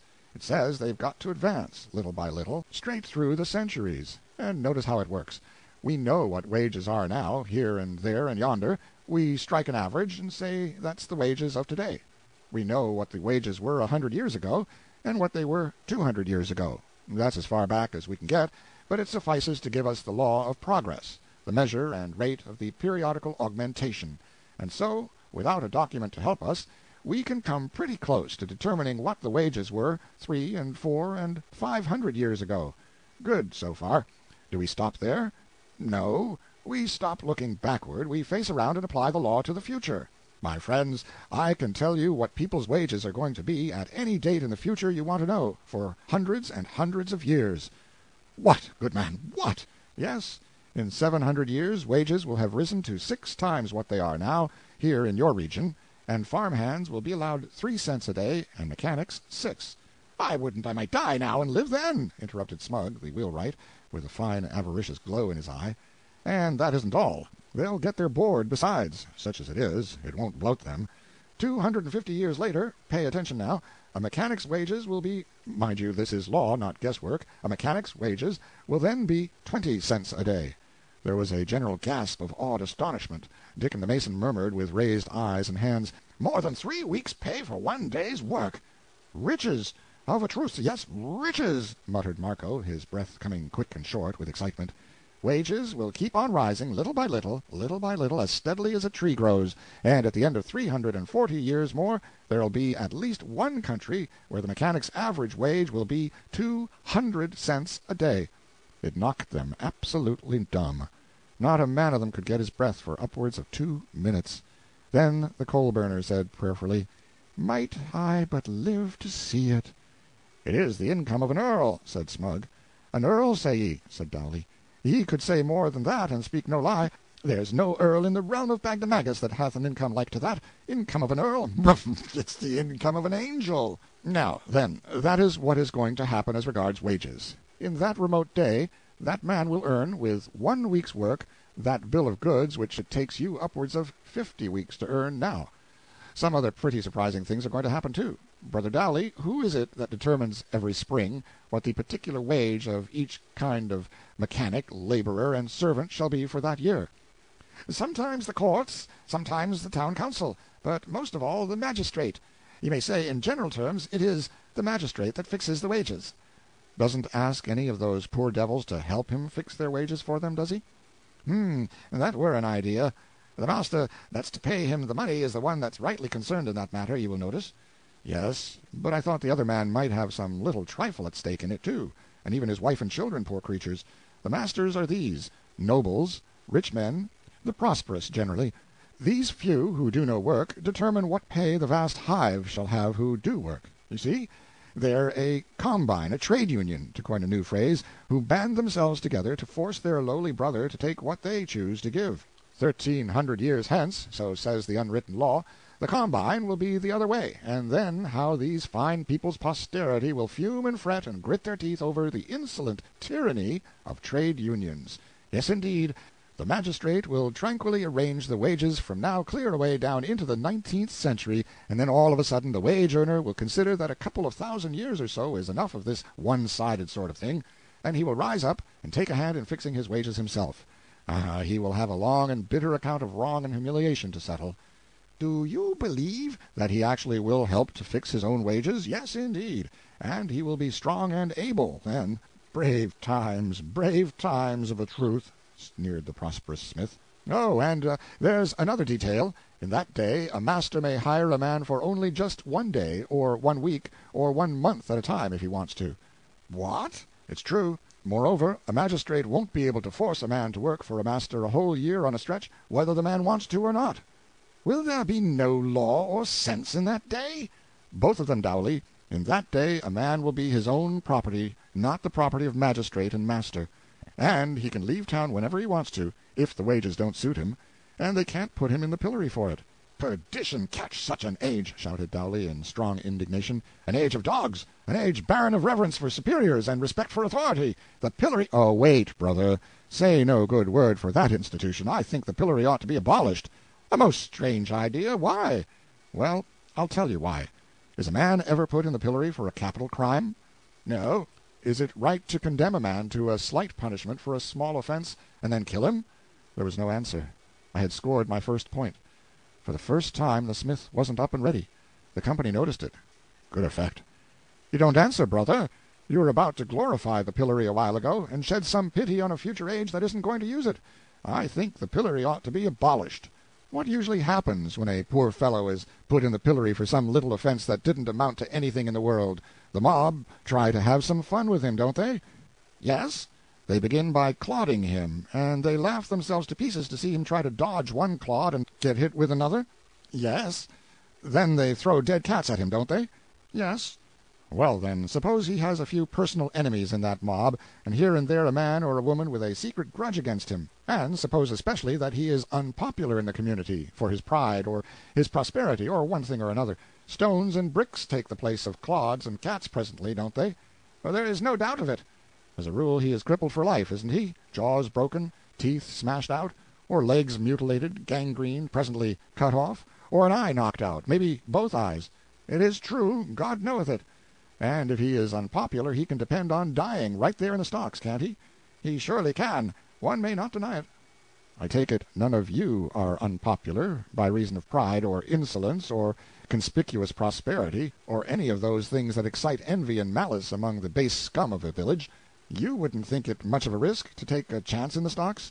Dowley winced visibly. I judged he was hit, but he didn't betray it by any spoken word. As for the others, they spoke out plainly and with strong feeling. They said they had seen enough of the stocks to know what a man's chance in them was, and they would never consent to enter them if they could compromise on a quick death by hanging. Well, to change the subject, for I think I've established my point that the stocks ought to be abolished, I think some of our laws are pretty unfair. For instance, if I do a thing which ought to deliver me to the stocks, and you know I did it, and yet keep still and don't report me, you will get the stocks if anybody informs on you." "Ah, but that would serve you but right," said Dowley, "for you must inform, so saith the law." The others coincided. "Well, all right, let it go, since you vote me down. But there's one thing which certainly isn't fair. The magistrate fixes a mechanic's wage at 1 cent a day, for instance. The law says that if any master shall venture, even under utmost press of business, to pay anything over that cent a day, even for a single day, he shall be both fined and pilloried for it, and whoever knows he did it and doesn't inform, they also shall be fined and pilloried. Now it seems to me unfair, Dowley, and a deadly peril to all of us, that because you thoughtlessly confessed a while ago that within a week you have paid 1 cent and 15 mil. Oh, I tell you it was a smasher. You ought to have seen them to go to pieces, the whole gang. I had just slipped up on poor smiling and complacent Dowley so nice and easy and softly that he never suspected anything was going to happen till the blow came crashing down and knocked him all to rags. A fine effect. In fact, as fine as any I ever produced, with so little time to work it up in. But I saw in a moment that I had overdone the thing a little. I was expecting to scare them, but I wasn't expecting to scare them to death. They were mighty near it, though. You see, they had been a whole lifetime learning to appreciate the pillory, and to have that thing staring them in the face, and every one of them distinctly at the mercy of me, a stranger, if I chose to go and report. Well, it was awful, and they couldn't seem to recover from the shock. They couldn't seem to pull themselves together. Pale, shaky, dumb, pitiful? Why, they weren't any better than so many dead men. It was very uncomfortable. Of course, I thought they would appeal to me to keep mum, and then we would shake hands and take a drink all round and laugh it off, and there an end. But no, you see, I was an unknown person among a cruelly oppressed and suspicious people, a people always accustomed to having advantage taken of their helplessness, and never expecting just or kind treatment from any but their own families and very closest intimates. Appeal to me to be gentle, to be fair, to be generous?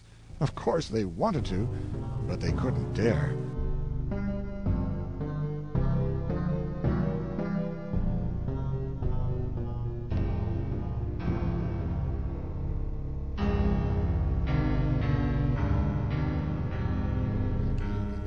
Sold as slaves.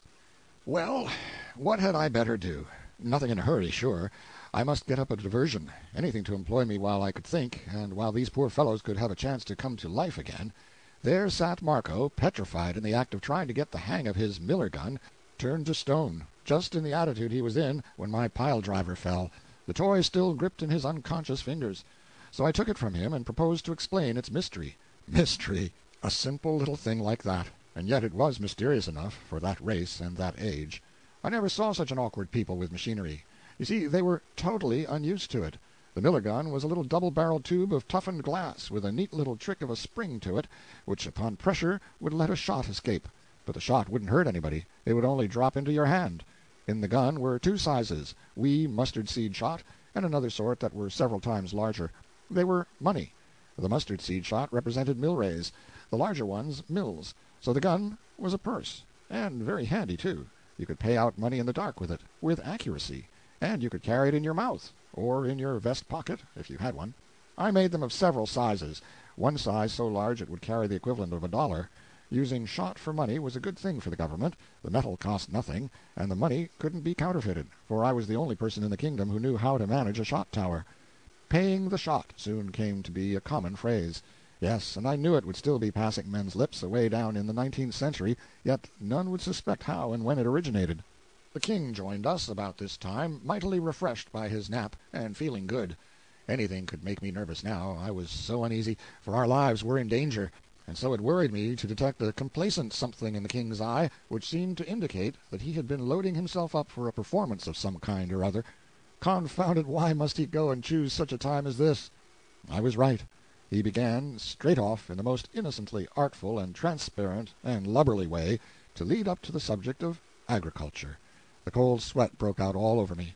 I wanted to whisper in his ear, "Man, we are in awful danger. Every moment is worth a principality till we get back these men's confidence. Don't waste any of this golden time." But of course I couldn't do it. Whisper to him? It would look as if we were conspiring. So I had to sit there and look calm and pleasant while the king stood over that dynamite mine and mooned along about his damned onions and things. At first the tumult of my own thoughts, summoned by the danger signal and swarming to the rescue from every quarter of my skull, kept up such a hurrah and confusion and fifing and drumming that I couldn't take in a word. But presently, when my mob of gathering plans began to crystallize and fall into position and form a line of battle, a sort of order and quiet ensued, and I caught the boom of the king's batteries, as if out of remote distance. "Were not the best way, methinks, albeit it is not to be denied that authorities differ as concerning this point, some contending that the onion is but an unwholesome berry when stricken early from the tree." The audience showed signs of life, and sought each other's eyes in a surprised and troubled way, while as others do yet maintain, with much show of reason, that this is not of necessity the case, instancing that plums and other like cereals do be always dug in the unripe state. The audience exhibited distinct distress, yes, and also fear. "Yet are they clearly wholesome, the more especially when one doth assuage the asperities of their nature by admixture of the tranquilizing juice of the wayward cabbage." The wild light of terror began to glow in these men's eyes, and one of them muttered, "These be errors, every one. God hath surely smitten mind of this farmer." I was in miserable apprehension. I sat upon thorns. "And further instancing the known truth that in the case of animals, the young, which may be called the green fruit of the creature, is the better, all confessing that when a goat is ripe, his fur doth heat and sore engame his flesh, the which defect, taken in connection with his several rancid habits, and fulsome appetites, and godless attitudes of mind, and bilious quality of morals." They rose and went for him, with a fierce shout, "The one would betray us, the other is mad! Kill them! Kill them!" They flung themselves upon us. What joy flamed up in the king's eye! He might be lame in agriculture, but this kind of thing was just in his line. He had been fasting long. He was hungry for a fight. He hit the blacksmith a crack under the jaw that lifted him clear off his feet and stretched him flat on his back. "St. George for Britain!" And he downed the wheelwright. The mason was big, but I laid him out like nothing. The three gathered themselves up and came again, went down again, came again, and kept on repeating this with native British pluck until they were battered to jelly, reeling with exhaustion, and so blind that they couldn't tell us from each other. And yet they kept right on, hammering away with what might was left in them, hammering each other, for we stepped aside and looked on while they rolled and struggled and gouged and pounded and bit with the strict and wordless attention to business of so many bulldogs. We looked on without apprehension, for they were fast getting past ability to go for help against us, and the arena was far enough from the public road to be safe from intrusion. Well, while they were gradually playing out, it suddenly occurred to me to wonder what had become of Marco. I looked around. He was nowhere to be seen. Oh, but this was ominous. I pulled the king's sleeve, and we glided away and rushed for the hut. No Marco there, no Phyllis there. They had gone to the road for help, sure. I told the king to give his heels wings, and I would explain later. We made good time across the open ground, and as we darted into the shelter of the wood, I glanced back and saw a mob of excited peasants swarm into view, with Marco and his wife at their head. They were making a world of noise, but that couldn't hurt anybody. The wood was dense, and as soon as we were well into its depths, we would take to a tree and let them whistle. But then came another sound. Dogs. Yes, that was quite another matter. It magnified our contract. We must find running water. We tore along at a good gait, and soon left the sounds far behind and modified to a murmur. We struck a stream and darted into it. We waded swiftly down it, in the dim forest light, for as much as 300 yards, and then came across an oak with a great bough sticking out of the water. We climbed up on this bough, and began to work our way along it to the body of the tree. Now we began to hear those sounds more plainly, so the mob had struck our trail. For a while the sounds approached pretty fast, and then for another while they didn't. No doubt the dogs had found the place where we had entered the stream, and were now waltzing up and down the shores trying to pick up the trail again. When we were snugly lodged in the tree and curtained with foliage, the king was satisfied, but I was doubtful. I believed we could crawl along a branch and get into the next tree, and I judged it worth while to try. We tried it, and made a success of it, though the king slipped at the junction, and came near failing to connect. We got comfortable lodgment and satisfactory concealment among the foliage, and then we had nothing to do but listen to the hunt. Presently we heard it coming, and coming on the jump, too, yes, and down both sides of the stream. Louder, louder. Next minute it swelled swiftly up into a roar of shoutings, barkings, tramplings, and swept by like a cyclone. "I was afraid that the overhanging branch would suggest something to them," said I, "but I don't mind the disappointment. Come, my liege, it were well that we make good use of our time. We've flanked them. Dark is coming on presently. If we can cross the stream and get a good start, and borrow a couple of horses from somebody's pasture to use for a few hours, we shall be safe enough." We started down, and got nearly to the lowest limb, when we seemed to hear the hunt returning. We stopped to listen. "Yes," said I, "they're baffled. They've given it up, and they're on their way home. We will climb back to our roost again, and let them go by." So we climbed back. The king listened a moment, and said, "They still search, I wit the sign. We did best to abide." He was right. He knew more about hunting than I did. The noise approached steadily, but not with a rush. The king said, "They reason that we were advantaged by no parlous start of them, and being on foot are as yet no mighty way from where we took the water." "Yes, sire, that is about it, I'm afraid, though I was hoping better things." The noise drew nearer and nearer, and soon the van was drifting under us, on both sides of the water. A voice called a halt from the other bank, and said, "An they were so minded, they could get to yon tree by this branch that overhangs, and yet not touch ground. Ye will do well to send a man up it." "Marry, that we will do." I was obliged to admire my cuteness in foreseeing this very thing and swapping trees to beat it. But, don't you know, there are some things that can beat smartness and foresight. Awkwardness and stupidity can. The best swordsman in the world doesn't need to fear the second-best swordsman in the world. No, the person for him to be afraid of is some ignorant antagonist who has never had a sword in his hand before. He doesn't do the thing he ought to do, and so the expert isn't prepared for him. He does the thing he ought not to do, and often it catches the expert out and ends him on the spot. Well, how could I, with all my gifts, make any valuable preparation against a near-sighted, cross-eyed, pudding-headed clown who would aim himself at the wrong tree and hit the right one? And that is what he did. He went for the wrong tree, which was, of course, the right one by mistake, and up he started. Matters were serious now. We remained still and awaited developments. The peasant toiled his difficult way up. The king raised himself up and stood. He made a leg ready, and when the comer's head arrived in reach of it, there was a dull thud, and down went the man floundering to the ground. There was a wild outbreak of anger below, and the mob swarmed in from all around, and there we were, treed and prisoners. Another man started up, the bridging bough was detected, and a volunteer started up the tree that furnished the bridge. The king ordered me to play Horatius and keep the bridge. For a while the enemy came thick and fast, but no matter, the head man of each procession always got a buffet that dislodged him as soon as he came in reach. The king's spirits rose, his joy was limitless. He said that if nothing occurred to mar the prospect, we should have a beautiful night, for on this line of tactics we could hold the tree against the whole countryside. However, the mob soon came to that conclusion themselves, wherefore they called off the assault and began to debate other plans. They had no weapons, but there were plenty of stones, and stones might answer. We had no objections. A stone might possibly penetrate to us once in a while, but it wasn't very likely. We were well protected by boughs and foliage, and were not visible from any good aiming point. If they would but waste half an hour in stone-throwing, the dark would come to our help. We were feeling very well satisfied. We could smile, almost laugh. But we didn't, which was just as well, for we should have been interrupted. Before the stones had been raging through the leaves and bouncing from the boughs 15 minutes, we began to notice a smell. A couple of sniffs of it was enough of an explanation. It was smoke. Our game was up at last. We recognized that. When smoke invites you, you have to come. They raised their pile of dry brush and damp weeds higher and higher, and when they saw the thick cloud begin to roll up and smother the tree, they broke out in a storm of joy clamors. I got enough breath to say, "Proceed, my liege, after you is manners." The king gasped, "Follow me down, and then back thyself against one side of the trunk, and leave me the other. Then will we fight. Let each pile his dead according to his own fashion and taste." Then he descended, barking and coughing, and I followed. I struck the ground an instant after him. We sprang to our appointed places and began to give and take with all our might. The powwow and racket were prodigious. It was a tempest of riot and confusion and thick-falling blows. Suddenly some horsemen tore into the midst of the crowd, and a voice shouted, "Hold, or ye are dead men!" How good it sounded! The owner of the voice bore all the marks of a gentleman. Picturesque and costly raiment, the aspect of command, a hard countenance with complexion and features marred by dissipation. The mob fell humbly back, like so many spaniels. The gentleman inspected us critically, then said sharply to the peasants, "What are ye doing to these people?" "They be madmen, worshipful sir, that have come wandering we know not whence, and—" "Ye know not whence? Do ye pretend ye know them not?" "Most honored sir, we speak but the truth. They are strangers and unknown to any in this region, and they be the most violent and bloodthirsty madmen that ever—" "Peace! Ye know not what ye say. They are not mad. Who are ye, and whence are ye? Explain."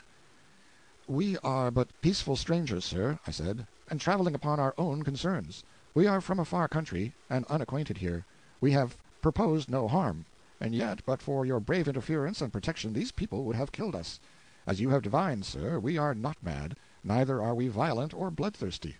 The gentleman turned to his retinue and said calmly, "Lash me these animals to their kennels."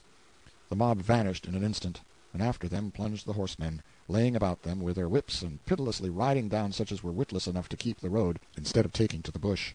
The shrieks and supplications presently died away in the distance, and soon the horsemen began to straggle back. Meantime the gentleman had been questioning us more closely, but had dug no particulars out of us. We were lavish of recognition of the service he was doing us, but we revealed nothing more than that we were friendless strangers from a far country. When the escort were all returned, the gentleman said to one of his servants, "Bring the led horses, and mount these people." "Yes, my lord." We were placed toward the rear among the servants. We traveled pretty fast, and finally drew rein some time after dark at a roadside inn, some 10 or 12 miles from the scene of our troubles. My lord went immediately to his room, after ordering his supper, and we saw no more of him. At dawn in the morning we breakfasted and made ready to start. My lord's chief attendant sauntered forward at that moment with indolent grace, and said, "Ye have said ye should continue upon this road, which is our direction likewise. Wherefore my lord the Earl Grip hath given commandment that ye retain the horses and ride, and that certain of us ride with ye 20 mile to a fair town that hight Cambenet, whenso ye shall be out of peril." We could do nothing less than express our thanks and accept the offer. We jogged along, 6 in the party, at a moderate and comfortable gait, and in conversation learned that my Lord Grip was a very great personage in his own region, which lay a day's journey beyond Cambenet. We loitered to such a degree that it was near the middle of the forenoon when we entered the market square of the town. We dismounted, and left our thanks once more for my lord, and then approached a crowd assembled in the center of the square to see what might be the object of interest. It was the remnant of that old peregrinating band of slaves. So they had been dragging their chains about all this weary time. That poor husband was gone, and also many others, and some few purchases had been added to the gang. The king was not interested and wanted to move along, but I was absorbed and full of pity. I could not take my eyes away from these worn and wasted wrecks of humanity. There they sat, grounded upon the ground, silent, uncomplaining, with bowed heads, a pathetic sight. And by hideous contrast, a redundant orator was making a speech to another gathering not 30 steps away, in fulsome laudation of "our glorious British liberties." I was boiling. I had forgotten I was a plebeian. I was remembering I was a man. Cost what it might, I would mount that rostrum, and click! The king and I were handcuffed together. Our companions, those servants, had done it. My Lord Grip stood looking on. The king burst out in fury, and said, "What meaneth this ill-mannered jest?" My lord merely said to his head miscreant coolly, "Put up the slaves and sell them."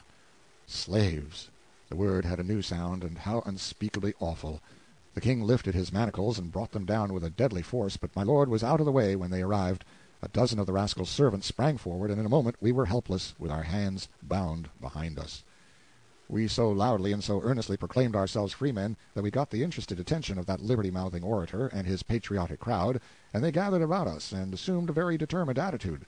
The orator said, "If indeed ye are freemen, ye have naught to fear.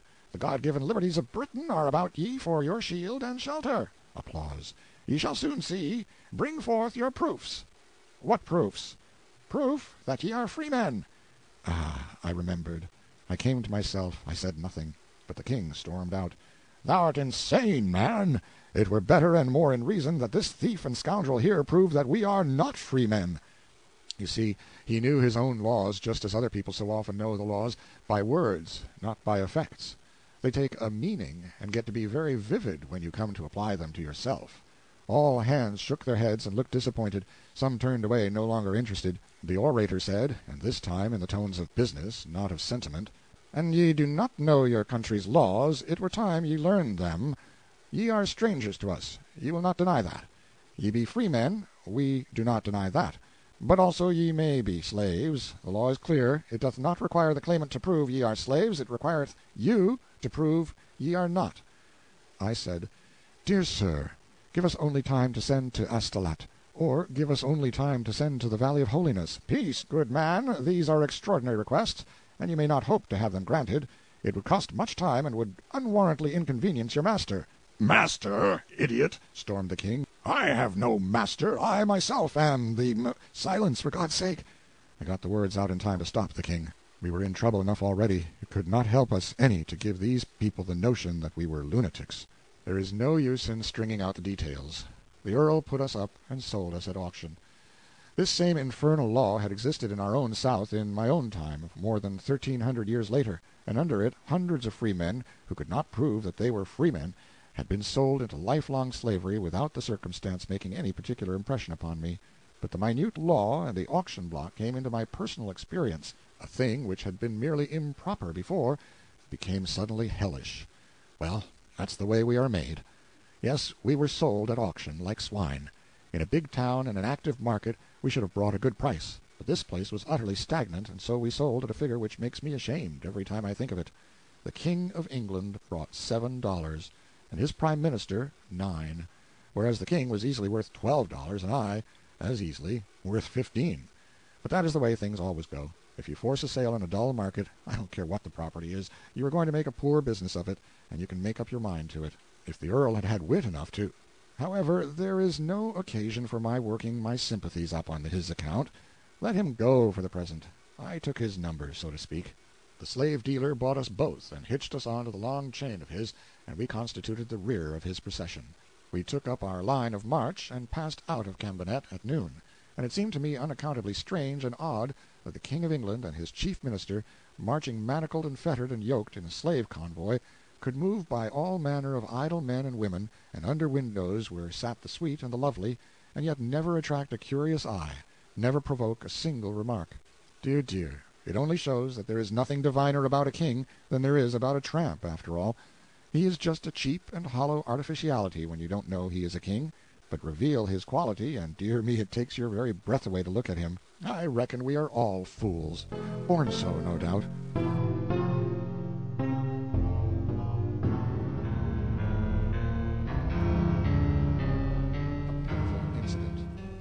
It's a world of surprises. The king brooded. This was natural. But what would he brood about, should you say?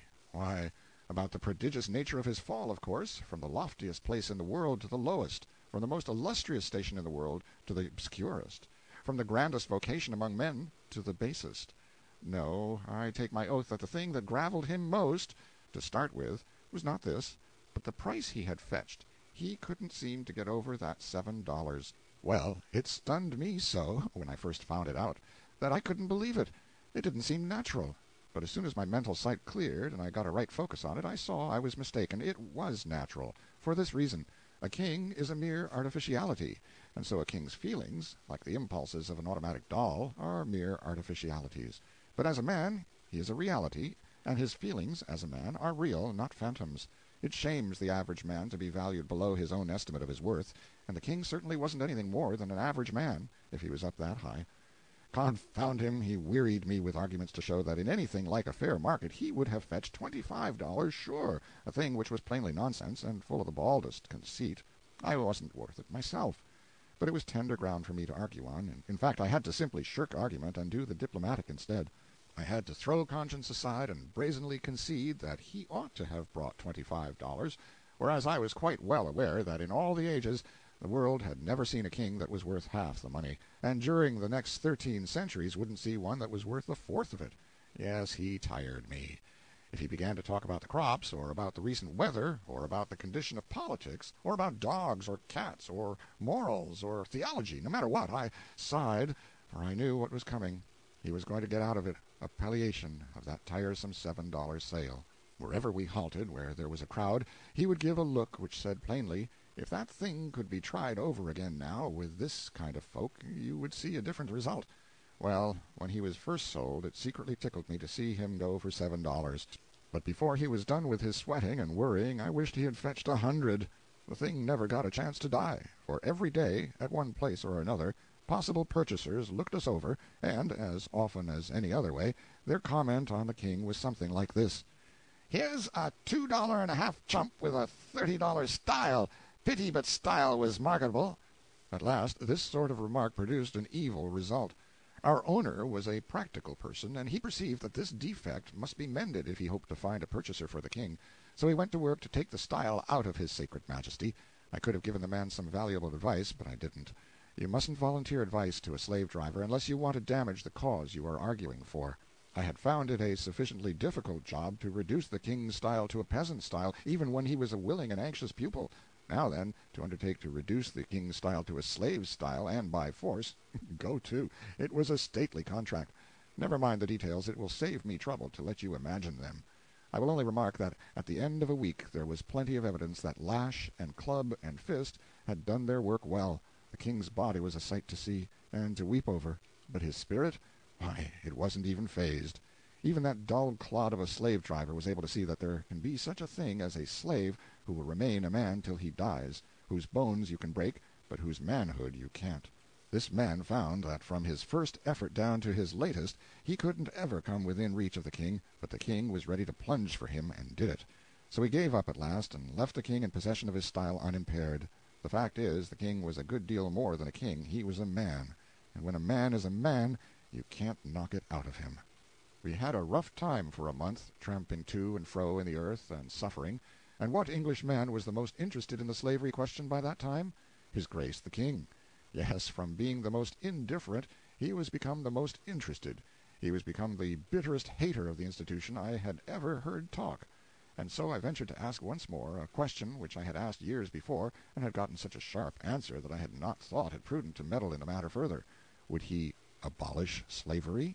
His answer was as sharp as before, but it was music this time. I shouldn't ever wish to hear pleasanter, though the profanity was not good, being awkwardly put together, and with the crash word almost in the middle instead of at the end, where of course it ought to have been.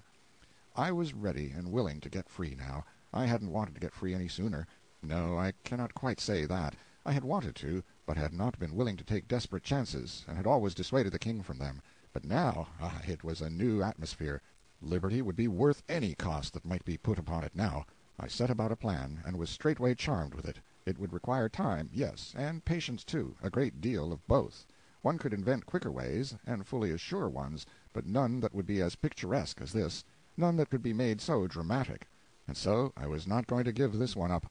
It might delay us months, but no matter. I would carry it out or break something. Now and then we had an adventure. One night we were overtaken by a snowstorm while still a mile from the village we were making for. Almost instantly we were shut up as in a fog, the driving snow was so thick. You couldn't see a thing, and we were soon lost.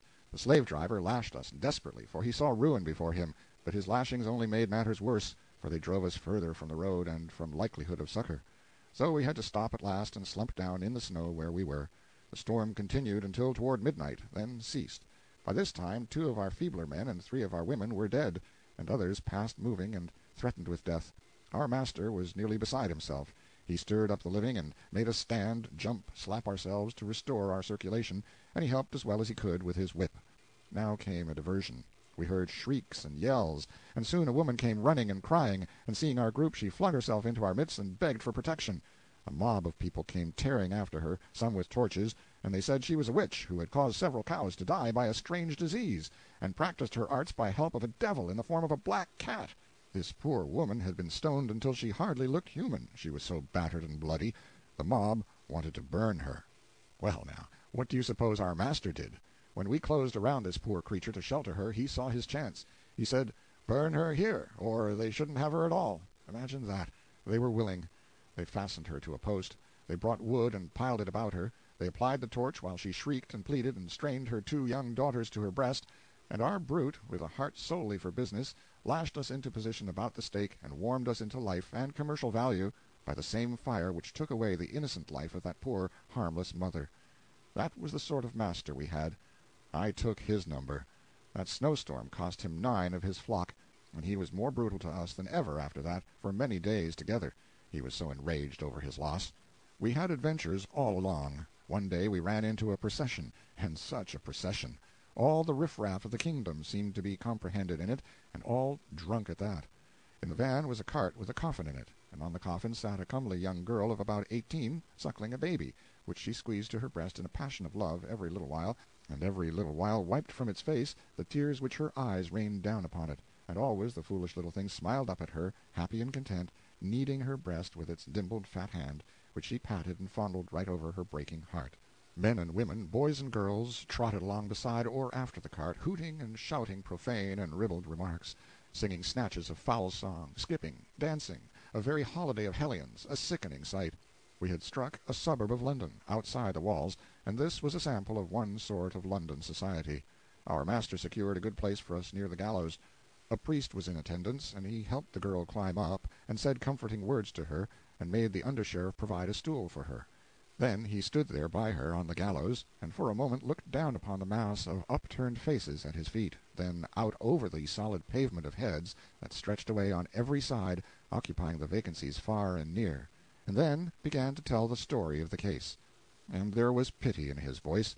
How seldom a sound that was in that ignorant and savage land! I remember every detail of what he said, except the words he said it in, and so I change it into my own words. Law is intended to mete out justice. Sometimes it fails. This cannot be helped. We can only grieve, and be resigned, and pray for the soul of him who falls unfairly by the arm of the law, and that his fellows may be few. A law sends this poor young thing to death, and it is right. But another law had placed her where she must commit her crime or starve with her child, and before God that law is responsible for both her crime and her ignominious death. A little while ago this young thing, this child of 18 years, was as happy a wife and mother as any in England, and her lips were blithe with song, which is the native speech of glad and innocent hearts. Her young husband was as happy as she, for he was doing his whole duty. He worked early and late at his handicraft. His bread was honest bread, well and fairly earned. He was prospering. He was furnishing shelter and sustenance to his family. He was adding his mite to the wealth of the nation. By consent of a treacherous law, instant destruction fell upon his holy home and swept it away. That young husband was waylaid and impressed and sent to sea. The wife knew nothing of it.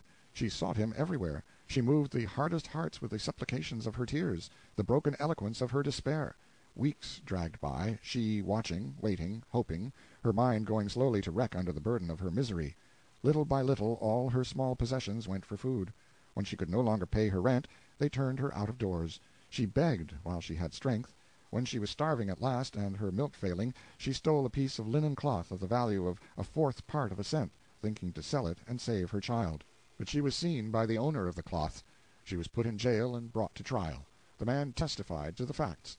A plea was made for her, and her sorrowful story was told in her behalf. She spoke, too, by permission, and said she did steal the cloth, but that her mind was so disordered of late by trouble that when she was overborne with hunger all acts, criminal or other, swam meaningless through her brain, and she knew nothing rightly except that she was so hungry.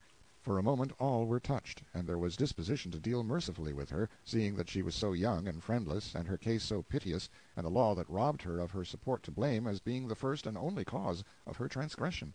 But the prosecuting officer replied that whereas these things were all true, and most pitiful as well, still there was much small theft in these days, and mistimed mercy here would be a danger to property. Oh, my God, is there no property in ruined homes and orphaned babes and broken hearts that British law holds precious? And so he must require sentence. When the judge put on his black cap, the owner of the stolen linen rose trembling up, his lip quivering, his face as gray as ashes, and when the awful words came, he cried out, "Oh, poor child, I did not know it was death," and fell as a tree falls. When they lifted him up, his reason was gone. Before the sun was set he had taken his own life. A kindly man, a man whose heart was right at bottom. Add his murder to this that is to be now done here, and charge them both where they belong, to the rulers and the bitter laws of Britain. The time is come, my child. Let me pray over thee, not for thee, dear abused poor heart and innocent, but for them that be guilty of thy ruin and death, who need it more. After his prayer they put the noose around the young girl's neck, and they had great trouble to adjust the knot under her ear, because she was devouring the baby all the time, wildly kissing it, and snatching it to her face and her breast, and drenching it with tears, and half moaning, half shrieking all the while, and the baby crowing and laughing and kicking its feet with delight over what it took for romp and play. Even the hangman couldn't stand it, but turned away. When all was ready, the priest gently pulled and tugged, and forced the child out of the mother's arms, and stepped quickly out of her reach. But she clasped her hands and made a wild spring toward him with a shriek, but the rope and the under-sheriff held her short. Then she went on her knees and stretched out her hands and cried, "One more kiss, oh my God, one more, it is the dying that begs it." She got it. She almost smothered the little thing, and when they got it away again, she cried out, "Oh, my child, my darling, it will die.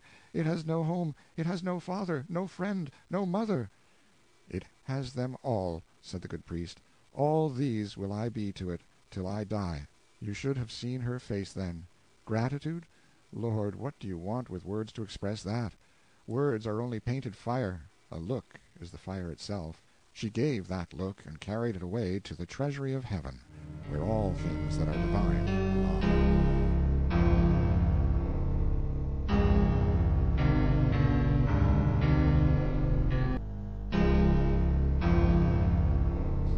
Encounter in the dark. London, to a slave, was a sufficiently interesting place. It was merely a great big village, and mainly mud and thatch. The streets were muddy, crooked, unpaved. The populace was an ever-flocking and drifting swarm of rags and splendors, of nodding plumes and shining armor. The king had a palace there. He saw the outside of it. It made him sigh, yes, and swear a little, in a poor, juvenile, sixth-century way. We saw knights and grandees whom we knew, but they didn't know us in our rags and dirt and raw welts and bruises, and wouldn't have recognized us if we had hailed them, nor stopped to answer either, it being unlawful to speak with slaves on a chain. Sandy passed within 10 yards of me on a mule, hunting for me, I imagined. The thing which clean broke my heart was something which happened in front of our old barrack in a square, while we were enduring the spectacle of a man being boiled to death in oil for counterfeiting pennies. It was the sight of a newsboy, and I couldn't get at him. Still, I had one comfort. Here was proof that Clarence was still alive and banging away. I meant to be with him before long. The thought was full of cheer. I had one little glimpse of another thing one day which gave me a great uplift. It was a wire stretching from housetop to housetop, telegraph or telephone, sure. I did very much wish I had a little piece of it. It was just what I needed in order to carry out my project of escape. My idea was to get loose some night, along with the king, then gag and bind our master, change clothes with him, batter him into the aspect of a stranger, hitch him to the slave chain, assume possession of the property, march to Camelot, and— but you get my idea. You see what a stunning dramatic surprise I would wind up with at the palace. It was all feasible, if I could only get hold of a slender piece of iron which I could shape into a lock-pick. I could then undo the lumbering padlocks with which our chains were fastened, whenever I might choose. But I never had any luck. No such thing ever happened to fall in my way. However, my chance came at last. A gentleman who had come twice before to dicker for me without result, or indeed any approach to a result, came again. I was far from expecting ever to belong to him, for the price asked for me from the time I was first enslaved was exorbitant, and always provoked either anger or derision. Yet my master stuck stubbornly to it. $22. He wouldn't bate a cent. The king was greatly admired because of his grand physique, but his kingly style was against him, and he wasn't saleable. Nobody wanted that kind of a slave. I considered myself safe from parting from him because of my extravagant price. No, I was not expecting to ever belong to this gentleman whom I have spoken of. but he had something which I expected would belong to me eventually, if he would but visit us often enough.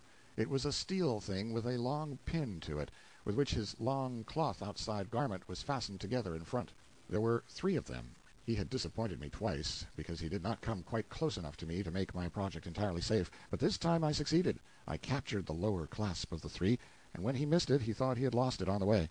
I had a chance to be glad about a minute, then straightway a chance to be sad again, for when the purchase was about to fail, as usual, the master suddenly spoke up and said what would be worded thus in modern English: "Tell you what I'll do.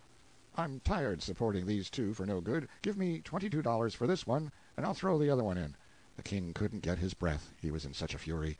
He began to choke and gag, and meantime the master and the gentleman moved away, discussing. "And ye will keep the offer open?" "'Tis open till morrow at this hour."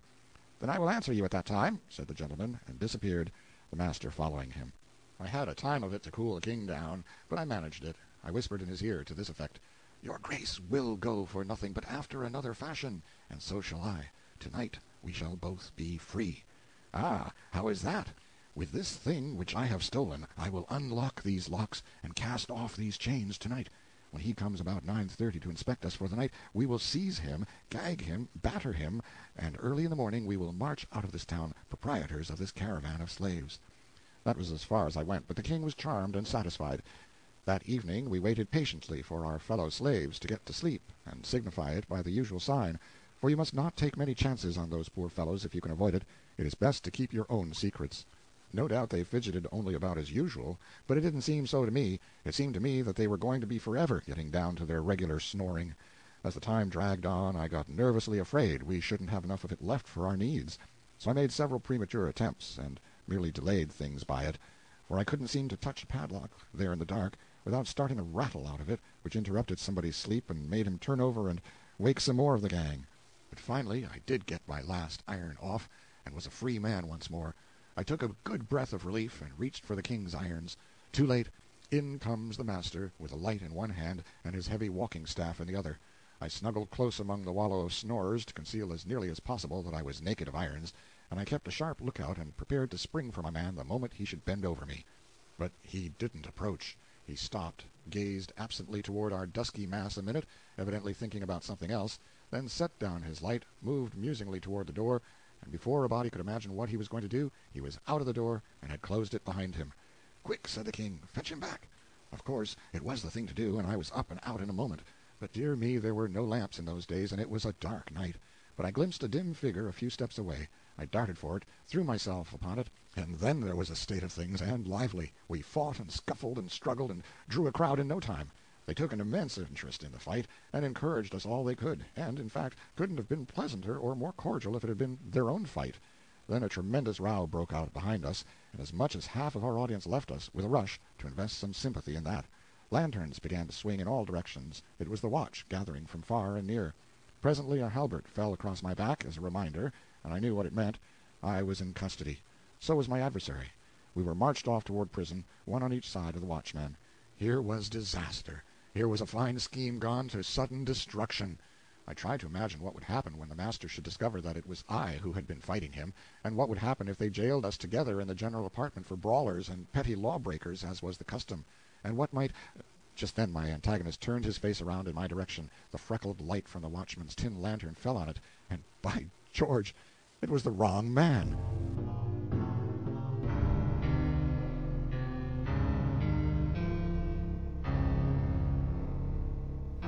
Awful predicament. Sleep? It was impossible. It would naturally have been impossible in that noisome cavern of a jail, with its mangy crowd of drunken, quarrelsome, and song-singing rapscallions. But the thing that made sleep all the more a thing not to be dreamed of was my racking impatience to get out of this place and find out the whole size of what might have happened yonder in the slave quarters in consequence of that intolerable miscarriage of mine. It was a long night, but the morning got around at last. I made a full and frank explanation to the court. I said I was a slave, the property of the great Earl Grip, who had arrived just after dark at the Tabard Inn in the village on the other side of the water, and had stopped there overnight by compulsion, he being taken deadly sick with a strange and sudden disorder. I had been ordered to cross to the city in all haste and bring the best physician. I was doing my best. Naturally, I was running with all my might. The night was dark. I ran against this common person here, who seized me by the throat and began to pummel me. Although I told him my errand, and implored him for the sake of the great Earl, my master's mortal peril—" The common person interrupted and said it was a lie, and was going to explain how I rushed upon him and attacked him without a word. "Silence, sirrah!" from the court. "Take him hence, and give him a few stripes, whereby to teach him how to treat the servant of a nobleman after a different fashion another time. Go!" Then the court begged my pardon, and hoped I would not fail to tell his lordship it was in no wise the court's fault that this high-handed thing had happened. I said I would make it all right, and so took my leave. Took it just in time, too. He was starting to ask me why I didn't fetch out these facts the moment I was arrested. I said I would if I had thought of it, which was true, but that I was so battered by that man that all my wit was knocked out of me, and so forth and so on, and got myself away, still mumbling. I didn't wait for breakfast. No grass grew under my feet. I was soon at the slave quarters. Empty. Everybody gone. That is, everybody except one body, the slave master's. It lay there all battered to pulp, and all about were the evidences of a terrific fight. There was a rude board coffin on a cart at the door, and workmen, assisted by the police, were thinning a road through the gaping crowd in order that they might bring it in. I picked out a man humble enough in life to condescend to talk with one so shabby as I, and got his account of the matter. "There were 16 slaves here. They rose against their master in the night, and thou seest how it ended." "Yes, and how did it begin?" "There is no witness but the slaves. They said the slave that was most valuable got free of his bonds and escaped in some strange way, by magic arts 'twas thought, by reason that he had no key, and the locks were neither broke nor in any wise injured. When the master discovered his loss, he was mad with despair, and threw himself upon his people with his heavy stick, who resisted and brake his back, and in other and divers ways did give him hurts that brought him swiftly to his end." Well, this is dreadful. It will go hard with the slaves, no doubt, upon the trial. "Marry, the trial is over." "Over?" "Would they be a week, think you, and the matter so simple? They were not the half a quarter of an hour at it." "Why, I don't see how they could determine which were the guilty ones in so short a time." "Which ones? Indeed, they considered not particulars like to that. They condemned them in a body. Wit ye not the law, which men say the Romans left behind them here when they went, that if one slave killeth his master, all the slaves of that man must die for it?" "True, I had forgotten. And when will these die?" "Belike within 24 hours, albeit some say they will wait a pair of days more, if peradventure they may find the missing one meantime." The missing one. It made me feel uncomfortable. "Is it likely they will find him?" "Before the day is spent, yes. They seek him everywhere. They stand at the gates of the town with certain of the slaves who will discover him to them if he cometh, and none can pass out but he will be first examined." "Might one see the place where the rest are confined?"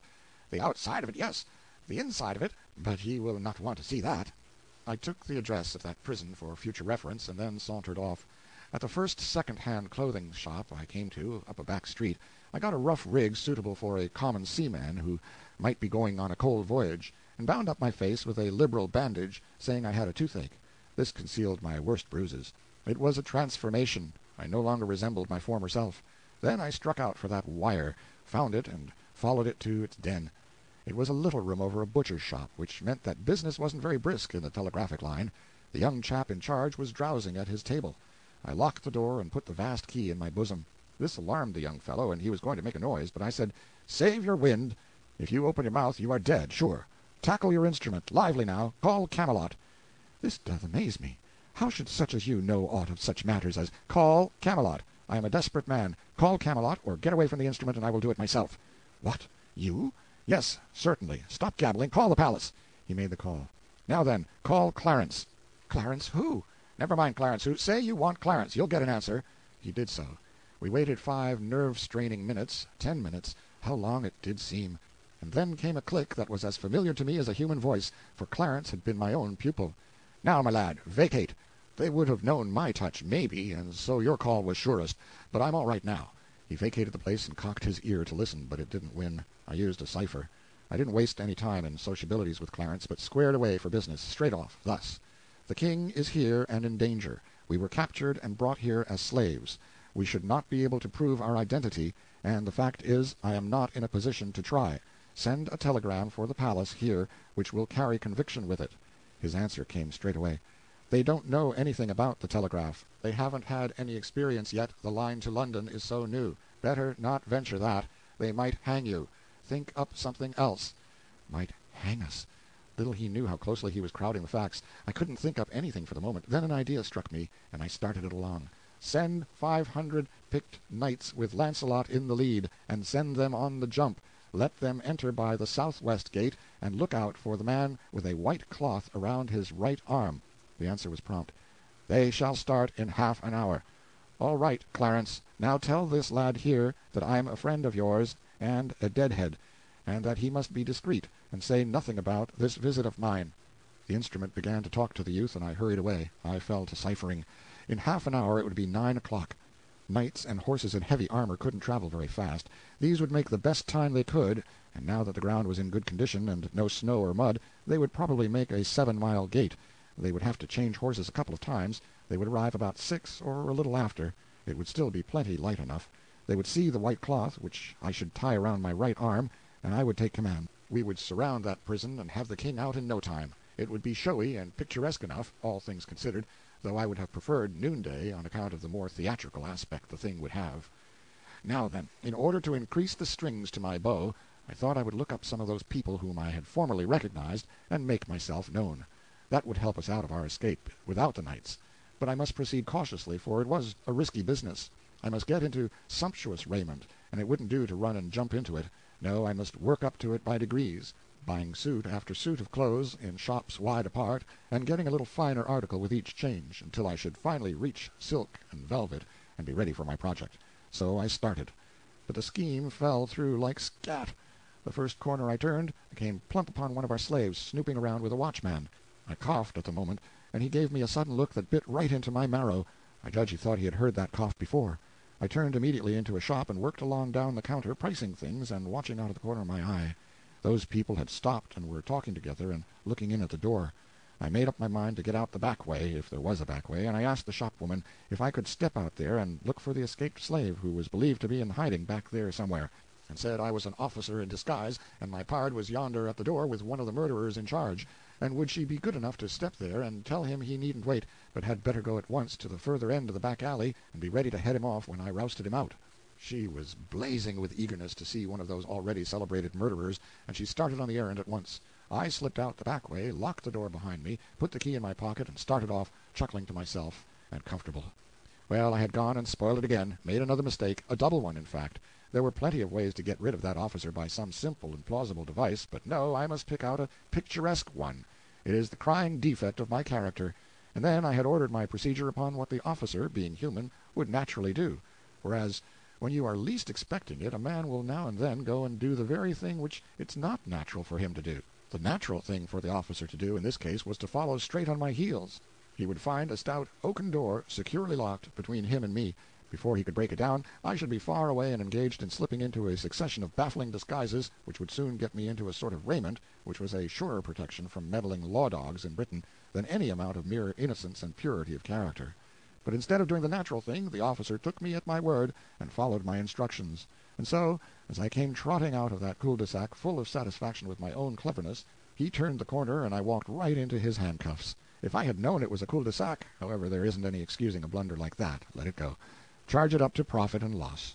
Of course, I was indignant, and swore I had just come ashore from a long voyage and all that sort of thing, just to see, if it would deceive that slave. But it didn't. He knew me. Then I reproached him for betraying me. He was more surprised than hurt. He stretched his eyes wide and said, "What? Wouldst have me let thee, of all men, escape and not hang with us, when thou'rt the very cause of our hanging? Go to!" Go to was their way of saying I should smile, or I like that. Queer talkers, those people.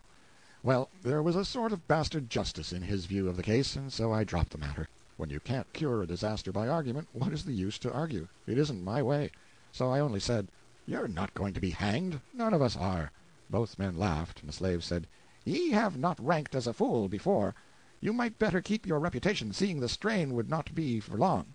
It will stand it, I reckon. Before tomorrow we shall be out of prison, and free to go where we will, besides."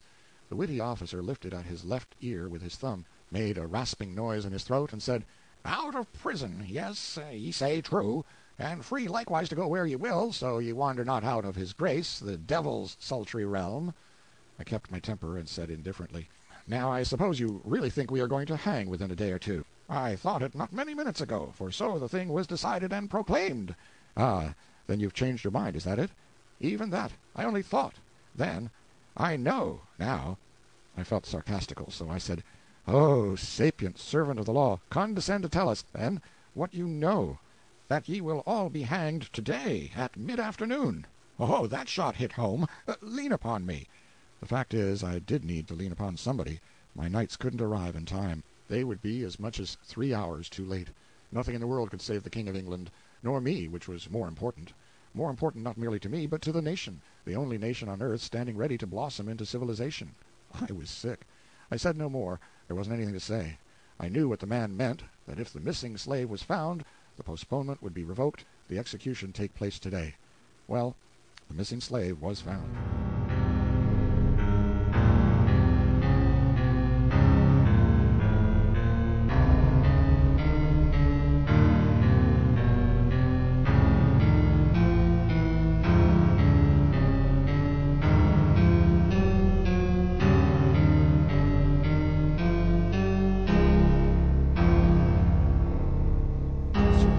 And knights to the rescue. Nearing 4 in the afternoon. The scene was just outside the walls of London, a cool, comfortable, superb day with a brilliant sun, the kind of day to make one want to live, not die. The multitude was prodigious and far-reaching, and yet we 15 poor devils hadn't a friend in it. There was something painful in that thought, look at it how you might. There we sat, on our tall scaffold, the butt of the hate and mockery of all those enemies. We were being made a holiday spectacle. They had built a sort of grand-stand for the nobility and gentry, and these were there in full force with their ladies. We recognized a good many of them. The crowd got a brief and unexpected dash of diversion out of the king. The moment we were freed of our bonds he sprang up in his fantastic rags, with face bruised out of all recognition, and proclaimed himself Arthur, King of Britain, and denounced the awful penalties of treason upon every soul there present if hair of his sacred head were touched. It startled and surprised him to hear them break into a vast roar of laughter. It wounded his dignity, and he locked himself up in silence. Then, although the crowd begged him to go on, and tried to provoke him to it by catcalls, jeers, and shouts of, "Let him speak! The king! The king! His humble subjects hunger and thirst for words of wisdom out of the mouth of their master, his serene and sacred raggedness!" But it went for nothing. He put on all his majesty, and sat under this rain of contempt and insult unmoved. He certainly was great in his way. Absently I had taken off my white bandage and wound it about my right arm. When the crowd noticed this, they began upon me. They said, "Doubtless this sailor-man is his minister. Observe his costly badge of office." I let them go on until they got tired, and then I said, "Yes, I am his minister, the boss, and tomorrow you will hear that from Camelot, which—" I got no further. They drowned me out with joyous derision. But presently there was silence, for the sheriffs of London, in their official robes with their subordinates, began to make a stir which indicated that business was about to begin. In the hush which followed, our crime was recited, the death warrant read, then everybody uncovered while a priest uttered a prayer.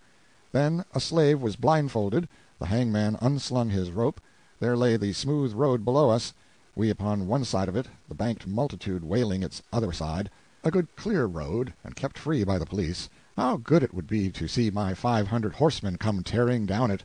But no, it was out of the possibilities. I followed its receding thread out into the distance, not a horseman on it, or sign of one. There was a jerk, and a slave hung dangling and hideously squirming, for his limbs were not tied. A second rope was unslung. In a moment another slave was dangling. In a minute a third slave was struggling in the air. It was dreadful. I turned away my head a moment, and when I turned back I missed the king. They were blindfolding him.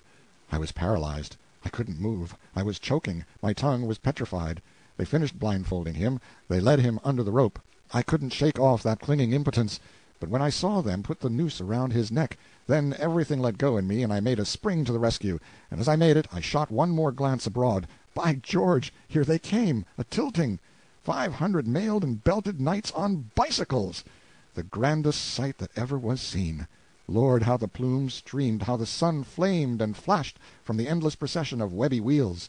I waved my right arm as Launcelot swept in. He recognized my rag. I tore away noose and bandage and shouted, "On your knees, every rascal of you, and salute the king! Who fails shall sup in hell tonight!" I always use that high style when I'm climaxing an effect. Well, it was noble to see Launcelot and the boys swarm up onto that scaffold and heave the sheriffs and such overboard, and it was fine to see that astonished multitude go down on their knees and beg their lives of the king they had just been deriding and insulting.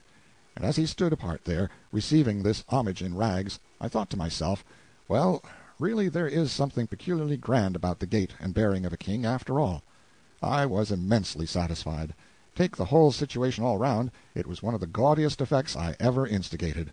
And presently up comes Clarence, his own self, and winks and says, very modernly, "Good deal of a surprise, wasn't it? I knew you'd like it. I've had the boys practicing this long time privately, and just hungry for a chance to show off."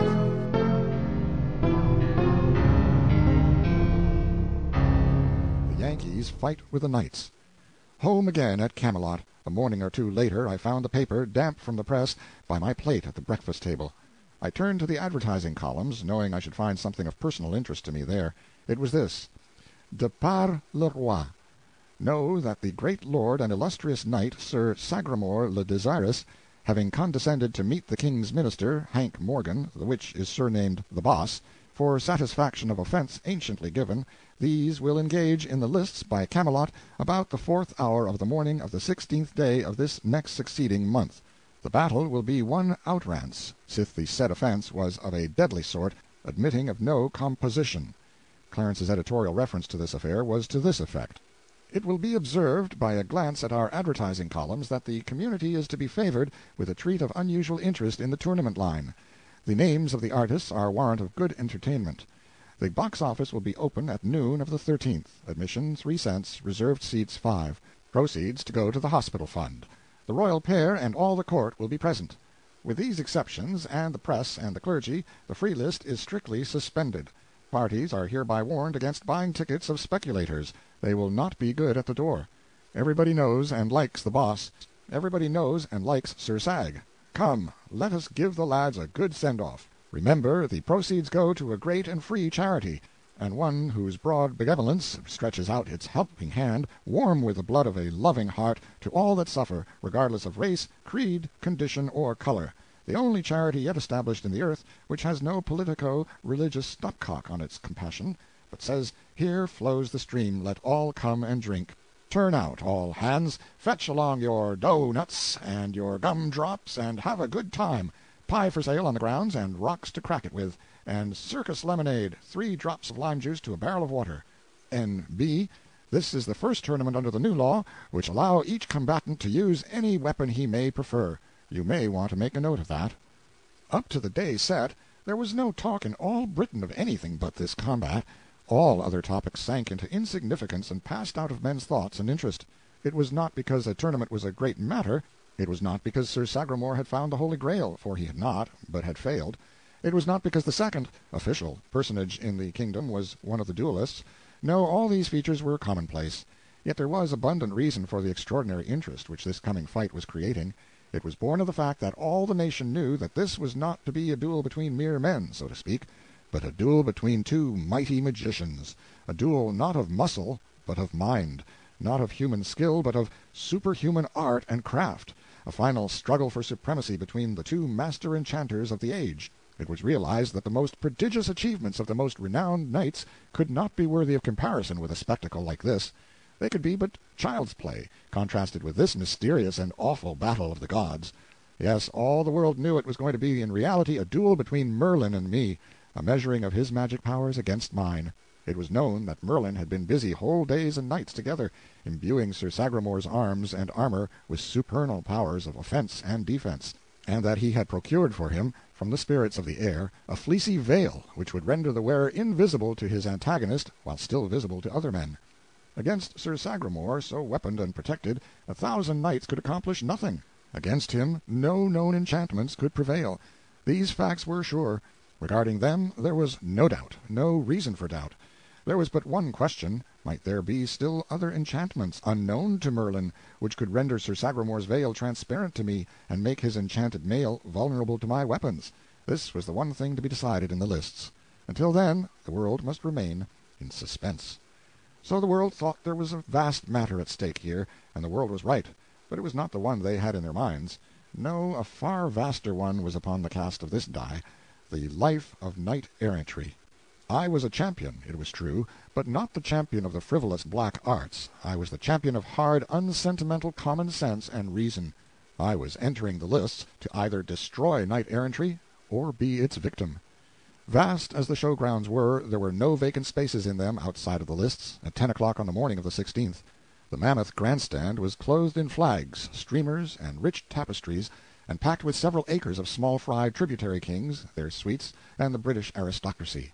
With our own royal gang in the chief place, and each and every individual a flashing prism of gaudy silks and velvets, well, I never saw anything to begin with it but a fight between an upper Mississippi sunset and the aurora borealis. The huge camp of beflagged and gay-colored tents at one end of the lists, with a stiff-standing sentinel at every door and a shining shield hanging by him for challenge, was another fine sight. You see, every knight was there who had any ambition or any caste feeling, for my feeling toward their order was not much of a secret, and so here was their chance. If I won my fight with Sir Sagramore, others would have the right to call me out, as long as I might be willing to respond. Down at our end there were but two tents, one for me and another for my servants. At the appointed hour the king made a sign, and the heralds, in their tabards, appeared and made proclamation, naming the combatants and stating the cause of quarrel. There was a pause, then a ringing bugle blast, which was the signal for us to come forth. All the multitude caught their breath, and an eager curiosity flashed into every face. Out from his tent rode great Sir Sagramore, an imposing tower of iron, stately and rigid, his huge spear standing upright in its socket, and grasped in his strong hand, his grand horse's face and breast cased in steel, his body clothed in rich trappings that almost dragged the ground. Oh, a most noble picture! A great shout went up, of welcome and admiration. Then out I came, but I didn't get any shout. There was a wondering and eloquent silence for a moment, then a great wave of laughter began to sweep along that human sea, but a warning bugle blast cut its career short. I was in the simplest and comfortablest of gymnast costumes, flesh-colored tights from neck to heel, with blue silk puffings about my loins, and bare-headed. My horse was not above medium size, but he was alert, slender-limbed, muscled with watch-springs, and just a greyhound to go. He was a beauty, glossy as silk, and naked as he was when he was born, except for bridle and ranger-saddle. The iron tower and the gorgeous bedquilt came cumbrously but gracefully pirouetting down the lists, and we tripped lightly up to meet them. We halted, the tower saluted, I responded, then we wheeled and rode side by side to the grandstand and faced our king and queen, to whom we made obeisance. The queen exclaimed, "Alack, Sir Boss, wilt fight naked, and without lance or sword, or—" But the king checked her and made her understand, with a polite phrase or two, that this was none of her business. The bugles rang again, and we separated and rode to the ends of the lists and took position. Now old Merlin stepped into view and cast a dainty web of gossamer threads over Sir Sagramore, which turned him into Hamlet's ghost. The king made a sign, the bugles blew, Sir Sagramore laid his great lance in rest, and the next moment here he came thundering down the course with his veil flying out behind, and I went whistling through the air like an arrow to meet him, cocking my ear the while, as if noting the invisible knight's position and progress by hearing, not sight. A chorus of encouraging shouts burst out for him, and one brave voice flung out a heartening word for me, said, "Go it, Slim Jim!" It was an even bet that Clarence had procured that favor for me, and furnished the language, too. When that formidable lance-point was within a yard and a half of my breast, I twitched my horse aside without an effort, and the big knight swept by, scoring a blank. I got plenty of applause that time. We turned, braced up, and down we came again. Another blank for the knight, a roar of applause for me. This same thing was repeated once more, and it fetched such a whirlwind of applause that Sir Sagramore lost his temper and at once changed his tactics and set himself the task of chasing me down. Why, he hadn't any show in the world at that. It was a game of tag, with all the advantage on my side. I whirled out of his path with ease whenever I chose, and once I slapped him on the back as I went to the rear. Finally, I took the chase into my own hands, and after that, turn or twist or do what he would, he was never able to get behind me again. He found himself always in front at the end of his maneuver. So he gave up that business and retired to his end of the lists. His temper was clear gone now, and he forgot himself and flung an insult at me which disposed of mine. I slipped my lasso from the horn of my saddle and grasped the coil in my right hand. This time you should have seen him come. It was a business trip, sure. By his gait there was blood in his eye. I was sitting my horse at ease and swinging the great loop of my lasso in wide circles about my head. The moment he was under way, I started for him. When the space between us had narrowed to 40 feet, I sent the snaky spirals of the rope a-cleaving through the air, then darted aside and faced about, and brought my trained animal to a halt with all his feet braced under him for a surge. The next moment the rope sprang taut and yanked Sir Sagramore out of the saddle. Great Scott, but there was a sensation! Unquestionably, the popular thing in this world is novelty. These people had never seen anything of that cowboy business before, and it carried them clear off their feet with delight. From all around and everywhere the shout went up, "Encore! Encore!" I wondered where they got the word, but there was no time to cipher on philological matters, because the whole knight-errantry hive was just humming now, and my prospect for trade couldn't have been better. The moment my lasso was released, and Sir Sagramor had been assisted to his tent, I hauled in the slack, took my station, and began to swing my loop around my head again. I was sure to have use for it as soon as they could elect a successor for Sir Sagramor, and that couldn't take long, or there were so many hungry candidates. Indeed, they elected one straight off, Sir Hervis de Revel. Bzzz! Here he came, like a house afire. I dodged. He passed like a flash, with my horsehair coils settling around his neck. A second or so later, pfft, his saddle was empty. I got another encore, and another, and another, and still another. When I had snaked 5 men out, things began to look serious to the ironclads, and they stopped and consulted together. As a result, they decided that it was time to waive etiquette and send their greatest and best against me. To the astonishment of that little world, I lassoed Sir Lamorak de Galis, and after him Sir Galahad. So you see there was simply nothing to be done now but play their right bower, bring out the superbest of the superb, the mightiest of the mighty, the great Sir Launcelot himself. A proud moment for me? I should think so. Yonder was Arthur, King of Britain. Yonder was Guinevere, yes, and whole tribes of little provincial kings and kinglets, and in the tented camp yonder renowned knights from many lands, and likewise the selectest body known to chivalry, the Knights of the Table Round, the most illustrious in Christendom. And biggest fact of all, the very sun of their shining system was yonder couching his lance, the focal point of 40,000 adoring eyes, and all by myself, here was I laying for him. Across my mind flitted the dear image of a certain Hello girl of West Hartford, and I wish she could see me now. In that moment, down came the Invincible, with the rush of a whirlwind. The courtly world rose to its feet and bent forward. The fateful coils went circling through the air, and before you could wink, I was towing Sir Launcelot across the field on his back, and kissing my hand to the storm of waving kerchiefs and the thunder crash of applause that greeted me. Said I to myself, as I coiled my lariat and hung it on my saddle-horn and sat there drunk with glory, "The victory is perfect. No other will venture against me. Knight-errantry is dead." Now imagine my astonishment, and everybody else's, too, to hear the peculiar bugle call which announces that another competitor is about to enter the lists. There was a mystery here. I couldn't account for this thing. Next I noticed Merlin gliding away from me, and then I noticed that my lasso was gone. The old sleight-of-hand expert had stolen it, sure, and slipped it under his robe. The bugle blew again. I looked, and down came Sagramor riding again, with his dust brushed off and his veil nicely rearranged. I trotted up to meet him, and pretended to find him by the sound of his horse's hoofs. He said, "Thou'rt quick of ear, but it will not save thee from this," and he touched the hilt of his great sword. "An ye are not able to see it, because of the influence of the veil, know that it is no cumbrous lance, but a sword, and I ween ye will not be able to avoid it." His visor was up, and there was death in his smile. I should never be able to dodge his sword, that was plain. Somebody was going to die this time. If he got the drop on me, I could name the corpse. We rode forward together and saluted the royalties. This time the king was disturbed. He said, "Where is thy strange weapon?" "It is stolen, sire." "Hast another at hand?" "No, sire, I brought only the one." Then Merlin mixed in, "He brought but the one, because there was but the one to bring. There exists none other but that one. It belongeth to the king of the demons of the sea. This man is a pretender, and ignorant, else he had known that that weapon can be used in but 8 bouts only, and then it vanisheth away to its home under the sea." "Then he is weaponless," said the king. "Sir Sagramor, ye will grant him leave to borrow." "And I will lend," said Sir Launcelot, limping up. "He is as brave a knight of his hands as any that be on live, and he shall have mine." He put his hand on his sword to draw it, but Sir Sagramor said, "Stay, it may not be. He shall fight with his own weapons. It was his privilege to choose them and bring them. If he has erred, on his head be it." "Knight," said the king, "thou'rt overwrought with passion. It disorders thy mind. Wouldst kill a naked man?" "An he do it, he shall answer to me," said Sir Launcelot.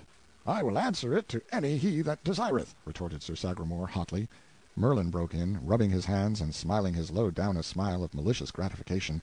"'Tis well said, right well said, and 'tis enough of parleying. Let my lord the king deliver the battle signal." The king had to yield. The bugle made proclamation, and we turned apart and rode to our stations. There we stood 100 yards apart, facing each other, rigid and motionless, like horsed statues. And so we remained in a soundless hush, as much as a full minute, everybody gazing, nobody stirring. It seemed as if the king could not take heart to give the signal. But at last he lifted his hand, the clear note of the bugle followed. Sir Sagramore's long blade described a flashing curve in the air, and it was superb to see him come. I sat still. On he came. I did not move. People got so excited that they shouted to me, "Fly, fly, save thyself! This is Murther!" I never budged so much as an inch till that thundering apparition had got within 15 paces of me. Then I snatched a dragoon revolver out of my holster. There was a flash and a roar, and the revolver was back in the holster before anybody could tell what had happened. Here was a riderless horse plunging by, and yonder lay Sir Sagramore, stone dead. The people that ran to him were stricken dumb to find that the life was actually gone out of the man, and no reason for it visible, no hurt upon his body, nothing like a wound. There was a hole through the breast of his chain-mail, but they attached no importance to a little thing like that, and as a bullet wound there produces but little blood, none came in sight because of the clothing and swaddlings under the armor. The body was dragged over to let the king and the swells look down upon it. They were stupefied with astonishment, naturally. I was requested to come and explain the miracle, but I remained in my tracks like a statue, and said, "If it is a command, I will come, but my lord the king knows that I am where the laws of combat require me to remain, while any desire to come against me." I waited. Nobody challenged. Then I said, "If there are any who doubt that this field is well and fairly won, I do not wait for them to challenge me. I challenge them." "It is a gallant offer," said the king, "and well beseems you. Whom will you name first?"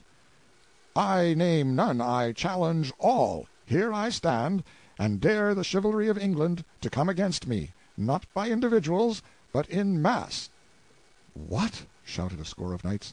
"You have heard the challenge. Take it, or I proclaim you recreant knights and vanquished, every one."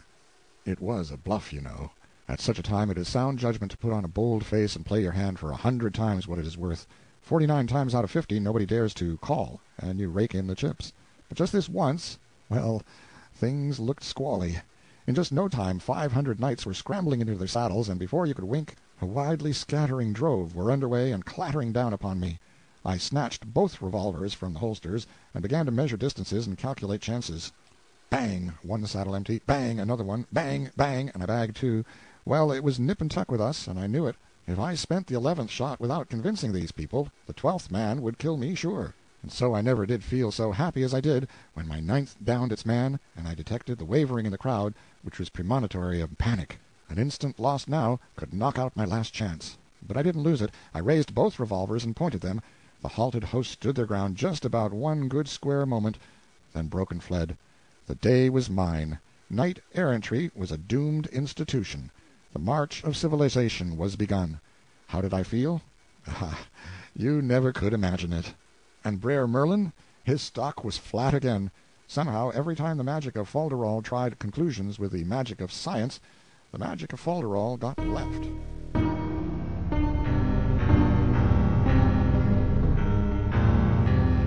3 years later.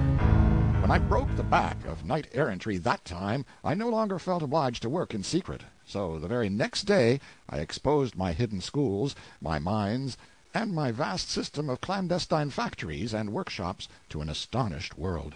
That is to say, I exposed the 19th century to the inspection of the 6th. Well, it is always a good plan to follow up an advantage promptly. The knights were temporarily down, but if I would keep them so, I must just simply paralyze them. Nothing short of that would answer. You see, I was bluffing that last time in the field. It would be natural for them to work around to that conclusion if I gave them a chance, so I must not give them time, and I didn't. I renewed my challenge, engraved it on brass, posted it up where any priest could read it to them, and also kept it standing in the advertising columns of the paper.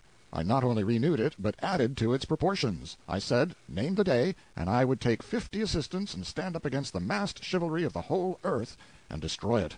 I was not bluffing this time. I meant what I said. I could do what I promised. There wasn't any way to misunderstand the language of that challenge. Even the dullest of the chivalry perceived that this was a plain case of put up or shut up. They were wise, and did the latter. In all the next 3 years they gave me no trouble worth mentioning. Consider the 3 years sped. Now look around on England, a happy and prosperous country, and strangely altered. Schools everywhere, and several colleges. A number of pretty good newspapers. Even authorship was taking a start. Sir Dinadan, the humorist, was first in the field with a volume of gray-headed jokes which I had been familiar with during 13 centuries.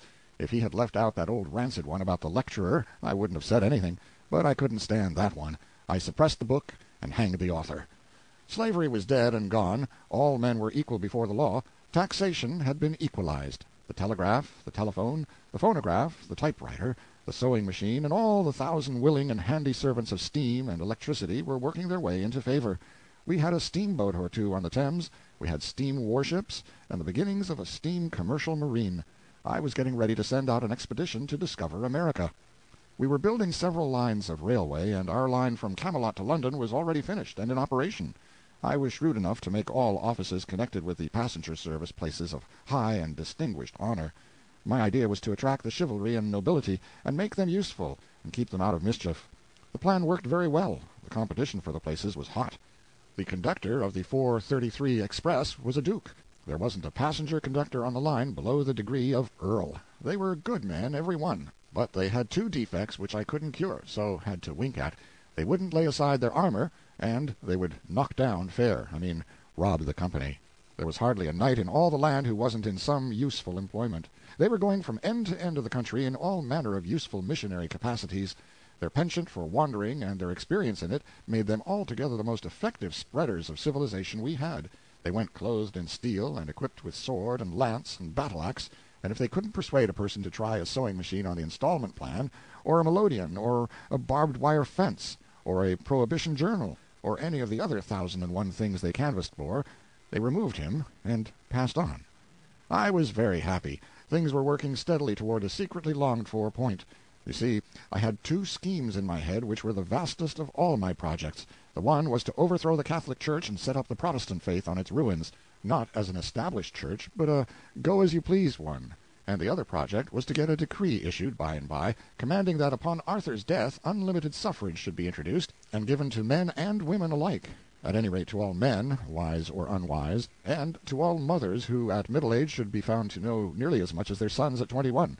Arthur was good for 30 years yet, he being about my own age, that is to say 40, and I believed that in that time I could easily have the active part of the population of that day ready and eager for an event which should be the first of its kind in the history of the world, a rounded and complete governmental revolution without bloodshed. The result to be a republic. Well, I may as well confess, though I do feel ashamed when I think of it, I was beginning to have a base hankering to be its first president myself. Yes, there was more or less human nature in me. I found that out. Clarence was with me as concerned the revolution, but in a modified way. His idea was a republic without privileged orders, but with a hereditary royal family at the head of it instead of an elective chief magistrate. He believed that no nation that had ever known the joy of worshipping a royal family could ever be robbed of it and not fade away and die of melancholy. I urged that kings were dangerous. He said, then have cats. He was sure that a royal family of cats would answer every purpose. They would be as useful as any other royal family. They would know as much. They would have the same virtues and the same treacheries, the same disposition to get up shindies with other royal cats. They would be laughably vain and absurd and never know it. They would be wholly inexpensive. Finally, they would have as sound a divine right as any other royal house, and Tom 7th, or Tom 11th, or Tom 14th, by the grace of God King, would sound as well as it would when applied to the ordinary royal tomcat with tights on. And as a rule, said he in his neat modern English, the character of these cats would be considerably above the character of the average king, and this would be an immense moral advantage to the nation, for the reason that a nation always models its morals after its monarchs.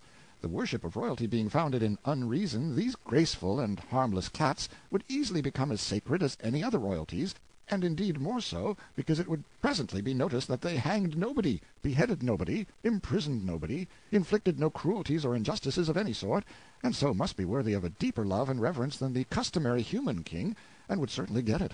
The eyes of the whole harried world would soon be fixed upon this humane and gentle system, and the royal butchers would presently begin to disappear. Their subjects would fill the vacancies with catlings from our own royal house. We should become a factory. We should supply the thrones of the world. Within 40 years all Europe would be governed by cats, and we should furnish the cats. The reign of universal peace would begin then, to end no more forever. Meow! Wow! Hang him, I supposed he was in earnest, and was beginning to be persuaded by him, until he exploded that cat howl and startled me almost out of my clothes. But he never could be in earnest. He didn't know what it was. He had pictured a distinct and perfectly rational and feasible improvement upon constitutional monarchy, but he was too feather-headed to know it, or care anything about it either. I was going to give him a scolding, but Sandy came flying in at that moment, wild with terror, and so choked with sobs that for a minute she could not get her voice. I ran and took her in my arms, and lavished caresses upon her, and said beseechingly, "Speak, darling, speak! What is it?" Her head fell limp upon my bosom, and she gasped, almost inaudibly, "Hello, Central!" "Quick!" I shouted to Clarence. "Telephone the King's homeopath to come." In 2 minutes I was kneeling by the child's crib, and Sandy was dispatching servants here, there, and everywhere all over the palace. I took in the situation almost at a glance. Membranous croup. I bent down and whispered, "Wake up, sweetheart. Hello, Central." She opened her soft eyes languidly, and made out to say, "Papa." That was a comfort. She was far from dead yet. I sent for preparations of sulphur. I rousted out the croup kettle myself, for I don't sit down and wait for doctors when Sandy or the child is sick. I knew how to nurse both of them, and had had experience. This little chap had lived in my arms a good part of its small life, and often I could soothe away its troubles and get it to laugh through the tear-dews on its eyelashes when even its mother couldn't. Sir Launcelot, in his richest armor, came striding along the great hall now on his way to the stock-board. He was president of the stock-board, and occupied the Siege Perilous, which he had bought of Sir Galahad, for the stock-board consisted of the Knights of the Round Table, and they used the Round Table for business purposes now. Seats at it were worth, well, you would never believe the figure, so it is no use to state it. Sir Launcelot was a bear, and he had put up a corner in one of the new lines, and was just getting ready to squeeze the shorts today. But what of that? He was the same old Launcelot, and when he glanced in as he was passing the door and found out that his pet was sick, that was enough for him. Bulls and bears might fight it out their own way, for all of him. He would come right in here and stand by little Hello Central for all he was worth, and that was what he did. He shied his helmet into the corner, and in half a minute he had a new wick in the alcohol lamp and was firing up the croup kettle. By this time Sandy had built a blanket canopy over the crib, and everything was ready. Sir Launcelot got up steam. He and I loaded up the kettle with unslaked lime and carbolic acid, with a touch of lactic acid added thereto, then filled the thing up with water, and inserted the steam-pout under the canopy. Everything was ship-shape now, and we sat down on either side of the crib to stand our watch. Sandy was so grateful and so comforted that she charged a couple of churchwardens with willow bark and sumac tobacco for us, and told us to smoke as much as we pleased. It couldn't get under the canopy, and she was used to smoke, being the first lady in the land who had ever seen a cloud blown. Well, there couldn't be a more contented or comfortable sight than Sir Launcelot in his noble armor, sitting in gracious serenity at the end of a yard of snowy churchwarden. He was a beautiful man, a lovely man, and was just intended to make a wife and children happy.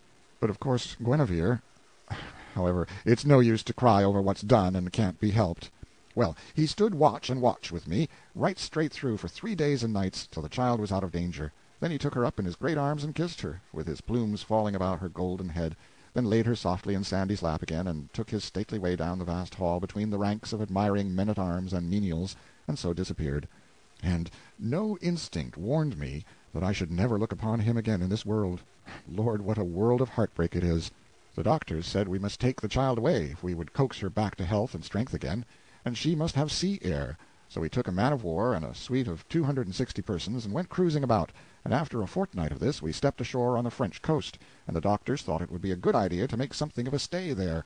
The little king of that region offered us his hospitalities, and we were glad to accept. If we had had as many conveniences as he lacked, we should have been plenty comfortable enough. Even as it was, we made out very well in his queer old castle, by the help of comforts and luxuries from the ship. At the end of a month I sent the vessel home for fresh supplies and for news. We expected her back in 3 or 4 days. She would bring me, along with other news, the result of a certain experiment which I had been starting. It was a project of mine to replace the tournament with something which might furnish an escape for the extra steam of the chivalry, keep those bucks entertained and out of mischief, and at the same time preserve the best thing in them, which was their hardy spirit of emulation. I had had a choice band of them in private training for some time, and the date was now arriving for their first public effort. This experiment was baseball. In order to give the thing vogue from the start, and place it out of the reach of criticism, I chose my nines by rank, not capacity. There wasn't a knight in either team who wasn't a sceptred sovereign. As for material of this sort, there was a glut of it always around Arthur. You couldn't throw a brick in any direction and not cripple a king. Of course, I couldn't get these people to leave off their armor. They wouldn't do that when they bathed. They consented to differentiate the armor so that a body could tell one team from the other, but that was the most they would do. So one of the teams wore chain-mail ulsters, and the other wore plate armor made of my new Bessemer steel. Their practice in the field was the most fantastic thing I ever saw. Being ball-proof, they never skipped out of the way, but stood still and took the result. When a Bessemer was at the bat and a ball hit him, it would bound 150 yards sometimes. and when a man was running and threw himself on his stomach to slide to his base, it was like an ironclad coming into port. At first I appointed men of no rank to act as umpires, but I had to discontinue that. These people were no easier to please than other nines. The umpire's first decision was usually his last. They broke him in two with a bat, and his friends toted him home on a shutter.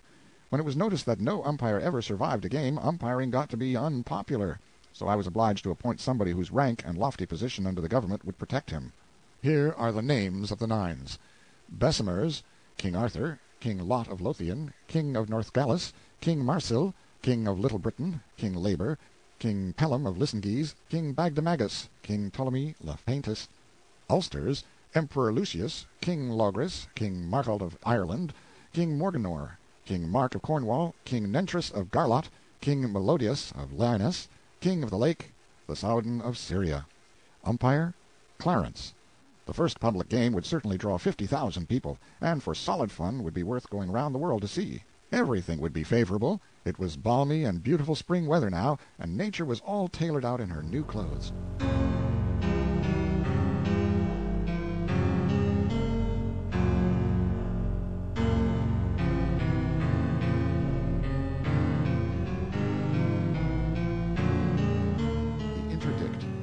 However, my attention was suddenly snatched from such matters. Our child began to lose ground again, and we had to go to sitting up with her. Her case became so serious. We couldn't bear to allow anybody to help in this service, so we two stood watch and watch, day in and day out. Ah, Sandy, what a right heart she had, how simple and genuine and good she was. She was a flawless wife and mother, and yet I had married her for no other particular reasons except that by the customs of chivalry she was my property until some knight should win her from me in the field. She had hunted Britain over for me, had found me at the hanging bout outside of London, and had straightway resumed her old place at my side in the placidest way and as of right. I was a New Englander, and in my opinion this sort of partnership would compromise her sooner or later. She couldn't see how, but I cut argument short, and we had a wedding. Now, I didn't know I was drawing a prize, yet that was what I did draw. Within the 12th I became her worshipper, and ours was the dearest and perfectest comradeship that ever was. People talk about beautiful friendships between two persons of the same sex. What is the best of that sort as compared with the friendship of man and wife, where the best impulses and highest ideals of both are the same? There is no place for comparison between the two friendships. The one is earthly, the other divine.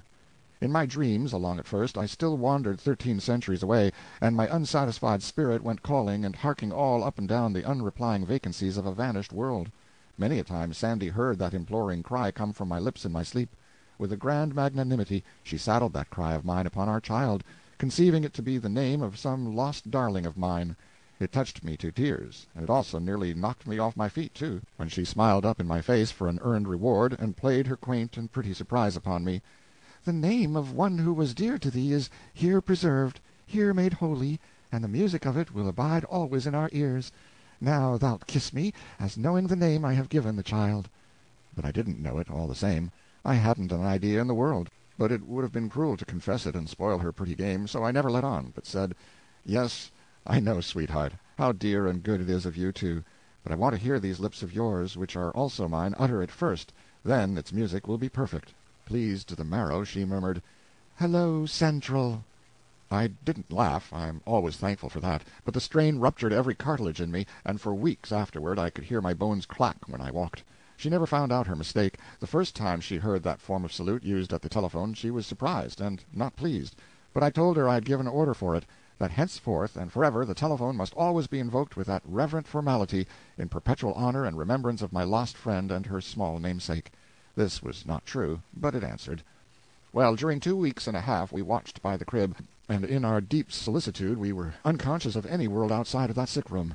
Then our reward came. The center of the universe turned the corner and began to mend. Grateful? It isn't the term. There isn't any term for it. You know that yourself if you've watched your child through the valley of the shadow and seen it come back to life and sweep night out of the earth with one all-illuminating smile that you could cover with your hand.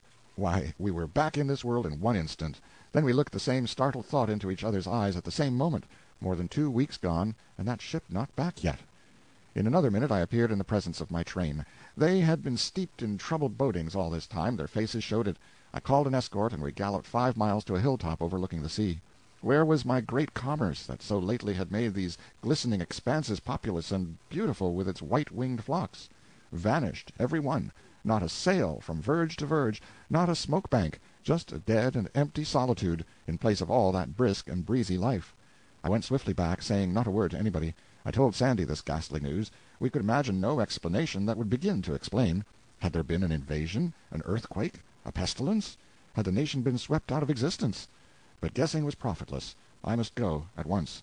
I borrowed the King's Navy, a ship no bigger than a steam launch, and was soon ready. The parting, yes, that was hard.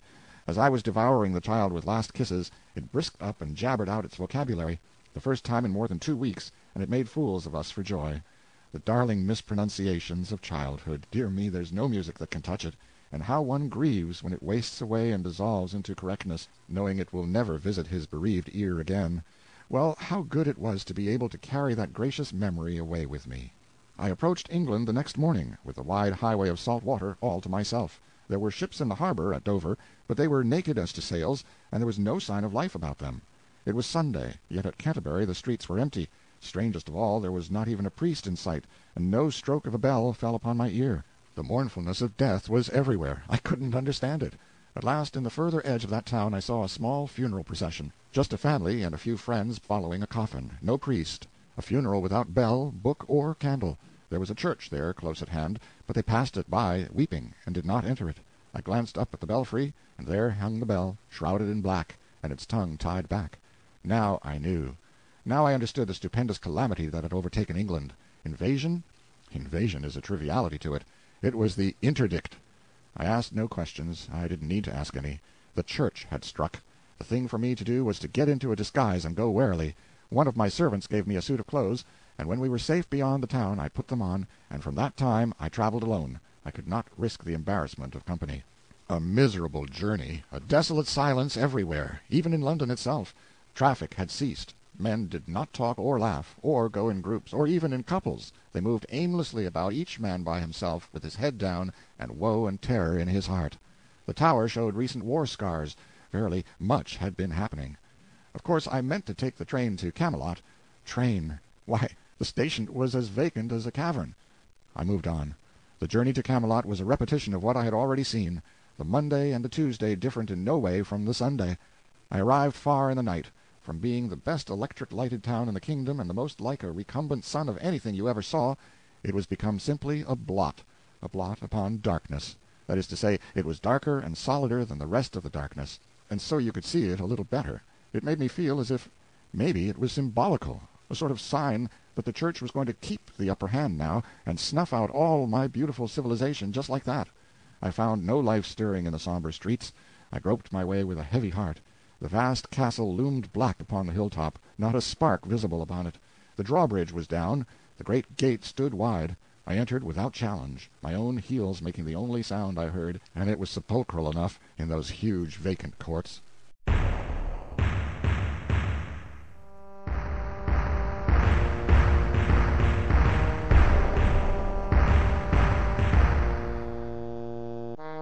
War. I found Clarence alone in his quarters, drowned in melancholy, and, in place of the electric light, he had reinstituted the ancient rag lamp and sat there in a grisly twilight with all curtains drawn tight. He sprang up and rushed for me eagerly, saying, "Oh, it's worth 1,000,000,000 milrays to look upon a live person again." He knew me as easily as if I hadn't been disguised at all, which frightened me, one may easily believe that. "Quick now, tell me the meaning of this fearful disaster," I said. "How did it come about?"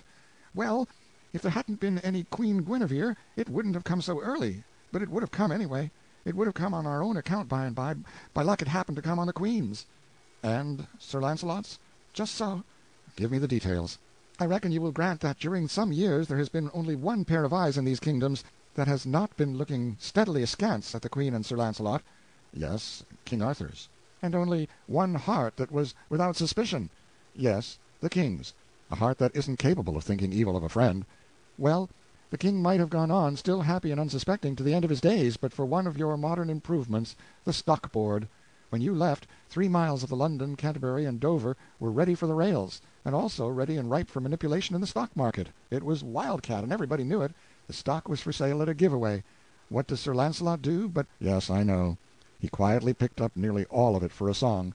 Then he bought about twice as much more, deliverable upon call, and he was about to call when I left. Very well, he did call. The boys couldn't deliver. Oh, he had them, and he just settled his grip and squeezed them. They were laughing in their sleeves over their smartness in selling stock to him at 15 and 16 and along there that wasn't worth 10. Well, when they had laughed long enough on that side of their mouths, they rested up that side by shifting the laugh to the other side. That was when they compromised with the Invincible at 283. Good land! He skinned them alive, and they deserved it. Anyway, the whole kingdom rejoiced. Well, among the flayed were Sir Agravaine and Sir Mordred, nephews to the king. End of the first act. Act second, scene first, an apartment in Carlisle Castle where the court had gone for a few days' hunting. Persons present, the whole tribe of the king's nephews.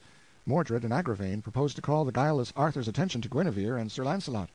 Sir Gawaine, Sir Gareth, and Sir Gaheris will have nothing to do with it. A dispute ensues with loud talk. In the midst of it enter the king. Mordred and Agravaine spring their devastating tale upon him. Tableau. A trap is laid for Launcelot by the king's command, and Sir Launcelot walks into it. He made it sufficiently uncomfortable for the ambushed witnesses, to wit, Mordred, Agravaine, and 12 knights of lesser rank, for he killed every one of them but Mordred. But of course that couldn't straighten matters between Launcelot and the king, and didn't. Oh dear, only one thing could result, I see that. War, and the knights of the realm divided into a king's party and a Sir Launcelot's party. Yes, that was the way of it. The king sent the queen to the stake, proposing to purify her with fire. Launcelot and his knights rescued her, and in doing it slew certain good old friends of yours and mine, in fact, some of the best we ever had, to wit, Sir Bellius le Orgulus, Sir Segwarides, Sir Griflet le Fils de Dieu, Sir Brandiles, Sir Aglovale. Oh, you tear out my heartstrings. Wait, I'm not done yet. Sir Tor, Sir Gautier, Sir Gillimer, the very best man in my subordinate 9. What a handy right fielder he was. Sir Reynolds' 3 brothers, Sir Damus, Sir Priamus, Sir Kay the stranger. My peerless shortstop. I've seen him catch a daisy-cutter in his teeth. Come, I can't stand this. Sir Driant, Sir Lambegus, Sir Hermendi, Sir Pertolope, Sir Pyramonus, and whom do you think? Rush. Go on. Sir Gaheris and Sir Gareth, both. Oh, incredible. Their love for Launcelot was indestructible. Well, it was an accident. They were simply onlookers. They were unarmed, and were merely there to witness the queen's punishment. Sir Launcelot smote down whoever came in the way of his blind fury, and he killed these without noticing who they were. Here is an instantaneous photograph one of our boys got of the battle. It's for sale on every newsstand. There, the figures nearest the queen are Sir Launcelot with his sword up, and Sir Gareth gasping his last breath. You can catch the agony in the queen's face through the curling smoke. It's a rattling battle picture. Indeed it is. We must take good care of it. Its historical value is incalculable. Go on. Well, the rest of the tale is just war, pure and simple. Launcelot retreated to his town and castle of Joyous Gard, and gathered there a great following of knights.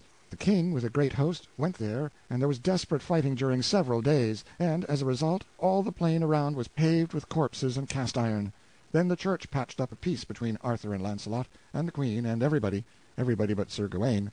He was bitter about the slaying of his brothers Gareth and Gaheris, and would not be appeased. He notified Launcelot to get him thence, and make swift preparation, and look to be soon attacked. So Launcelot sailed to his duchy of Guienne with his following, and Gawaine soon followed with an army, and he beguiled Arthur to go with him. Arthur left the kingdom in Sir Mordred's hands until you should return. Ah, a king's customary wisdom. Yes, Sir Mordred set himself at once to work to make his kingship permanent. He was going to marry Guinevere as a first move, but she fled and shut herself up in the Tower of London. Mordred attacked. The Bishop of Canterbury dropped down on him with the interdict. The king returned. Mordred fought him at Dover, at Canterbury, and again at Barham Down. Then there was talk of peace and a composition. Terms, Mordred to have Cornwall and Kent during Arthur's life, and the whole kingdom afterward. Well, upon my word, I dream of a republic to be a dream, and so remain. Yes, the 2 armies lay near Salisbury. Gawain's head is at Dover Castle. He fell in the fight there. Gawain appeared to Arthur in a dream, at least his ghost did, and warned him to refrain from conflict for a month, let the delay cost what it might. But battle was precipitated by an accident. Arthur had given order that if a sword was raised during the consultation over the proposed treaty with Mordred, sound the trumpet and fall on, for he had no confidence in Mordred. Mordred had given a similar order to his people. Well, by and by an adder bit a knight's heel. The knight forgot all about the order and made a slash at the adder with his sword. Inside of half a minute those 2 prodigious hosts came together with a crash. They'd butchered away all day. Then the king— however, we have started something fresh since you left. Our paper has— No, what is that? War correspondence. Why, that's good. Yes, the paper was booming right along, for the interdict made no impression, got no grip, while the war lasted. I had war correspondence with both armies. I will finish that battle by reading you what one of the boys says. Then the king looked about him, and then was he ware of all his host, and all of his good knights were left no more on live, but two knights, that was Sir Lucan the butler, and his brother Sir Bedivere, and they were full sore wounded. Jesu mercy, said the king, where are all my noble knights becomen? Alas, that ever I should see this doleful day! For now, said Arthur, I am come to mine end, but would to God I wist where were that traitor Sir Mordred, that hath caused all this mischief. Then was King Arthur where Sir Mordred leaned upon his sword among a great heap of dead men. Now give me my spear, said Arthur unto Sir Lucan, for yonder I have espied the traitor that all this woe hath wrought.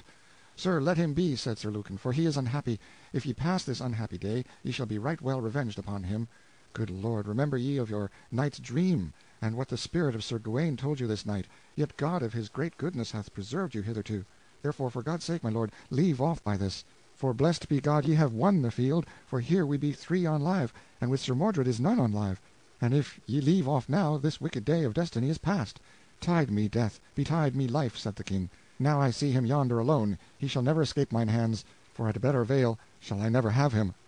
God speed you well, said Sir Bedivere. Then the king gat his spear in both his hands, and ran toward Sir Mordred, crying, Traitor, now is thy death day come. And when Sir Mordred heard Sir Arthur, he ran until him with his sword drawn in his hand. And then King Arthur smote Sir Mordred under the shield, with the foin of his spear throughout the body more than a fathom. And when Sir Mordred felt that he had his death's wound, he thrust himself with the might that he had up to the butt of King Arthur's spear. And right so he smote his father Arthur with his sword holden in both his hands, on the side of the head, that the sword pierced the helmet and the brain pan, and therewithal Sir Mordred fell stark dead to the earth, and the noble Arthur fell in a swoon to the earth, and there he swooned oft times. That is a good piece of war correspondence, Clarence. You are a first-rate newspaper man. Well, is the king all right? Did he get well? Poor soul, no, he is dead. I was utterly stunned. It had not seemed to me that any wound could be mortal to him. And the queen, Clarence? She is a nun in Almesbury. What changes! In such a short while! It is inconceivable. What next, I wonder? I can tell you what next. Well? Stake our lives and stand by them. What do you mean by that? The church is master now. The interdict included you with Mordred. It is not to be removed while you remain alive. The clans are gathering. The church has gathered all the knights that are left alive, and as soon as you are discovered we shall have business on our hands. Stuff! With our deadly scientific war material, with our hosts of trained, save your breath, we haven't 60 faithful left. What are you saying? Our schools, our colleges, our vast workshops, our— When those knights come, those establishments will empty themselves and go over to the enemy. Did you think you had educated the superstition out of those people? I certainly did think it. Well, then you may unthink it. They stood every strain easily until the interdict. Since then, they merely put on a bold outside. At heart they are quaking. Make up your mind to it. When the armies come, the mask will fall. It's hard news. We are lost. They will turn our own science against us. No, they won't. Why? Because I and a handful of the faithful have blocked that game. I'll tell you what I've done, and what moved me to it. Smart as you are, the church was smarter. It was the church that sent you cruising, through her servants, the doctors. Clarence! It is the truth, I know it. Every officer of your ship was the church's picked servant, and so was every man of the crew. Oh, come. It is just as I tell you. I did not find out these things at once, but I found them out finally. Did you send me verbal information by the commander of the ship to the effect that upon his return to you with supplies you were going to leave Cadiz? Cadiz? I haven't been at Cadiz at all. Going to leave Cadiz and cruise in distant seas indefinitely for the health of your family? Did you send me that word? Of course not. I would have written, wouldn't I? Naturally. I was troubled and suspicious. When the commander sailed again, I managed to ship a spy with him. I have never heard of vessel or spy since. I gave myself 2 weeks to hear from you, and then I resolved to send a ship to Cadiz. There was a reason why I didn't. Why was that? Our navy had suddenly and mysteriously disappeared. Also as suddenly and as mysteriously, the railway and telegraph and telephone service ceased. The men all deserted, poles were cut down, the church laid a ban upon the electric light. I had to be up and doing and straight off. Your life was safe. Nobody in these kingdoms but Merlin would venture to touch such a magician as you without 10,000 men at his back. I had nothing to think of but how to put preparations in the best trim against your coming. I felt safe myself. Nobody would be anxious to touch a pet of yours. So this is what I did. From our various works I selected all the men, boys I mean, whose faithfulness under whatsoever pressure I could swear to, and I called them together secretly and gave them their instructions. There are 52 of them, none younger than 14, and none above 17 years old. Why did you select boys? because all the others were born in an atmosphere of superstition and reared in it. It is in their blood and bones. We imagined we had educated it out of them. They thought so, too. The interdict woke them up like a thunderclap. It revealed them to themselves, and it revealed them to me, too. With boys it was different. Such as have been under our training from 7 to 10 years have had no acquaintance with the Church's terrors, and it was among these that I found my 52. As a next move I paid a private visit to that old cave of Merlin's, not the small one, the big one. Yes, the one where we secretly established our first great electric plant when I was projecting a miracle. Just so. And as that miracle hadn't become necessary then, I thought it might be a good idea to utilize the plant now. I've provisioned the cave for a siege. A good idea, a first-rate idea. I think so. I placed 4 of my boys there as a guard, inside and out of sight. Nobody was to be hurt while outside, but any attempt to enter, well, we said just let anybody try it. Then I went out into the hills and uncovered and cut the secret wires which connected your bedroom with the wires that go to the dynamite deposits under all our vast factories, mills, workshops, magazines, etc., and about midnight I and my boys turned out and connected that wire with the cave, and nobody but you and I suspects where the other end of it goes to. We laid it underground, of course, and it was all finished in a couple of hours or so. We shan't have to leave our fortress now when we want to blow up our civilization. It was the right move and the natural one, military necessity, in the changed condition of things. Well, what changes have come! We expected to be besieged in the palace some time or other, but, however, go on. Next we built a wire fence. Wire fence? Yes, you dropped the hint of it yourself 2 or 3 years ago. Oh, I remember. The time the Church tried her strength against us the first time, and presently thought it wise to wait for a hopefuller season. Well, how have you arranged the fence? I start 12 immensely strong wires, naked, not insulated, from a big dynamo in the cave. Dynamo with no brushes except a positive and a negative one. Yes, that's right.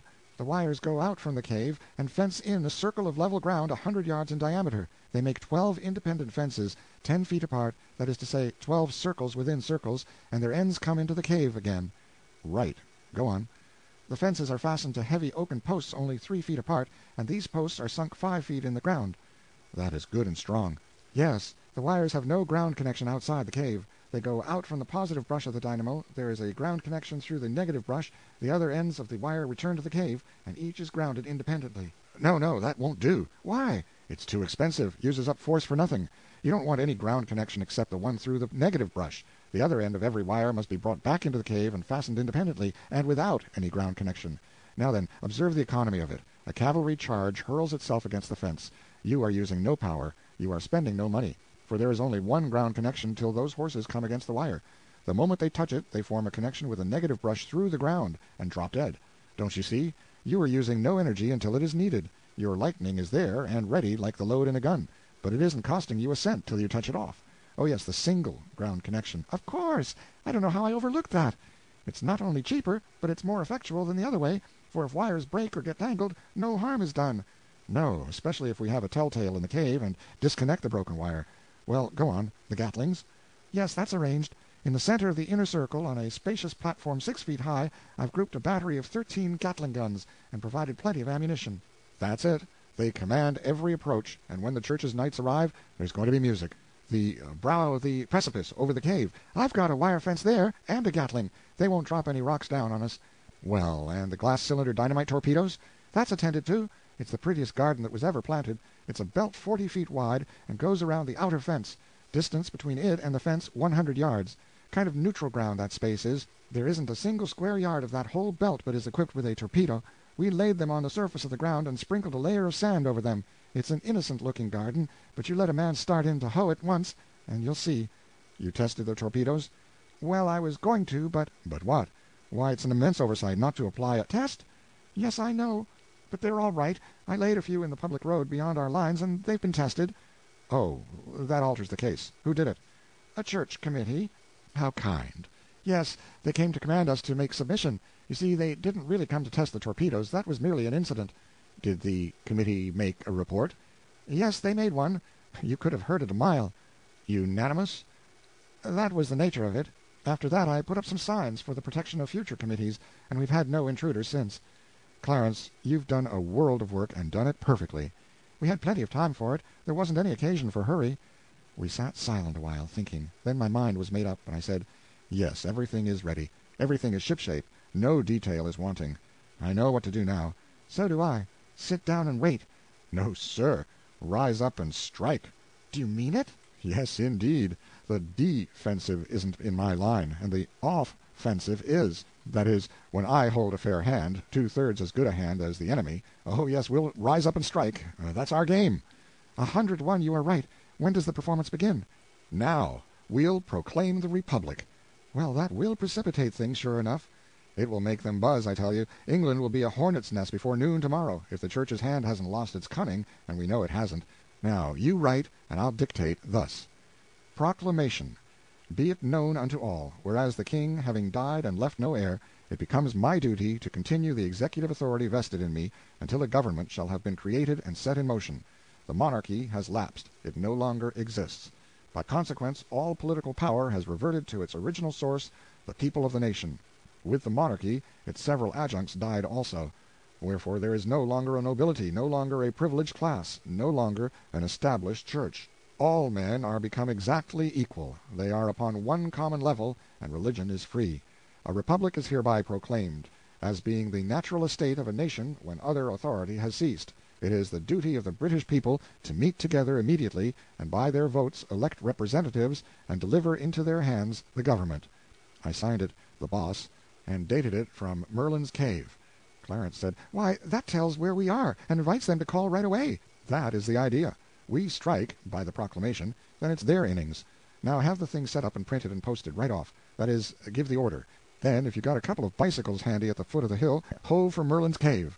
"I shall be ready in 10 minutes. What a cyclone there is going to be tomorrow when this piece of paper gets to work. It's a pleasant old palace, this is. I wonder if we shall ever again. But never mind about that."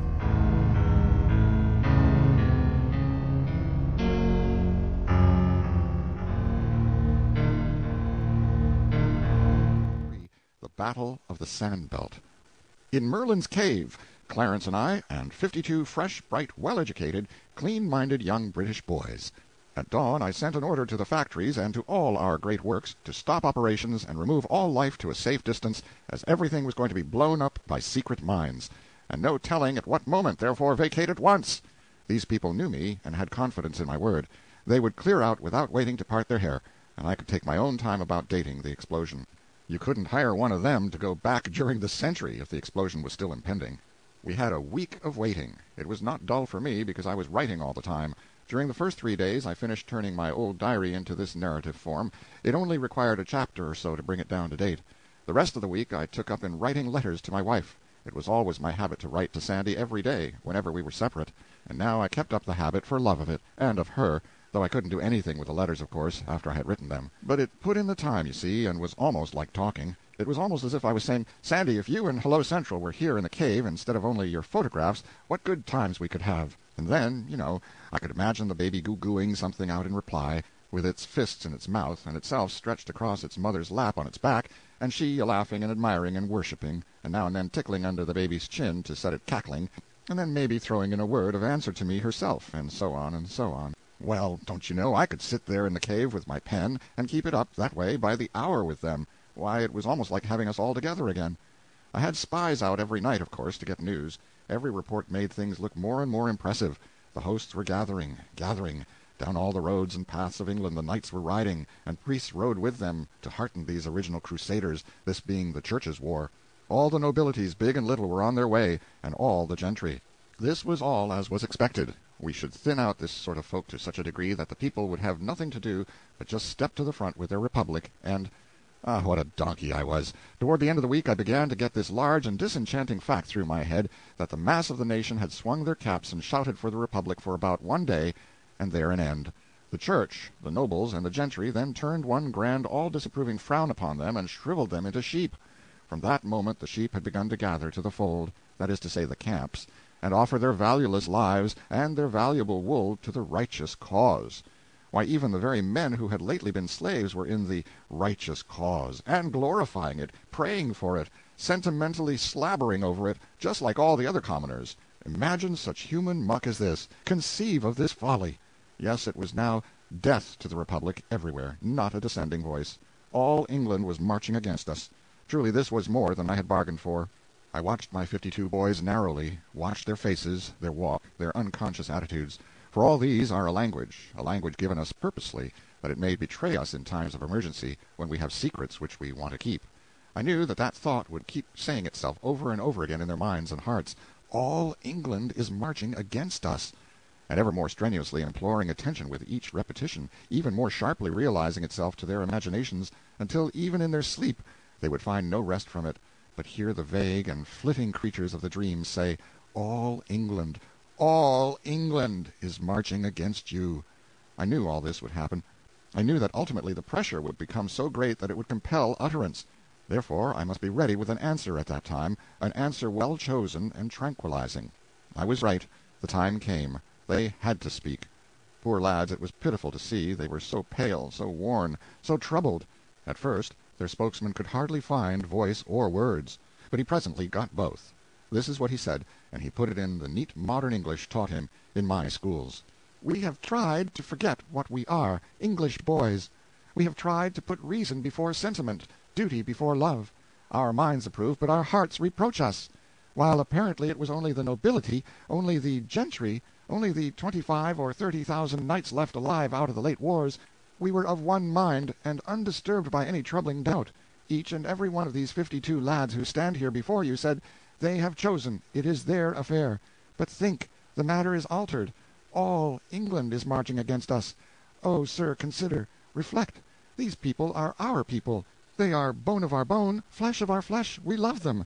Do not ask us to destroy our nation. Well, it shows the value of looking ahead and being ready for a thing when it happens. If I hadn't foreseen this thing and been fixed, that boy would have had me. I couldn't have said a word. But I was fixed.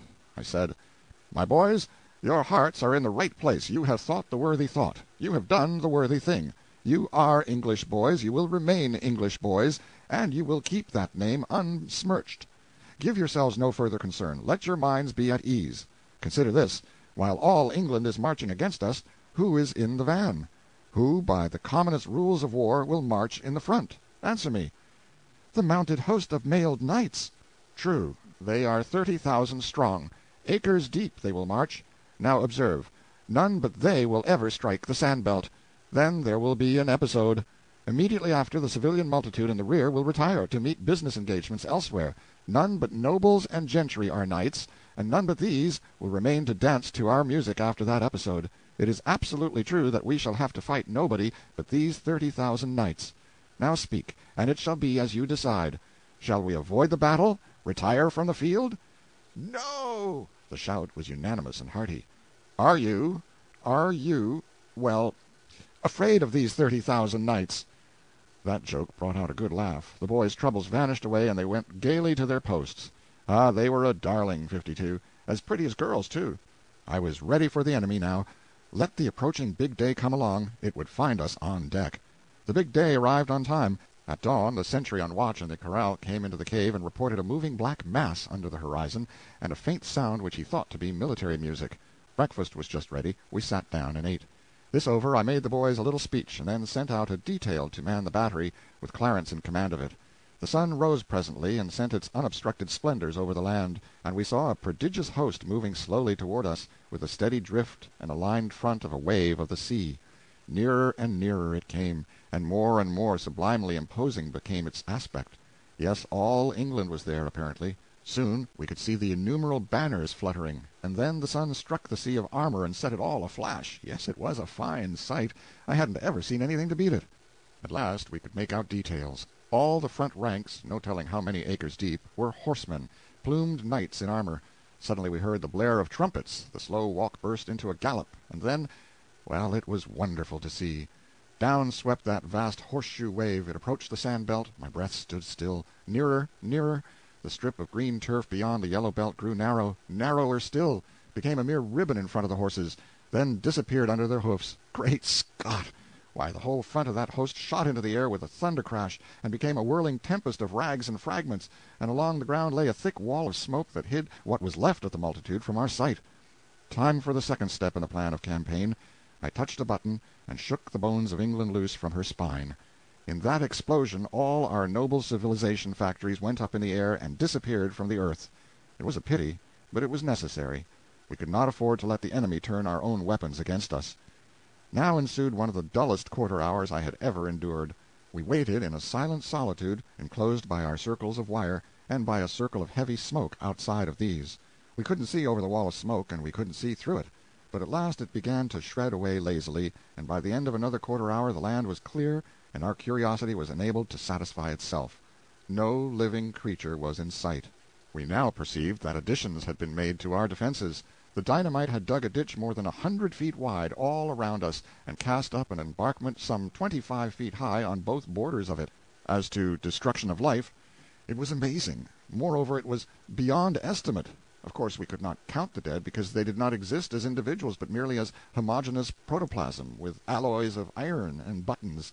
No life was in sight, but necessarily there must have been some wounded in the rear ranks, who were carried off the field under cover of the wall of smoke.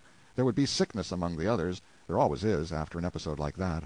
But there would be no reinforcements. This was the last stand of the chivalry of England. It was all that was left of the order, after the recent annihilating wars. So I felt quite safe in believing that the utmost force that could for the future be brought against us would be but small, that is, of knights. I therefore issued a congratulatory proclamation to my army in these words: "Soldiers, champions of human liberty and equality, your general congratulates you. In the pride of his strength and the vanity of his renown, an arrogant enemy came against you. You were ready. The conflict was brief, on your side glorious. This mighty victory, having been achieved utterly without loss, stands without example in history. So long as the planets shall continue to move in their orbits, the Battle of the Sand Belt will not perish out of the memories of men. The Boss." I read it well, and the applause I got was very gratifying to me. I then wound up with these remarks: "The war with the English nation, as a nation, is at an end. The nation has retired from the field and the war. Before it can be persuaded to return, war will have ceased. This campaign is the only one that is going to be fought. It will be brief, the briefest in history. Also the most destructive to life, considered from the standpoint of proportion of casualties to numbers engaged. We are done with the nation. Henceforth we deal only with the knights. English knights can be killed, but they cannot be conquered. We know what is before us. While one of these men remains alive, our task is not finished. The war is not ended. We will kill them all." Loud and long-continued applause. I picketed the great embankments thrown up around our lines by the dynamite explosion, merely a lookout of a couple of boys to announce the enemy when he should appear again. Next I sent an engineer and 40 men to a point just beyond our lines on the south, to turn a mountain brook that was there and bring it within our lines and under our command, arranging it in such a way that I could make instant use of it in an emergency. The 40 men were divided into 2 shifts of 20 each, and were to relieve each other every 2 hours. In 10 hours the work was accomplished. It was nightfall now, and I withdrew my pickets. The one who had had the northern outlook reported a camp in sight, but visible with the glass only. He also reported that a few knights had been feeling their way toward us, and had driven some cattle across our lines, but that the knights themselves had not come very near. That was what I had been expecting. They were feeling us, you see. They wanted to know if we were going to play that Red Terror on them again. They would grow bolder in the night, perhaps. I believed I knew what project they would attempt, because it was plainly the thing I would attempt myself if I were in their places, and as ignorant as they were. I mentioned it to Clarence. "I think you are right," said he. "It is the obvious thing for them to try." "Well, then," I said, "if they do it, they are doomed." "Certainly." "They won't have the slightest show in the world." "Of course they won't." "It's dreadful, Clarence. It seems an awful pity." The thing disturbed me so that I couldn't get any peace of mind for thinking of it and worrying over it.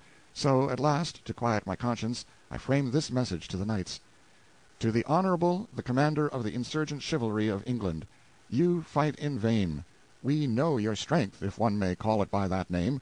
We know that at the utmost you cannot bring against us above 25,000 knights.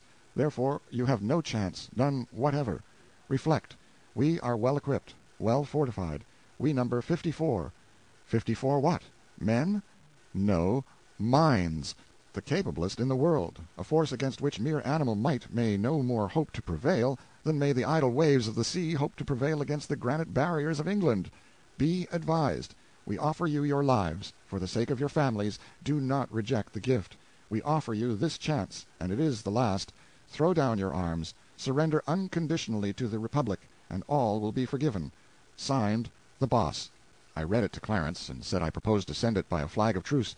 He laughed the sarcastic laugh he was born with, and said, "Somehow it seems impossible for you to ever fully realize what these nobilities are. Now let us save a little time and trouble. Consider me the commander of the knights yonder. Now then, you are the flag of truce. Approach and deliver me your message, and I will give you your answer." I humored the idea. I came forward under an imaginary guard of the enemy's soldiers, produced my paper, and read it through. For answer, Clarence struck the paper out of my hand, pursed up a scornful lip, and said with lofty disdain, "Dismember me this animal, and return him in a basket to the base-born knave who sent him. Other answer have I none." How empty is theory in presence of fact! And this was just fact, and nothing else. It was the thing that would have happened. There was no getting around that. I tore up the paper and granted my mistimed sentimentalities a permanent rest. Then to business. I tested the electric signals from the Gatling platform to the cave, and made sure that they were all right. I tested and retested those which commanded the fences. These were signals whereby I could break and renew the electric current in each fence independently of the others at will. I placed the brook connection under the guard and authority of 3 of my best boys, who would alternate in 2-hour watches all night and promptly obey my signal, if I should have occasion to give it, 3 revolver shots in quick succession. Sentry duty was discarded for the night, and the corral left empty of life. I ordered that quiet be maintained in the cave, and the electric lights turned down to a glimmer. As soon as it was good and dark, I shut off the current from all the fences, and then groped my way out to the embankment bordering our side of the great dynamite ditch. I crept to the top of it, and lay there on the slant of the muck to watch. But it was too dark to see anything. As for sounds, there were none. The stillness was deathlike. True, there were the usual night sounds of the country, the whir of night birds, the buzzing of insects, the barking of distant dogs, the mellow lowing of far-off kine. But these didn't seem to break the stillness, they only intensified it, and added a gruesome melancholy to it into the bargain. I presently gave up looking, the night shut down so black, but I kept my ears strained to catch the least suspicious sound, for I judged I had only to wait, and I shouldn't be disappointed. However, I had to wait a long time. At last I caught what you may call indistinct glimpses of sound-dulled metallic sound. I pricked up my ears then and held my breath, for this was the sort of thing I had been waiting for. This sound thickened and approached from toward the north. Presently I heard it at my own level, the ridge top of the opposite embankment, 100 feet or more away. Then I seemed to see a row of black dots appear along that ridge. Human heads? I couldn't tell. It mightn't be anything at all. You can't depend on your eyes when your imagination is out of focus. However, the question was soon settled. I heard that metallic noise descending into the great ditch. It augmented fast. It spread all along, and it unmistakably furnished me this fact. An armed host was taking up its quarters in the ditch. Yes, these people were arranging a little surprise party for us. We could expect entertainment about dawn, possibly earlier. I groped my way back to the corral now. I had seen enough. I went to the platform and signaled to turn the current on to the 2 inner fences. Then I went into the cave and found everything satisfactory there, nobody awake but the working watch. I woke Clarence and told him the great ditch was filling up with men, and that I believed all the knights were coming for us in a body. It was my notion that as soon as dawn approached we could expect the ditch's ambuscaded thousands to swarm up over the embankment and make an assault, and be followed immediately by the rest of their army. Clarence said, "They will be wanting to send a scout or 2 in the dark to make preliminary observations. Why not take the lightning off the outer fences and give them a chance?" "I've already done it, Clarence. Did you ever know me to be inhospitable?" "No, you are a good heart. I want to go and—" "Be a reception committee?" "I will go, too." We crossed the corral and lay down together between the 2 inside fences. Even the dim light of the cave had disordered our eyesight somewhat, but the focus straightway began to regulate itself, and soon it was adjusted for present circumstances. We had had to feel our way before, but we could make out to see the fence posts now. We started a whispered conversation, but suddenly Clarence broke off and said, "What is that?" "What is what?" "That thing yonder." "What thing? Where?" "There, beyond you a little piece. Dark something, a dull shape of some kind, against the second fence." I gazed, and he gazed. I said, "Could it be a man, Clarence?" "No, I think not. If you notice, it looks a Why, it is a man, leaning on the fence." "I certainly believe it is. Let us go and see." We crept along on our hands and knees until we were pretty close, and then looked up. Yes, it was a man, a dim great figure in armor, standing erect, with both hands on the upper wire, and, of course, there was a smell of burning flesh. Poor fellow, dead as a doornail, and never knew what hurt him. He stood there like a statue, no motion about him, except that his plumes swished about a little in the night wind. We rose up and looked in through the bars of his visor, but couldn't make out whether we knew him or not, features too dim and shadowed. We heard muffled sounds approaching, and we sank down to the ground where we were. We made out another knight vaguely. He was coming very stealthily and feeling his way. He was near enough now for us to see him put out a hand, find an upper wire, then bend and step under it and over the lower one. Now he arrived at the first knight, and startled slightly when he discovered him. He stood a moment, no doubt wondering why the other knight didn't move on. Then he said in a low voice, "Why dreamest thou here, good Sir Mar—" And then he laid his hand on the corpse's shoulder, and just uttered a little soft moan and sunk down dead. Killed by a dead man, you see. Killed by a dead friend, in fact. There was something awful about it. These early birds came scattering along after each other, about one every 5 minutes in our vicinity, during half an hour. They brought no armor of offense but their swords. As a rule, they carried the sword ready in the hand, and put it forward and found the wires with it. We would now and then see a blue spark when the night that caused it was so far away as to be invisible to us, but we knew what had happened all the same. Poor fellow, he had touched a charged wire with his sword and been elected. We had brief intervals of grim stillness, interrupted with piteous regularity by the clash made by the falling of an ironclad, and this sort of thing was going on right along, and was very creepy there in the dark and lonesomeness. We concluded to make a tour between the inner fences. We elected to walk upright for convenience's sake. We argued that if discerned, we should be taken for friends rather than enemies, and in any case we should be out of reach of swords, and these gentry did not seem to have any spears along. Well, it was a curious trip. Everywhere dead men were lying outside the second fence, not plainly visible, but still visible, and we counted 15 of those pathetic statues, dead knights standing with their hands on the upper wire. One thing seemed to be sufficiently demonstrated. Our current was so tremendous that it killed before the victim could cry out. Pretty soon we detected a muffled and heavy sound, and next moment we guessed what it was. It was a surprise in force coming. Whispered Clarence to go and wake the army and notify it to wait in silence in the cave for further orders. He was soon back, and we stood by the inner fence and watched the silent lightning do its awful work upon that swarming host. One could make out but little of detail, but he could note that a black mass was piling itself up beyond the second fence. That swelling bulk was dead men. Our camp was enclosed with a solid wall of the dead, a bulwark, a breastwork of corpses, you may say. One terrible thing about this thing was the absence of human voices. There were no cheers, no war cries. Being intent upon surprise, these men moved as noiselessly as they could, and always when the front rank was near enough to their goal to make it proper for them to begin to get a shout ready, of course they struck the fatal line and went down without testifying. I sent a current through the third fence now, and almost immediately through the fourth and fifth, so quickly were the gaps filled up. I believed the time was come now for my climax. I believed that that whole army was in our trap. Anyway, it was high time to find out, so I touched a button and set 50 electric suns aflame on the top of our precipice. Land, what a sight! We were enclosed in 3 walls of dead men. All the other fences were pretty nearly filled with the living, who were stealthily working their way forward through the wires. The sudden glare paralyzed this host, petrified them, you may say, with astonishment. There was just 1 instant for me to utilize their immobility in, and I didn't lose the chance. You see, in another instant they would have recovered their faculties, then they'd have burst into a cheer and made a rush, and my wires would have gone down before it. But that lost instant lost them their opportunity forever. While even that slight fragment of time was still unspent, I shot the current through all the fences and struck the whole host dead in their tracks. There was a groan you could hear. It voiced the death-pang of 11,000 men. It swelled out on the night with awful pathos. A glance showed that the rest of the enemy, perhaps 10,000 strong, were between us and the encircling ditch, and pressing forward to the assault. Consequently, we had them all, and had them past help. Time for the last act of the tragedy. I fired the 3 appointed revolver shots, which meant, "Turn on the water." There was a sudden rush and roar, and in a minute the mountain brook was raging through the big ditch and creating a river 100 feet wide and 25 deep. "Stand to your guns, men! Open fire!" The 13 Gatlings began to vomit death into the fated 10,000. They halted, they stood their ground a moment against that withering deluge of fire, then they broke, faced about, and swept toward the ditch like chaff before a gale. A full 1/4 part of their force never reached the top of the lofty embankment. The 3/4 reached it and plunged over, to death by drowning. Within 10 short minutes after we had opened fire, armed resistance was totally annihilated. The campaign was ended. We 54 were masters of England. 25,000 men lay dead around us. But how treacherous is fortune!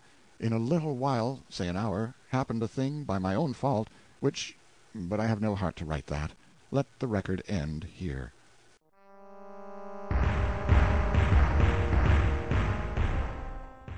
A postscript by Clarence. I, Clarence, must write it for him. He proposed that we two go out and see if any help could be accorded the wounded. I was strenuous against the project. I said that if there were many, we could do but little for them, and it would not be wise for us to trust ourselves among them anyway. But he could seldom be turned from a purpose once formed, so we shut off the electric current from the fences, took an escort along, climbed over the enclosing ramparts of dead knights, and moved out upon the field.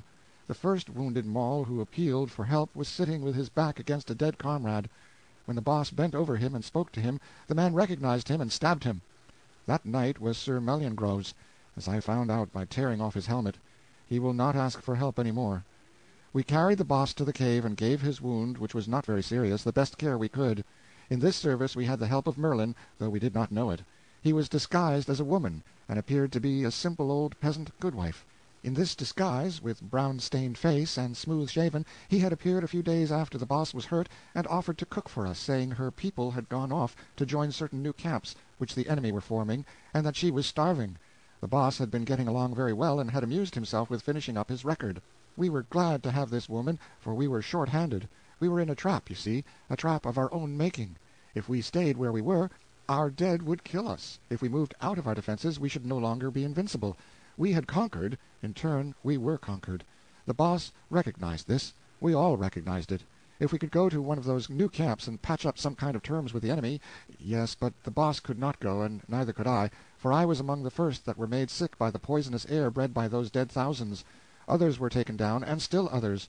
Tomorrow, it is here, and with that the end. About midnight I awoke and saw that hag making curious passes in the air above the boss's head and face, and wondered what it meant.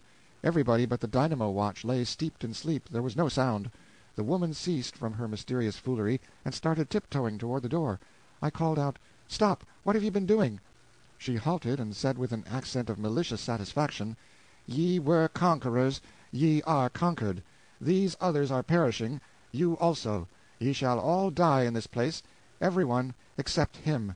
He sleepeth now, and shall sleep 13 centuries. I am Merlin."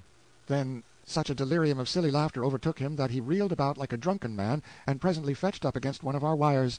His mouth is spread open yet. Apparently he is still laughing. I suppose the face will retain that petrified laugh until the corpse turns to dust. The boss has never stirred, sleeps like a stone. If he does not wake today, we shall understand what kind of sleep it is, and his body will then be borne to a place in one of the remote recesses of the cave where none will ever find it to desecrate it.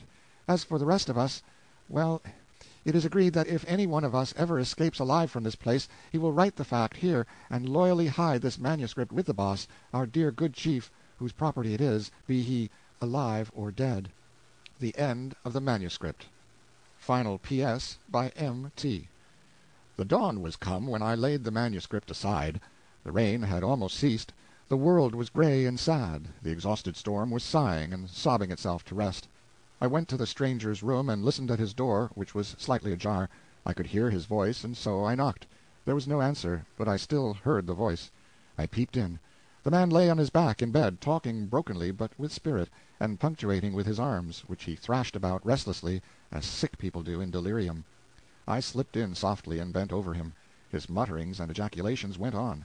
I spoke, merely a word, to call his attention. His glassy eyes and his ashy face were alight in an instant with pleasure, gratitude, gladness, welcome. "Oh, Sandy, you are come at last! How I have longed for you! Sit by me. Do not leave me. Never leave me again, Sandy, never again. Where is your hand? Give it me, dear. Let me hold it. There. Now, all is well. All is peace, and I am happy again.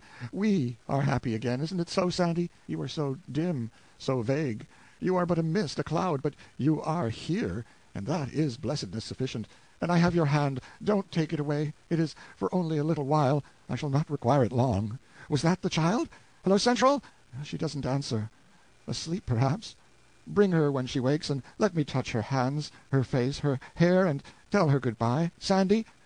Yes, you are there. I lost myself a moment, and I thought you were gone. Have I been sick long? It must be so. It seems months to me. And such dreams. Such strange and awful dreams, Sandy. Dreams that were as real as reality. Delirium, of course, but so real. Why, I thought the king was dead. I thought you were in Gaul and couldn't get home. I thought there was a revolution. In the fantastic frenzy of these dreams, I thought that Clarence and I and a handful of my cadets fought and exterminated the whole chivalry of England. But even that was not the strangest. I seemed to be a creature out of a remote unborn age, centuries hence, and even that was as real as the rest.